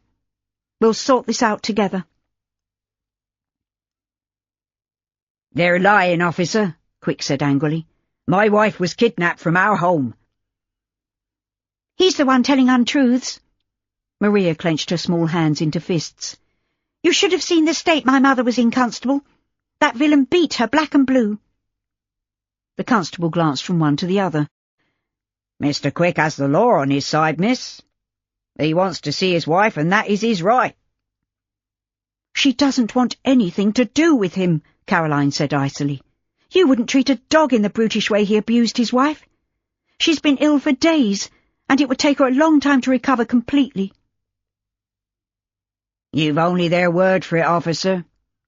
Quick made an aggressive move towards Caroline and Maria, who had ventured out through the side gate, but he was restrained by the constable. There's no need for violence, Mr. Quick. I suggest you remain here while I go to the house and speak to the lady in question. Rawlings had been standing silently with his muscular arms folded across his chest, but he stepped forward, placing a large hand on Quick's shoulder. The policeman said you was to stay here, mister. Caroline ushered Maria and the constable into the grounds. Don't let him follow us, Rawlings. You'll regret this, Quick muttered beneath his breath, but just loud enough for Caroline to hear. She ignored him and shut the gate with a clang of metal against metal. The constable stood in the doorway of Grace's room, cap in hand, staring in horror at her bruised face. He cleared his throat nervously. The gentleman, Mr. Quick. Said you fell downstairs, ma'am, and that's how you come to get your injuries. Grace twisted her swollen lips into a semblance of a smile. He's lying. He did this to me. Surely you can see that she's telling the truth, Caroline said softly. This poor lady's been through hell for years, and no one has lifted a finger to help her until now. Well, miss, it's like this, you see. We're not empowered to intervene in what is a domestic issue. Do you mean to tell me that a man can brutalise his wife, and you can't do anything about it? I don't make the law, miss. I just do me best to uphold it. I'm not going back to him, Grace said feebly. I'd sooner kill myself. Maria went down on her knees at her mother's bedside. Don't say that, Mamma. We won't let him near you, will we, Carrie? Caroline edged the constable out of the room. You can see how it is, officer. I'd be grateful if you could tell Mr. Quick what his wife said. He won't be admitted here, no matter what threats he uses. I've done my duty, miss. I'll pass on the message, and I'll advise the gentleman to abide by the law as it stands. I can do no more. Caroline grabbed his hand and shook it. We can't ask any more of you than that. But if he should try to break in, he will be forcibly ejected and sued for trespass. Caroline spoke with authority, although she was bluffing. But the constable seemed a little vague, and was obviously impressed by her manner and overawed by his surroundings.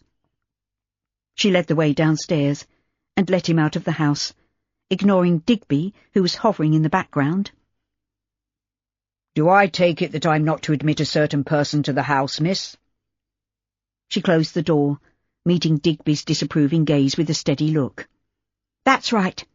Under no circumstances is Mr. Quick to be allowed access. You may call a constable should he give you any trouble. Miss Bearwood will confirm that. Caroline headed for the drawing-room to join Cordelia and Gilbert. Well? Cordelia raised her delicate eyebrows. What did the constable say?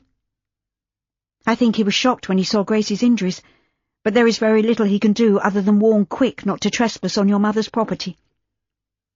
Gilbert rose from his seat and went to look out of the window. It seems to me that the sooner we get Grace back to London, the better. I agree. Caroline sank down on the sofa, although I'm not sure whether she's well enough for a long train journey. And you can't take her to Starcross Abbey, Cordelia added, frowning. I didn't tell you before, but I've had a letter from Mamma ordering me to join her in London. I'm sorry, but I'll be leaving tomorrow. Gilbert turned away from the view. Unfortunately, I've almost come to the end of my leave, so I too must return to the city.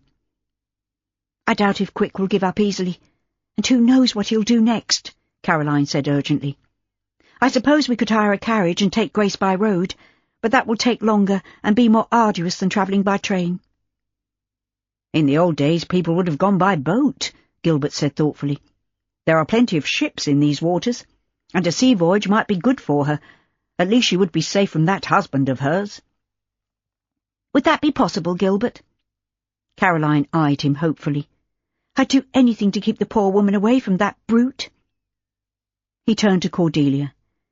If you'll allow me to take one of your horses, I'll ride to Teignmouth straight away and see if I can find a suitable vessel. Of course you may take any animal you wish. Just tell the head groom you have my permission. Cordelia tilted her head, giving him a sweet smile. I promised Mamma that I would join her very soon, so we could travel to London together. Otherwise I'll only have my maid for company, and you are much more entertaining. A dull flush coloured Gilbert's face, and he hurried from the room. Don't tease him, Delia, Caroline said sternly. He's a good man, but he's not one of your London beaux. I don't think he realises that you're simply flirting. How do you know that's the case? Cordelia tossed her head, smiling impishly. I might be falling in love. Don't break the poor man's heart, that's all I ask. He doesn't deserve that. Oh, Carrie, you take things too seriously. Cordelia's smile faded. As a matter of fact, I'm spoken for. Or at least my mother thinks I am. Why didn't you mention it before? I've been trying to pretend that I have a choice. But Lord Bridechurch has made an offer for my hand, and both Mamma and Papa think it's a wonderful match. That's why I have to return to London. Who is he? I don't think I know him. He's middle-aged and seems quite amiable. His family own great tracts of land, and he's never been married, so there are no children to complicate matters. Shocked by Cordelia's cool and calculating attitude, Caroline was almost at a loss for words. But do you like him, Delia? I can't say that I know him very well.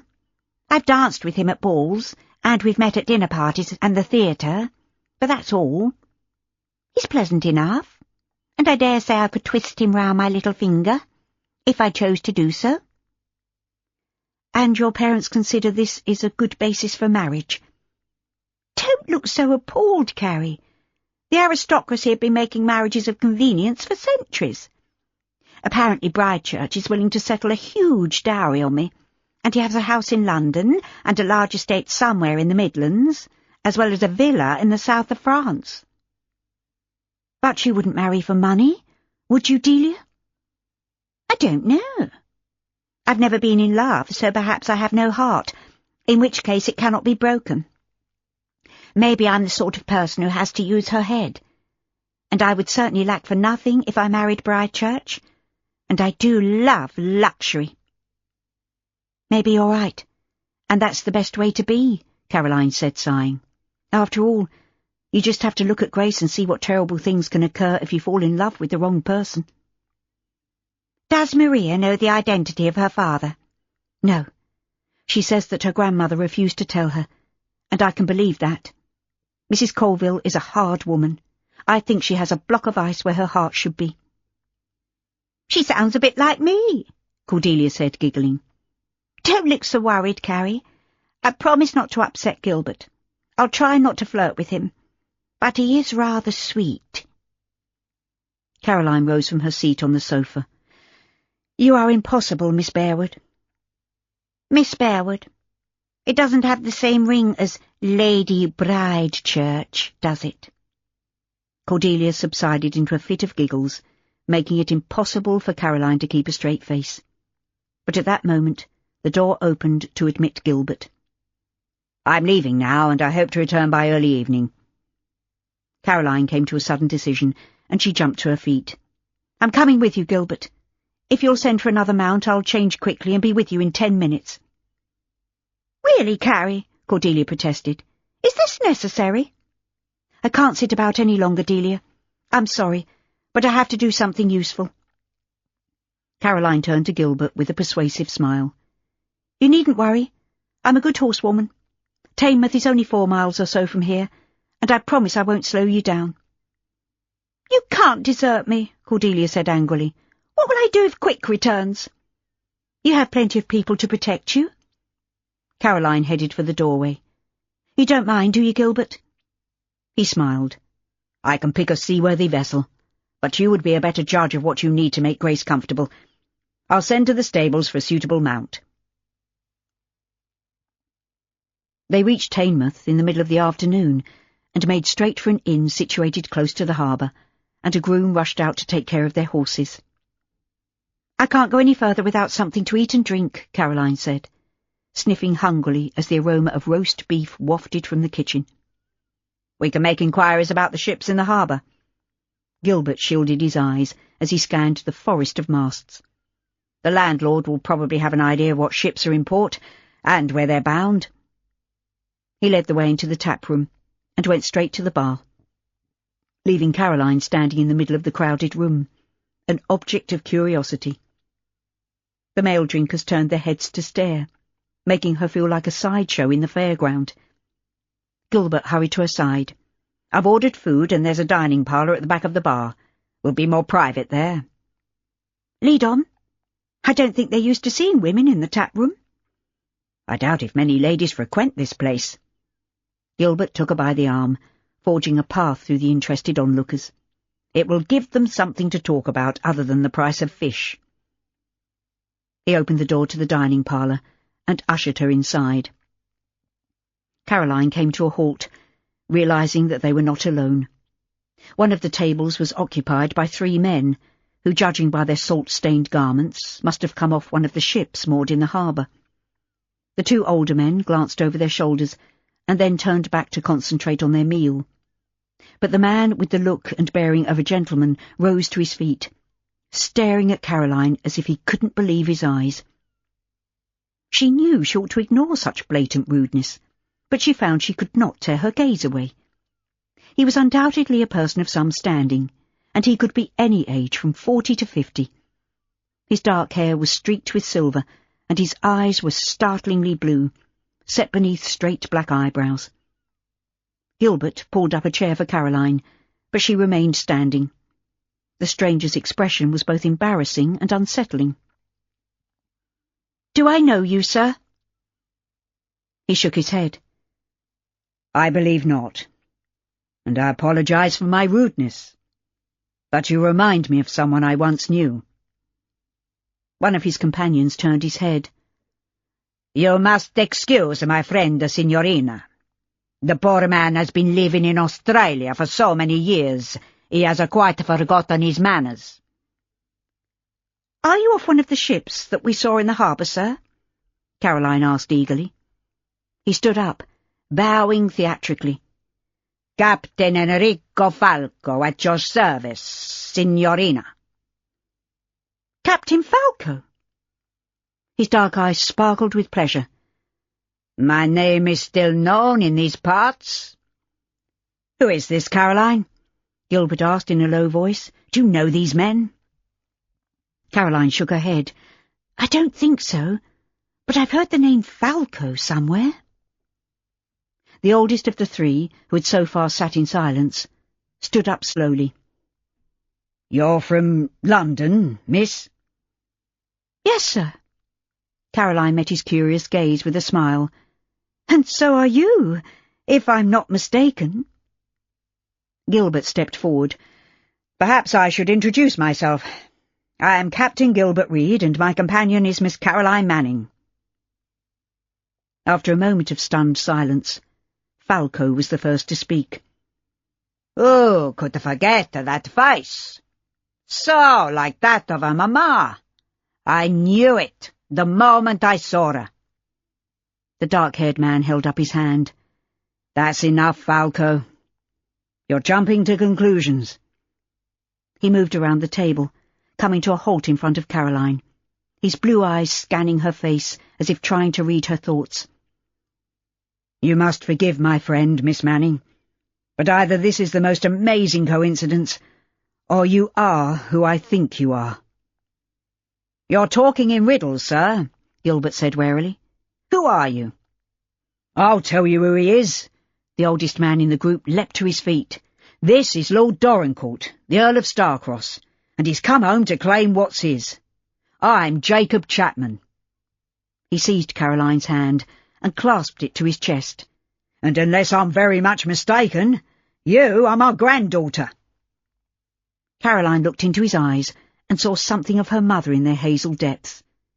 Despite the wrinkled skin, the colour of tanned leather, and thinning white hair, there was something familiar in his voice, and in the smell of salty air mingling with a faint whiff of tobacco and lye soap that stirred a distant memory.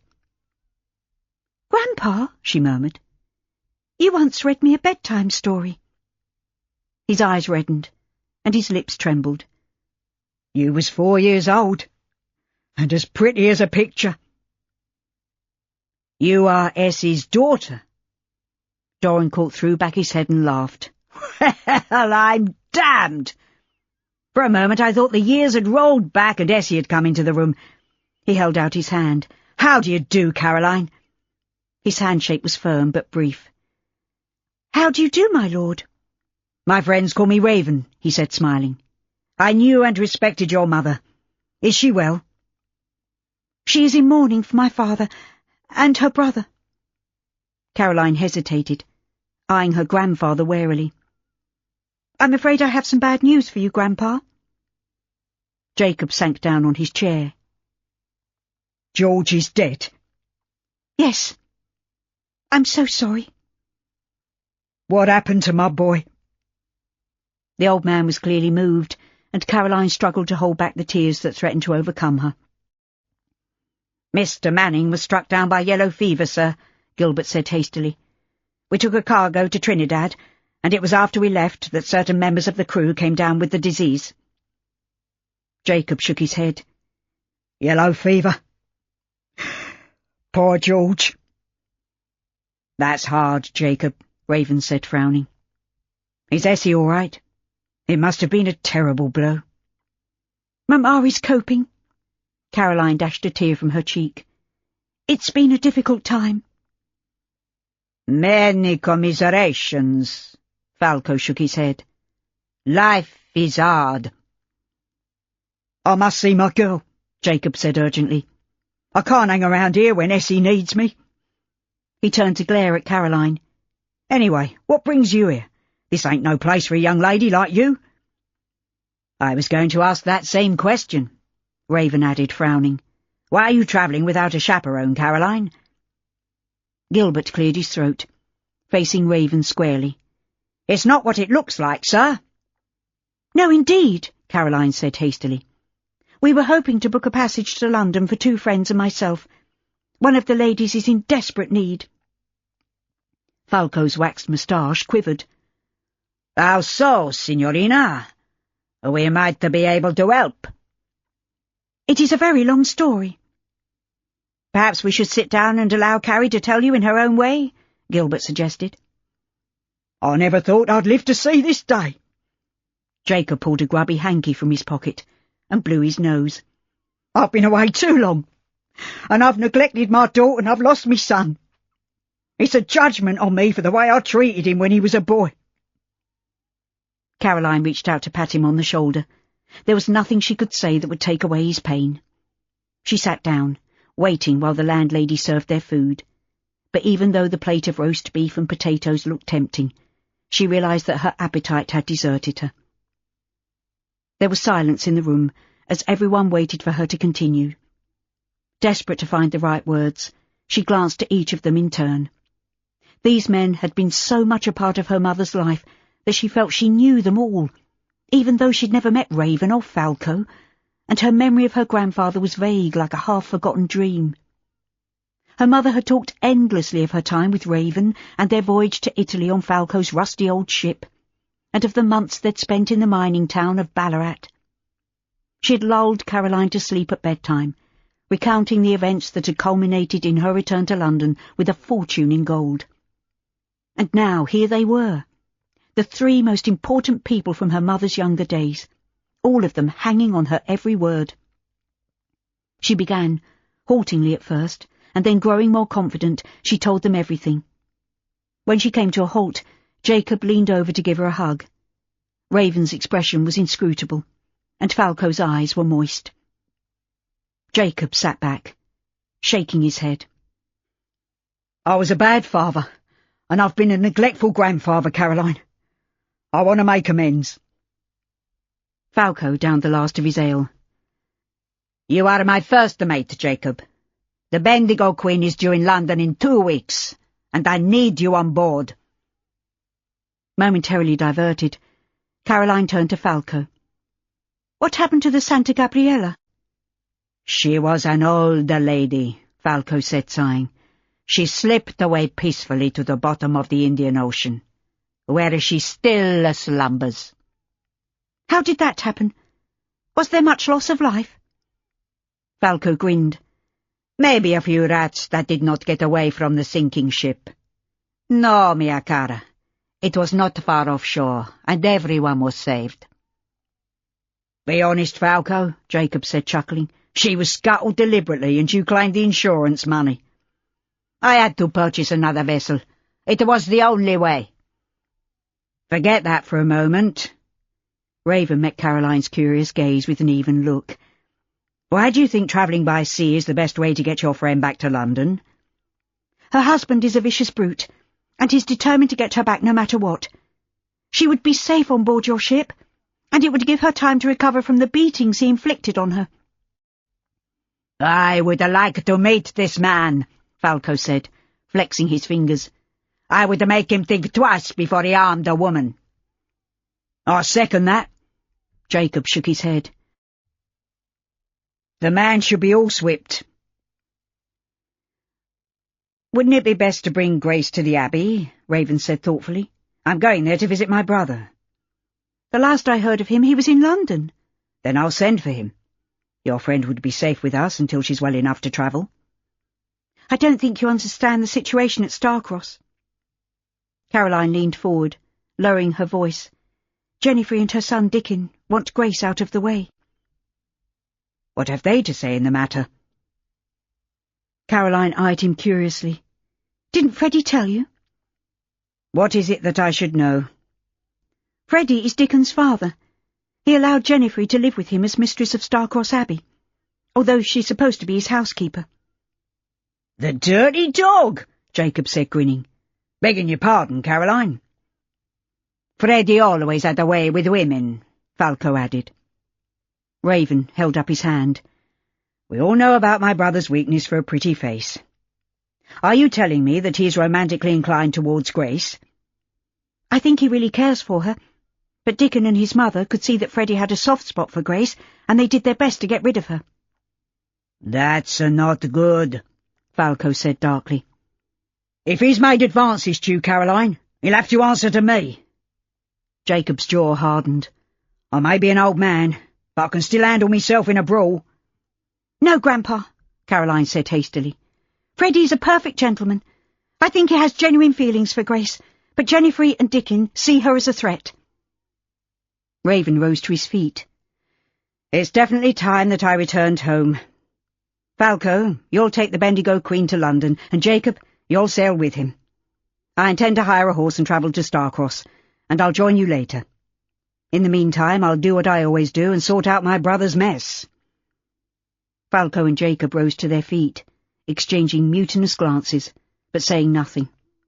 What about Grace? Caroline asked anxiously. You've explained that you must leave Dormeuil, Raven said seriously. I suggest that you bring Grace to the Abbey first thing tomorrow morning. I'll deal with Jennifer and her son, never fear.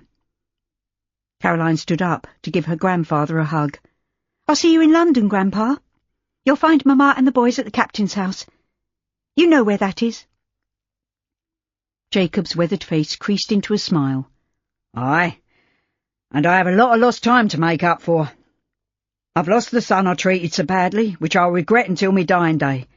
But I have 2 grandsons, and I want them to think well of their old grandpa. He gave her a whiskery kiss on the forehead, before shambling out of the parlour, following in Falco's wake. I can't believe this is happening, Caroline said slowly. Raven laid his hand on her shoulder. In my life I've had many regrets, Caroline, but I've a feeling that things have come full circle. I'm a very wealthy man, thanks to my gold mine in Bendigo, and I promise that you and your mother and brothers will never want for anything, ever again. He turned to Gilbert with a grim smile. Take care of her, Reed. She's as important to me as if she were my own daughter. Chapter 19. Next morning, Dormeuil echoed with the sound of running footsteps and the excited chatter of voices. After a long discussion the previous evening, it had been decided that Maria would return to London with Cordelia and Gilbert. Maria had wanted to accompany her mother to the Abbey, but she was equally anxious to see Theo again. Even though the cuts were healing and the bruises were beginning to fade, Grace was still suffering mentally from the vicious treatment she'd received at the hands of her husband, and Caroline suspected that peace and quiet during her convalescence was what Grace really wanted. It was left to Caroline to take her to Starcross Abbey in the Bearwoods barouche, while the others travelled to the railway station in the family brougham, which had seen better days, but was still roadworthy. The journey to Starcross Abbey was uneventful, although the nightmare Caroline had endured persisted even in daylight. She had dreamed that Quick, dressed as an 18th-century highwayman, had held them up at gunpoint and had dragged Grace physically from the vehicle, with Dickon and Jennifer waiting to take her away in a tumbril. What might have happened next was left to her imagination, as she had been awakened by the appearance of a maid bringing her a cup of chocolate. Grace was calm and accepted everything that was done for her, smiling as much as her swollen face would allow, and she dozed off during the carriage ride, which saved Caroline from making conversation. Her thoughts kept straying to the meeting with her grandfather, Falco, and Raven. They were part of her parents' past, and until yesterday had been shadowy figures, but suddenly they were flesh and blood. Caroline wondered how their unexpected reappearance would affect her mother. But if Raven had been sincere in his promise to help them financially, it could mean an end to hardship and homelessness. Maybe they could rent somewhere in a more respectable area than Great Hermitage Street, and they would not be dependent on the Colvilles. She settled back against the leather squabs, closing her eyes. The sooner Grace was fit enough to return to London, the better. Half an hour later, the barouche drew to a halt outside the Abbey, which, despite its harsh granite walls, looked mellow in the brilliant sunlight. Raven met them with a welcoming smile and ushered them into the drawing-room. A young parlour-maid was instructed to fetch refreshments, and to Caroline's relief, there was no sign of Jennifer or Dickon. When Grace was comfortably ensconced in an armchair by the window, with a view of the sunlit parterre garden, Caroline sat down to pour the coffee. She shot a covert glance at Raven, and it was easy to see what had attracted her mother to him all those years ago. He might be closer to 50 than 40, but he was still a commanding figure, and dressed in a tweed jacket and riding breeches, he looked every inch a country gentleman. Caroline rose from the table to take a cup of coffee to Grace, who accepted it with a nod and a crooked smile. Her facial injuries were beginning to heal, but the deep purple bruises had taken on a rainbow effect, and her lips were still very swollen. Caroline returned to her seat, and Raven sat down next to her. "Where are Jennifer and Dickon?" she asked in a whisper. "I paid them off," Raven said simply. "Everyone has a price, and I gave Jennifer enough money to purchase her mother's cottage, which is large enough to house both herself and that son of hers. He may be my nephew, but I didn't take to him at all." "I can't imagine that Dickon would give up so easily. He seemed to think that he was heir to the estate." Raven threw back his head and laughed. "Don't worry, I soon put him straight." His expression darkened, and he leaned closer. "To tell the truth, I don't think we've heard the last of that young man, despite my generosity. On my way here yesterday I stopped off to send a telegram to Bearwood House in London, assuming that my brother is staying with Alice, and I've asked him to return home as quickly as possible." "That's good. Freddie should be here in case Dickon tries to make trouble." "I know he's acknowledged the boy as his son, but I sent a groom to the local superintendent registrar with a request for a copy of Dickon's birth certificate. I want to find out if Freddie's name is on it. If he is named as the boy's father, it could complicate matters." "I don't trust Dickon. He's not a nice person." "Are you talking about Elias?" Grace's querulous voice made them both turn to look at her. "No, Grace," Raven said firmly. "We were speaking of Dickon." Grace shuddered and turned back to the view. "He's a bad lot. Freddie should be warned." "Don't worry," Caroline said gently. "That's just what we're saying. Whatever happens, we'll keep you safe from him, and from Quick. All you have to do is to get well again." "I should be with my daughter. I don't want Maria to make a fool of herself over a man, as I did when I was her age. She hardly knows that sea captain, but she's besotted, and I'm afraid it will end in disaster." "We can only hope she decides to wait a while." Caroline rose to her feet and went to relieve Grace of her empty cup. "Would you like some more coffee?" Grace shook her head. "No, thank you, dear. I'd like to sit a while and enjoy the peace and quiet, but I'm determined to get better quickly. In a day or two I'll be fit to travel to London. I just hope I'm in time to stop Maria doing something she'll regret." Caroline turned to Raven. "Is there anything I can do to help now that you've lost your cook-housekeeper?" "I hired a woman from the village to take over in the kitchen, but perhaps you could keep an eye on her. I had to take her word for it that she can make a decent meal." "No need for you to trouble yourself, Carrie." Grace heaved herself from the chair. That's somewhere I can make myself useful. I'll be able to tell in an instant if the woman knows what she's doing." "Are you sure?" Caroline asked anxiously. "You're supposed to be recuperating." "Don't try to stop me. I can do this."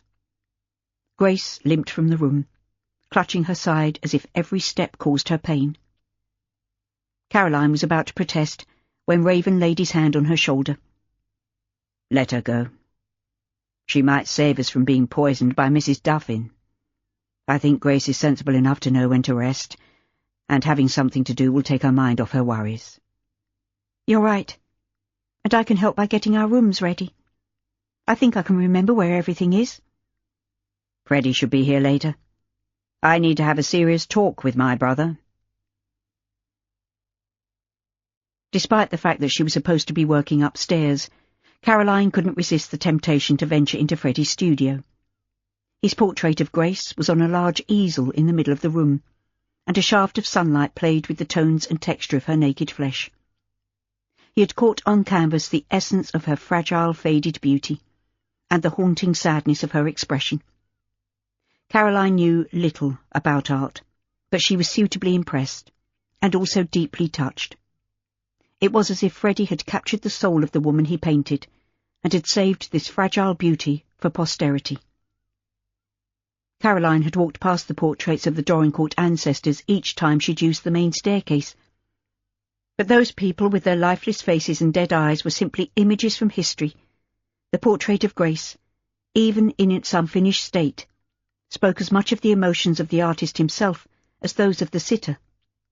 It was, as Caroline had suspected, proof of Freddie's deep feelings for Grace. Perhaps now, with Jennifer and Dickon out of the way, Freddie and Grace could be together as fate seemed to have intended. Caroline closed the door on Freddie's private domain and went about her tasks, with the hope that he would come soon and that everything would fall into place. She could then return to London with Raven, who had promised to find a new home for her family. Perhaps he would invest in the business and make her an equal partner with Phineas. It was an idea that both excited and pleased her. She paused with a pile of bedding in her arms as she caught sight of herself in the cheval mirror, and a smile curved her lips. She looked more like a chambermaid than the part owner of a shipping company, but looks could be deceptive, and she would prove the doubters wrong. Phineas had been helpful, but despite warming to him a little, she still couldn't bring herself to trust him, and she suspected that he was simply humouring her. He might be waiting for her to lose interest in the business, intending to make a takeover bid for Manning and Chapman. She tossed her head. The young woman who scowled back at her from the mirror was not going to be bested. Neither would she give up easily. As soon as Grace was well enough, they would return to London. Freddie didn't come home that day, and Raven did not try to conceal his annoyance. "He hasn't bothered to reply to my telegram," he said at dinner that evening. "I'm sure that Maria will have explained the situation by now. But Freddie always does exactly what he wants. My brother never changes." Grace put her knife and fork down with a clatter. "Maybe they haven't seen him," she protested. "I'm sure he wouldn't deliberately ignore your message." "You have more faith in my brother than I have." Caroline and Grace exchanged wary glances. "Give him a little more time," Caroline said hastily.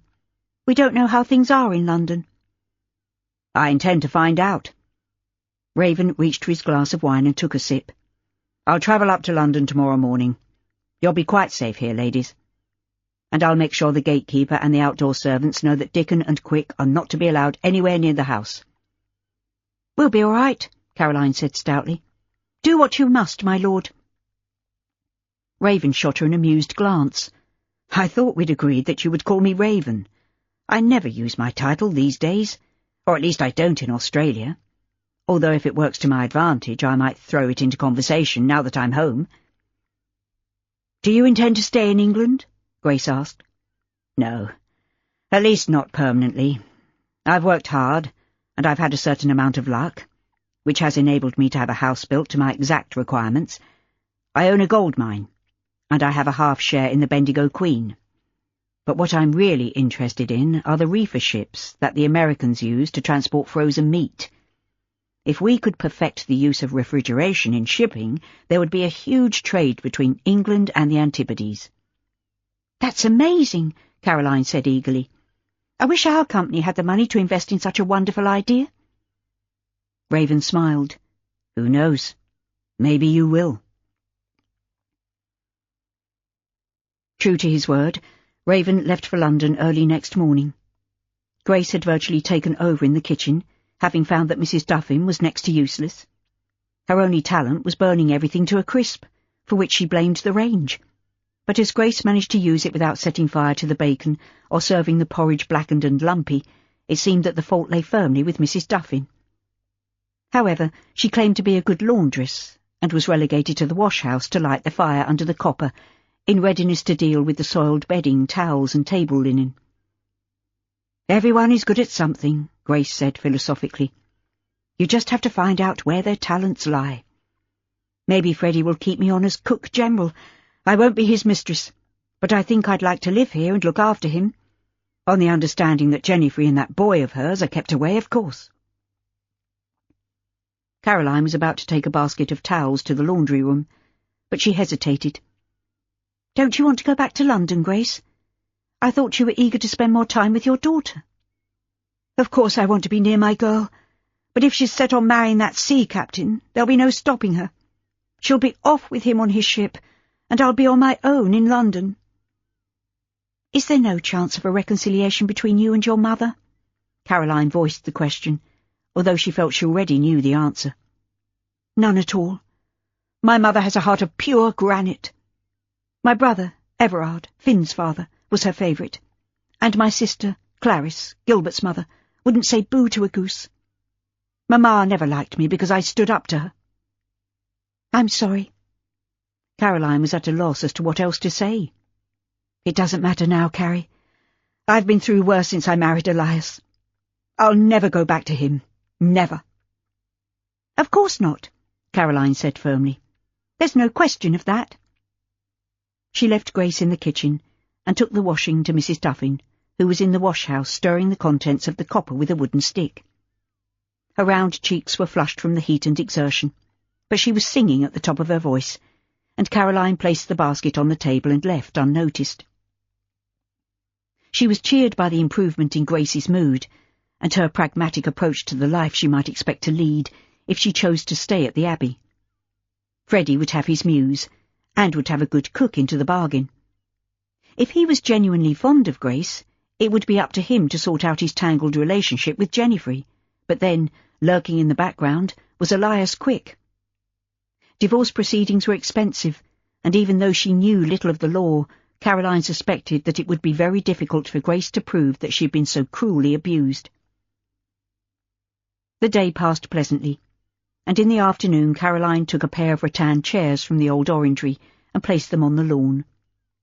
Grace dozed off beneath a large straw hat she'd found in a cupboard, and Caroline opened the book she'd selected from Freddie's library, which, surprisingly, included works by Miss Austen and Mrs. Radcliffe. Caroline had read the first page, but she found her mind wandering. The air was filled with birdsong, and the sweet scent from the rose-beds brought back memories of the garden in Finsbury Circus. The terrible events that had followed her father's death had left an indelible impression on Caroline, but the atmosphere in the former monastery garden was both soothing and serene. With the sun high in the sky, and the sound of the waves breaking softly on the sand at the foot of the cliffs, it was almost possible to put the past behind her. She relaxed against the silk cushions and closed her eyes. She was awakened by the maid. "There's a message from his lordship. Billy Davy brought it from the station. It must have come on one of them electric machines that tap out messages." Blinking against the bright sunlight, Caroline took the piece of paper that was creased and crumpled as if it had been screwed up in a ball, and spent some time in Billy Davy's pocket. A piece of toffee was still stuck in the fold. She read the message carefully. "Billy says, is there an answer, miss?" "No answer, but thank him anyway." Caroline reached out to give Grace a gentle shake. "Raven and Freddie will be arriving in time for a late supper." A rosy blush coloured Grace's cheeks. "I'll make a pie that can be eaten hot or cold. Then it doesn't matter if they're late. I'd best start now. She raised herself carefully from the chair. The gardener's boy brought in a pair of rabbits this morning. I was going to stew them for us, but a pie is better in this hot weather. Would you fetch me a handful of herbs from the kitchen garden, please, Carrie? Caroline pulled a face. I would, of course, but I don't know one herb from another. We left that sort of thing to cook. Of course, silly me. I would have been the same before I married Elias. Now I have a very good grounding in all things that grow wild, including plants that will cure ailments and others that are poisonous. I wonder you didn't concoct a deadly brew for Quick, Caroline said, smiling. Don't imagine I didn't think of it once or twice, but that would have brought me down to his level, and I would have been hanged for my pains. Grace started walking in the direction of the kitchen garden. Come with me, and I'll show you what parsley and thyme look like.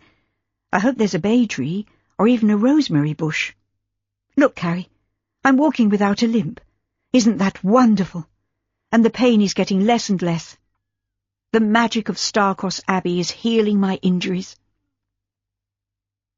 The kitchen garden was bathed in sunshine, and Caroline was impressed with Grace's knowledge of herbs and medicinal plants. They gathered what they needed, and made their way back to the house, accompanied by the deafening sound of Mrs. Duffin's throaty contralto and clouds of steam billowing from the open wash-house door. Grace started to laugh, and although she tried to keep a straight face, Caroline was giggling helplessly by the time they reached the kitchen. I don't know why Mrs. Duffin's awful out-of-tune attempts at singing is so funny, Caroline gasped. The Abbey is so quiet and peaceful until she shatters the silence with that truly terrible voice of hers. She sings out of tune, and I'm sure she makes up half the words, but she seems to imagine that she sings like a lark. Caroline wiped her eyes on her apron. It's so good to see you laughing, Grace. I feel happy for the first time in 20 years, Grace said seriously. Whatever the future holds, nothing can be as bad as being married to that brute. She laid the herbs out on the table. If you'll be kind enough to fetch the rabbits from the larder, I'll show you how to prepare them for the pot. This will be the best pie that Freddie and Raven have ever tasted. The rest of the afternoon passed in a flurry of activity. Caroline did what she could to help Grace prepare the meal that would welcome Freddie home, and the savoury aroma of rabbit pie filled the kitchen. Mrs. Duffin had made excuses to come indoors, but it was obvious that their sudden burst of activity had made her suspicious. But Caroline had not chosen to satisfy her curiosity. She had sent Mrs. Duffin home early, and for the same reason had given the maid the evening off. The less the servants knew of their business, the better. Gossip would soon reach Jennifer's ears, and that was the last thing that Caroline wanted. If Freddie was sincere in his desire to keep Grace at his side, he must be given a chance to do so away from prying eyes. Raven might think that his money could buy Jennifer's silence and Dickin's loyalty, but Caroline was not so sure. She sent Grace upstairs to change into her best gown, and was just putting the finishing touches to the dining table when she heard raised voices outside. The dining room overlooked the front of the house, and to her horror, Caroline saw a group of men struggling with one of the aging groundsmen and the head groom. It was an unequal fight, as the intruders were younger and stronger, and their leader was Dickon, with Elias Quick in the background, wielding a cudgel. Caroline ran into the hall, shouting for Grace, who appeared at the top of the stairs, pale-faced and trembling. "I knew it!" she cried. "He's come to get me!" "I'm afraid so, but we won't let them in." Grace hurried downstairs as fast as her long skirts would allow. She clutched the newel post, breathing heavily. "What do we do now? They'll get in somehow, and he'll kill me this time." "No, he won't." Caroline grabbed her by the hand. "I know a place where we can hide. Raven and Freddie will be here soon, and then we'll be safe." She dragged Grace through a maze of corridors to Freddie's study. "Why here?" Grace demanded. "This is no better than any other room. We should escape through the kitchen and into the woods." "Dickon knows every inch of the estate. That's the first place he'll look, and we won't stand a chance. Just keep quiet and let me find the hidden catch." Caroline ran her fingers over the panelling in the far wall. What are you doing? Found it. Caroline turned to give Grace a triumphant smile. Freddie showed me the secret passage when I was a child, and we used to get to the beach this way. Sometimes we took the rowing boat and went fishing for dabs. A secret passage? Grace's hand flew to cover her mouth. Yes, it was used by smugglers in the last century, and we're going to escape through it now. It's only 1/2 mile or so to the railway station. We'll be safe if we can get there, and we'll meet Raven and Freddie off the train. She held her hand out to Grace. Come on! It's a lot safer down there than it is in the house. I think I heard breaking glass.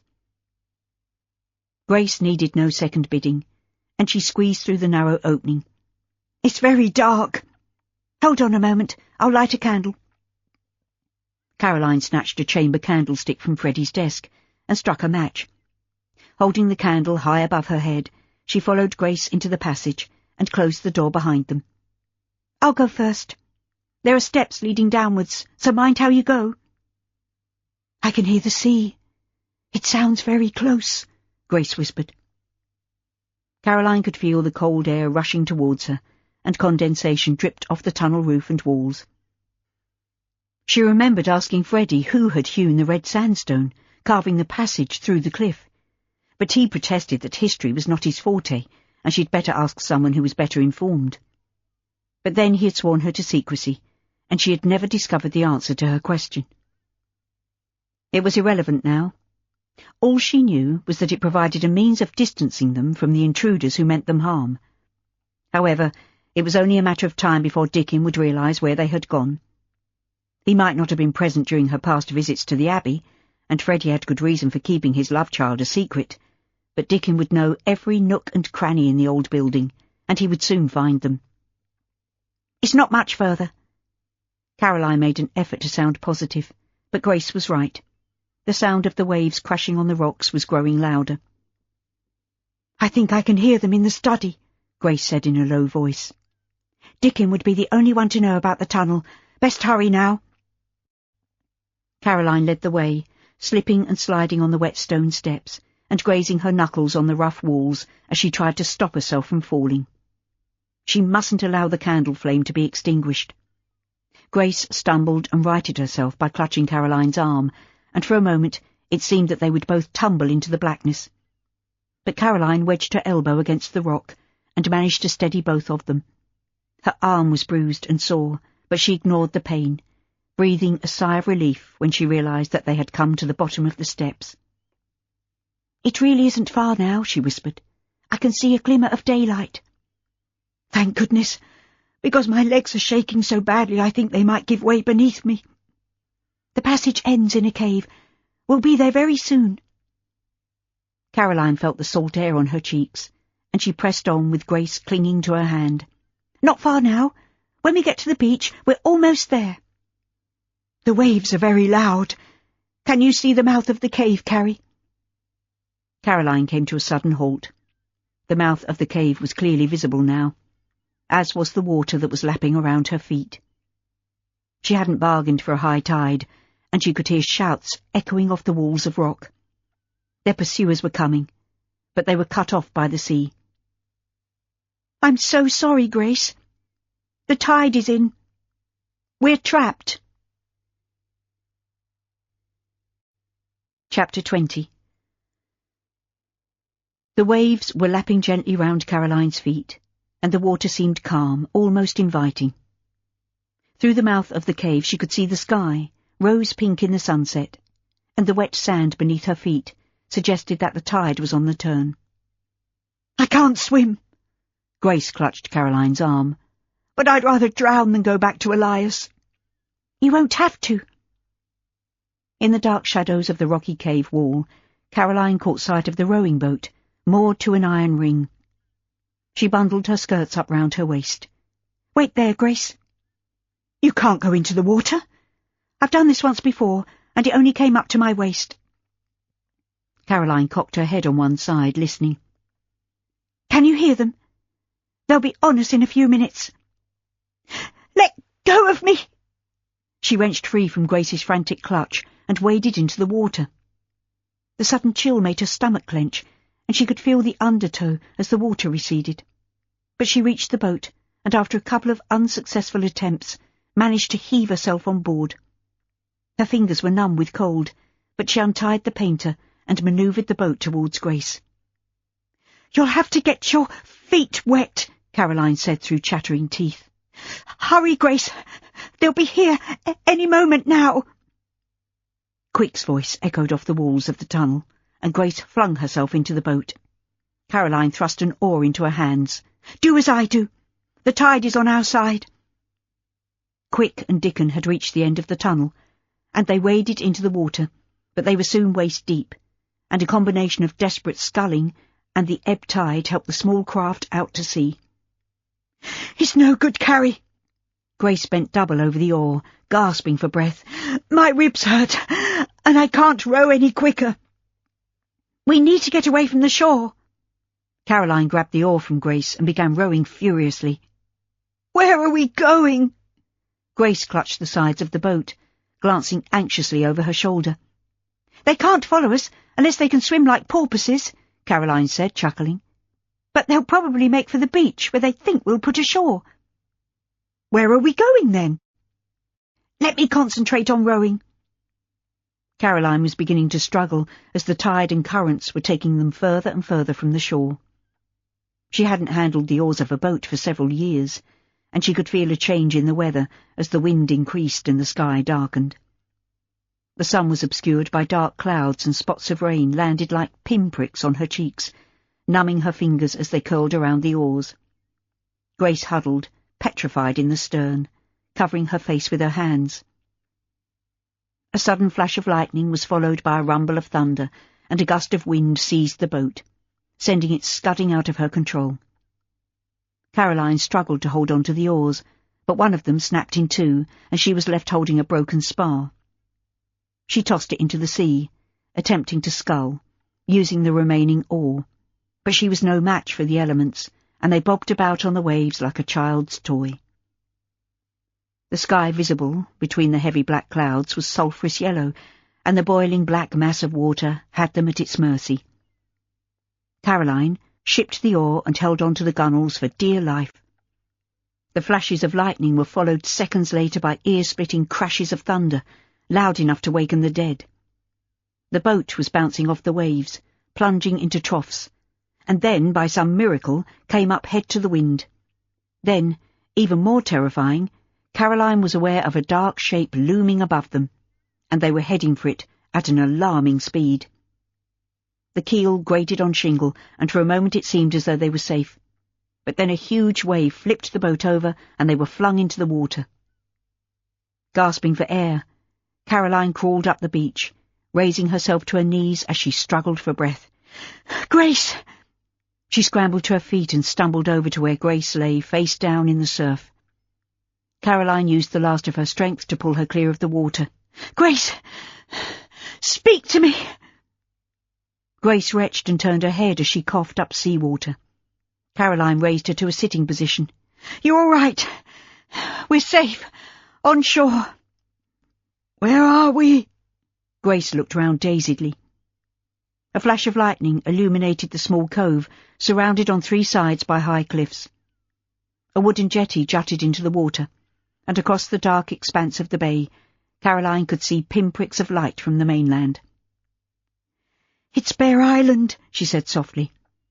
"I remember coming here for a picnic when I was a child. We're about half a mile offshore." "That's not very far," Grace said hopefully. Caroline stood up, wringing water from her sodden skirts. "Help me to drag the boat above high water level, or we'll lose it." "Are you telling me we'll have to stay here all night?" "I'm afraid so. We won't get very far with only one oar, and no one knows we're here."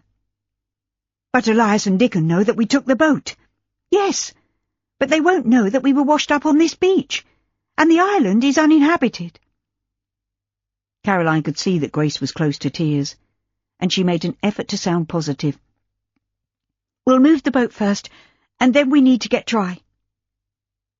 Grace helped Caroline drag the boat higher up the beach, but having done so she collapsed onto her knees. "I can't go any further, Carrie. I'll have to stay here. Don't give up now. Caroline glanced up into the darkening sky. It's stopped raining, thank goodness. I'm so wet. I don't think I'll ever get warm again. Grace covered her face with her hands, and her shoulders heaved. You've got to keep moving. Caroline helped her to her feet. Freddie and Raven should be at the Abbey by now, and when they discover we're missing, they'll send out a search party.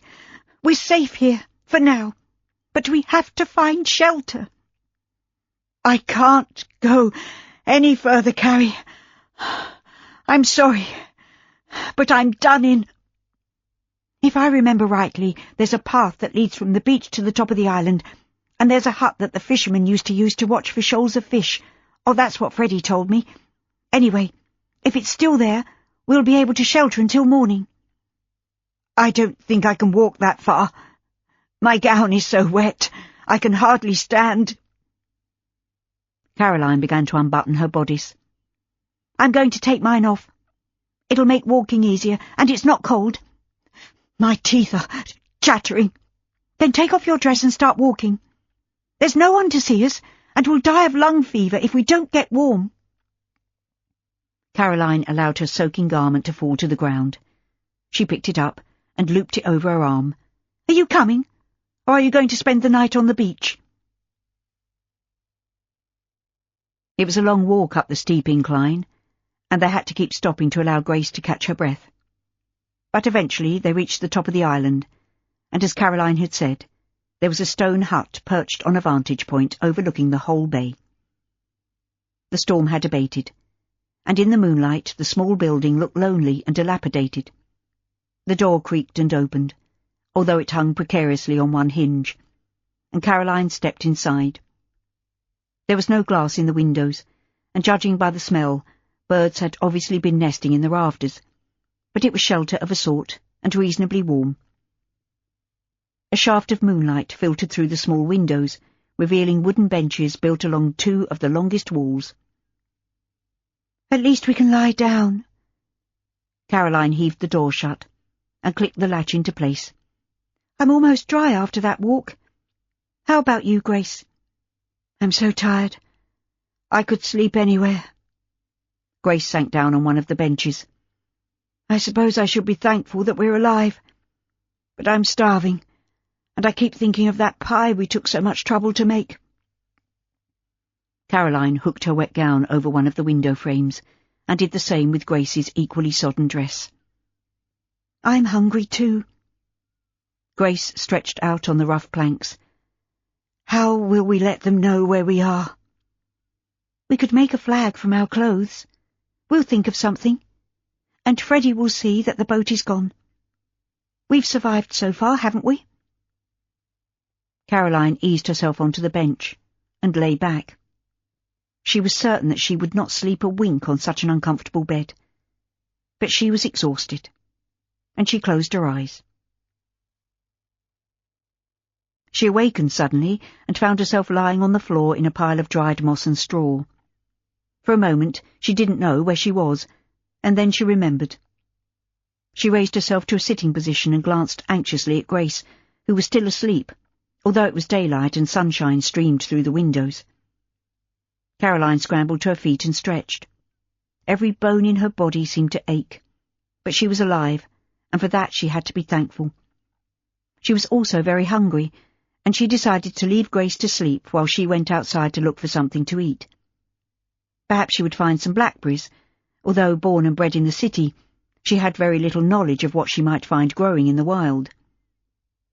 She opened the door carefully, so that she didn't disturb Grace, and went outside, taking deep breaths of the salty air, and inhaling the scent of sea thrift. The tussocky grass was spangled with dew, and the sun had risen, turning the distant sandstone cliffs to a deep crimson. Across the water, she could see the square towers of the Abbey rising above the trees, and she wished she could fly like the gulls that soared effortlessly overhead. But that was just fantasy, and she must be practical. She stood on the top of the treeless, wind-swept island, trying to think of a way to attract the attention of those who were maddeningly near, and yet out of reach. A signal fire would certainly make someone on land sit up and take notice, but lacking the means to light one, it was out of the question. A flag made out of her chemise might catch someone's eye, but they needed to get off the island quickly. Grace was still recovering from her injuries, and they had neither food nor water. Caroline decided to inspect the boat to find out if it was seaworthy. From her vantage point, the waters looked calm enough, and maybe she could scull across the narrow strip of sea using the remaining oar. She made her way down the steep path to the beach, hoping that they'd left the boat well above the high water mark. It was there, but the bright sunlight revealed a huge hole where the rotting timbers had crunched on the stony foreshore. Despondent and desperate, she picked up the oar and returned to the hut. Grace was wide awake, and she attempted to stand, but sank down again on the hard wooden bench. "Where have you been, Carrie? I thought you might have fallen over the cliff or something equally terrible." Caroline laid her hand on Grace's forehead. "I think you have a fever." "It's hardly surprising, after what we've been through." Grace sat back against the rough stone wall. "Where were you?" "I went to see if the boat was seaworthy, but I'm afraid it came off badly when we were washed ashore. We'll just have to make a flag out of a petticoat or something. I've brought the oar with me, as it's the only thing we could use as a flagstaff." "You're going to tie your chemise to an oar?" Grace began to giggle uncontrollably. Caroline smiled. "Well, it should attract someone's attention, unless you have a better idea." "You'd best use mine, which is cotton and yours is silk." Caroline lifted Grace's dress from the window. "This is almost dry. You should put it on." "I'm too hot as it is. Hang my dress on the pole, Carrie. I never liked that shade of yellow anyway. It makes me look sallow." "You sound just like Maria," Caroline said, chuckling. Grace lay down again, balancing precariously on her side. "Do as I say. Please, Carrie." She closed her eyes. Caroline covered Grace, using the offending yellow gown as a blanket, and left her to sleep. She took her own dress outside and tied it to the oar, which she stuck into the soft ground at the highest point on the island. Occasionally, a playful breeze tugged at the long skirts, but at other times the air was still, and the dress dangled limply, steaming slightly in the warmth of the sun. Grace was feverish, and kept calling out for something to slake her thirst, but Caroline was unable to help her. Despite searching every inch of the island, she soon realized that there was no source of fresh water. She wished it would rain again, but the sky was an unrelenting blue, and the heat was intense. There was little she could do other than to divide her time between her attempts to soothe Grace's feverish cries and keeping a lookout for a passing vessel. It was frustrating to see trains wending their way along the coastal line and being unable to attract the attention of anyone on board. She waved frantically at each one, but they were far away, and she doubted if any of the passengers could see her. The hours passed slowly, and the sun was high in the sky, making it uncomfortable to sit outside for any length of time. Grace was babbling incoherently, and the only relief that Caroline could offer was to snatch a handful of grass and wipe the minute residual drops of dew onto Grace's cracked lips. She had just done so, and had gone outside to shake the grass from her hand, when she saw clouds swirling in from the west. A warm breeze ruffled her hair, and for the first time in her life she prayed for rain. Then, as quickly as often happens in the middle of an English summer, the clouds darkened and giant spots of rain fell on her upturned face. She cupped her hands and held them up to collect as much of the life-giving water as was possible, moistening her own lips before attending to Grace. Having repeated this several times, Caroline stood outside, allowing the rain to cool her hot body. It was only a passing shower, but the relief it had brought was huge. Then, just as her sense of optimism was returning, the sun broke through the clouds, and it was even hotter than before. Caroline was beginning to give up hope of being rescued when she spotted a boat heading for the cove. She snatched her dress from the oar and waved it frantically. In her excitement, she'd quite forgotten that she was wearing nothing but her chemise, and her stays were inside the hut where she'd left them the previous evening. It might be Quick or Dickens standing in the bows, but at this moment she would have supped with the devil in order to get off the island. "Hello!" she shouted at the top of her voice. "Hello! We're here!" She dropped the soggy garment, raced down the path at a reckless speed, and arrived on the beach just as the vessel slid alongside the jetty. The relief of seeing another human being overcame all thoughts of modesty, and she ran to meet her rescuer, coming to a sudden halt when she recognised the first man to step off the boat. It was only then that she realised her state of undress, and she took a step backwards, folding her arms across her bosom. "What are you doing here, Phineas?" "We're all worried about you. I came down on the train with Raven and Freddie. I hope to take you and Grace back to London with me." Phineas took off his jacket and wrapped it around her. "Are you all right?" "I'm fine, but Grace is unwell. She's in the hut on top of the island." "Let's get you on board, and you can tell us what happened later." Caroline stood her ground. "No, we must get Grace first. I'll take you to her." "No, you won't." Raven hurried up to them, followed by Freddie. "Do as Phineas tells you, Caroline. I know the island well. We'll find Grace and bring her to you." "That's right." Freddie patted her on the shoulder. "Raven and I used to swim out here to escape our tutor. We know every inch of the place. We'll fetch Grace." "My gown," Carrie whispered. "I was using it as a flag. I can't go ashore in my shift." "Never mind that now." Phineas boarded the boat first and held out his hand. "Freddie will bring your gown, and I promise not to look." His lips twitched, and the twinkle in his eyes brought a blush to her cheeks. "My mother would have 40 fits if she could see me now," she said, smiling ruefully as she took his hand and stepped onto the deck. "How did you know we were here?" "We found Quick and his friends sleeping off the effects of drinking everything they could lay their hands on in Freddie's cellar. We left the local police sergeant and a constable to deal with them." "Quick is a dangerous man," Caroline said wearily. "I think he might have killed Grace had he got his hands on her last night." "Raven said he'll press charges. They behave like common criminals, breaking and entering, damaging private property, and threatening you and Grace with bodily harm. That will do for a start." "But if they were dead drunk, how did you know where to find us?" "Freddie guessed that you'd escaped through the secret passage. He went to check and saw that the boat had gone." "We could have drowned." Caroline's teeth were chattering despite the heat. "Grace is very poorly." Phineas slipped his arm around her shoulders and guided her to a seat. "Sit down, Caroline. You've been through a nasty experience, and you need to rest." She collapsed onto the hard wooden bench. "I need food, and a cup of tea wouldn't go amiss." He took a hip flask from his pocket and unscrewed the silver stopper. "It's not tea, but this will help." He held it to her lips, smiling gently. "You gave us a fright, you know.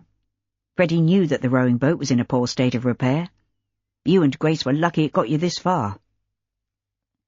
Caroline coughed as the brandy hit the back of her throat, but the alcohol had an almost instantaneous effect, and she began to feel better. "The wind and tide helped, but I learned to row when I was a child, and I remember coming here for a picnic with Freddie. I think the sea must be in my blood, which is why I'll be a good business partner." Phineas handed her the flask. "Have another sip. It's brought the roses back to your cheeks." She smiled up at him. "Are you evading the issue? We are still partners, aren't we?" "Why else would I have come all this way to find you?" Caroline was inexplicably disappointed by Phineas's response. She took another sip of brandy, knowing that it was a mistake to drink on an empty stomach, but she was beginning to feel pleasantly light-headed. "I thought perhaps you were worried about me," she said recklessly. "But then I know you have a block of ice where your heart should be. Just like your grandmother. All you think about is profit and loss." She was about to take yet another sip from the flask, when Phineas snatched it from her. "Maybe a cup of tea would have been a better option." His lips were smiling, but his eyes darkened, and he turned to help Freddie, who had made his way down the steep path with Grace held firmly in his arms. With Raven's assistance, they managed to get her on board and sat her down next to Caroline. "My gown," she said anxiously. "I can't go ashore like this." "It's all right, Caroline. I rescued a gown from your makeshift flagpole, and the other one was on the floor of the hut." Raven tossed the garments to Phineas. "Ready to cast off?" "Yes, all aboard safely." Phineas passed the dresses to Caroline. "I wouldn't worry about what your mother would say. You look quite charming." "A gentleman would pretend he hadn't seen me in such an embarrassing situation." She grabbed the gown and slipped it over her head before turning her attention to Grace. "I'm a Colville," he said dryly. "You've made your opinion of me and my family crystal clear." Freddie moved aside to make room for Raven as he leapt onto the deck. "This is like old times, Raven. We used to come over to Bear Island all the time when we were boys. It's good to have you home." "I won't be staying much longer," Raven said casually. "But the Abbey still belongs to you." "It's yours for your lifetime. I don't think I could ever settle down to the life of a landed gentleman. You handle such matters much better than I do." Raven slapped him on the shoulder. "We'll talk about it over dinner this evening." Caroline cleared her throat. "Excuse me, gentlemen. Aren't you forgetting something? Grace is poorly, and I haven't eaten since noon yesterday." Freddie's face crumpled with concern. "Poor Graziella. Don't worry, Carrie. She'll have the best possible care when we get her home. I'll make sure of that." "I should think so, too." Caroline's attempt at a smile faded when she spotted her stays lying on the deck, and she whisked them up, placed them on the seat next to Grace, and sat on them. Phineas was at the wheel during the short trip to the harbour, and although she knew she owed him an apology, Caroline couldn't bring herself to speak to him. The insulting words had tumbled from her lips for no apparent reason, and it would have been easy to blame the alcohol, but she knew that was a half-truth. Deep down, she still believed that Phineas was responsible for the collapse of her parents' business, and that his demands for repayment of the loan had contributed to her father's early demise. She glanced at him occasionally, wondering why he had chosen to accompany Raven and Freddie to Devon. She found it hard to believe that he had travelled all this way because he was worried about her personal safety, and she suspected his motive might have something to do with his proposed half-share in the Esther Manning. If he had changed his mind, it would prove disastrous. She looked away, wishing she had held her tongue. Grace stirred, raising her head and looking round dazedly. "Water," she murmured through cracked lips. Freddie leapt forward, holding a flask to her lips. "Don't worry, Carrie," he said, catching her eye. "It is water, nothing stronger." Grace drank thirstily. "Thank you, Freddie," she murmured, smiling. "I'm starving." Freddie wrapped his arms around her, hugging her to him, and rubbing his cheek in her salt-stiffened hair. "Don't ever give me a fright like that again, Graziella. My nerves won't stand it." The Dorincourt's carriage was waiting at the harbour, and the short journey back to the Abbey was uneventful. Freddie sent a groom to fetch the doctor, and Caroline helped Grace to her room. "I thought we would die on that wretched island," Grace said wearily, as Caroline helped her into a nightgown. "Even if we were rescued, I was afraid that it might be Elias who came for us." "Don't think about him now. You'll be fine, Grace. I expect it's just a chill, but the doctor is on his way." "I've caused so much trouble. Perhaps you should have let Elias take me, because I fear I will have to return to him sooner or later." "Indeed you won't. Freddie won't allow it, and neither will I. We'll fight quick through the courts if necessary, so stop thinking about him. Concentrate on getting better, and remember that you have a daughter. Think of Maria." Grace nodded and closed her eyes. "There's something you should know, Carrie." "Tell me later. I think I hear footsteps on the stairs. I expect it's the doctor." It was as Caroline had suspected, a chill that Grace had caught from exposure to the elements, but nothing that couldn't be cured. The doctor left a bottle of laudanum and a list of instructions as to Grace's care and well-being, but Caroline already had everything in hand. She went straight to the kitchen and was horrified by the mess that Quick and his friends had left. They had eaten the pie that had been intended for Freddie, and they had strewn rubbish everywhere. It looked as though they'd been throwing eggs at each other. The smashed shells were scattered all over the floor, and yellow yolk ran down the walls. Mrs. Duffin and the young housemaid were attempting to rectify matters, but they lacked direction, and Caroline had little option other than to step in and organise their efforts. They had just finished when Freddie entered the room. "I wondered where you were, Carrie," he said, gazing round at the spotless kitchen. "You've done wonders." "I've had help." Caroline nodded to Mrs. Duffin. "I sent Mary to the farm to fetch eggs, butter and milk. If you would bring me vegetables and herbs from the kitchen garden, Mrs. Duffin, I'll make some broth for Mrs. Quick. We'll have an omelette." "Yes'm." Mrs. Duffin bobbed a curtsy. "I could walk to the village and fetch bread, miss. They ruffians have ate everything in the larder." "Get what we need, Mrs. Duffin." Caroline waited until she heard the scullery door open and close. "She's willing enough, Freddie. She's just a terrible cook." "You shouldn't be working in the kitchen, Carrie. Come and join us in the drawing-room." "I will, when I've got the broth started. We all have to eat." Freddie gave her a searching look. "You may think I'm a buffoon, my dear, but I noticed a coolness between you and Colville. Has he said anything to upset you?" Caroline shook her head. "On the contrary, Freddie, I was rude to him, which was unforgivable in the circumstances. I didn't mean to liken him to his grandmother, but she is such a tyrant." "He came with us because he was concerned about you, Carrie. I think the fellow likes you more than he lets on." "No, you're mistaken. Phineas Colville lives and breathes business. If he was anxious about anything, it would be pounds, shillings and pence.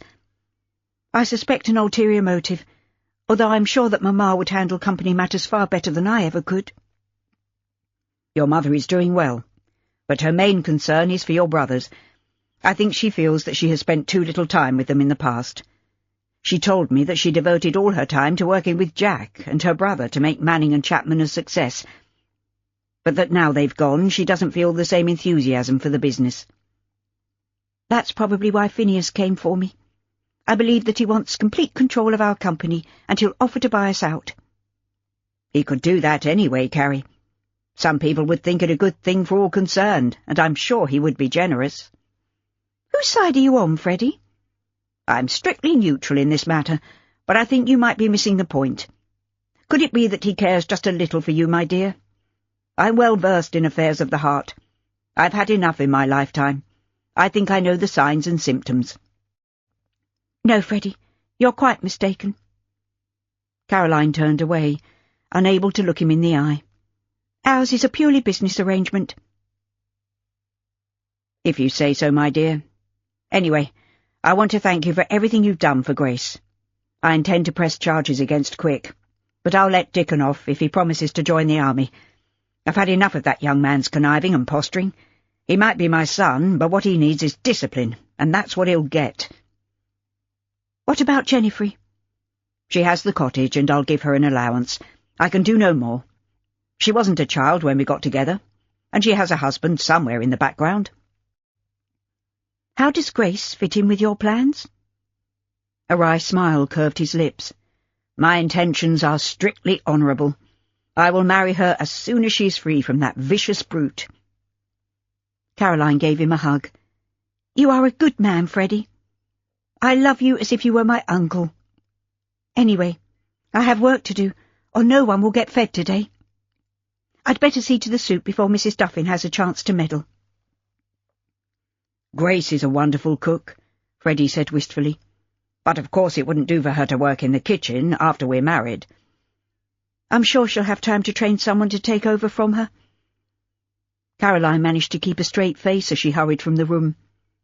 Freddie was an improbable mixture of gallant knight and greedy little boy, but she wouldn't hurt his feelings by telling him so. "What's so funny?" Caroline looked round to see Phineas coming towards her. "It's just my odd sense of humour. It was nothing." His expression was grave. "You can trust me, Caroline. I know we got off to a shaky start, but I really do have your best interests at heart." She met his serious gaze with a straight look. "No, Phineas. Your family business comes first and foremost. The rest of us have to follow your lead." "I can see that you won't be persuaded otherwise." "I'm busy. I have work to do." "I've just been upstairs to see Grace.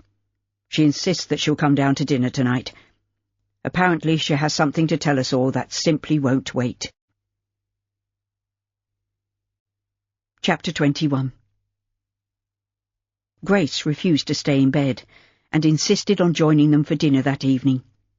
Caroline had tried to dissuade her, but Grace was adamant.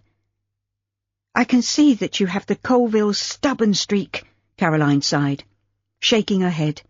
"I'll help you to dress, but I really think you ought to obey the doctor's orders." "Phineas said that he intends to leave for London first thing tomorrow morning. What I have to say affects everyone.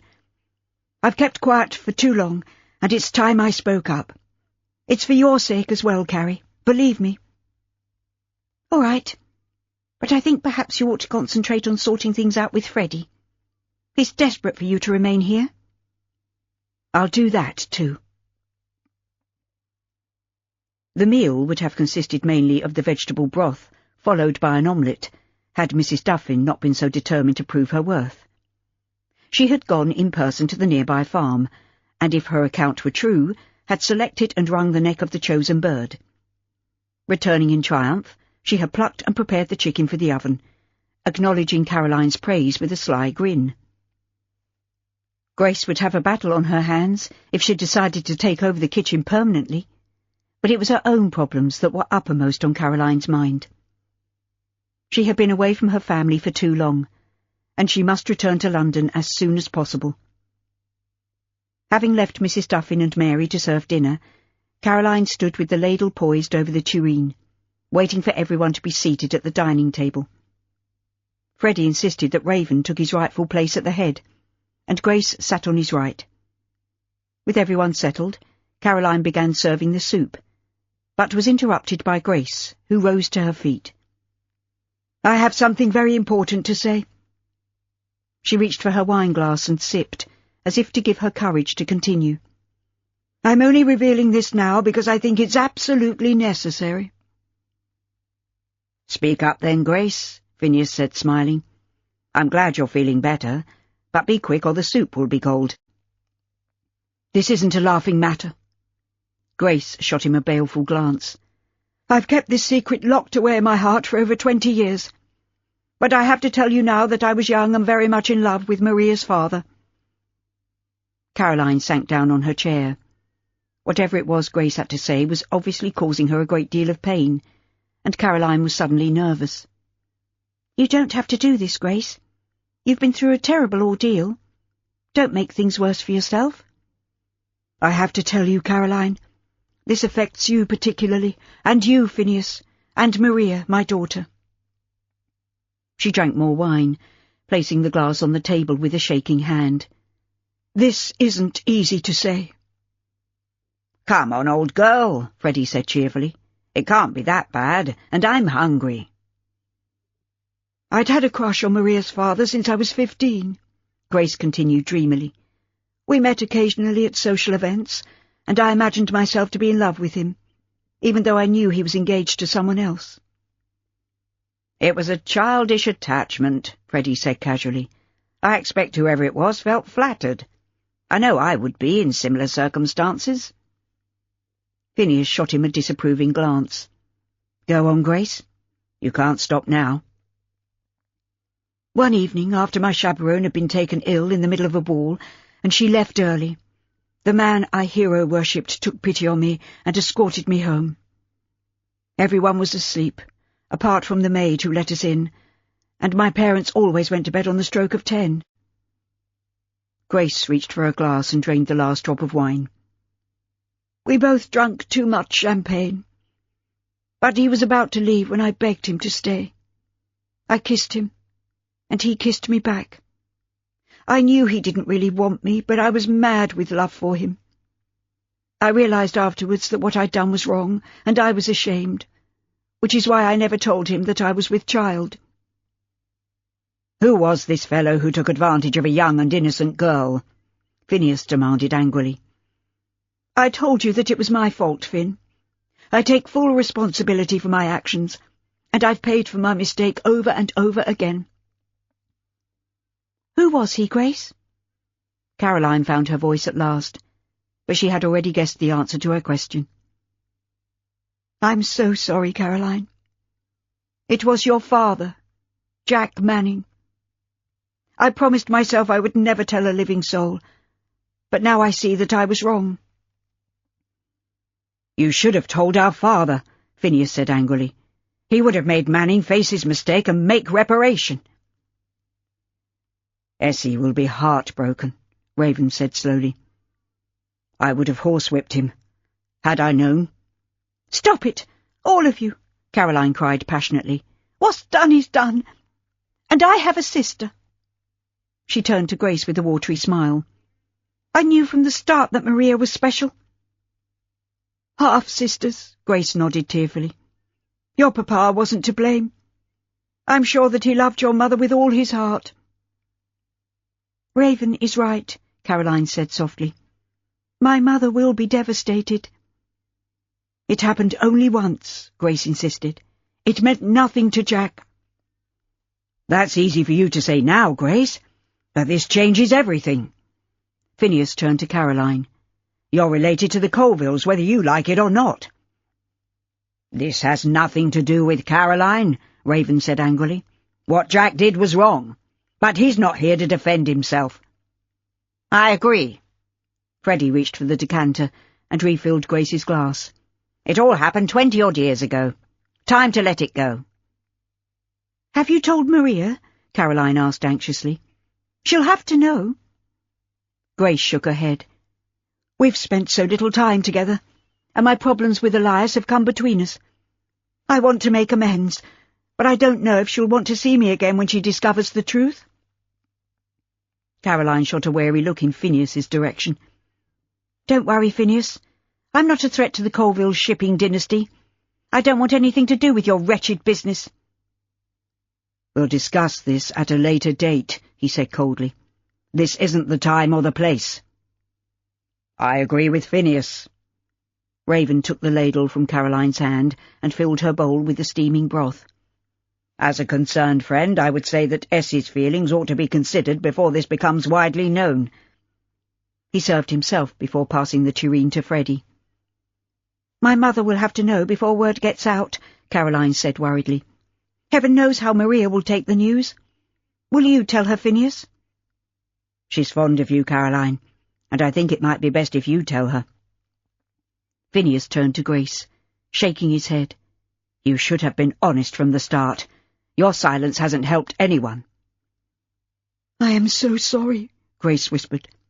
"I thought I was doing the right thing, but it seems that everything I do is wrong." "You were little more than a child at the time." Freddie grasped her hand and held it to his cheek. "Jack should have known better, although I must say I'm surprised to hear that he behaved so badly. I was a young reprobate, but Jack always struck me as being the epitome of a solid citizen." Raven cleared his throat. "I suggest we leave the matter there and enjoy our meal. I intend to return to London in the morning. Will you come with me, Caroline?" She nodded. "Yes, I will." "I'll travel with you." Phineas held his hand out to take the tureen from Freddie, and he ladled a generous helping into Grace's bowl. "You must keep your strength up, Grace. We aren't here to judge you." He turned his head to give Caroline a steady glance. "And we mustn't allow this to affect our business agreement." She met his intense gaze with an equally cold stare. The warmth had gone from their relationship, and it was like looking into the eyes of a stranger. "No," she said dully. "I agree. As always, Colville shipping comes first." Caroline barely slept that night, and was up early. Grace and Freddie opted to remain at the Abbey, while Raven, Phineas and Caroline were to travel to London by train. Conversation was brief during the journey, each of them apparently immersed in their own thoughts. Grace had begged Caroline to tell Maria of their close relationship as soon as possible, and, albeit reluctantly, she'd agreed. But how she would break the news to her mother was something that Caroline hardly dared imagine. Phineas had been quiet during the journey, but Caroline sensed that he too was disturbed by Grace's admission. Raven slept most of the time, waking only when the train pulled into Waterloo Bridge Station. They shared a cab to Wapping, where Phineas alighted outside his office, leaving Raven and Caroline to travel on to the captain's house, where she hoped to find her mother. The sparkling clean windows seemed to wink in the sunlight, as if the old captain was welcoming her home, when Caroline ascended the steps to the front door, followed by Raven. She'd always felt comfortable here, and despite being the bearer of such shocking news, it was no different now. It was high water, and the wharves on both sides of the river were hives of activity. Cranes worked tirelessly, hefting goods from the lighters tied up alongside. The shouts of the dock workers were all but drowned out by the sound of barrels rolling over cobblestones, and the flapping of stays and the hoots of steamships. The door to the captain's house was only locked last thing at night, and Caroline knocked and entered, certain of a welcome. "It's a long time since I was last here," Raven said thoughtfully.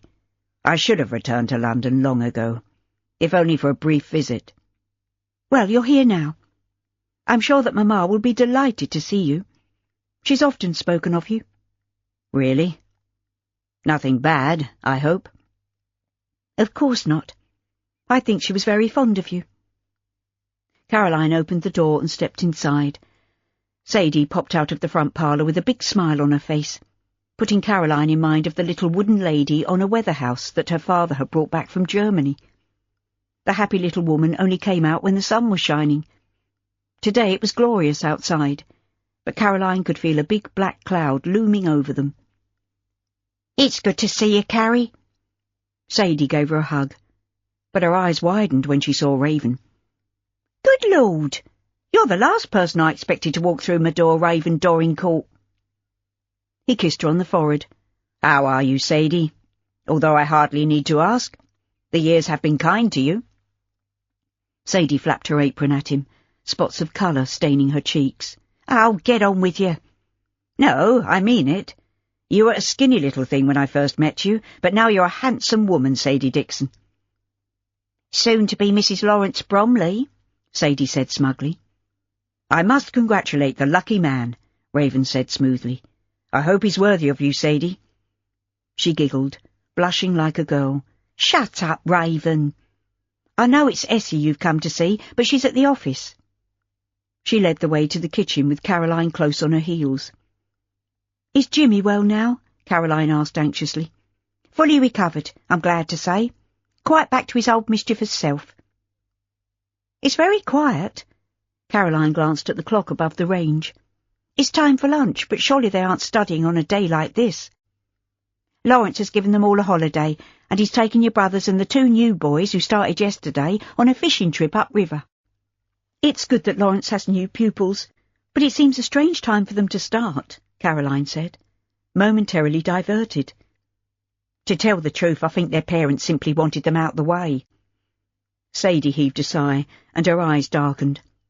"If I had children, I would want to keep them with me." "They're in safe hands with you, Sadie." "Of course they are. I'll look after the little souls as if they were me own. Anyway, where are my manners, Raven? I'm sure you'd like something to eat and drink." She filled the kettle and replaced it on the hob. Caroline was about to speak, when the door that led onto the backyard opened, and a young girl staggered in, carrying a bucket filled with coal. "Shut the door, Edna. Put the scuttle down and fetch the gingerbread from the larder, there's a good girl." Sadie waited until Edna had disappeared into the larder. "I got her from the orphanage. She's a bit simple, but she's willing." She beamed at Edna, who reappeared carrying a plate of cake. "Put it on the table, please." "Yes'm." Edna placed the plate in front of Raven, and stood stiffly to attention. "Thank you," Raven said, smiling. Edna's freckled face flushed scarlet, and she giggled. "Go and see to the boys' rooms, Edna. Then you can come down for your luncheon." Sadie sent the girl off with a wave of her hand. "I'm training her," she said, smiling. "Who would have thought that Sadie Dixon would one day have a servant of her own?" Raven cleared his throat. "The gingerbread looks very tempting. I'll help myself if you don't mind." Caroline shook her head when he offered her the plate. She had other things on her mind than food. "Have you seen Maria recently, Sadie?" she asked urgently. "Did she marry her sea captain?" "No, dear. She decided to remain in London. She's been staying in Mr. Colville's house in Prince's Square. Such a lot has happened in a very short time." Raven pulled up a chair and sat down, stretching out his long legs.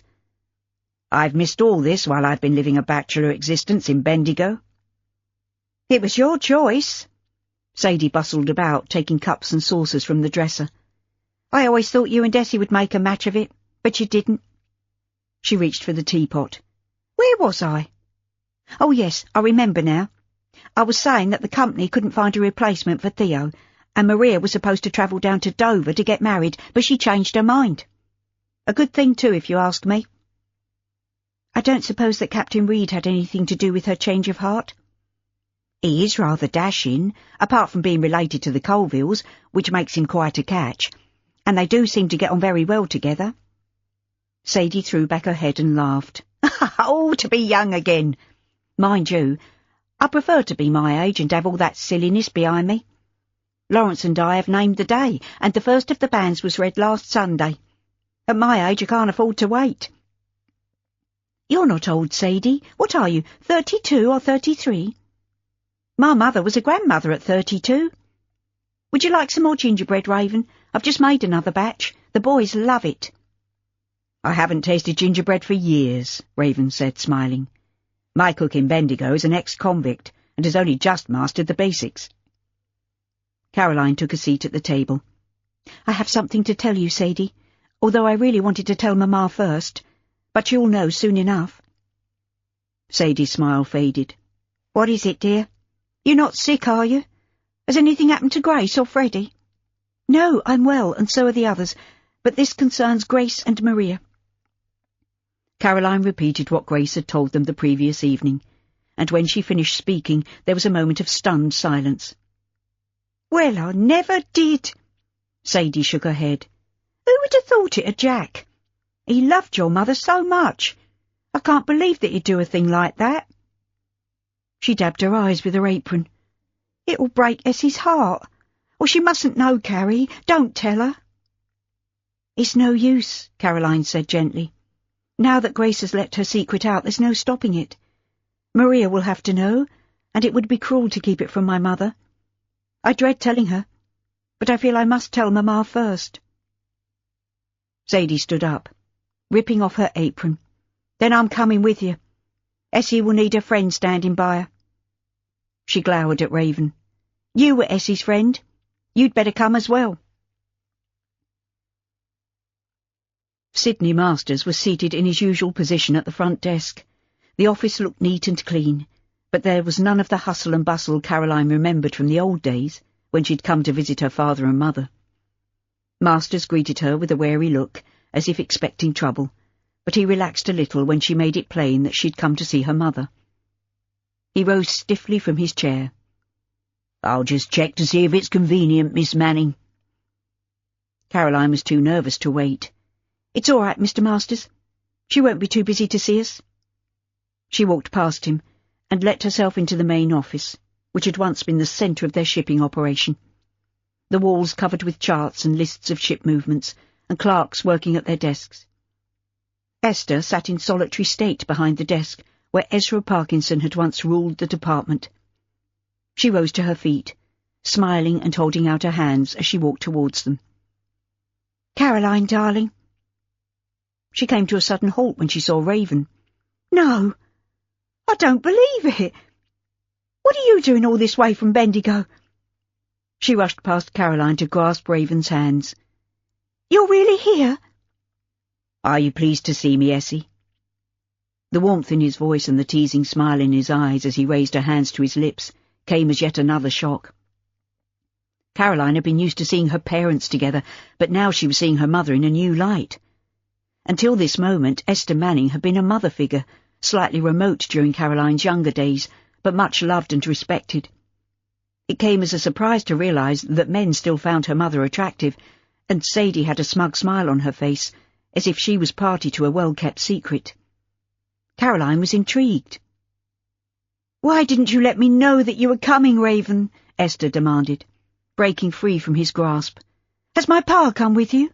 And what about Falco, the old rogue?" "They'll be here in a few days' time. I left the ship to visit Freddie, and became embroiled in the most bizarre set of circumstances involving your daughter and people who were complete strangers to me." "Dear me, how fascinating. Sit down, everyone, and tell me what's been happening." Flushed and looking suddenly 10 years younger, Esther motioned Caroline and Sadie to take a seat, while she led Raven to the chair reserved for important clients. "Who's going to speak first?" Caroline met Raven's quizzical glance with a frown. "I have something to tell you, Mamma, but perhaps it would be better if we leave it until later." Sadie nudged her in the ribs. "No, it won't. Essie doesn't need to hear this second-hand." Esther resumed her seat behind the desk. "It can't be so very bad, darling. We've been through so much recently. What could be worse than losing my dear husband, my home, and having to rely on the Colvilles for business?" "This concerns the Colvilles, Mamma," Caroline began tentatively, but somehow she couldn't bring herself to say anything that would spoil her mother's obvious happiness on being reunited with such an old friend. "There's no way to say this other than to come out with the truth, Essie." Raven leaned forward, reaching across the desk to take Esther's hand in his. "Last evening, at dinner, Grace told us that Jack was Maria's father. I'm sorry, but it happened before you were married, and according to Grace it was a brief moment of drunken madness, for which she has paid a terrible price." Esther's cheeks paled, and her eyes widened. She gazed at Raven, shaking her head. "No, I don't believe it. Jack wouldn't. He couldn't have. Not Jack." "I was going to tell you, Mamma," Caroline murmured. "I'm sorry, but I'm afraid it's true. Maria is my half-sister." "You're wrong." Esther shook her head, her eyes magnified by unshed tears. "Jack loved me." "He did." Raven nodded emphatically. "He was a good man, Essie. You were happy with him, weren't you? Tell me that you were." "Of course she was, Raven." Sadie jumped to her feet. "They were well suited, and it was a happy home until Jack got into financial trouble." Esther snatched her hand away and rose unsteadily to her feet. "I want you all to go. Leave me on my own. I have to think." She began pacing the floor, wringing her hands. "It can't be true. Maria can't be Jack's daughter." Caroline was about to argue when the door burst open and Phineas strode into the office. "Go away, please, Finn," she said urgently. "My mother is very upset." "Upset?" Esther was trembling visibly as she spun round to face Phineas. "Your family are to blame for all our ills. I hate you, Phineas Colville. I loathe the very sight of you." Raven leapt to his feet and wrapped his arms around Esther, holding her despite her struggles to free herself. "Calm down, Essie," he said softly. "It's not this man's fault." "Yes, it is. He loaned money to Jack and then demanded it back when he could see that we were in trouble. Jack might still be here had the Colvilles not put pressure on him to repay his debt." "That's not entirely true," Phineas said icily. "I came to talk business, but I see that you're out of sorts, and perhaps we should leave it until another day." Esther broke free from Raven's arms, holding her head high. "I've just learned that my husband was Maria's father. I don't want anything to do with you or your family." "I know, and I'm truly sorry, Mrs. Manning," Phineas said gently. "It came as a shock to all of us." "I don't want your sympathy," Esther cried passionately. "Your family have been the ruin of us." Caroline had had enough. She felt her mother's pain, but this wasn't the time to fall out with Phineas. She could only hope that he had forgiven her for her ill-judged remarks on the day of the rescue from Bear Island. She stepped in between them. "As my mother is clearly upset, I think you'd better deal with me, Mr. Colville." You are not the head of the company, Caroline, Esther said icily. That dubious honour falls to me. That's something we need to discuss at a later date, Mamma, but we have a ship in dock, as yet without a cargo, and it's losing us money. Phineas has agreed to help, and if we don't act soon, we'll lose what little we have. She met Raven's inquiring look with a lift of her chin. Would you be kind enough to take my mother home? A gleam of admiration lit his blue eyes, and he smiled. I think that's eminently sensible. But where is home? I offered them a house in Great Hermitage Street, Phineas said calmly. I've had it cleaned from top to bottom, and it might suit as a temporary base. It's unfurnished at the moment, but that could easily be rectified.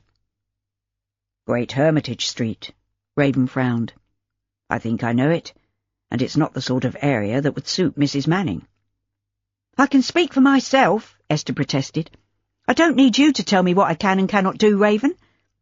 I've been staying with Alice at Bearwood House, and that's where I intend to go now.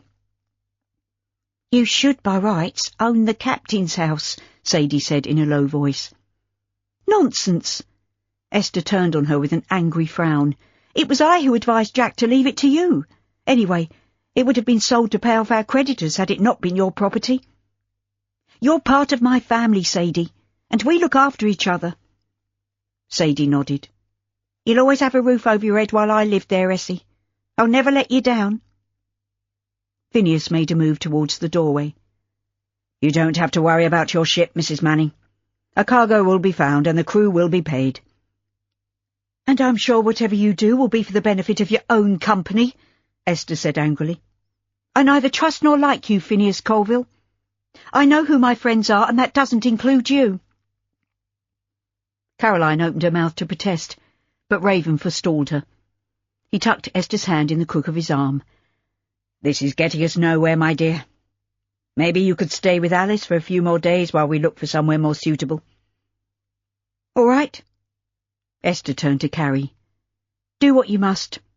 But I want nothing more to do with the company. I'm handing it over to you, Caroline. It's caused me nothing but grief.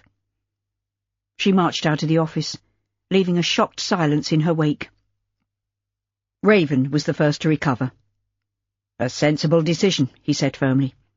Don't worry, Caroline. I'm sure that your mother will see things differently when she's calmed down. He patted Sadie on the shoulder. Essie will be all right. I'll look after her. Sadie managed a tight little smile. You always knew how to handle her. I was convinced from the start that she was too spirited for Jack, and she would have done much better to marry you. I was a fool to let her go. Caroline stared at him in surprise. You and my mother? He smiled ruefully. It was a long time ago, and I was chasing rainbows. But I never discovered the rainbow's end, and perhaps I never will. He strode out of the office, calling to Esther to wait. I'd best get home too, Sadie said hastily. I have to prepare supper for Lawrence and the boys. Will you join us, Carrie? I suppose I ought to go to Bearwood House and make things right with Mamma. But I must see Maria first. Sadie straightened her bonnet and looped her shawl around her shoulders. The boys will be disappointed if you don't stay with us. I've kept your room in readiness. Thank you, I will. But Mr. Colville and I have some business to discuss, and then I have to find Maria. Caroline shot a sideways glance at Phineas. I think I owe you an apology. I'll see you at supper. Sadie walked to the door, but before she could reach out for the handle, the door opened, and Masters rushed into the room. Miss Dixon, there's a young girl here who says she's got an urgent message for you. Something about an accident upriver. Chapter 22. Lawrence! Sadie shrieked, heading for the door. And the boys! Oh, no! Caroline hurried after her. Wait, Sadie! We don't know it's their boat! Sadie was already in the outer office, and she grabbed the young girl by the shoulders. Tell me what happened! The child's eyes almost popped out of her head as Sadie shook her. Pa hires out the boats, she said on a sob. Number 5 was late coming back, and then we had news that it was turned turtle in the shallows upriver. Sadie uttered a strangled cry. How far upriver? We need to know. Well, tell me, you stupid child! Stop shaking me, lady. Me brains'll be addled. That won't help. Caroline put her arms around the terrified child. Did they tell you where they'd seen the upturned boat? On the foreshore, close to Battersea Park. Don't let the mad woman get me, miss. Phineas stepped forward. I'll take you there, Caroline. My steam launch will get us there quickly. You're prepared to help us? Caroline stared at him in surprise. Even after I was so horrible to you? Don't waste time talking, Phineas said briskly. He bent down so that he was more on the child's level. What's your name? Who cares? Sadie gasped. Hurry! It's Rose, sir. Do you know the exact spot, Rose? Yes, sir, I think so. Phineas took her by the hand. Show us the way, and I promise to pay for the repairs to your pa's boat. Caroline grabbed Sadie by the arm. They'll be fine. I know they will. Come on, Sadie. Despite Phineas's assertion that his launch would get them upriver faster than any other means of transport, the steamer puttered along at a maddeningly slow speed, belching smoke from a single funnel amidships. Phineas took the helm, and Rose stood in the bows like a figurehead on a sailing ship, puffed up with importance as the designated lookout. Caroline sat beside Sadie, trying hard to keep up her spirits, although inside she was just as anxious. Her only comfort was the fact that Papa had insisted on teaching both Max and Jimmy to swim. If, for whatever reason, their craft had capsized, the boys should have been able to get ashore. The long hot summer had kept the water levels low, and the Thames slithered towards the sea like a sleepy serpent. Caroline tried to think positive thoughts, focusing her mind on Max and Jimmy and willing them to survive, while Phineas steered the boat expertly through the busy river traffic. The steam-powered engine battled valiantly against the ebb tide, and they had almost reached the newly built Albert Bridge when Rose called out, pointing frantically. Caroline turned her head and saw the unmistakable shape of an upturned rowing boat, stranded above the high water mark on the south side of the river. Sadie stood up, causing the craft to rock dangerously, and Phineas ordered her to sit down. Caroline had expected an argument, but Sadie subsided onto the wooden seat, clamping her hands over her mouth. It was an agonizing few minutes before they reached the rickety wooden jetty. Rose leapt ashore like a young gazelle, and Caroline followed more cautiously, with Sadie clutching her sleeve. Phineas made the boat safe before joining them on the muddy foreshore. There's no sign of them. Where could they be? Sadie looked round, pale-faced and desperate. Caroline bit her lip to prevent herself from crying. The hull of the boat was a stark reminder that the deceptively calm waters were deep and dangerous, with hidden currents. Phineas laid a hand on her shoulder. I don't know how this happened, but the structure isn't damaged, so it doesn't look as though they were involved in an accident. He turned to Rose. Who reported seeing this? She shook her head. I don't know who it was, Gav. A boy come running into the office downriver and told me Pa. He got tuppence for his trouble. Did he say he'd seen anyone near the boat? Phineas asked gently. Can you remember anything else he said? No, sir. He were a bit of a simpleton, if you ask me. He had big sticking-out teeth and ears. My gran would have said that only a mother could love a face like that. Rose's words brought a reluctant smile to Caroline's face, and she could see that Phineas was also amused, although he managed to keep a straight face. Thank you. But if you think of anything, please tell one of us. Caroline turned away. If they made it to the shore, they can't be too far away, can they? Phineas shrugged. It depends how long the boat was in the water, and how far upstream it was when it capsized. He glanced over the hedge. That's Battersea Park. It might be worth making inquiries to see if anyone has seen them. They're drowned, Sadie said dully. Otherwise they'd be here, or making their way home. Or in the dead house, Rose added. My gran told me about them. They stack the corpses on shelves like wet fish and wait for someone to claim the bodies. Sadie gave her a withering look. Your Gran has a lot to say for herself, young lady. I suggest we take a quick look in the park, Caroline said hastily. We can't search the whole river.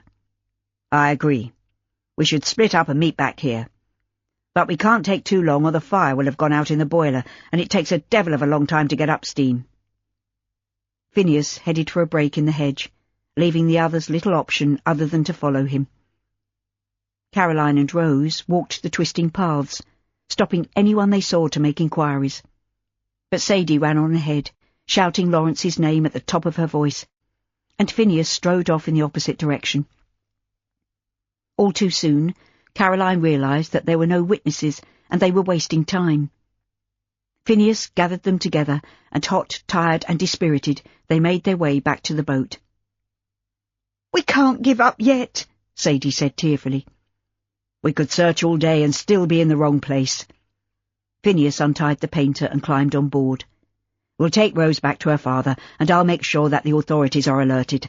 We can do no more than that." Caroline pressed Sadie down on the seat. "We'll find them. Max and Jimmy are strong swimmers, and I'm sure that Lawrence will have made sure they were all safe." Sadie nodded dully. "Maybe they'll be waiting at home." Caroline glanced at Phineas, hoping he might agree, but he was focused on getting the engine back to full throttle. Rose had been reluctant to go ashore, and Caroline suspected that she'd enjoyed the adventure. But Phineas delivered her safely to her father and returned to the launch looking even more serious than before. "No news, I'm afraid, but Rose's father has reported the matter to the Thames River Police." "Is there nothing else we can do?" Caroline asked anxiously. "If anyone comes forward with information, we'll be notified." Phineas resumed his position at the helm. "Who knows? They might be at home waiting for you." Despite his optimism, it was a largely silent journey back to Wapping. When they disembarked, Phineas helped Caroline ashore, holding her hand in a firm clasp. "They will be found," he said in a low voice. "Don't give up." She met his unsmiling gaze with a nod. "I won't." "We need to talk business, but this isn't a good time." "I agree." Caroline glanced at Sadie, who was standing on the wharf, staring into the water. "I'd better take her home. I'll stay with her until we have news. But I don't want my mother to hear about this, at least not yet. I won't tell her what's happened unless it's absolutely necessary." He raised her hand to his lips. "The weather was good. There haven't been any reports of an accident upriver, so there's every reason to hope for the best." Caroline was about to withdraw her hand, but he tightened his grasp. "I just wanted to say that you mustn't worry about the company. As far as I'm concerned, you are a Colville, whether you like it or not. That makes you one of us, and entitled to your fair share of everything." She snatched her hand away, raising it to her cheek. "I can't think about that now." "I understand. What I'm saying is that you're assured of an income. A cargo will be found for your ship, but nothing will be done without your approval." "Thank you." She hesitated, frowning as the memory of Grace's confession came back to her. "I need to see Maria." "Your sister is safe in Prince's Square with Gilbert dancing attendance. He's on leave until the Esther Manning is ready to sail, and another day isn't going to make any difference. You need to rest." "Why are you being so kind?" Caroline demanded. "I don't think I know this Phineas Colville." "I'm not all bad, Caroline. Maybe if you get to know me better, you might begin to like me." "Sadie's waiting for me. I must go." Caroline hurried after Sadie, who had set off at a brisk pace and was breaking into a run. "They might be at home," she muttered breathlessly, when Caroline caught up with her. "I must start supper anyway. They'll be hungry. Maybe I'll have time to bake. Lawrence and the boys love my gingerbread, or I might make a chocolate cake." Caroline couldn't resist the temptation to glance over her shoulder, and as she had half hoped, Phineas was standing very still, staring after her. The captain's house was filled with the aroma of baking. Sadie had thrown herself into a cooking frenzy, as if by doing so she could tempt Lawrence and the boys to return home. A large pan of beef stew simmered on the hob, the cake was in the oven, and bread dough was set aside to prove. Caroline had given up her attempts to comfort Sadie, and as her offer to help had been rebuffed, She made her way up to the attic and stepped out onto the balcony. It was early evening, but the heat was still intense. It radiated out of the bricks and the cobblestones, and the breeze that followed the incoming tide fanned her cheeks with unusual warmth. She'd visited the Thames River police station and had left her name and address with the desk sergeant, but there was still no news of Lawrence and the boys. She felt a presence in the room behind her, but a quick glance over her shoulder revealed nothing out of the ordinary. Perhaps the shadows were a little deeper, or it might be that her imagination was playing tricks on her, or maybe the old captain was as anxious as she herself. The sun was low in the sky, and Midsummer's Eve was a distant memory. Summer was almost over, and soon it would be autumn. She felt a shiver run down her spine, and she sighed. The events of the day had left her exhausted, both mentally and physically. She had discovered a sister, but she might have lost her much-loved brothers. She closed her eyes and prayed silently for their safe return. Then, as if by a miracle, she heard Jimmy's unmistakable voice calling her name, followed by a chorus of shouts. She opened her eyes and leaned over the railing. Down below, on the muddy foreshore, she saw a rowing boat crammed with people. Jimmy was waving frantically, and then she spotted Rose, who leapt out first, followed by Jimmy and then Max. She didn't wait to see more. Picking up her skirt, she raced downstairs, calling out to Sadie as she wrenched the front door open. Jimmy arrived first, throwing himself into her arms, followed by Max. Two small boys followed, accompanied by Lawrence, and Rose hovered at the foot of the steps, gazing up at them with a huge grin on her face. "Come in, everyone!" Caroline had to shout to make herself heard. She beckoned frantically to Rose and the tall, thin man she'd seen at the boatyard, who must be Rose's father. Sadie was hugging Lawrence with tears running down her cheeks, and the small entrance hall was crowded with people, large and small, hugging, crying and laughing. "Come inside, please!"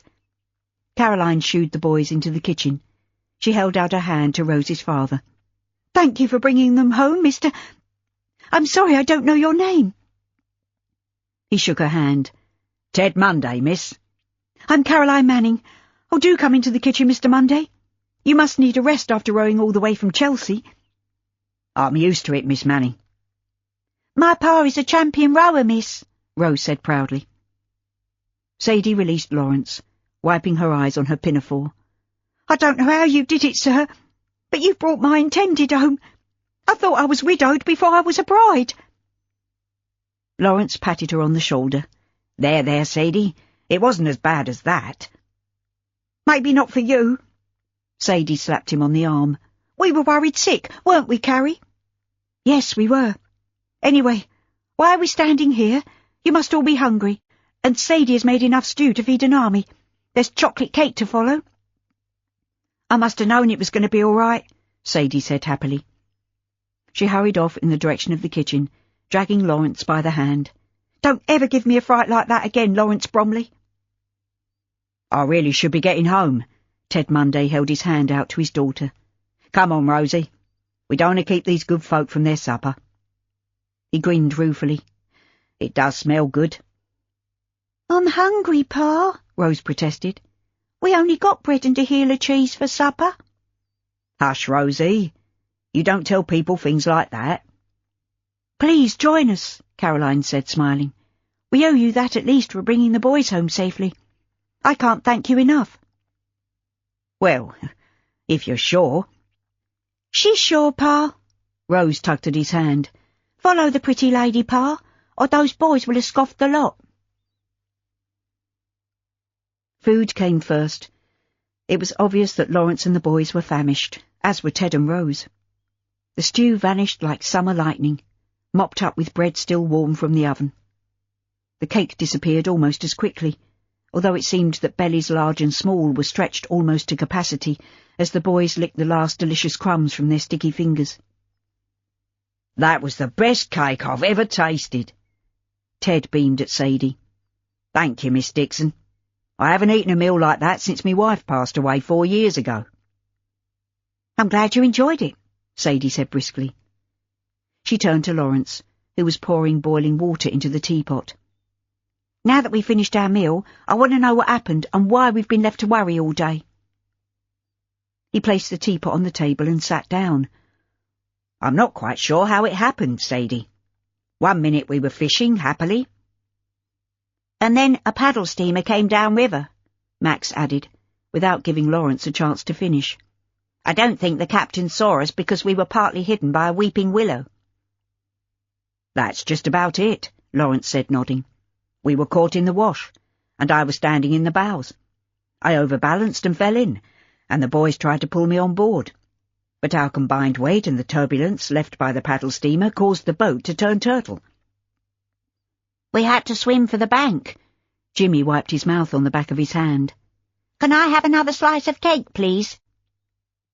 It's may I have another slice of cake, please, Lawrence said severely.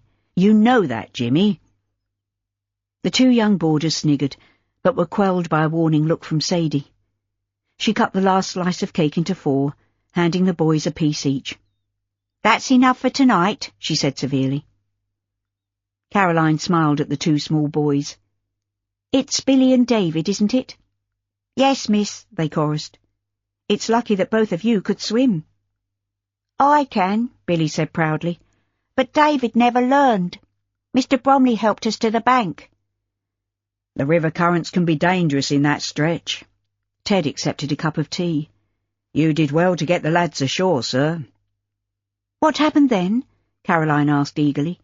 Was there anyone around to help you? Lawrence shook his head. No, we were soaked to the skin, and the tide took the boat downstream. We had to walk, which is why it took so long to get to Ted's yard. I had to let him know what happened to his boat. The bailers will come in now for sure, Rose said, sighing. The bailers take everything you got. Pa said so. Ted frowned at her, shaking his head. You mean the bailiffs? He glanced round the table, his face flushing beneath his tan. It's not quite as bad as that, but business has been poor recently. Pa used to go to sea, Rose said proudly. He sailed in big ships, like the ones out there on the river. Sadie took a sip of tea, eyeing Ted curiously. Did you have a fancy for life ashore? My wife took sick and passed away. Ted stared down into his cup. There was nobody to care for my little girl. I ain't so little now, Pa, Rose said, puffing out her chest. I can handle a boat better than them boys. Caroline could see that Jimmy was about to argue. You've done a wonderful job of raising your daughter, Ted. She's a credit to you. And it's high time she was tucked up in bed. Thank you for the wonderful meal. Ted pushed his chair back and stood up. We're going home, Rosie. We must do something to pay for the loss of your boat, Lawrence said hastily, but I'm afraid you might have to wait while we raise the money. I'll salvage it as best I can, sir. Anyway, it's not the first time it's happened. That's the trouble when you let people take boats on the water who aren't used to the river. Present company excepted, of course, Ted added. You were just unlucky. I'll see you out, Ted. Caroline followed him to the door, with Rose clutching her hand. She bent down and dropped a kiss on the child's coppery curls. You did well today, Rose. Thank you. Good night, miss. Ted held his hand out to his daughter. Let's get going, love. Caroline watched father and daughter as they made their way down the front steps, and she had a sudden idea. She hurried after them. I'm part owner of the Esther Manning. If you should decide to return to sea, I'm sure we could find room for a man of your experience. Ted's lined features creased into a grin. I worked for your rivals, miss. I started as a seaman on the Colville Star when I was little more than a boy. Worked me way up to third mate. But I won't leave my girl. She's more important to me than money. If you change your mind, you know where to come, Ted. Caroline shook his hand. Good luck. She retraced her steps and found Sadie standing over Billy and David as they washed their hands and faces at the kitchen sink. That's the last time I let you take these children fishing, Lawrence Bromley. Sadie shot a sideways glance at Lawrence. It will take me days to get their clothes washed and dried. They stink of river mud. Lawrence smiled vaguely. It was a lesson well learned. I'll keep clear of willow trees if I take a boat upriver again. You'll stay on land from now on? Sadie glared at him, arms akimbo. You scared me half to death. I'm going outside to smoke my pipe, dear. Lawrence stood up, stretched, and strolled out of the kitchen. Sadie shook her head. Men, they're all the same, and we women get stuck with all the work. She scrubbed David's face with a coarse towel. That'll do. Take your brother upstairs, Billy. I'll come up and tuck you in later. She advanced on Jimmy, brandishing a flannel, but he snatched it from her. I can wash myself, thank you, Sadie. He went to the sink and splashed about in the water. I'll bet they have a proper bathroom at Bearwood House, Max said, backing away. Don't come near me with that wet flannel. I'd rather go to the public bathhouse. You're a spoiled boy. You wouldn't last 5 minutes in the goldfields, Sadie said scornfully. Your mamma could tell you some stories of the privations we suffered in Ballarat. Max yawned. I've heard it all before, Sadie. You can give the flannel to Jimmy because I'm going outside to sit with Lawrence. At least he treats me like a man. You're still a baby to me, Sadie called after him. He's nearly 15, Caroline said, chuckling. He's growing up fast. Sadie inspected Jimmy's neck, checking behind his ears. You'll do, she said briskly. Up to bed with you and no larking around. She gave him a brief hug and a gentle push towards the door. You can go to the baths with your brother tomorrow, if you want to. She waited until he was out of earshot. I'm going to take their smelly clothes to Mrs. Spriggs, the laundress, despite the cost. Caroline picked up a pile of dirty crockery and placed it on the wooden draining board. What happened today has made me think, Sadie. I wasn't going to tell Mamma, but she needs to know. It's time she stopped moping about and thought of her children. Sadie was silent for a moment, and then she nodded. You're right. It's not like Essie to give in when things don't go to plan. When I think back to our time in the goldfields and how she was then, it's as if I'm seeing a different person. She's allowed you to shoulder everything to do with the business, and she's left me to look after the boys. You're right, and it's got to stop. I'll go to Bearwood House tomorrow and see if I can talk sense into her. If I can't, I think I know who can. Sadie met Caroline's gaze with a knowing grin. Raven. Exactly.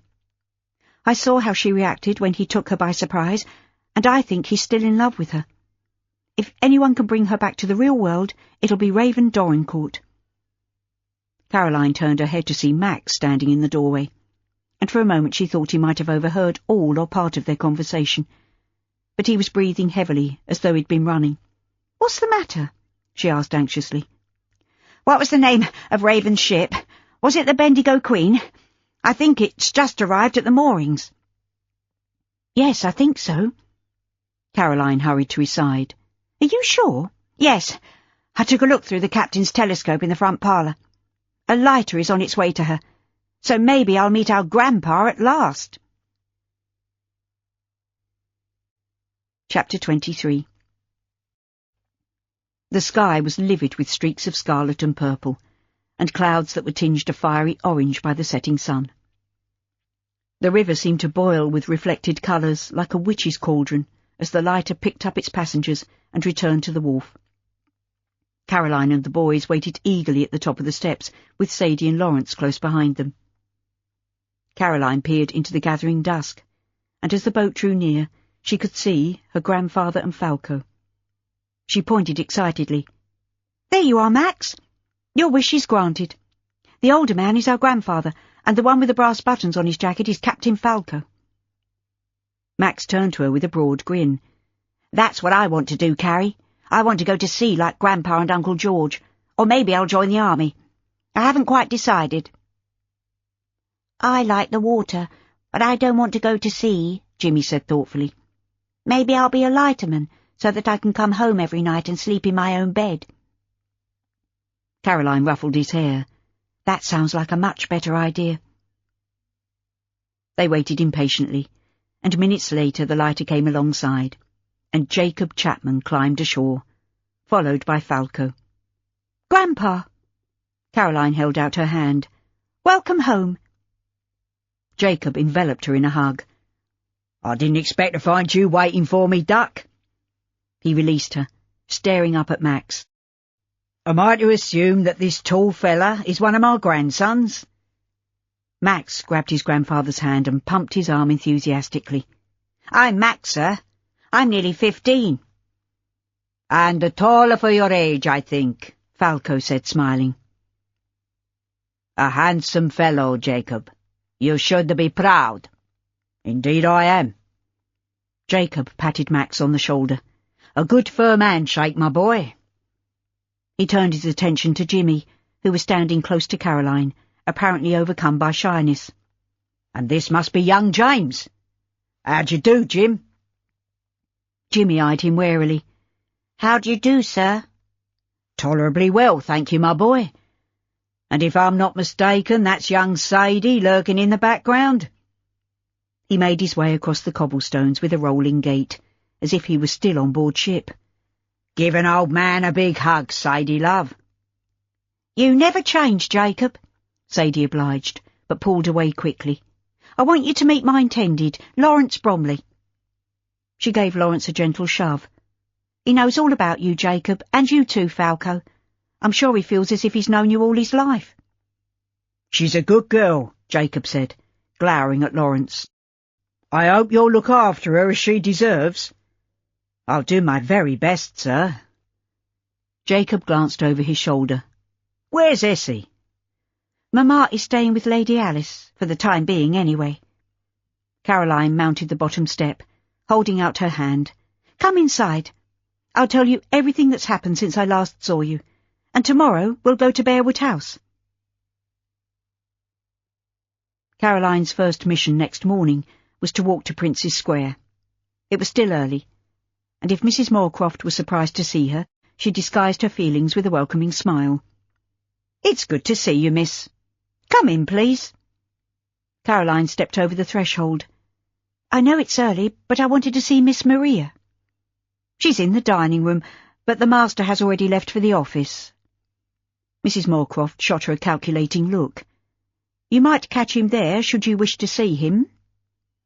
My business is with Maria. Caroline could see that Mrs. Moorcroft was curious, but some things were best kept within the family circle. I didn't have time for breakfast, she added, in an attempt to divert the housekeeper's attention. I would love a cup of your excellent coffee. Mrs. Moorcroft beamed at her. Of course, miss. I'll bring a fresh pot and some toast. She bustled off in the direction of the kitchen, leaving Caroline free to enter the dining room, where she found Maria finishing off a slice of toast and marmalade. Carrie, this is a nice surprise. Maria dabbed her lips on a napkin. What brings you here so early in the morning?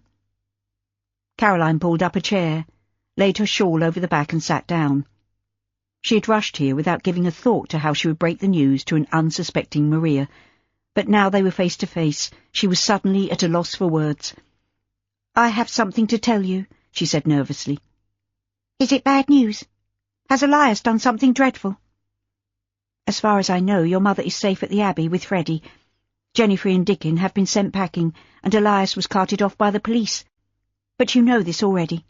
Phineas will have told you. Yes, he did. And I was glad.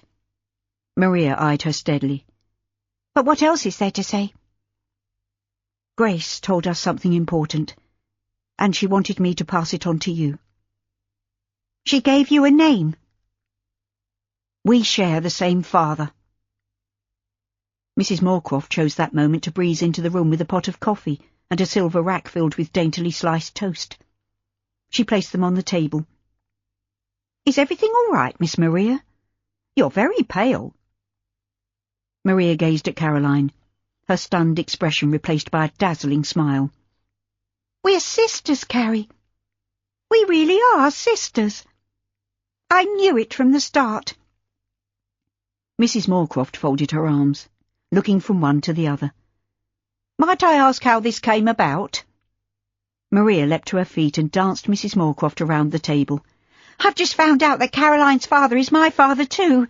Oh, isn't it wonderful? Stop! Stop! You're making me dizzy.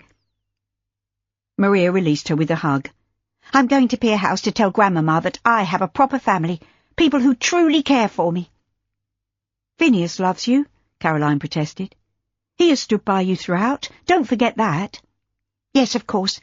But now I can hold my head up. From this moment on, I refuse to allow my grandmother to make me feel inferior, or to mock me because I didn't know who my father was. My parents might not have been married, but I'm certain they must have loved each other. Don't you think so, Carrie? Caroline was torn between loyalty to her father's good name, her mother's tender feelings, and the desire to make Maria happy. Your mother loved my father, she said so. Are you feeling all right, Miss Maria? Mrs. Moorcroft asked anxiously. Should I send for the doctor? I've never felt better. Maria sank down on a chair beside Caroline. Will you come to Pier House with me, dear sister? Caroline was about to refuse, on the grounds that she promised to take her grandfather to visit Lady Alice's mansion in Piccadilly, but Maria was so excited that she hadn't the heart to disappoint her. Of course I will. But not until you've had breakfast, Mrs. Moorcroft said severely. I can't abide wasting good food. And you need some meat on your bones, Miss Caroline. You'll forgive me for saying so, but now you're part of the family, I consider it my duty to take care of you too. I'll go upstairs and put on my best gown. Maria rushed to the door. You must do as Moffy says, because we're family. Family? Clarissa Colville's voice rose to a shriek that made the crystal chandeliers tinkle like fairy bells. She rose to her feet. You are the bastard daughter of a slut, Maria Colville. She turned her malefic gaze on Caroline. And your father was a despoiler of an innocent young woman, and you should be ashamed of him. Have you no heart, Grandmamma? Maria cried passionately. Have you no feeling at all for the terrible price that my mother paid in order to prevent the family name from being sullied by her disgrace? I have a heart, but it was broken by my elder daughter, shattered into 1,000,000 tiny shards. Clarice is a weakling, and my beloved son Everard died young. Now Phineas spends so little time at home that I hardly see him. I am alone. Caroline had been sitting in silence, keeping her temper in check, but this was too much. She stood up, placing her arm around Maria's shoulders. You are an evil old woman, Mrs. Colville. You are cruel and unfeeling. And if you are lonely, perhaps you should ask yourself why people shun you. Grace is a brave woman, and Maria is a loving daughter. I'm proud to call her my sister. Mrs. Colville's thin lips curled into a snarl. You are your father's daughter, Miss Manning. I heard that you've wheedled your way into my grandson's good books. And who could blame a fortune-hunting little trollop for trying to get her hooks into one of the wealthiest men in London? That is a lie, Caroline snapped. Phineas and I have a business relationship, and there it ends. I don't believe a word you say. Mrs. Colville leaned towards Caroline, eyes narrowed. But your machinations are all in vain.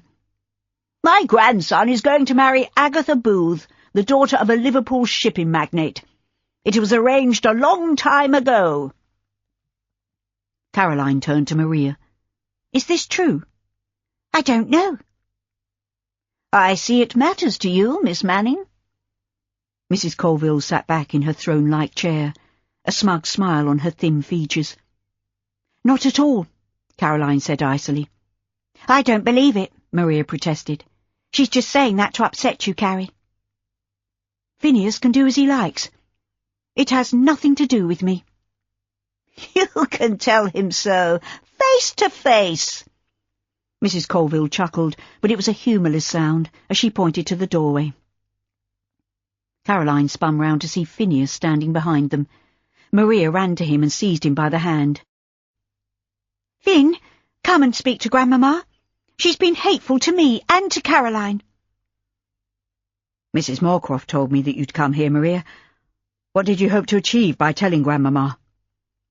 Maria's bottom lip trembled. I wanted her to know that I am someone, Finn.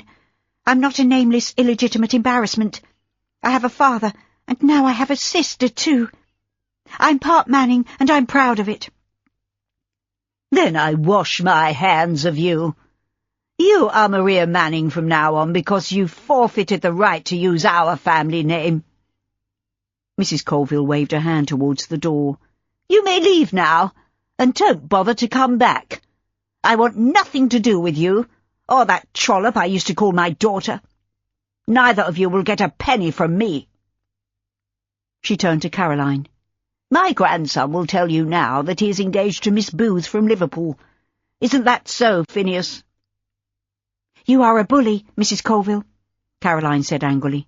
I don't care if Phineas is engaged to a royal princess. It's of no concern to me. She left the room without giving Phineas a chance to respond.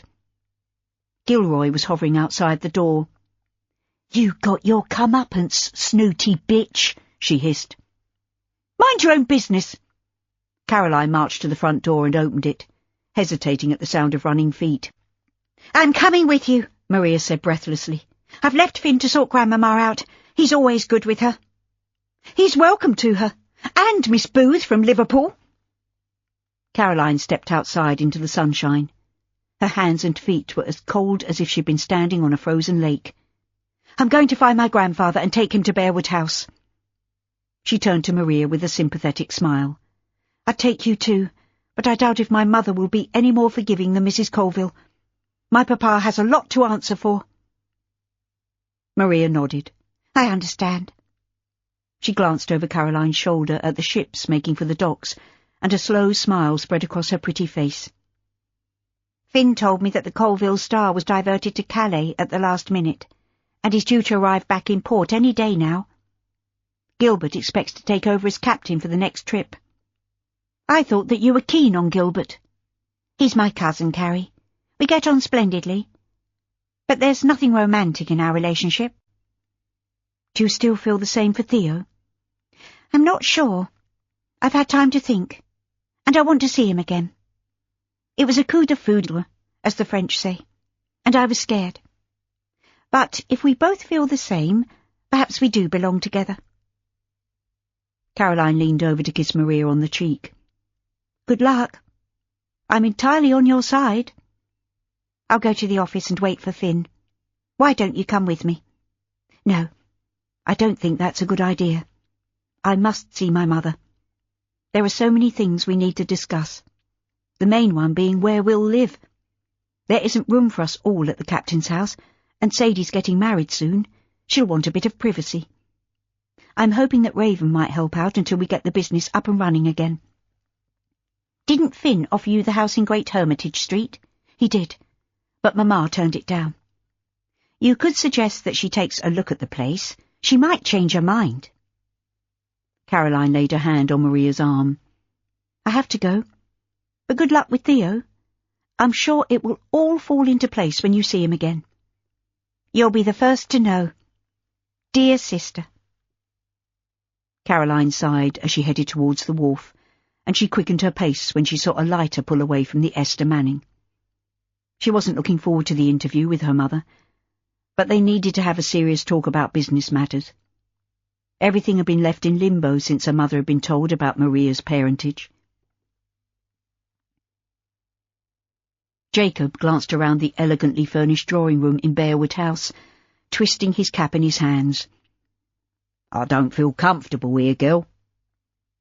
Falco lounged on one of the damask-covered sofas. It suits the gentleman in me, Jacob. I could happily live like this, instead of in a cramped cabin on the Bendigo Queen. Caroline glanced at the French ormolu clock on the mantel-shelf. Where is Mamma? We've been waiting a good half an hour. Ladies, Falco said, smiling. They like to keep us gentlemen waiting. I'm getting nervous. Caroline paced the floor, clasping her hands so tightly that her knuckles whitened. I'm hoping that Mamma will have had second thoughts. She was very upset last time I saw her. Just keep her happy, Jacob said, sighing. At least wait until I've left the country. Caroline came to a halt, staring at him. Are you returning to Australia so soon? Don't get me wrong, Duck. I'm glad to see you and the boys, but my life's in Bendigo now." "He has a lady friend," Falco said, grinning. "The widow of a prospector who struck it lucky, as they say." "Grandpa! Really?" "Don't look at me like that, Carrie. I ain't too old for a bit of a cuddle every now and then. And Mrs. O'Neill's a fine cook. Her steak and kidney pie's the best I've ever tasted." "But she don't know how to cook Italian." Falco pulled a face. "I'm thinking of giving up the sea and going back home to Italy." Caroline was about to question him when the door opened and Esther glided into the room, followed by Cordelia and Raven. "It's good to see you, dear girl," Jacob said, holding out his arms. She gave him a peck on the cheek and stepped away, making a show of arranging her silk skirts as she sat down. "It's been so many years since we last saw each other, Pa. I don't suppose you've given me a thought in all that time?" "That's not true, mia cara," Falco said hastily. "Jacob often speaks of you." "Now that the fond greetings are out of the way, I suggest we get down to business," Raven said, chuckling. "I expect your grandpa has told you that this will be a short visit, Caroline?" "He's just mentioned it, but why come all this way for such a brief stay?" "I think it's very touching," Cordelia said cheerfully. "To travel halfway round the world to see loved ones must be the ultimate gallant gesture." "You read too many penny dreadfuls, Delia." Caroline sank down on the sofa next to her mother. "You are unromantic, Carrie." Cordelia slipped her hand through the crook of Raven's arm. "Anyway, I have an announcement to make, since you are gathered here under my parents' roof." She waved her left hand under Caroline's nose. "I'm engaged to be married." "Is it the old man you mentioned when I last saw you?" Caroline said faintly. "I didn't think you liked him." "Bride Church proposed last evening, and I accepted."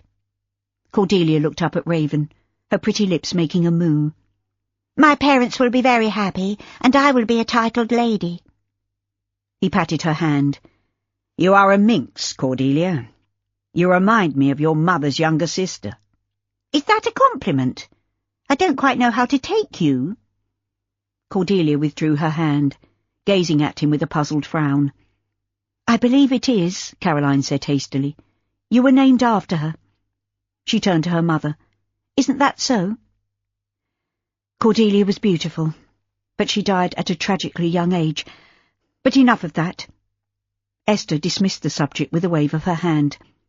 "We were talking about the brevity of your stay in London, Raven." "Aunt Essie!" Cordelia's large eyes filled with tears. "Don't you care that I've made a good match?"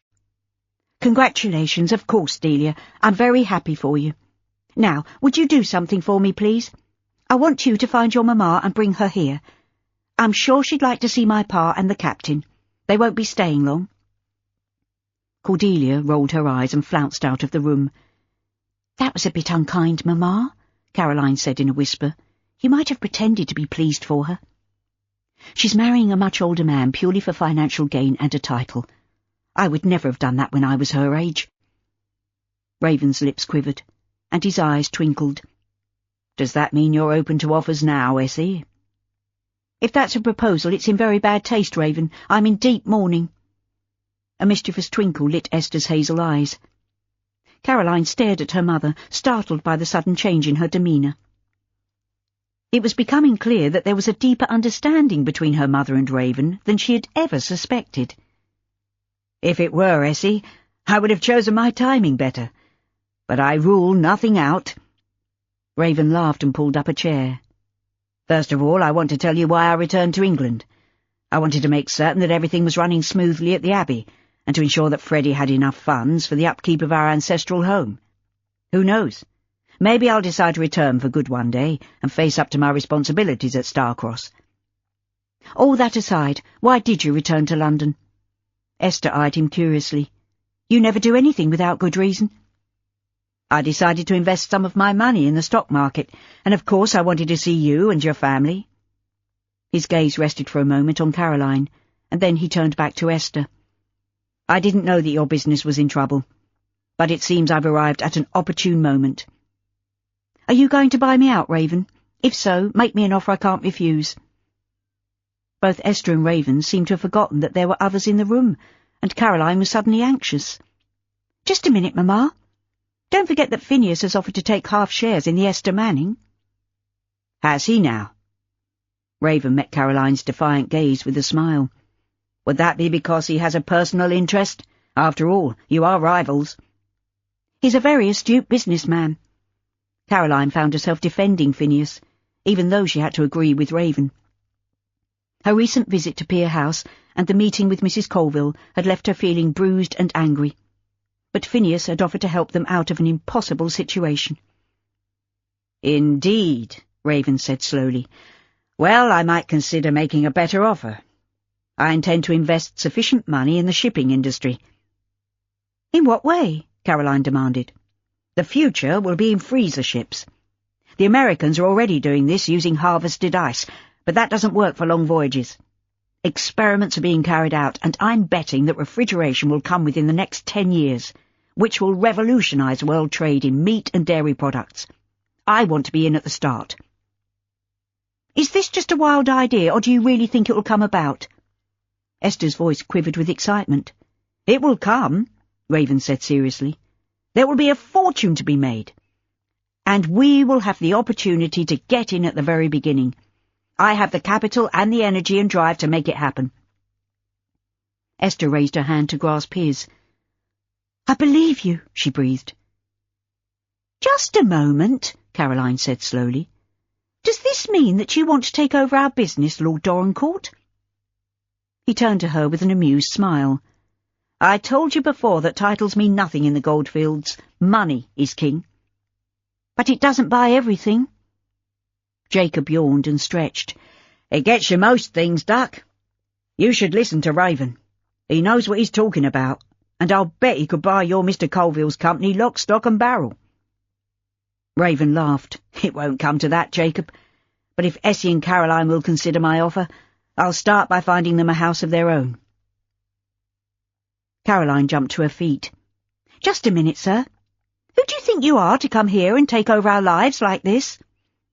Sit down and be quiet, Caroline. Esther's face paled, and her voice shook with anger. Raven is trying to help us. Yes, girl, your ma's right, Jacob added sternly. You should be grateful. Grateful? Caroline had suffered enough that morning, first of all from Mrs. Colville, and now a man she barely knew was attempting to order their lives. You are just as bad, Grandpa. Where were you while I and my brothers were growing up? Where were you when our pa died and we lost our home? The same goes for you, Raven Dorincourt. You might be the wealthiest man in the world, but you can't buy us. Caroline! Esther cried passionately. Enough! No, Mamma. You, Papa and Uncle George worked together to build up Manning and Chapman. Are you going to allow this man, whom you haven't seen for 20 years, to decide our future? I, for one, will not. I say that half shares in the company are better than giving it away to someone we don't know. Falco cleared his throat noisily. That is a little harsh, mia cara. Caroline rounded on him. This has nothing to do with you, Captain. Surely you want what is best for your mother, Caroline? Raven's voice was icy, and his eyes steely blue. Why should I listen to you? Caroline demanded angrily. Esther rose majestically to her feet. Do you really want to learn the truth, Carrie? Are you a woman or merely a child crying out for attention? After everything I've been through recently, I doubt if there's anything that you could say or do that would shock me.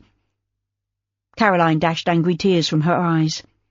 What's all this about, Essie? Jacob asked warily. Don't upset things now. This doesn't concern you, Pa. Esther drew herself up to her full height, holding up a warning hand as Raven opened his mouth to interrupt. Caroline needs to hear this. You all need to know the truth, and I'm sick to death of keeping it to myself. Chapter 24. All eyes were on Esther as she clasped and unclasped her hands in a state of agitation. What is it, Essie? Raven demanded anxiously. Are you ill? She met his look with a direct gaze. You once said that you loved me, Raven. Do you remember? His eyes clouded, and he nodded wearily. Yes, I do, but you added that you were still in love with Cordelia, your cousin who died in tragic circumstances. I did say that. And I believed you. He rose swiftly to his feet and grasped her hands. I live to regret it, Essie. For 20 years I've paid the price for being such a damn fool. I knew it, Falco said triumphantly. I am a true romantic. You never mentioned this to me, Essie. Jacob stroked his beard, scowling. As for you, Raven, I don't approve of your playing fast and loose with my daughter's affections, even if you are a toff. If anything, I was too much of a gentleman. Raven clasped Esther's hand to his chest. I should have swept you off your feet there and then, instead of condemning myself to lonely bachelorhood. A very wealthy one, Falco said softly.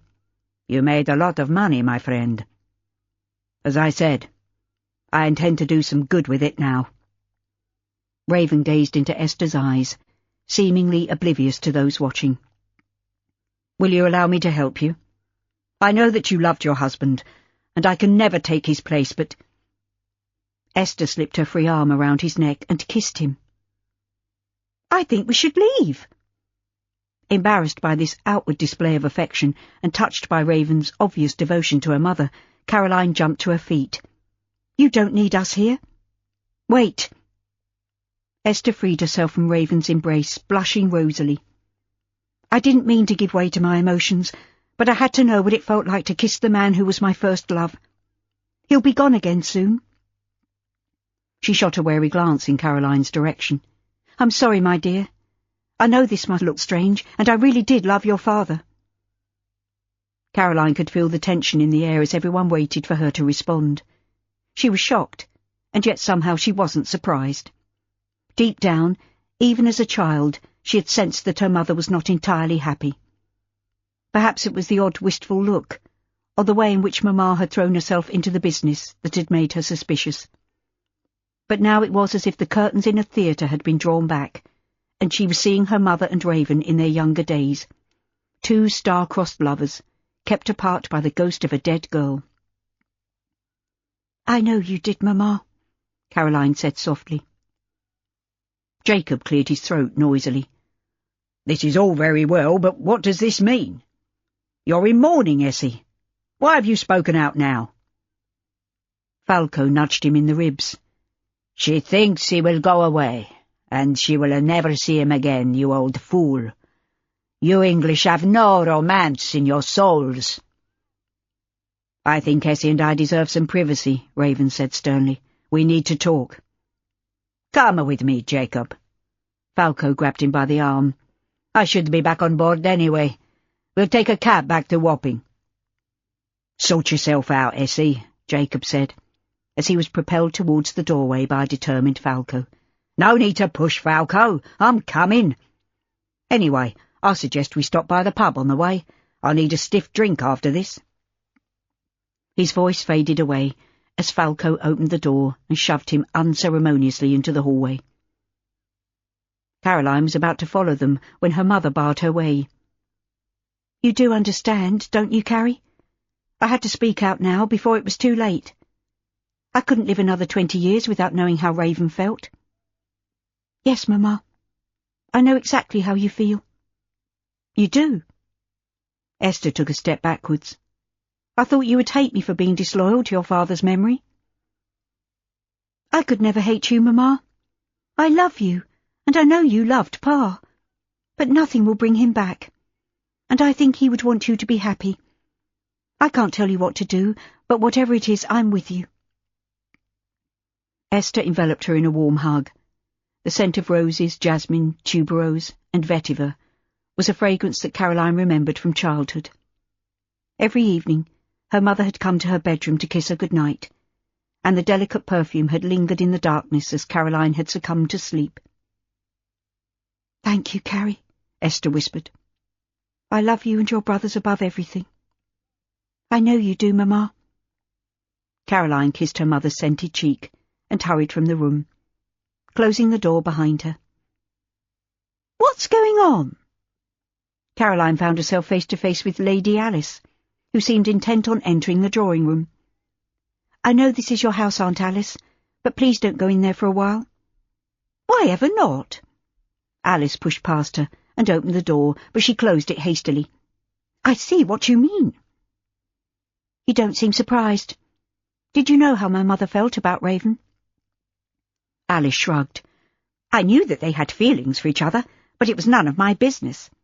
Life is very hard in the goldfields, as I expect your mother has told you, and emotions ran high." "He said he was in love with your sister." "It's true, and he was genuinely heartbroken when Cordelia died. I think he was afraid to let himself love again, and that's why he let Essie go. I've always thought he was an idiot, but now it seems he's going to stake his claim." "You make it sound as if my mother were a piece of lost property." "I didn't mean it like that," Alice said, laughing. "More importantly, would you mind if they got together at last? I know you worshipped your pa." "I did, and I still do. But I want Ma to be happy. She should live her life as she wishes, and I'll be happy for her whatever she chooses." "You're a good daughter, Carrie. But what about you? I can see that you're worried, so if it isn't your mother's startling revelation, what is it? You can tell me, you know. I can be serious and sensible when I put my mind to it." "I'm worried about my mother. She was very upset when she learned about Maria. I suppose she's told you?" Alice nodded. "Yes, she has, and I told her to put it out of her mind. Jack was a good and faithful husband. What happened before they were married had nothing to do with Essie." "That's what I think, and I know that she wasn't quite herself. But she said she wanted nothing more to do with the business." Alice slipped her hand through the crook of Caroline's arm. "Come to the Chinese parlour. We'll have a glass of Madeira wine, and you can tell me instead. We'll decide what to do together. After all, I am one of your mother's oldest friends." The wine sent a fuzzy glow throughout Caroline's tense body, and she began to relax. "Maybe it will all work out for the best," Alice said, dabbing her lips on an embroidered napkin. She laid it back on the tray and picked up her glass, taking a sip with a thoughtful frown. "Maybe the knowledge that Jack fathered an illegitimate child will help her to come to a decision." "What do you mean, Aunt Alice?" "Raven has made a life for himself in Bendigo, and I'm quite sure he'll want your mother to go with him when he returns." "It's all been so sudden. I'm not sure she's in a fit state to make such a decision." "Essie will do what she wants, no matter what anyone says. You ought to know that by now." Alice put her head on one side, eyeing Caroline like an inquisitive robin. "But what about you, Carrie? What's your position in all this? Your mother tells me that Phineas Colville wants to buy half shares in the business." "He does, and Raven made a half-hearted counter-offer." "What will you do?" Alice asked gently, "assuming that your mother allows you to choose." "I don't know, and that's the honest truth. But if I allow Raven to take over, I think he would expect me to do exactly as he tells me." "And Phineas? Wouldn't he do the same?" "That would be between him and me." Alice sat back in her chair, twirling her glass between her fingers. "It seems to me that you've already decided." "What makes you say that?" "Just a feeling, Carrie. If you want my advice, I think you should speak to Phineas. Tell him about Raven, and see what he says." Alice looked her up and down, shaking her head. "What's the matter?" Caroline demanded. "Why are you looking at me like that?" "To be perfectly frank, you look a mess. It's quite obvious that you haven't got a lady's maid to care for your clothes, and that dress doesn't suit you at all." "This is my best dress. You gave it to me, Aunt." "Dear me, what was I thinking of? That shade of mauve does nothing for you, my dear. Come upstairs with me, and we'll sort out something much more suitable." "I'll be meeting Phineas to discuss business, Aunt Alice," Caroline said, smiling. "I doubt if he'll notice what I'm wearing." Alice stood up, shaking crumbs from her silk skirts. "Nonsense! He's a man, isn't he? You must look the part of a successful businesswoman." "But Phineas knows my circumstances." "Don't argue, Carrie. I have a dressing-room filled with gowns that I will probably never wear again. You must allow me to know best." Alice headed for the door, paused and beckoned. "Come along, don't dawdle. You're worse than Cordelia." Caroline knew when she was beaten, and she rose to her feet. "Coming, Aunt Alice." Phineas looked up from his desk, and his eyes widened. He smiled, rising to his feet. "I wasn't expecting to see you today, Caroline." She could tell by his expression that her new outfit in pale grey tussore, trimmed with black fringing and draped over a fashionable bustle, had had the desired effect. Aunt Alice had been right, but then she nearly always was. Caroline sat down. "I'm afraid I was rather abrupt when I saw you in your grandmother's house." "My grandmother has that effect on most people. She can be difficult at times." "That's one word for it," Caroline said dryly. "Anyway, I didn't come to talk about Mrs. Colville. I came to find out if your offer to buy half shares in Manning and Chapman still stands." "Yes, of course. My solicitor is in the process of drawing up an agreement as we speak. I don't make idle promises." "I've received another offer." "I assume it must be a better one, or you wouldn't be here." She had to curb the desire to tell him everything. It would have been a relief to talk to someone about the sudden change in her circumstances, but she couldn't bring herself to admit that her recently widowed mother was in love with Raven Dorincourt. Perhaps it would be better for them all to try their luck in Australia and leave London forever. But even as the thought entered her mind, she knew that this was her home. Despite the dirt, the noxious odours, and the huge social divide between almost obscene wealth and utter poverty, this was her part of the city, and above all, she loved the river. She met his intense gaze with an even look. "I haven't come to bargain with you. I just wanted to be sure that our agreement still stands." "Why wouldn't it?" She shrugged. "Your grandmother must have told you that she disapproved of me and my family." "Grandmama doesn't run the company. It's sad to say, but she's an embittered old woman, and no matter how hard I've tried to persuade her otherwise, she refuses to allow the world into that cold house." He looked so sad that Caroline wanted to give him a hug, but she managed to restrain herself. "I'm sure you've done your best." "So we have a deal? I will buy half shares in your mother's company." "That's where there could be a problem," Caroline said nervously. "Raven wants to merge Manning and Chapman with his own shipping company, and I think my mother might be inclined to accept." "But you don't agree?" "No, I don't. I think we need to have a measure of independence. After all, she hasn't seen Raven for 20 years, and she might find that they've both changed too much to make a life together." Caroline paused, trying to read his expression, but he was giving nothing away. "I just wanted you to know that I'll do everything in my power to dissuade her. I think she'll listen to me, but I can't be certain of anything at the moment." "Then I suggest we carry on as normal until your mother has reached a definite decision." Phineas reached for a sheaf of papers and spread them out on the desk. "As we agreed, my men have unloaded the Esther Manning, and the goods are in your warehouse ready for sale. In your absence, I'd already found a new cargo, and it's being stowed away as we speak." "That's very good of you." Caroline smothered a sigh of relief. She'd given little thought to the business lately, and she was genuinely grateful. "Gilbert will captain her again, if that's agreeable to you." "Yes, of course. But what about the Colville Star? Maria seemed to think that Gilbert would relieve Theo Barnaby." "I don't want Maria to make a terrible mistake, but she's suffered enough, and I won't stand in her way if she really loves Barnaby. I've given him a month's leave, and another captain is taking the Colville Star on her next voyage." "You sound like Captain Falco, Raven's right-hand man," Caroline said, smiling. "He believes in romance above everything." She faltered, not knowing what to say next. "I'd better go now. I've taken up too much of your time, and Sadie will be wondering what's happened to me." "Your brothers are well?"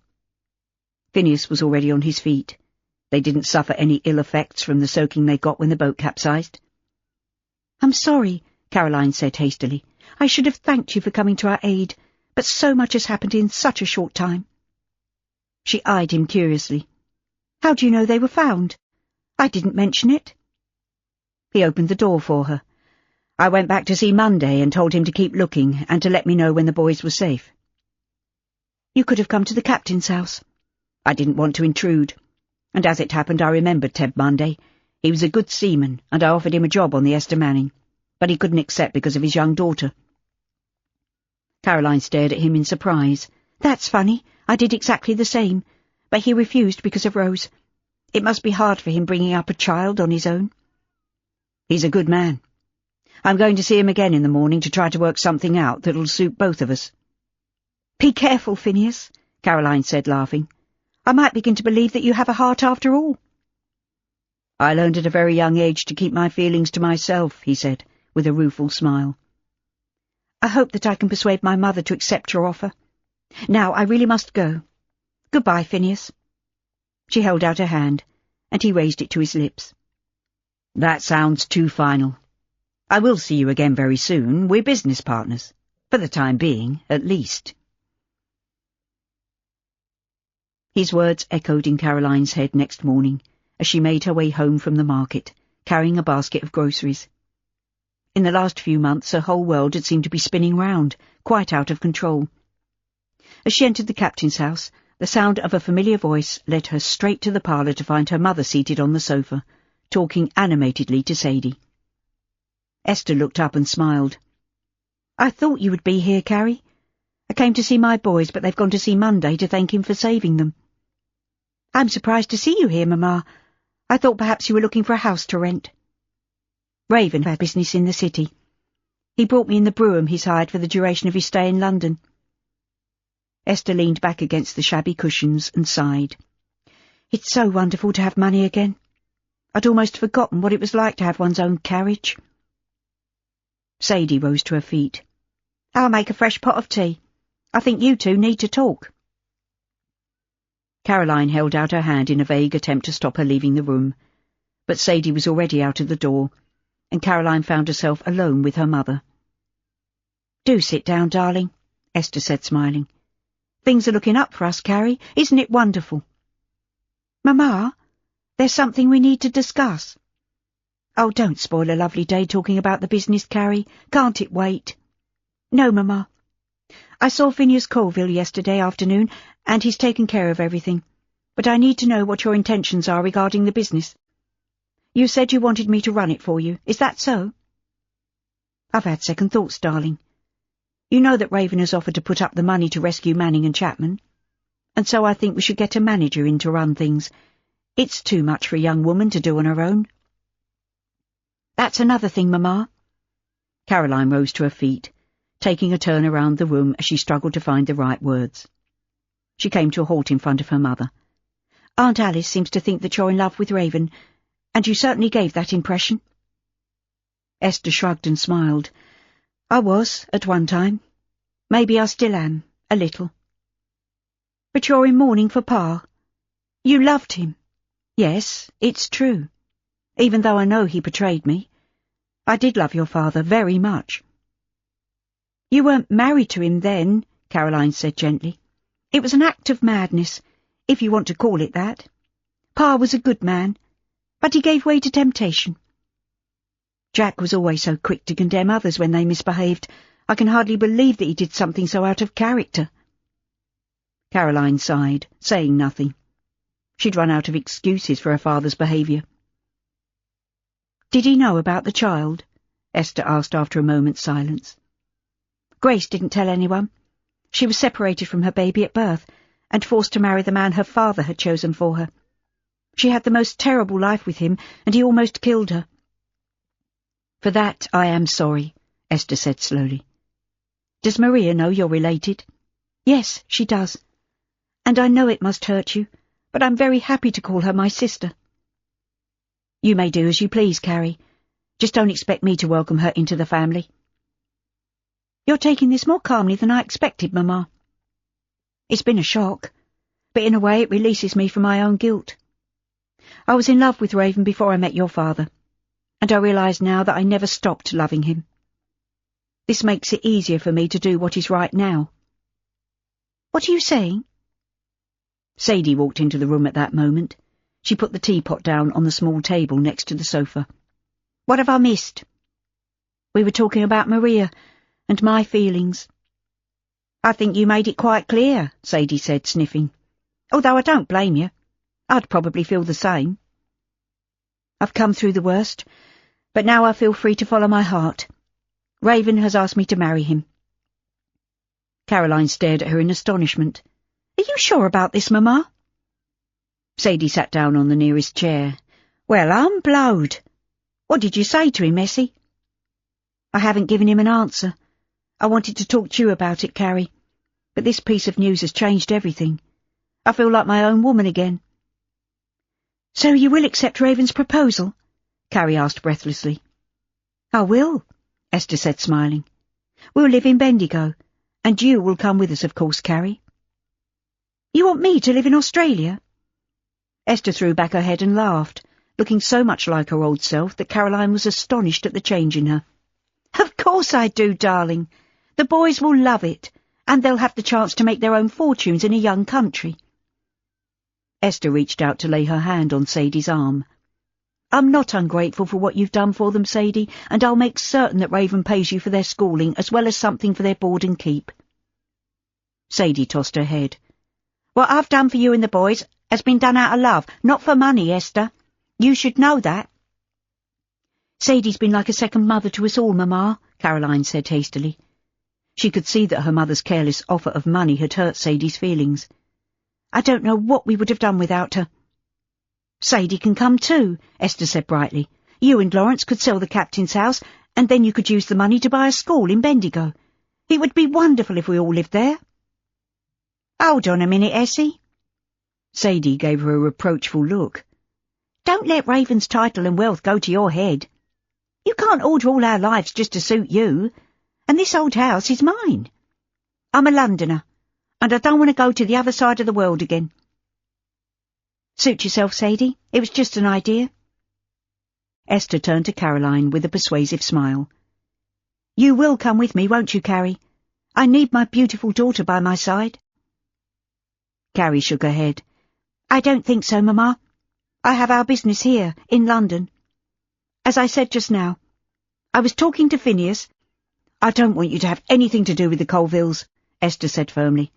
Maria may be your half-sister, but there's no need to pander to her whims. The Colvilles are and have always been our rivals, and Raven will do as I ask and buy back our share in Manning and Chapman. Are you planning to dissolve the company? It will merge with Raven's business. Poor George is no longer with us, and if I decide to accept Raven's offer, I will no longer be a Manning. I'll still bear the family name, Caroline protested. I doubt if that will be the case for very long, my love. You're a very pretty girl, and with a large dowry you'll be the catch of the century. Young men will be queuing up to claim you for their own. Esther shot her a sideways glance. And men in Australia far outnumber the women. You'll have the pick of the bunch. Caroline and Sadie exchanged baffled glances. I think all this has gone to your head, Mamma, Caroline said, rising to her feet. Shall I go and collect the boys? I'd like to see them, and I'd like to thank Monday too. I sent a plate of my gingerbread with Max, Sadie said, smiling. That family deserves some help, although there's very little I can do. Caroline picked up her shawl and wrapped it around her shoulders. Phineas offered Ted Monday work on the Esther Manning, but he couldn't take it because he has no one to care for Rose. We'll have to rename the ship as well, Esther said thoughtfully. The Lady Esther Dorincourt sounds rather splendid, don't you think? It's considered bad luck to change the name of a vessel, Sadie snapped. I'm losing patience with you, Esther. You're letting this business with Raven go to your head. She jumped to her feet and followed Caroline from the room, closing the door behind her. I love your ma, but she seems to have taken leave of her senses. She's been through a bad time, Sadie. I just want her to be happy. You're a good girl, Carrie, and I'll miss you very much if you decide to go to Australia with your family.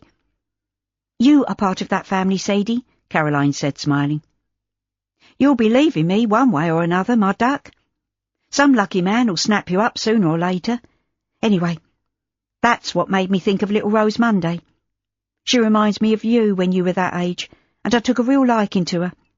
I had a word with Lawrence last night, and he said he would be prepared to let her share some of the boys' lessons if we took her in. She could help me in the kitchen, too. I'd teach her to cook and sew, just as if she were my own daughter. And that would leave Ted free to join the crew of the Esther Manning. I think that's an excellent idea. I knew you'd approve, and so will Esther when she comes down from that cloud she's floating on. I've never seen her like this, Carrie. It must be true love. Sadie's laughter was contagious, and Caroline was still chuckling as she walked down the steps to the wharf. She paused, shielding her eyes from the sun, as she focused on the deck of the Bendigo Queen. There was the usual activity of the seamen, but no sign of either her grandfather or Falco. Her mother's seemingly outrageous suggestion kept running through her mind, and she was slowly coming round to the idea. After all, if her whole family were to migrate to Australia, it would seem logical for her to go with them. The alternative would mean living permanently in the attic room at the captain's house and attempting to run the office virtually single-handed. Phineas might be willing to help, but she couldn't run to him every time there was a problem, especially if he was about to marry the heiress from Liverpool. She stared into the distance, biting her lip. If she left England, she might never see him again, and that thought was unexpectedly disturbing. She was brought back to earth by the sound of a familiar voice calling her name, and she walked to the edge of the wharf. Phineas smiled up at her. "Where are you headed, Caroline?" "I'm going to Chelsea to fetch my brothers." "You'll get there faster by boat. Come on board." Chapter 25. Phineas handed her into the launch. "I mentioned yesterday that I was going to see Ted Monday." "I'd forgotten." "Really?" Caroline sat down, folding her hands primly in her lap. "I suppose you think I was waiting for you to come along?" "No such thing. But it's a happy coincidence that I was passing at that particular moment." She sighed. "I'm not in the mood for banter, Finn. I've just had a talk with my mother." He returned to the helm and the launch chugged into motion. "What did she say about my offer? Or is she leaving it to you to decide?" "She wants to merge our company with Raven's and allow him to take over. Although that's so unlike her, I can't believe she was in earnest." "Your mother is a remarkable woman. I remember my father saying so on many occasions when their paths crossed in business." "My mother isn't so complimentary about your family," Caroline said, smiling. "You are all evil, according to Mamma." "Do you agree with her?" "No, of course not. Although your grandmother is a difficult woman. I failed miserably there." "Grandmamma isn't so bad when you get to know her. She has a softer side." "She frightens Maria to death." "My cousin is too sensitive for her own good. She's also very impressionable." "I suppose you're referring to Captain Barnaby. Has he returned to London?" "I believe he's on his way. Maria was in quite a state when I last saw her. Perhaps you could find time to visit her this afternoon. I think she needs a little sisterly advice." "I don't want her to become too dependent on me," Caroline said slowly. Phineas had been concentrating on the river ahead, but he turned to look at her, eyebrows raised. "Why's that?" "My mother is thinking about migrating to Australia. She wants me to accompany her." "Is that what you want?" "I suppose it makes sense. It would be a big undertaking for me to manage the business on my own, and we have no permanent home in London. I can't impose on Sadie and Lawrence forever." "The house in Great Hermitage Street is still at your disposal. You could stay there indefinitely." "It's far too big for one person," Caroline said tactfully, which was true, but being totally dependent upon Phineas Colville might make things difficult when it came to business matters. "Maria would love to share the house with you." "I'm sure she'll be married very soon, and Grace is unlikely to return to London if Freddie has his way." "Is it certain that your mother and brothers will go to Australia?" "I think her mind is made up, but anything could happen. I shouldn't have mentioned it." "You can tell me anything, Caroline. Above all, I want you to trust me." "You do?" "We can't work together if you're suspicious of my motives." "Oh, yes, of course," Caroline said vaguely. "I suppose it would suit you best to buy us out completely." "From a purely practical point of view, yes, it would. But I'm not in the business of taking over companies simply to further my own ends." and I don't want to see you and your family penniless and struggling to earn a living. So buying half shares in Manning & Chapman was a charitable act. Don't put words in my mouth, and please stop making me out to be a villain when all I'm trying to do is to help you. Thank you, but we don't need your financial backing. My mother wants Raven to buy you out. Caroline turned her head away, staring ahead with unseeing eyes. The last thing she wanted was to be involved in a pointless discussion about the business over which she had no control. Phineas and Raven would have to argue it out between them, and she wished now that she'd hired a cab to take her to Chelsea. "I've always loved the river," Phineas said, breaking the silence between them. "When we were boys, Gil and I used to steal one of the launches and head upriver to do a spot of fishing. Sometimes we simply tied the boat up and went swimming. I can still remember the smell of the willows and fields filled with clover, and the feel of the mud oozing between my toes as I stepped ashore." "I've never learned to swim." Caroline smiled to herself, captured by the vision of the young Colville boys enjoying their rare moments of freedom. This was a side of Phineas that she had not seen until now, and she found it touching. "But you should. Everyone who lives and works on the water should be taught how to swim." "My mother would never have allowed me to paddle, let alone venture deeper into the water." "When I have a family, my children will be taught how to swim as soon as they can walk." Phineas steered the launch expertly alongside the small wooden jetty. "We're here." Caroline allowed him to hand her ashore. "I was forgetting that your grandmother told me of your engagement."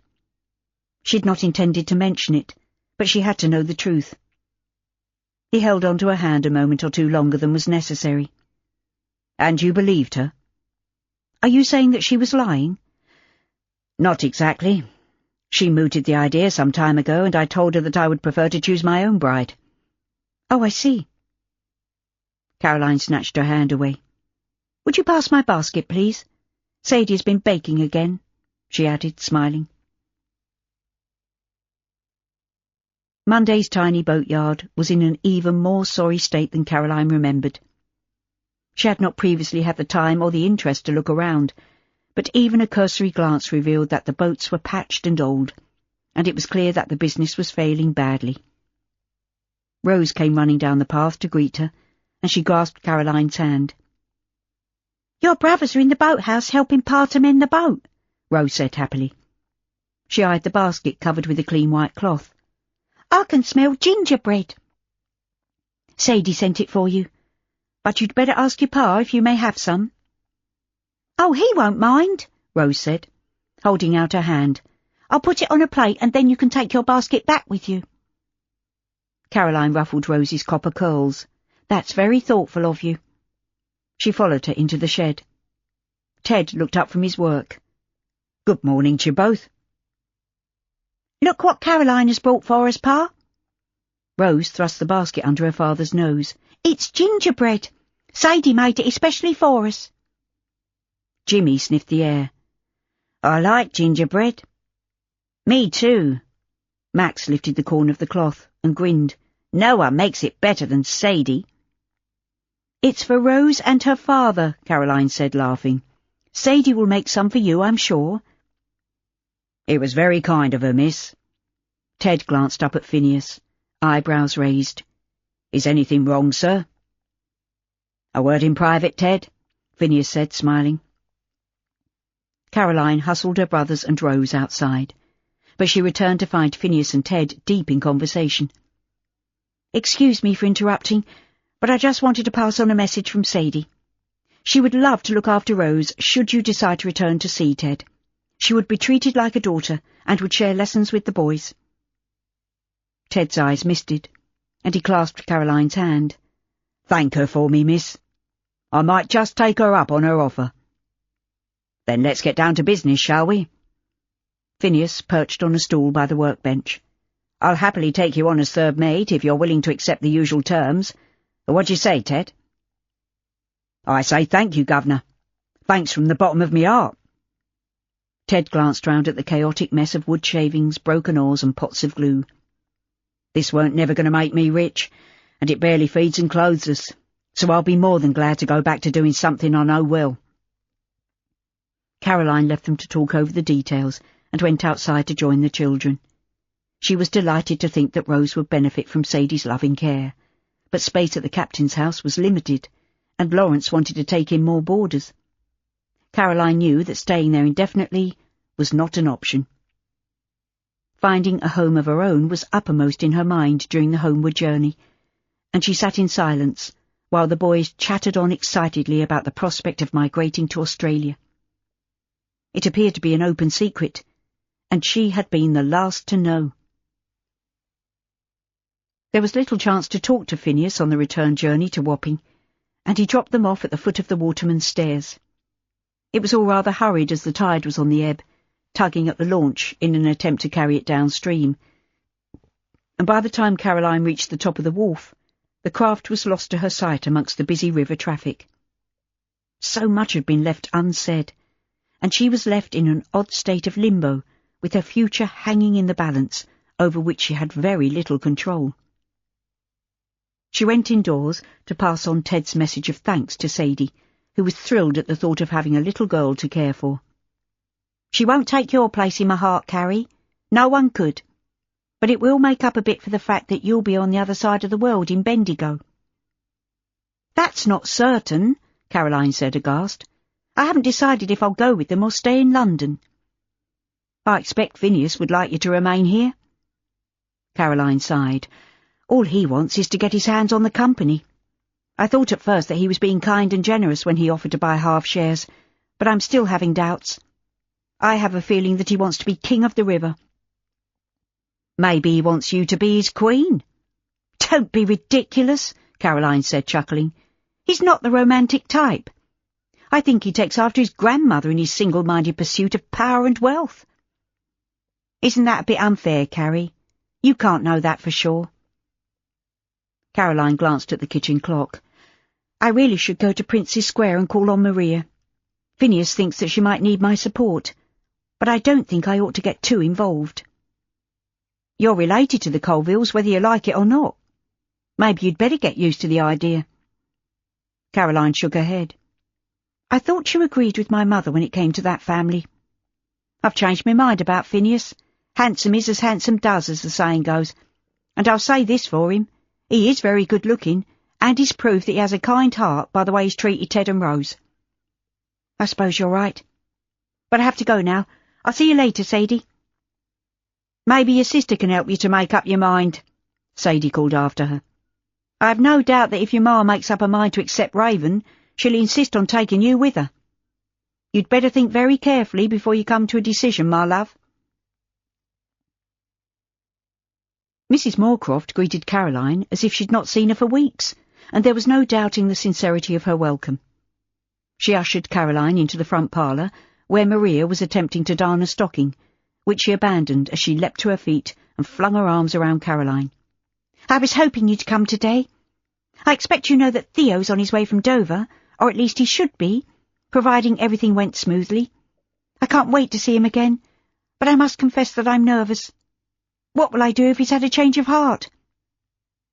Caroline extricated herself from Maria's embrace. "I don't think he'd be coming here if he wasn't desperate to see you again. After all, it wasn't Theo who needed more time to decide."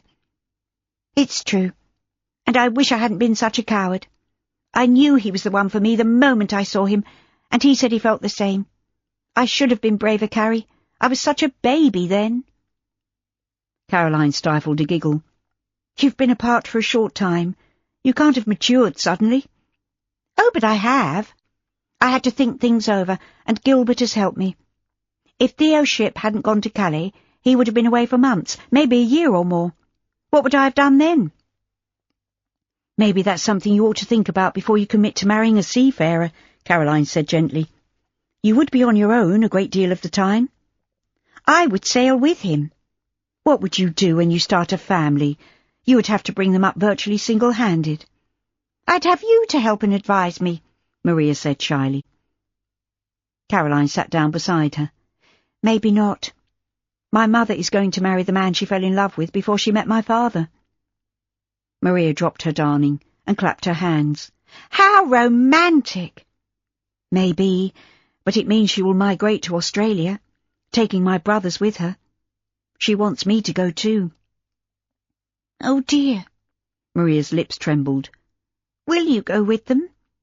"I don't know what I'll do, and that's the truth." "Phineas would be upset if you went away."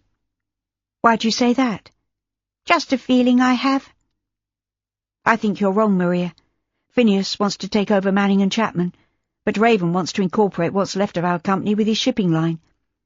He sees a future in exporting frozen meat from Australia and New Zealand to Europe." "The ice would melt." "I think they would use a more complicated method than blocks of ice, but that's where he thinks the future lies." "And your future, Carrie? What do you want?" Caroline shook her head. "I really don't know." "Will you wait with me until Theo arrives?" Maria asked urgently. "I'm really nervous." "Of course I will." Caroline patted her hand. "I expect he feels the same way as you, so don't worry." "He probably thinks I'm a silly woman who doesn't know her own mind." "If he did, he wouldn't be rushing up to London to see you." "You mustn't go to Australia, Carrie. What would I do without you?" Caroline stayed in Prince's Square until late afternoon, when a hansom cab drew up outside, and Maria almost fainted from nervous tension and excitement. Mrs. Moorcroft showed Barnaby into the parlour, and having gone through the formal greetings, it became obvious to Caroline that she wasn't needed. She murmured an excuse, and left the room, almost bumping into Mrs. Moorcroft, who was loitering outside the door. "I was just coming to see if the captain wanted some refreshments," Mrs. Moorcroft said feebly. "I think food is the last thing on his mind." Caroline laughed, and patted Mrs. Moorcroft on the shoulder. "They only have eyes for each other. I doubt if they've even noticed I'm no longer there." Mrs. Moorcroft made a tut-tutting noise, shaking her head so that her mob cap wobbled from side to side. "Miss Maria should be chaperoned. It's not proper for her to be on her own with a young man." "I have a feeling that they will be officially engaged before dinner is on the table." Caroline reached for her bonnet and shawl. "I have to go now, but no doubt I'll be back soon to congratulate the happy couple." "Mr. Phineas wouldn't approve." "Mr. Phineas isn't here." Caroline fastened her bonnet and slipped her shawl around her shoulders. "I hope I can find a cab quickly." "Where shall I say you've gone, should Miss Maria inquire?" "I'm going to Bearwood House to see my mother. I need to have a serious conversation with her." Esther entered the drawing-room at Bearwood House, waving her left hand in front of Caroline's face. "I said yes!" The diamond ring flashed in the sunlight. "Raven insisted on rushing out to the jeweller's in case I changed my mind, but of course I won't." "Are you all right about this, sweetheart?" "Of course I am, Mamma." Caroline gazed at her mother's flushed face and sparkling eyes, and realised that she meant what she said. It was wonderful to see her mother happy again. "I suppose this means that you'll live in Bendigo?" "Yes, of course. You'll love Australia, Carrie. It was a hard life on the goldfields years ago, but Raven says that Bendigo's a thriving modern city, and he has a magnificent house. Even Pa says it's quite splendid." "You're assuming that I'll go with you, Mamma. You haven't asked me if that's what I want." "You're my daughter, Carrie. Of course I want you to come with us. Anyway, you're underage, and you can't stay in London on your own." "I have Sadie to turn to should I need anyone." "I'm trying to persuade Sadie and Lawrence to come with us. Raven has offered to build a school, and Lawrence would be the headmaster. It means that Jimmy can continue his education, and it gives Max time to consider what he wants to do." "He says he wants to go to sea or join the army, Mamma." Esther rolled her eyes. "He's never been on a long voyage. The journey out will test his resolve, and anyway, there'll be plenty of opportunities for him in Raven's business empire." "You have it all worked out, haven't you?" "Raven and I have had long talks about the future. We want to start afresh in Australia, and I have little love for London now." "But I have, Mamma. This is my home." "Nonsense, Carrie. You're a beautiful girl, and you'll meet plenty of eligible men in Bendigo. Now, I don't want to hear another word against our plans. It'll be a good move for all of us, I promise you. When will you go? We leave in 3 weeks. Esther looked up as Raven entered the room. I was just telling Carrie about our plans, my love. Raven walked over to the sofa and dropped a kiss on Esther's beautifully coiffed hair. How do you feel about living in Australia, Carrie? She stood up, facing him with a determined toss of her head. I don't want to leave London. She'll come round, Esther said hastily. Carrie knows that she can't remain here on her own. Raven met Caroline's mutinous look with a sympathetic smile. I hope you'll change your mind, Caroline. I know this is all very sudden, and probably difficult for you to comprehend, but I will do everything I can to make the transition easy for you. The twinkle in his blue eyes was almost irresistible, and Caroline felt herself warming towards him. She could see why her mother found him so attractive, but she was not going to give in without a fight. Thank you, but Phineas Colville has said I may rent the house in Great Hermitage Street, and I intend to run my father's business to the best of my ability. But you'll be alone in London, Esther insisted. We're your family, Carrie. I also have a sister, Caroline said calmly. Maria needs me as much as I need her, and I can turn to Phineas for help should it be necessary. Esther shook her head, sighing. You are a stubborn girl, Caroline Manning. I wonder who she takes after, Raven said, chuckling. You have 3 weeks to decide, Carrie. In the meantime, I'm taking your mother and the boys down to Devon. We'll be staying with Freddie at Starcross Abbey. So if Maria wants to come with us, she would be most welcome. She might want to be with her mother, Esther added. I'll make an effort to be nice, Carrie. I'll mention it to her, although I think that she has other things on her mind at the moment, Mamma. But give my love to Grace and Freddie. I hope everything goes well for them. Caroline rose to her feet. I have to go now. Sadie will be wondering what's happened to me.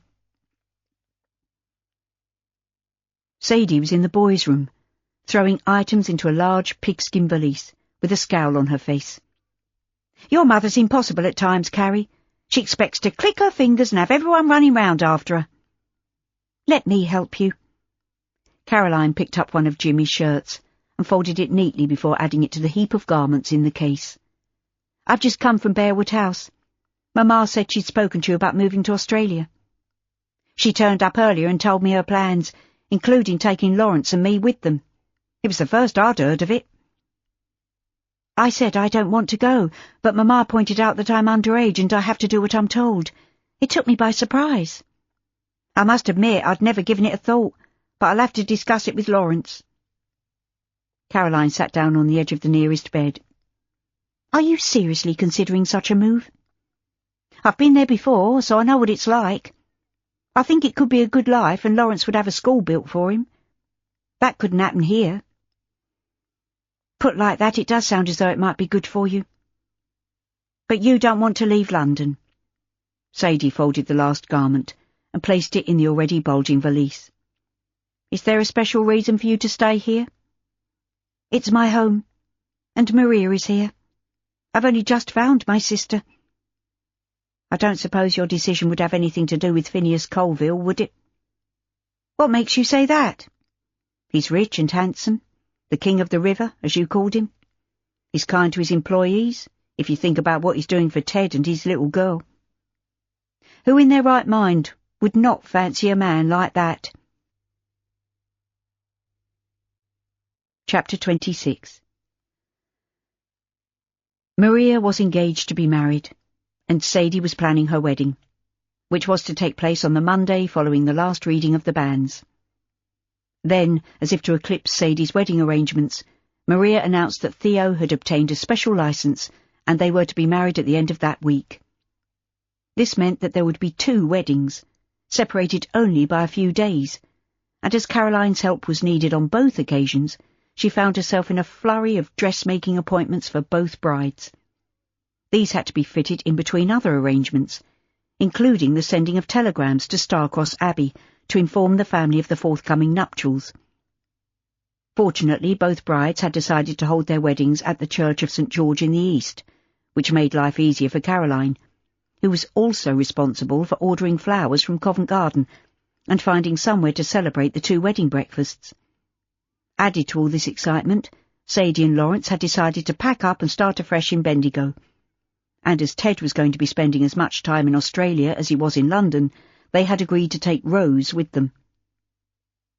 Caroline concentrated all her efforts on the brides-to-be, which relieved her of making any decisions about her own future, although it was becoming clear that to remain on her own in London would present problems.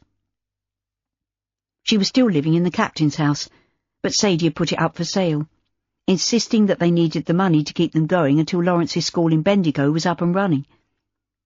Caroline tried every argument she could think of to make Sadie change her mind, but it was no use. She came home from market the next day to find a for sale sign on the wall. The captain's house was to be sold. The old building held so many precious childhood memories that it hurt Caroline to think of strangers living in the house her father had occupied in his bachelor days, and where he and her mother, as newlyweds, had set up home together. She had been born in the master bedroom, and her earliest memories were the sounds and smells of the river.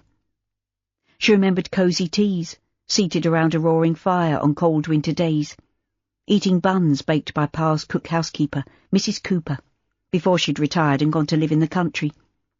Then there were the warm summer evenings, when she used to sit on the balcony with her mother, watching the river traffic and listening to the flapping of sails and the soft sucking noise of the water caressing the stony foreshore at low tide.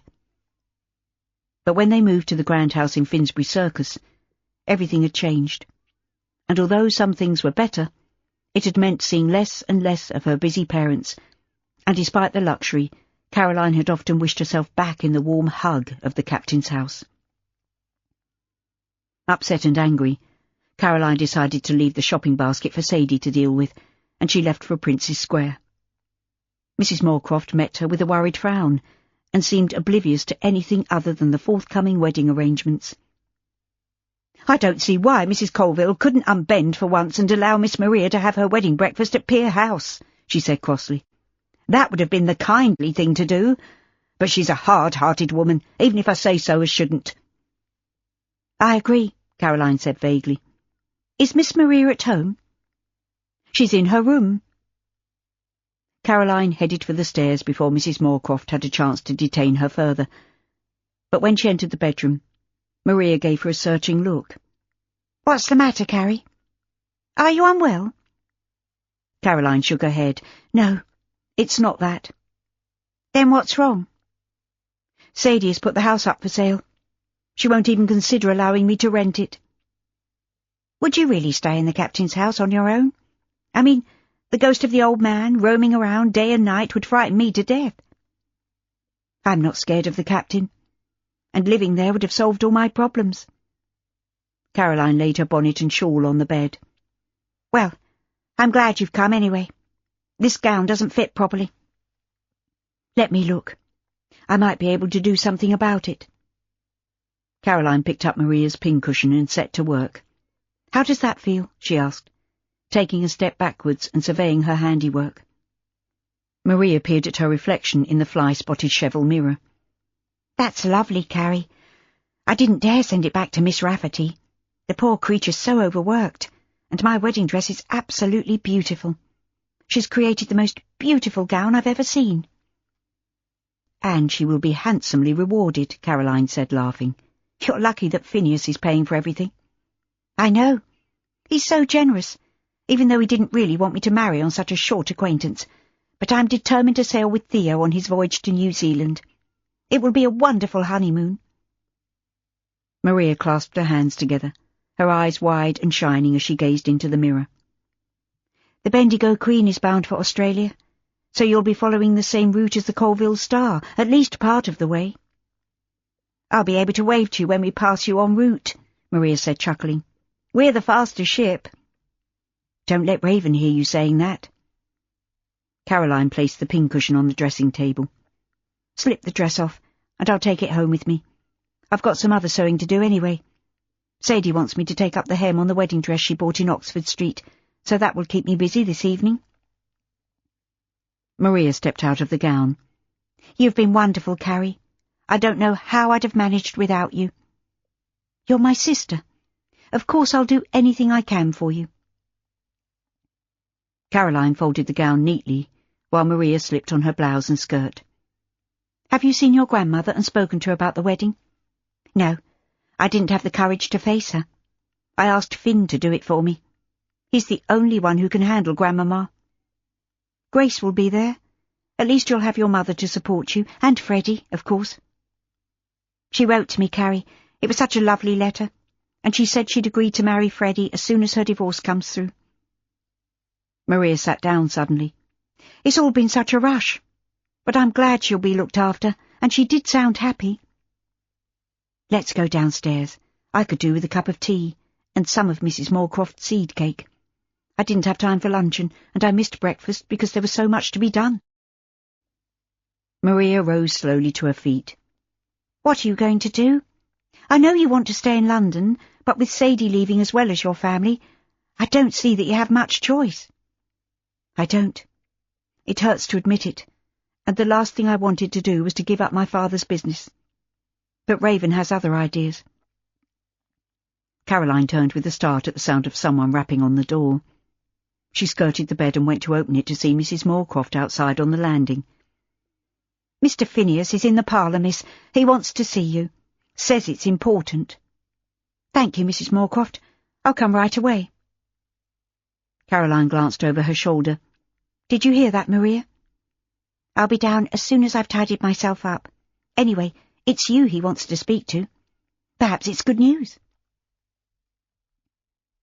Phineas was standing by the window, with his back to the door, apparently studying the view. You wanted to see me? He turned his head. I went to the captain's house and Sadie told me you were here. Mrs. Moorcroft appeared in the doorway, breathing heavily, as if she'd raced down the stairs. Would you like some tea, Mr. Phineas? Or something to eat? Not for me, Moffy. But what about you, Caroline? She shook her head. Maybe later. It was clear that Mrs. Moorcroft was bursting with curiosity, but Caroline wasn't going to give her the opportunity to barge in on their conversation, even though she was both hungry and thirsty.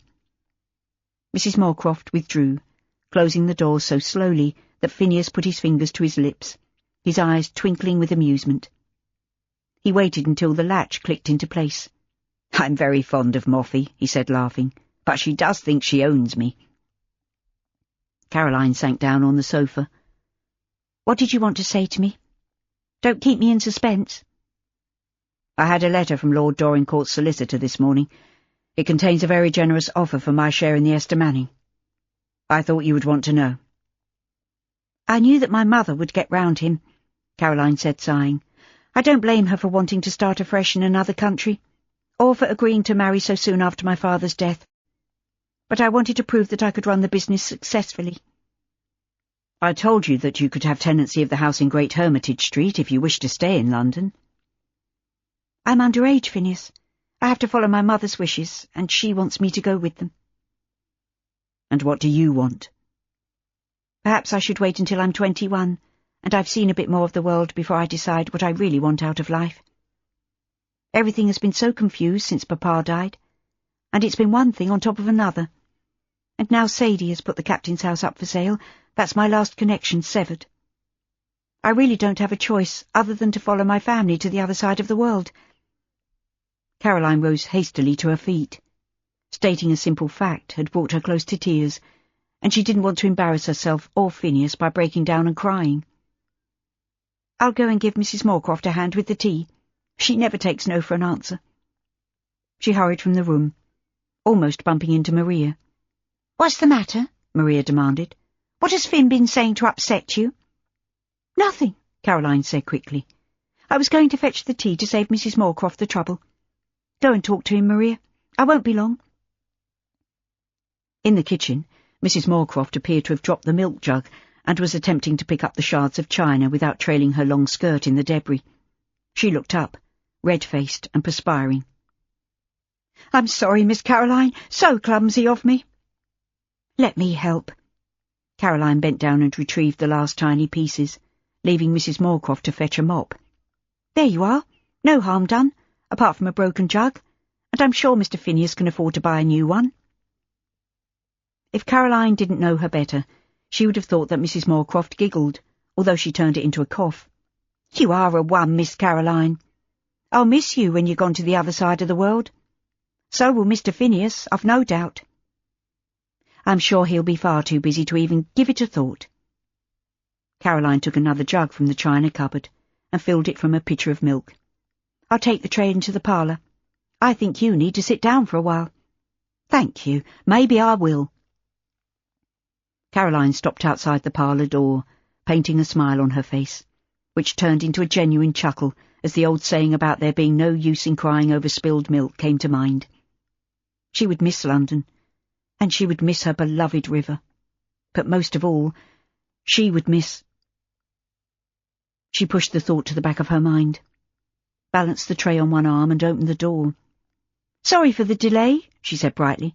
"There was a small accident in the kitchen, but no one's hurt other than a china milk jug, which I'm afraid is no more." Maria jumped up to help clear a small tea table. "I've told Finn how much you've done for me, Carrie. I'll really miss you when you go to Australia." Phineas gave Caroline a searching look. "Are you set on going?" She met his gaze with a determined lift of her chin. "My family means everything to me, Finn. I can't go against my mother in this." She held her breath, waiting for his response, willing him to say something that would make it possible for her to follow her heart and not her head. There was a moment of silence that seemed to suck the air from her lungs. "Oh, bother!" Maria cried, as the lid of the teapot fell into the cup she'd been filling, smashing it to smithereens. "How clumsy of me!" She turned to Caroline with a stricken look. "That's the second mishap this afternoon. There's bound to be a third." "Superstitious nonsense," Phineas said, chuckling. "I'll go and get a cloth." Caroline sighed. The moment had gone, and she would never know what Phineas had been about to say. She returned moments later to find Phineas on his feet. "Going so soon?" He nodded. "I've just remembered a very important appointment. Would you tell Moffy I won't be in for dinner this evening?" He glanced over his shoulder. "I'll see you tomorrow, Maria. Don't wait up for me." He hurried from the room. "I suppose that saves me getting another cup," Maria said, shrugging. "I can't think where he could be going in such a rush, unless he has a lady friend we don't know about. What do you think to that, Carrie?" "Ouch!" Caroline yelped with pain as a fragment of china sliced into her finger. She stared at the scarlet stain mingling with the spilled tea, and she realised that she was crying. She didn't see Phineas again until the day of Sadie and Lawrence's wedding. The family had travelled up from Devonshire, including Freddie and Grace, and they were joined by Falco and Jacob at the church. Maria and Mrs. Moorcroft were already there, escorted by Captain Barnaby. Caroline watched him covertly as he introduced himself to his future in-laws, and she was impressed by the way he dealt with what might have been a tricky situation, and her fears that Grace might disapprove of him proved groundless. Maria's mother seemed to be as charmed by him as Maria had been at their first meeting, and it boded well for the future. Caroline tried not to dwell on the fact that she would be on the other side of the world, unable to share their joys and sorrows, but she forced such thoughts to the back of her mind and did her best to concentrate on the present. Lady Alice arrived late, as usual, accompanied by Cordelia, who was wearing her diamond engagement ring, which was large enough to be classified as vulgar, although she was obviously enjoying the sensation it caused. Sir Henry had been called away on business, but Caroline had seen the cheque he had sent as a wedding present, and whatever anyone said about Sir Henry Bearwood, he could never be accused of being mean. Raven had agreed to give Sadie away, and Rosie was her only attendant as they entered the church and processed up the aisle to the accompaniment of an aged musician, who hit so many wrong notes on the organ that he seemed to be fighting with the mighty instrument. The vicar had told Caroline in a hushed voice that the resident organist had been taken ill at the last minute, and Mr. Wilby had stepped in to replace him. As she listened to the discordant thundering on the keys, Caroline suspected that Mr. Wilby only knew one tune, despite his attempts to cover up his lack of expertise by playing as loudly as was possible. The glass in the church windows rattled, and Caroline could feel the vibrations running along the wooden pew as she took her seat next to Phineas. Standing so close to him, she found it hard to concentrate on the words in the hymnal, most of which she knew by heart anyway.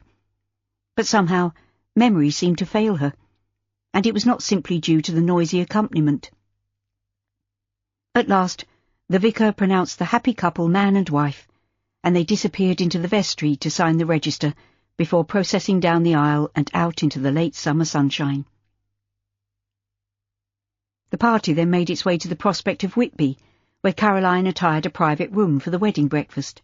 The food was plain but excellent, and there was enough wine and champagne to keep everyone happy. Caroline was amused to see Max slightly tipsy, while Jimmy and Rose sat next to each other, whispering and giggling, until a withering glance from Esther subdued them. Speeches were kept to a minimum, and toasts were drunk to the happy couple. The cake was brought in and cut with due ceremony, and then Falco surprised those who didn't know him by rising to his feet and singing, accompanied by a fiddler who'd been hired to entertain them. If the musician was surprised to end up as an accompanist to a slightly drunken Italian sea captain, he was too polite to refuse. Or perhaps it was the large tip that Raven had given him, unseen by anyone except Caroline. The bride and groom left to spend their wedding night at Brown's Hotel in Albemarle Street, a wedding present from Raven and Esther, and the party went on until well into the evening. The tables had been pushed back, and the fiddler struck up a jig. Maria and Theo took the floor, and couples joined them. Caroline saw Phineas coming towards her, but he was accosted by Cordelia, who pouted prettily and fluttered her long lashes, making it impossible for him to refuse to partner her. Caroline stepped outside onto the terrace. It was getting dark, and gas lights were reflecting on the water. Lanterns on the small boats bobbed up and down, as if floating independently above the surface of the oily black water, as the Thames wound its way down to the sea. A cool breeze fanned Caroline's hot cheeks, and she was about to return to the party when Phineas joined her. "I saw you slip outside," he said, smiling. "I was going to claim you for a dance." "But Cordelia waylaid you. Yes, I saw." He held out his arms as the music of a waltz wafted out of the open door. "May I?" She took a step towards him, but came to a sudden halt as her mother appeared in the doorway. "Caroline, darling, come here for a moment, please." The moment was shattered, and Caroline murmured an apology. "My mother wants me." "Of course." Phineas stood aside. "I'm sorry, Carrie," Esther said, smiling. "I didn't mean to interrupt. But Raven and I are just leaving with Alice and Cordelia. And I think you'd better take the children home." With a last backward glance over her shoulder, Caroline followed her mother into the crowded room. A cloud of cigar smoke greeted them, and the fiddler was being plied with food and drink. The babble of conversation was punctuated by gusts of laughter. Max was half asleep, with a glass of wine clutched in his hand, while Rose and Jimmy were dancing a jig. The fiddler had wandered into the tap-room, but strains of his lively music floated through the open door. Jacob and Falco were singing a duet, despite Freddie's attempts to persuade them to leave, although they quietened down instantly when Grace spoke to them and slunk off arm in arm. Grace turned to Caroline. "Maria and Barnaby are waiting for us in a cab.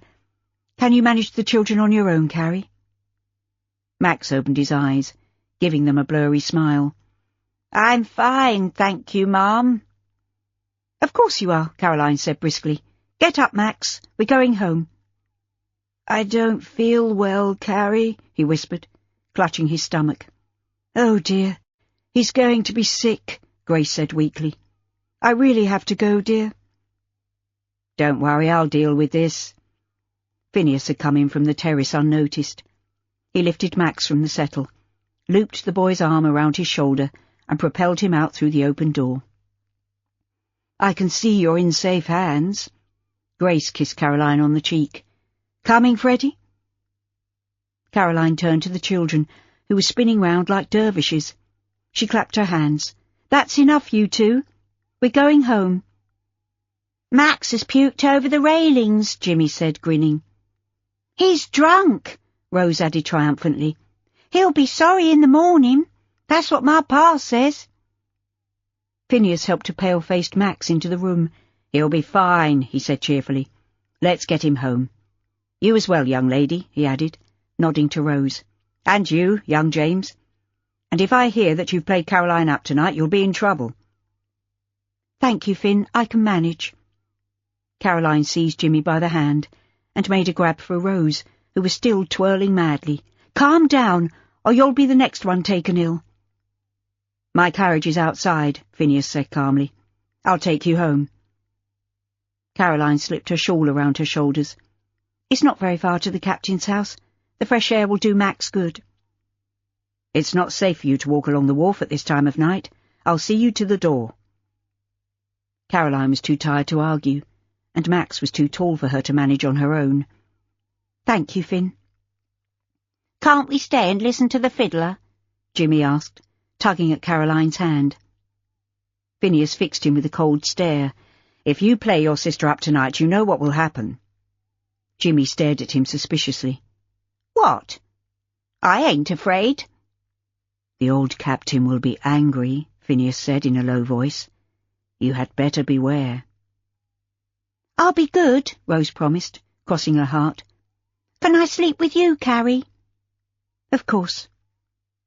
Caroline met Phineas's amused gaze with a grateful smile. "Let's go home. Don't forget that we've got another wedding on Friday." Maria's wedding was much quieter by comparison. Theo had no family, having been brought up in an orphanage, and Mrs. Colville had refused to attend. Cordelia's fiancé had invited the Bearwoods to his country estate for the grouse shoot, and Jacob and Falco were fully occupied getting the Bendigo Queen loaded and ready to sail. In the end, it was just those closest to Maria who waited at the church for her arrival. Nanny Robbins and Mrs. Moorcroft sat side by side, chatting in low tones, as if they'd known each other for years, and Sadie, Lawrence and Rose occupied the pew behind Esther, Raven, Grace and Freddie, while Caroline sat with her brothers on the groom's side. Theo had chosen Gilbert as his best man, and they waited at the altar steps for Maria to enter the church on Phineas's arm. Caroline held her breath as the organist struck up the bridal chorus. But she need not have worried. The playing was faultless, and it was obvious that Mr. Wilby's services were no longer needed. She glanced over her shoulder, and her eyes filled with tears at the sight of Maria, looking ethereally beautiful in her white silk gown, trimmed with Chantilly lace, as she processed up the aisle. Caroline glanced at her mother, who was staring straight ahead, her hand clutching Raven's as if for support.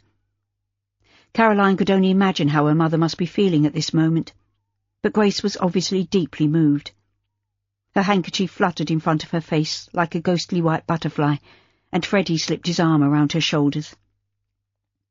His part in the ceremony done, Phineas came to sit beside Caroline, as if it were the most natural thing in the world.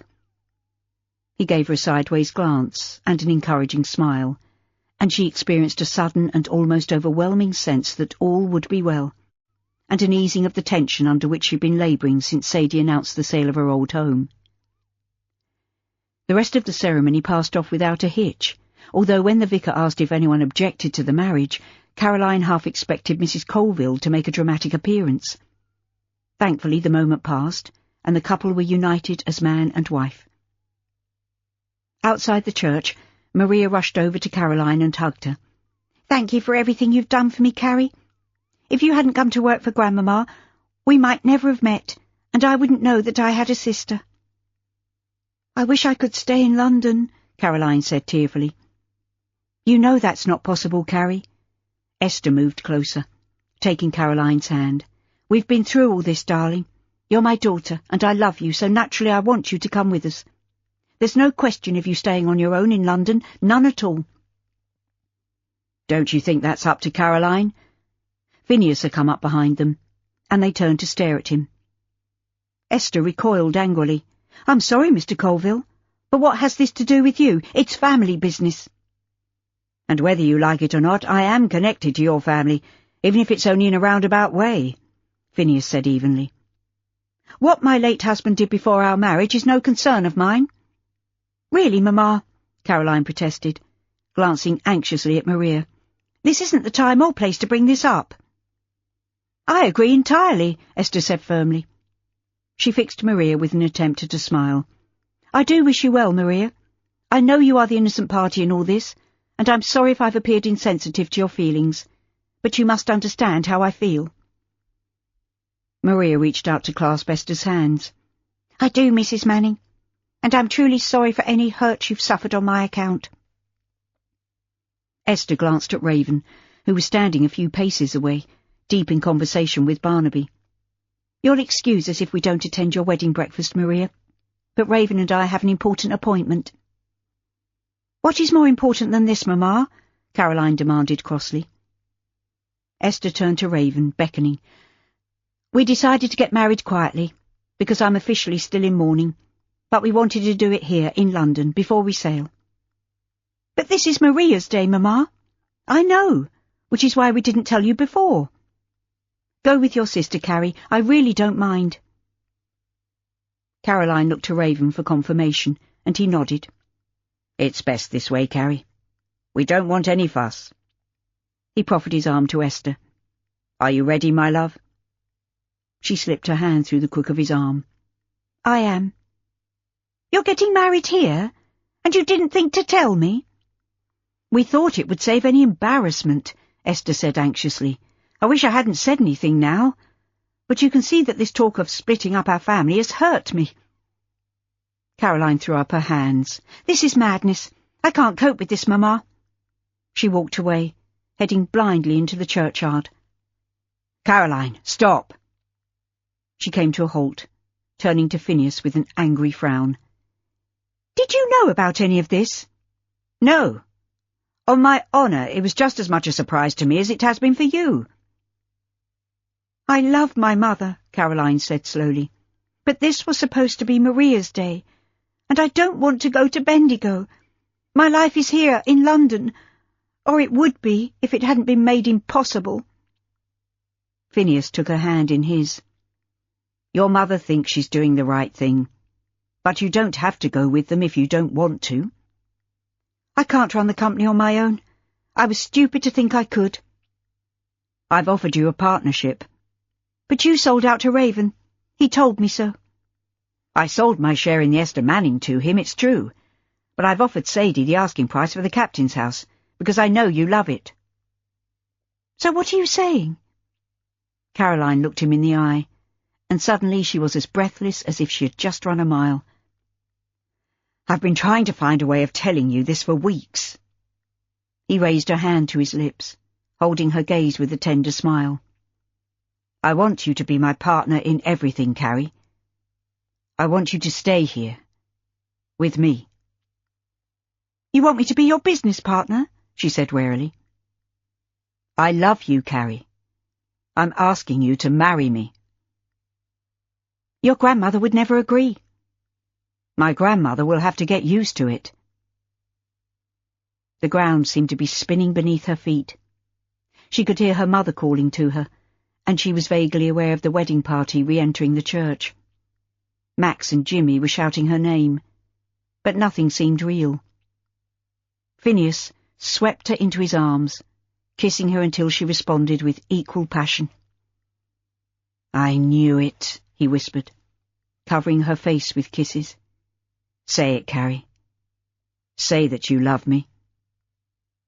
I do, she said dazedly. I suppose I knew it from the start. We've wasted so much time, my darling girl. I'm asking you again. He released her and went down on one knee in the dusty churchyard. Will you do me the honour of becoming my wife? Yes, I'll marry you, Finn. He rose to his feet and kissed her again. I think we'd better join the others. You don't want to miss your mother's wedding, do you? She clutched his arm, leaning against him. I suppose I could stop the proceedings and object to the wedding? You wouldn't do that? No, of course not. But it would serve my mother right for trying to rule my life. I belong here, with you. That's what I wanted to hear. You'll never regret your decision, my darling. We'll build Colville Shipping together, and you'll be able to visit your family whenever you wish. You'll be Queen of the River, and you're already Queen of my heart. You've been listening to The Summer Maiden by Dilly Court, narrated by Annie Aldington, published by Lamplight Audiobooks, an imprint of W.F. Howes Limited. This work is copyrighted Dilly Court 2018. This recording is copyrighted W.F. Howes Limited.